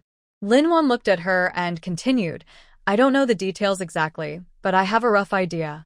It seems Wenli, after arriving, used his new position to give gifts everywhere. Some of these gifts were truly just simple tokens of meeting, with no other purpose. But some also carried demands like the gifts given to Commander Li Qinggong. What does he want? Is he trying to get a promotion? More or less. He wants military merits. Having military merits makes it easier to get promoted with some manipulation. Just wanting a promotion alone is very hard. Qian Yufei was curious. Can you still ask for military merits? Why not? Wow, it turns out that no matter the era, things are always complicated. She really isn't suited for official circles. No, she can't mix in military, business, or politics. She doesn't think fast enough, isn't ruthless enough. Then Li Qinggong must have agreed or he wouldn't be under investigation. Yes, he did. And it seems other military officials are involved too. The situation is quite complicated. And what about the improper behavior? Qian Yufei asked further. That's what I was talking about. It involves other military officials. Apparently, the 3rd Regiment commander has been close to someone else's wife. We don't know the details, but it's all very messy. Qian Yufei covered her mouth to hide her smile. She enjoyed the delicious fruit, but as soon as she thought of Wenli, her face changed. She sighed and said, Oh, Wenli is really something. Why did he come here to cause trouble? And now, everyone knows we are relatives. He knew coming here to do something that might offend others, and he still came to visit. Doesn't he know we don't want to see him? Now that he had left, she wondered how she would get along in the future. Would others gossip about her behind her back? She felt annoyed just thinking about it. Linwan shook her head and suddenly said, He's not leaving. Qian Yufei was still feeling sad, and her words confused her. Who's not leaving? Wenli, Linwan replied. He's not leaving. Seeing Linwan nod, her mind became even more confused. Wait, he's already offended everyone here. If he doesn't leave, what will happen to him? Before she finished speaking, Linwan interrupted. Wenli has made a contribution. He's going to be promoted. Wow. He's been climbing up by stepping on leaderly. That's enough to brag about for a lifetime, she said. Linwan didn't expect her to say that and was amused by her reaction and strange way of thinking. Her serious face softened into a genuine smile. Yes, that's definitely something to brag about for a lifetime. Suddenly, Qian Yufei thought of something and asked, How many levels does he need to upgrade? He probably won't become a leader, right? So, who will be the leader of our group? It seems like the position of group leader isn't very easy to hold. It definitely won't be a promotion to leader. Probably just a regular member promoted to a full member. As for who will be the leader, I heard it's already decided. It won't be long before they arrive. The 3rd group is already in chaos, isn't it? Yes, after these incidents, people's hearts are very unsettled. It's hard to manage, and it's a real test for whoever takes over. Qian Yufei continued to ask, By the way, do you know the result of Li Qinggong's punishment? Was he just transferred away? Linwan shook her head. No one knows for sure. All we know is that he was transferred. The two of them then chatted about this and other topics for a while. Linwan said goodbye and left. After seeing her off and returning to her house, Qian Yufei's face immediately changed. But since they were neighbors and there might be ears behind the wall, even though she really wanted to curse and even disliked Lin Wan a bit, she couldn't vent her anger. She could only sigh secretly and curse in her heart. Today, Lin Wan came with news to try to get me to talk. Could it be that she or her husband are involved because of Wen Li? Are they trying to find out what I know? Usually, she wouldn't share such cutting-edge news with me like today. This information seems to be first-hand and not yet widely spread. It looks like I need to learn more about Lin Wan once Zhou Huainan returns. I don't want to harm anyone, but I must be cautious and know my enemies and friends. It turns out being a military wife isn't so easy. Not only do I have to watch out for troublemakers, but I also need to be careful of neighbors. Then, lying on the Kong bed, she sighed, Xiao Tuanzi. Why are people's hearts so complicated? They won't even let me just be a simple bystander. I'm really exhausted. Xiao Tuanzi didn't respond, and Qian Yufei was used to talking to herself. She rolled over, buried her face in the pillow, and thought about Lin Wan's behavior today. It seems I can't be friends with her anymore, just neighbors now. The more she thought about it, the more annoyed she felt. She sat up and poured herself a glass of water. After drinking a few sips, her mood started to calm down a little. Being a military wife looks glamorous on the surface, but there are hidden troubles. Not only do I have to deal with complicated relationships, but I also have to stay alert to the people around me. It's clear that Zhou Huainan is right not to tell her everything. I need to be more careful with my words and actions in the future. This incident has had a big impact on Qian Yufei. She didn't go out for the next 2 days, staying home to cook. On the third day, she finally went out to visit the supply and marketing cooperative, hoping to hear some news. The snow on the roads hasn't fully melted yet, and the ground is still muddy, so she had to walk carefully. She was afraid of falling and hurting herself or damaging Xiao Tuanzi. Her pot was still simmering chicken soup. After buying some supplies, she planned to go home, eat something, and then visit Gu Qingqing to chat. Now, she could finally have a proper talk with her. She didn't want to visit Lin Wan's house for now. She felt a bit disgusted. At the supply and marketing cooperative, she bought matches, salt, vinegar, and some toilet paper. On the way back, she clearly felt someone watching her. It seemed she had become the topic of others' conversations.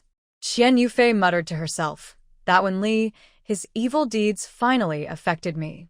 Her face was grim, clenched teeth. Anyone would feel upset being falsely implicated without reason. I really want to vent. Zhou Huainan, when will you come back? At this moment, she missed Zhou Huainan even more, wishing he could shield her from the wind and rain. She seemed unable to handle any storm or trouble. Today, when her hands were pointed at and criticized, her eyes started to turn red. If she weren't afraid of being seen, she felt she might cry. She even felt like avoiding Gu Qingqing altogether. But then she remembered she had prepared chicken soup, and she also wanted to know what others were saying behind her back, whether they thought she was self-destructive or not. She just wanted to find out. So, at noon, she and little Tuanzi drank a little chicken soup and ate some chicken. Then she carried a lunchbox with chicken soup and chicken to visit Gu Qingqing in the hospital. On the way, she pretended not to notice others' gossip, telling herself silently that as long as she didn't hear it, it didn't count. If they didn't say anything, then there were no rumors. She reached the hospital without looking away. Qian Yufei took a deep breath and gently pushed open the door to the ward. Gu Qingqing was lying half-sitting on the bed.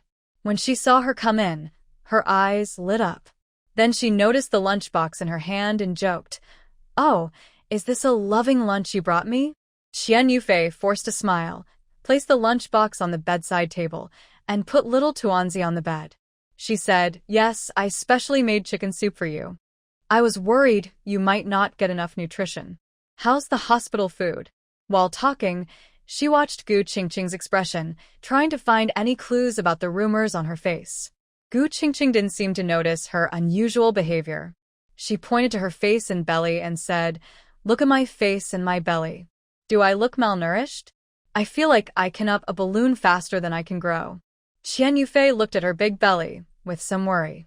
"Your belly is indeed quite large. Are you sure there are twins and not triplets inside? Gu Qingqing sighed. Oh, you're not the first to ask that. It seems everyone thinks my belly is too big, but the doctor only heard 2 heartbeats. Oh, maybe it's just good nutrition, she replied. Gu Qingqing turned to get the lunchbox, opened it, and sniffed, then praised. Smells so good. Yufei, your cooking skills are really good. She picked up a spoon and took a sip of the soup. See, I've been making a lot of chicken soup. I need to gain some experience, after all. Gu Qingqing was probably not very hungry and hadn't drunk much, so she didn't eat any meat. She covered the lid again and looked hesitantly at Qian Yufei, feeling conflicted. She said, "There are some rumors about you. I don't know whether I should tell you or not." Finally, she said what she was waiting for. She pretended to sigh and asked, "Is it about Wenli?" Gu Qingqing was surprised. You know, Qian Yufei nodded and said helplessly, "I know a little, but I'm not sure what others are saying about me. Last time I told you that Commander Sand was reported, I also heard someone say that Wenli was the one who bribed him. I didn't dare tell you then, worried it might involve me. I didn't expect it. I really didn't expect to escape it." Hearing this, Gu Qingqing showed some sympathy on her face. She gently patted Qian Yufei's hand and asked, "Do you want to know what the rumors are?" "Of course I do. If I find out the truth, I can deal with it. If I don't know what others are saying about me, I won't know how to respond or handle it." Gu Qingqing praised her. "That's the right attitude. Tell me, I'm ready," Qian Yufei said bravely, as if prepared to face anything. Gu Qingqing was speechless. "It's not that serious. Why do you look so serious? They don't say much about you. Most of the talk is about Wenli. Everyone knows it's not your fault, and some even sympathize with you." Qian Yufei's eyes lit up instantly. It was like a beam of light in the dark, and her heart was immediately brightened. "Really? If you say that, I'm not afraid anymore." "Why would you be afraid? You're not the one doing anything immoral." "Exactly. I'm innocent." "It's so unlucky that I'm related to them. Most people are still reasonable. They understand the real situation and know your personality, peaceful and not competitive. So they feel sorry for you. But, well, when there are more people, there are bound to be all kinds of characters. Some have bad intentions. They might think that since it's your family's affair, you probably know the details or even took part in it. They might also be guessing what benefits you could get from this report. As expected, someone would think that way. It's not surprising at all. Profits and benefits, over time, will be proven. I'm just worried this matter might involve Zhou Huainan," she said, expressing her concern. She herself was fine and didn't need to go out to work. As long as she stayed at home, she wouldn't hear any rumors or gossip. After a few months, once the hype died down, other gossip and scandals would surely replace this issue. By then, she could come out and do whatever she wanted. At most, she would be unhappy for a little while, but it wouldn't have much impact. Her main concern was Zhou Huainan himself, worried that this might affect his career. Gu Qingqing smiled and said, "You think Zhou Huainan is so fragile, like he can't handle storms. Besides, he's been busy with missions lately. After that, he went home with you for the New Year. Not long after he returned, it snowed, and they all went out on missions again. They haven't come back yet. He's so busy that others would find it hard to involve him in anything. I didn't expect that being busy could actually be beneficial, helping him avoid trouble," she said with a smile. However, she still had some worries. She looked at Gu Qingqing and said, "I guess people are still talking about him, linking him to this matter.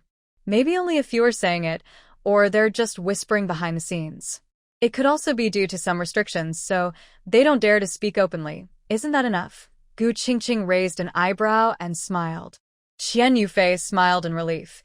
"Yes, that's enough." She then frowned slightly, thinking that although everything seemed fine now, in the future, even small issues could be exaggerated 10 or 100 times. If her matters were exposed, it might still affect her. She decided that after Zhou Huainan returned, she would remind him of the importance of staying away from Wenli. He really was a troublemaker. Wildfires never die out. Spring breezes bring new growth, trouble. Gu Qingqing looked at her furrowed brow and patted her shoulder. "Don't think so much. Zhou Huainan is so talented and capable. Even if there are some small disturbances, They won't affect him much. Time will prove everything, and everyone will see the truth gradually. Qian Yufei listened and nodded gently. Hopefully that's true. After looking around, she noticed that the ward was only Gu Qingqing herself and asked, "Are pregnant women rarely admitted to this hospital? It feels like your ward has been empty. The number of births is actually quite high, but not so many that the place is always full. There are many villages around here, and some families have difficulty delivering babies at home or face unexpected emergencies, so they choose to come here. The reason my place isn't always busy is because of my own efforts, of course," she said with a raised eyebrow and a knowing look. Qian Yufei understood. What else could it be? Her financial ability. Having a baby is quite expensive, but having 2 at once is worth it. If 3 come out, you might even make some money. Gu Qingqing slowly shifted her position and changed her posture. Not 3, I don't even know how to take care of 2. If 3, I'd need extra help. Yeah, I forgot about that. I was only thinking about how easy it is to give birth, but forgot how hard it is to raise them, she said, glancing at the little one crawling around nearby. She thought if there were 3 little ones, it would be too much. She quickly shook off that unnecessary thought. In this era, having twins is already risky, and 3? She didn't dare to think about it. She teased, "You already have twins, so you're used to it." Then she pointed at the little one and said, "Look, when kids start crawling and learning to walk, it's the hardest to watch. One careless move, and they might get hurt. Imagine if there were 2 or 3 little ones learning to walk at the same time. Just thinking about it gives me a headache." Gu Qingqing listened and imagined that scene, then smiled helplessly. Exactly, that would give me a headache. At this moment, she thought about the benefits of having elderly family members around, but Gu Qingqing didn't have that. Her relationship with her father was not good, and she probably left without planning to return someday. Her mother was a stepmother, and her mother-in-law only sent money, not people. In today's times, hiring help or a nanny is still not common. Finding someone like Dehua is difficult, which made things even harder for Gu Qingqing. After getting the answers she wanted and understanding the current rumors, she sent some comforting words and asked Gu Qingqing about her expected delivery date. Qian Yufei then took her empty lunchbox and left. Gu Qingqing was really willing to go hungry at this time. During their chat, she not only finished the entire lunchbox, including the soup and meat, but also ate some snacks. She was about to leave when Gu Qingqing still asked her to help call the nurse into the ward, saying it was to help buy some food. Eating like this, she can't avoid gaining weight. Her weight gain is as fast as a pig during the new year. This isn't meant as a bad comment, just a description. On the way home, Qian Yufei felt much more relaxed. It wasn't just because she talked with Gu Qingqing, but also because she had calmed herself down and understood things better. The current rumors have little effect on her personally. As for Zhou Huainan, she will only know the true impact after he returns. But her initial judgment is that the effect is limited. Furthermore, this is about a few years later. If the rumors are really brought up again, the biggest impact would be on Wenli. At most, they would be indirectly involved. As long as she emphasizes to Zhou Huainan to pay attention, she believes many problems can be avoided. She was just thinking randomly in her mind, holding the little bundle and walking leisurely home. Suddenly, she heard the sound of a vehicle approaching from behind. Cars were rare in this era, and only people with some status or connections could afford to drive. Curious, Qian Yufei looked back. She only relaxed when the car passed in front of her and drove away. She finally calmed down, but countless curses almost slipped from her mouth. She took a deep breath. No, she couldn't breathe smoothly. Her breath was still uneven. She scratched her head, covered her face, looked up at the sky, and muttered, "Oh heavens, you know I love watching drama, so you sent these main characters to my side all at once, just to let me watch enough, right? Then you should come more gently. You sent Gu Qingqing, and I tolerated it. We are classmates, and now it seems our personalities are compatible. Even if we're not close friends, we shouldn't be enemies. Then you sent Qian Yufei. She might be the reborn heroine, and we could have conflicts. There's also Wenli, a ticking time bomb. I haven't finished dealing with the damage caused by them, and I just finished comforting myself. Now you send Sun Qian too. What are you trying to do? Is the military district not lively enough? Do you think I can't handle the shock? You don't know how difficult this person is to deal with. It's a system, bugs, and even the ability to transfer luck invisibly. Who wouldn't be afraid? Qian Yufei's hands trembled. She numbingly took the little one home. The happy moments lasted only a few minutes. Then life threw her a new challenge. Her mind started to wonder why Zyabalian came here at this time, and what her identity was. Looking at the things in the car, it seemed like they were moving. Could it be that she came with her husband, Suzhou? Suddenly, she remembered a conversation with Zia Kexin during the New Year. Back then, they said Suzhou had succeeded in getting a higher position and had offended many people, so he was being transferred to the Northeast. Haha, who would have thought it would be so coincidental? She actually met him and got transferred to this military district. She wanted to write a letter to Zia Kexin to tell her this news. Then, her disconnected thoughts suddenly connected. Could Suzhou be the leader of the 3rd Battalion, replacing Li Chunggong? That seemed to be the only possibility. No, wait, he might also be the deputy battalion commander. The deputy position is vacant, and the 3rd Battalion is currently leaderless, with both the battalion and deputy positions temporarily empty. This is interesting. This mess has fallen into his hands. She wasn't sure if it was a good or bad thing. Qian Yufei was a bit excited about what might happen next. She also wanted to know how Zhou Huainan felt when he found out Sun Qian had come to the 3rd Battalion, especially since he already knew Suzhou might be transferred. Just thinking about it was amusing. She didn't know that Zhou Huainan had already suspected that Suzhou might be transferred here, but he hadn't told her. Many people saw Suzhou arrive. When they learned he was previously the deputy battalion commander, they understood he was likely coming to serve in the 3rd Battalion. Although many saw him arrive and knew about it, Suzhou and Sun Qianlian didn't make a big fuss. Maybe Qian Yufei didn't go out often, so she didn't notice. After all, this was an internal military matter, and not much could be leaked. They wouldn't inform the families about appointments or ceremonies, so only when they officially took the deputy battalion commander position did Qian Yufei and others realize, oh, he's already in the position. As Qian Yufei eagerly waited for the next steps, it was already the end of March. Little Tuanzi's first birthday was approaching, and another package from Zhou Huainan's family arrived.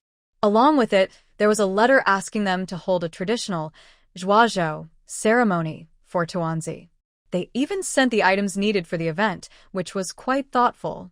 Qian Yufei had never done this before. After reading the letter, she started unpacking. Inside the box were various lucky items: an abacus symbolizing wealth, a brush representing talent, a seal signifying authority, 5 emperor coins for good fortune and wealth, a small hammer for hard work and resilience, along with a gold rice bowl, books, lucky bags, a dagger, a jade rui, and more.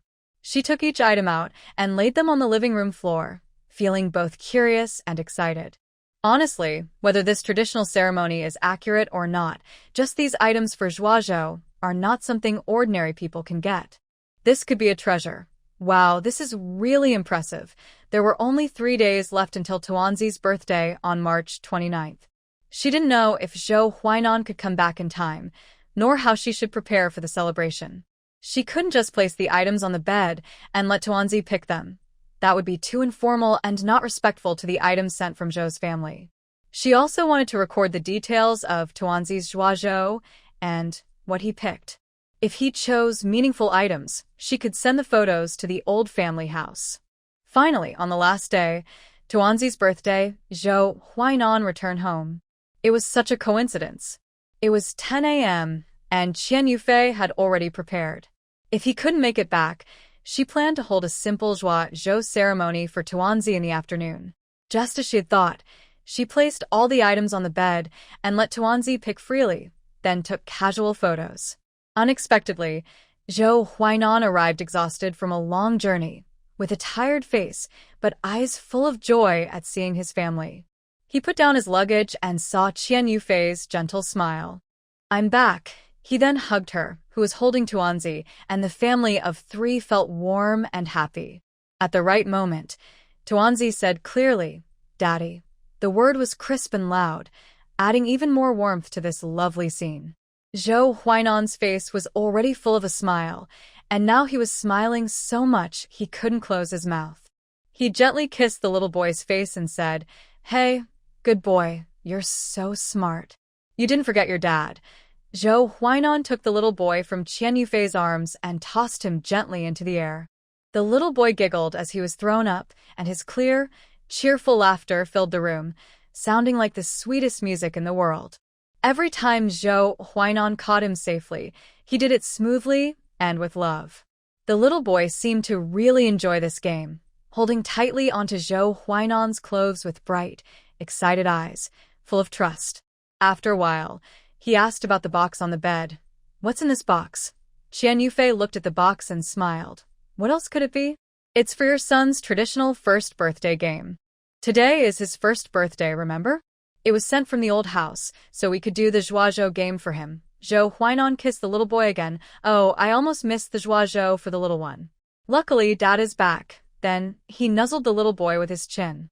The little boy quickly hid away. "Don't you know how long your beard is? Go take a bath and shave it.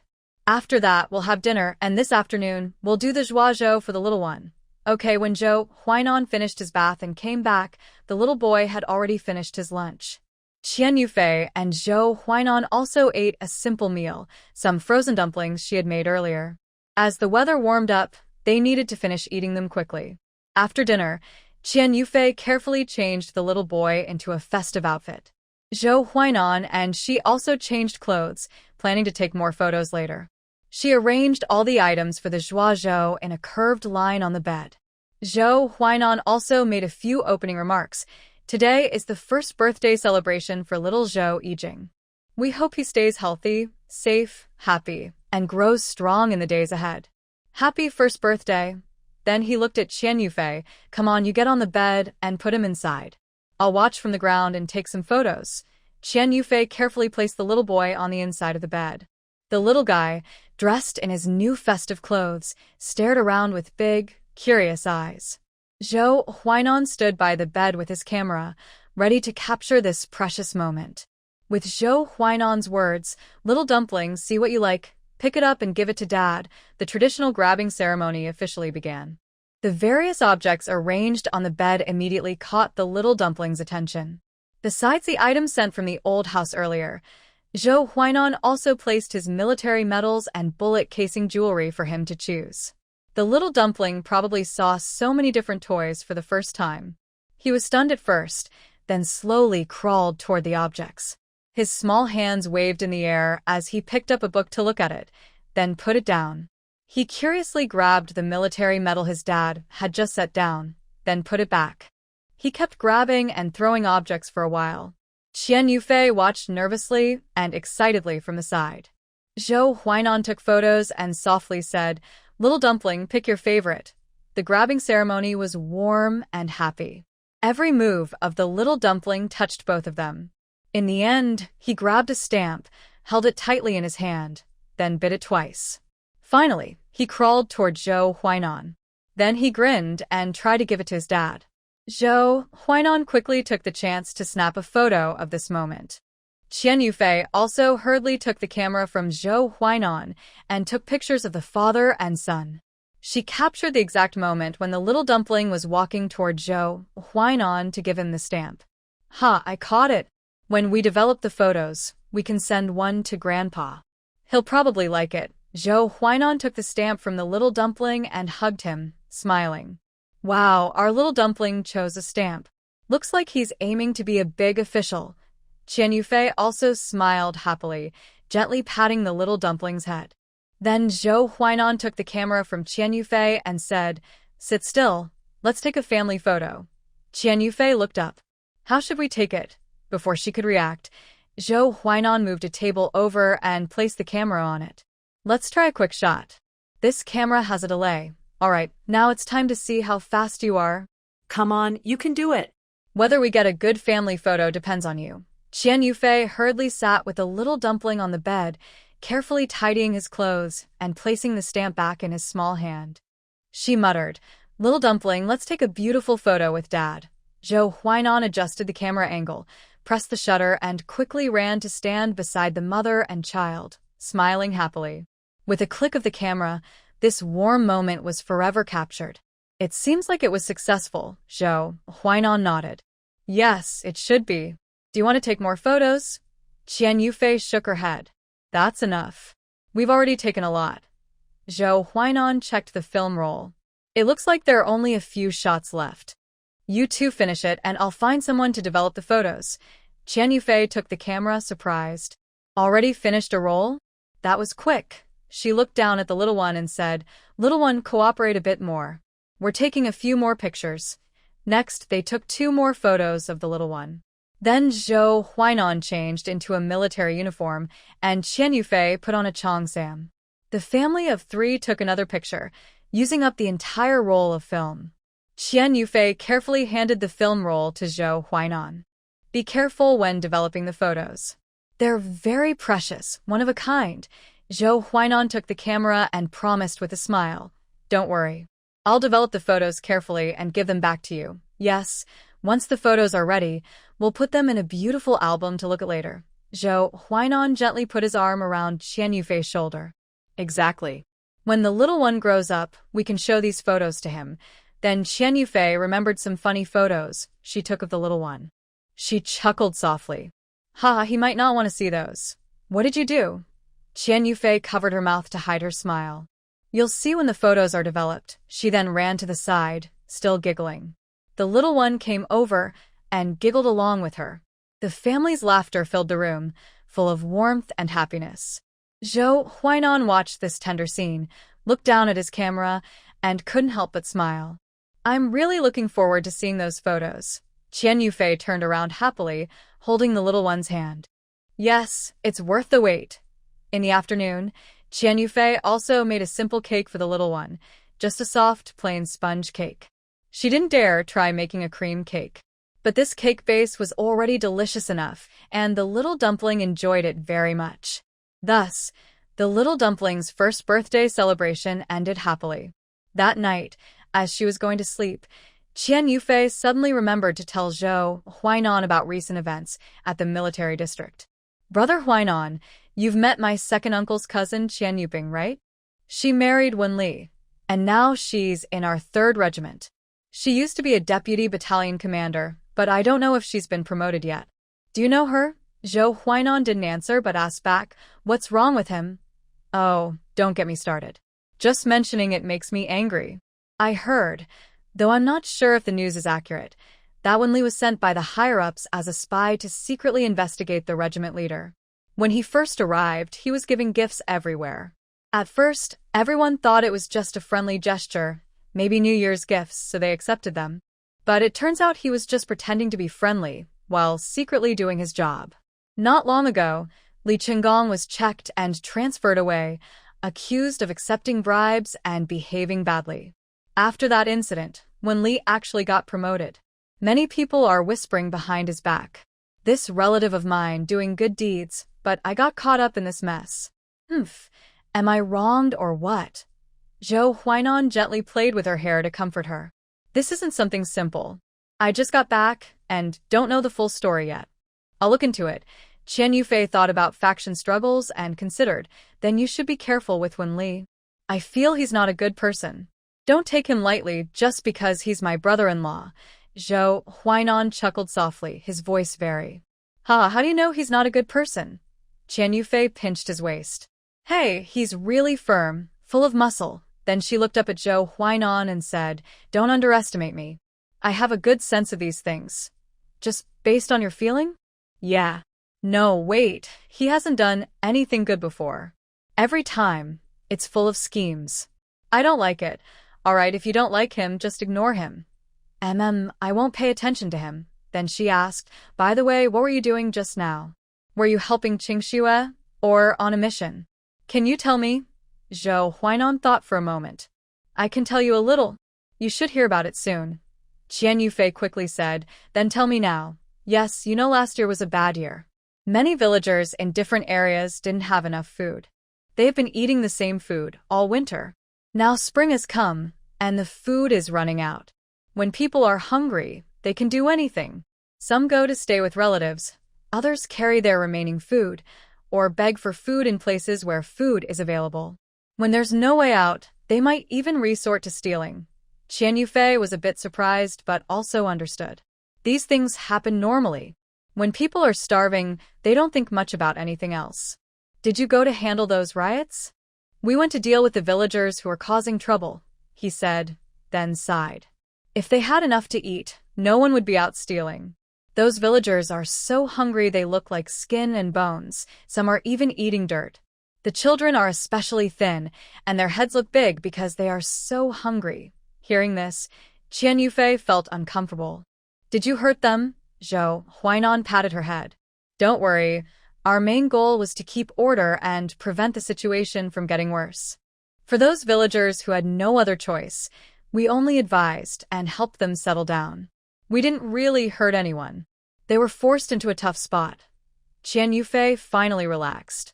That's good. They are also poor people. She then asked, what will happen to them next? If there's no food, the riots might continue. Zhou Huainan frowned slightly and thought for a moment. The higher-ups are trying to arrange for more food.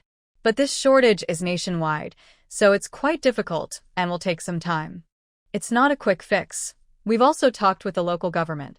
They're trying to bring in some food from nearby richer areas to help. We want to make sure everyone has enough to eat so the trouble doesn't get worse. Additionally, we're organizing people to go hunting and gather edible wild plants and fruits to get through this tough time. Qian Yufei nodded. That's good. It's important to stabilize them first. I hope the food arrives soon, or who knows what might happen. She also thought about the current environment outside and felt it was still not very hopeful. With these heavy snowfalls and the cold weather, I wonder if those wild plants will grow again. Zhou Huainan gently pressed Qian Yufei's small head into his arms. Don't worry about others. Someone will take care of it. Things won't get out of control. Just focus on yourself. But try not to go to the village during this time, and it's best not to go to the town either. Qian Yufei broke free and lifted her head. I understand not going to the village when they run out of food, but why can't I go to the town too? What's wrong with the town? Because now there are outsiders, refugees. Qian Yufei's eyes widened in surprise. Refugees are appearing now. Yes. You don't know that our area in the northeast has been relatively less affected. The southern areas are hit much harder. Many people there have lost their homes and have no way to survive, so they leave their villages and move to places less affected. When I came back, I saw many of these refugees arriving in our town. They have no fixed homes or steady food sources. To survive, they might do anything. The situation in the town is complicated, and it's not safe for you to go there. Qian Yufei quickly nodded. All right, I won't go to the town. It's just too dangerous. Why are refugees appearing now? She thought about it and realized it made sense. She had been protected and living comfortably for so long that she had almost forgotten this part of history. Then Qian Yufei reminded Zhou Huainan, by the way, I forgot to tell you, your family's son Qian has arrived, coming with Su Zhou. Su Zhou is now the deputy leader of the 3rd Regiment. She smiled playfully. Surprised? How do you feel about that right now? Zhou Huainan pinched her nose. Are you feeling a bit happy about this? Or are you just excited to see some drama? Qian Yufei covered her mouth to hide her smile. Maybe a little of both. But I guess you definitely don't want them to come. Then she asked mysteriously, is Su Zhou defecting?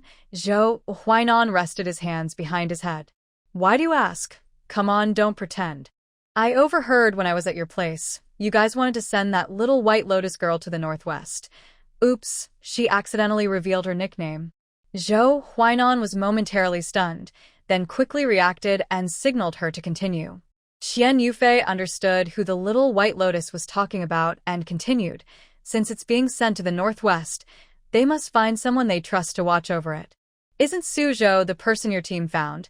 Now that they had come back from the northwest and received a promotion, I also heard that the reason for the promotion had nothing to do with your family. This means your plan was disrupted. Based on their current situation, the most likely person to betray is Su Zhou. She nodded as she spoke, thinking her analysis was very reasonable. Then she leaned on Zhou Huainan and asked, are you in danger here? Will he give you some risky tasks? Will he always try to trip you up? What's with your crazy thoughts every day? Zhou Huainan messed up her hair again. I'm part of the 1st team, not the 3rd. And he's already in trouble himself, so he can't afford to provoke me.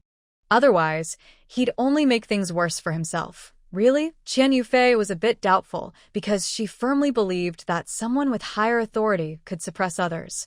Yes. If I don't follow his orders, I won't be controlled by anyone. For now, I believe you. Zhou Huainan chuckled softly. You. Qian Yufei poured out all her worries and things she wanted to say. When Zhou Huainan returned, she suddenly felt like she had a strong backing and was no longer afraid of anything. Gradually, she leaned on him and fell into a deep sleep. When Qian Yufei was asleep and heard her gentle breathing, Zhou Huainan kissed her on the forehead and softly said, I will protect you. 2 days later, on April 1st, when Qian Yufei took little Tuanzi to see Gu Qingqing, she unsurprisingly saw Chu Mingchen. He had returned from a mission. At this moment, Chu Mingchen was not in the hospital room, but walking back and forth in the corridor. Curious, Qian Yufei approached and asked, Captain Chu, you're back? Why are you just walking in the corridor and not in the ward? Chu Mingchen stopped and, seeing it was Qian Yufei, a hint of a smile appeared on his anxious face. It's Yufei. Qingqing is giving birth inside. I'm just waiting here, hearing this. Qian Yufei's eyes widened instantly. Giving birth? Qingqing is about to have the baby. How is it now? Is everything going smoothly? Chu Mingchen nodded slightly. The doctor said it's going well so far, but her belly is so big and there's more than one baby inside. I'm still a bit worried. Qian Yufei held the little ball and stood parallel to him, watching the delivery room. She gently said, It's okay. The delivery will go smoothly. This is a hospital, so it's very safe. Chu Mingchen just nodded and stopped paying attention to her. How long has Qingqing been inside? Chu Mingchen looked at his watch. It's been over an hour. I don't know how things are inside now. His brows were furrowed, and his eyes showed worry. He kept looking toward the door of the delivery room. Qian Yufei comforted him. Don't worry too much. Giving birth takes time. It's only been a little over an hour. Sit on the chair and rest for a bit. Since it's her first time, it's normal for her to take longer. Yes, I just feel uneasy, he said, still standing at the door. Qian Yufei was starting to struggle to hold the little ball, so she sat on a chair for a while. But an hour passed, then 2 hours. When it was almost the 3rd hour, a nurse came out. Where is Gu Qingqing's family? Chu Mingchen rushed forward eagerly. I am her family. How is my wife? The nurse took off her mask and said, The baby hasn't been born yet. The mother is exhausted and needs to eat. Please go buy her some food. Hearing this, Chu Mingchen looked even more anxious. Okay, I'll go now. What does she want to eat?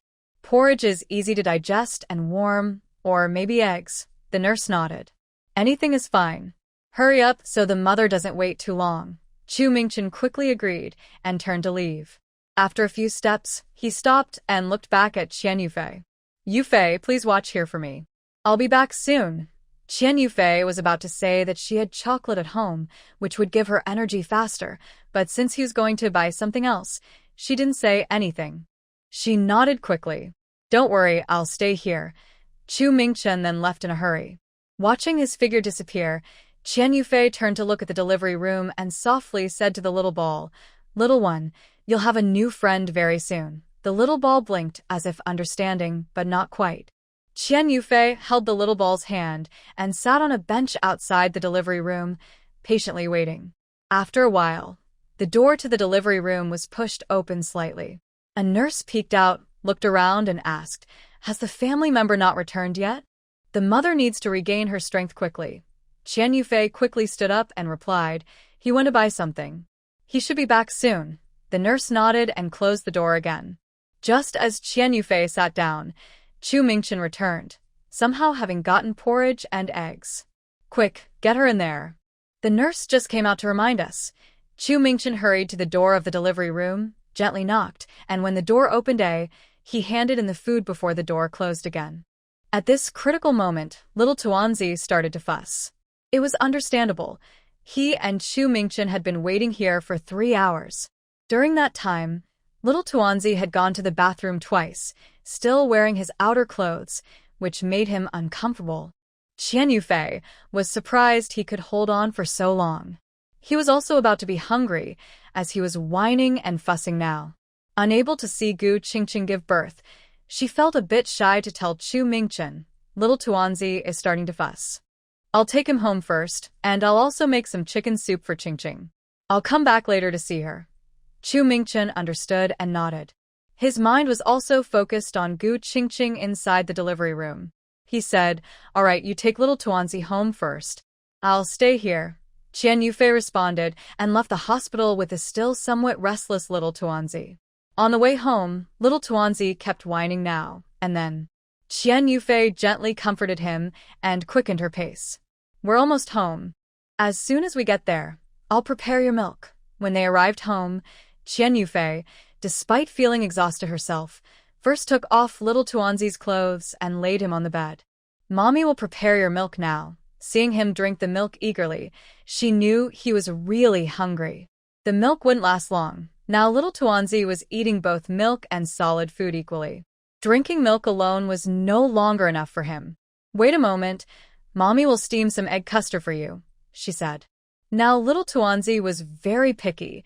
He didn't even like rice porridge anymore. Whatever adults ate, he wanted to try too. Qian Yufei also started to let him try more foods, like vegetable porridge and meat porridge. After settling little Tuanzi, Qian Yufei felt a bit hungry herself. So, while steaming the egg custard, she made extra, and they ate together. When steaming eggs, she found a clay pot, went to the well house to get a chicken, and planned to start making chicken soup. This was the last chicken, so Qian Yufei took out an axe and chopped the chicken into small pieces, then put them directly into boiling water to remove the blood. She didn't bother thawing it, as that would be too slow and might not be enough time. Next, she sliced and cut the green onions into sections, then added them along with the chicken pieces into the clay pot. She poured in enough water, placed it on the stove, brought it to a boil over high heat, then turned it to low to simmer slowly. While the chicken soup was cooking, Qian Yufei and her companion ate egg custard and took a nap. When they woke up, the smell of the chicken soup had filled the house. Looking at the time, it was already past 2 o'clock. It's time to go to the hospital. She's busy enough with her own delivery, she muttered as she packed the chicken soup. When she returned to the hospital with the little one, Chu Mingchen was no longer at the delivery room door. It seemed Gu Qingqing had already given birth, so she hurried to find her in the ward. She gently pushed open the door and saw Chu Mingchen softly talking to Gu Qingqing with a gentle face. Gu Qingqing looked tired but happy, as a new mother. Seeing her, Gu Qingqing waved her over. You're here. How do you feel? And the baby. She then placed the chicken soup on the table. This is chicken soup. When the doctor says you can drink it later, you should have some. Gu Qingqing helped Chu Mingchen support her and leaned against the wall, weakly saying, Thank you, Fei Fei. I'm glad I can have a sip of chicken soup. Qian Yufei finally noticed the eager look of the little kid and couldn't help but laugh. Oh, our little one wants to be a big brother too, wants to play with the younger brothers, right? She gently picked up the little kid from the bed and placed him beside the 2 babies. The little kid immediately reached out his small hand, wanting to touch, but was stopped by Qian Yufei. Not yet, they're still too young. When they get a little older, you can play with them then. Since Gu Qingqing had just finished giving birth and was exhausted, Qian Yufei stayed for a while and then left, saying, I'll visit you again another day, and then she left. Back home, she casually looked at the calendar and thought, haha, these 2 babies were born on April 1st, April Fool's Day. What a funny choice of date. As Qingming Festival approached, it was still cold outside. Qian Yufei hadn't taken off her padded coat, but even in the cold, she could see small blades of grass gradually emerging from the soil, as if quietly listening for spring's arrival. She took a deep breath of the slightly chilly air, mixed with the scent of earth, and her mood felt lighter, as if the early spring atmosphere was infecting her. While walking, she suddenly heard lively noises ahead. She moved closer and saw many cars parked at the military district gate. A group of young, beautiful female soldiers had just arrived, all looking brave and elegant. Nearby, military wives were chatting among themselves, and some were asking the female soldiers questions. Oh, you're from the arts troupe? Are you here to perform? Great. We've been waiting for a long time. Yes, we heard you'd come before the new year, but then it was delayed because of snow, and now you're finally here. We've been looking forward to this so much. How long will you stay here? Can we watch your performance? Where and when will it be? What kind of shows do you have? Everyone was asking questions excitedly. Some of the artistic soldiers were proud and ignored the questions, while others were friendly and enthusiastic in their responses. One gentle-looking female soldier smiled and said, "We have many performances, including singing and dancing. Our dance is really beautiful." She then pointed to a female soldier leaning on a car, away from the crowd, and said, "That's our star performer. You can look forward to her show." "Wow, the girl is really beautiful." "Yes, but she's a bit aloof," the gentle female soldier explained. "She's not ignoring anyone. She's just shy and takes time to warm up." Then she continued, "She not only dances but also sings familiar songs. Plus, she performs skits that are very funny. During rehearsals, we laugh so hard our stomachs hurt." Next to her, another female soldier suddenly interrupted, "You should also check out the poetry recitation program. It's very moving and passionate." It felt a bit sudden. Qian Yufei wondered if the recitation performer was herself, trying to promote her own performance. "Wow, so many programs. They must be really good." Another performer added, "Yes, and our actors have practiced for a long time. They will definitely give everyone a wonderful show." At this moment, a military spouse asked, "When will the performances start?" "We can't wait. It depends on the military district's schedule. We just arrived, so we don't know the exact time yet. But once it's set, you'll be informed in advance. Make sure to notify us properly." A slightly arrogant performer frowned and said coldly, "Stop chatting. Hurry inside. The team leader and others are waiting." The gentle performer raised his hand to signal and quickly said, "Everyone stay calm. We're about to gather. The program list, the time, and the place will be announced. Don't worry. Since we came here, we will make sure you see the performances. Otherwise, what's the point of us coming?" Nearby, a female soldier whispered in reply, "Huh, it's not like they're performing just for them." Because she was close, Qian Yufei overheard the soldier's quiet remark. She thought this really is a story of three women and their personalities.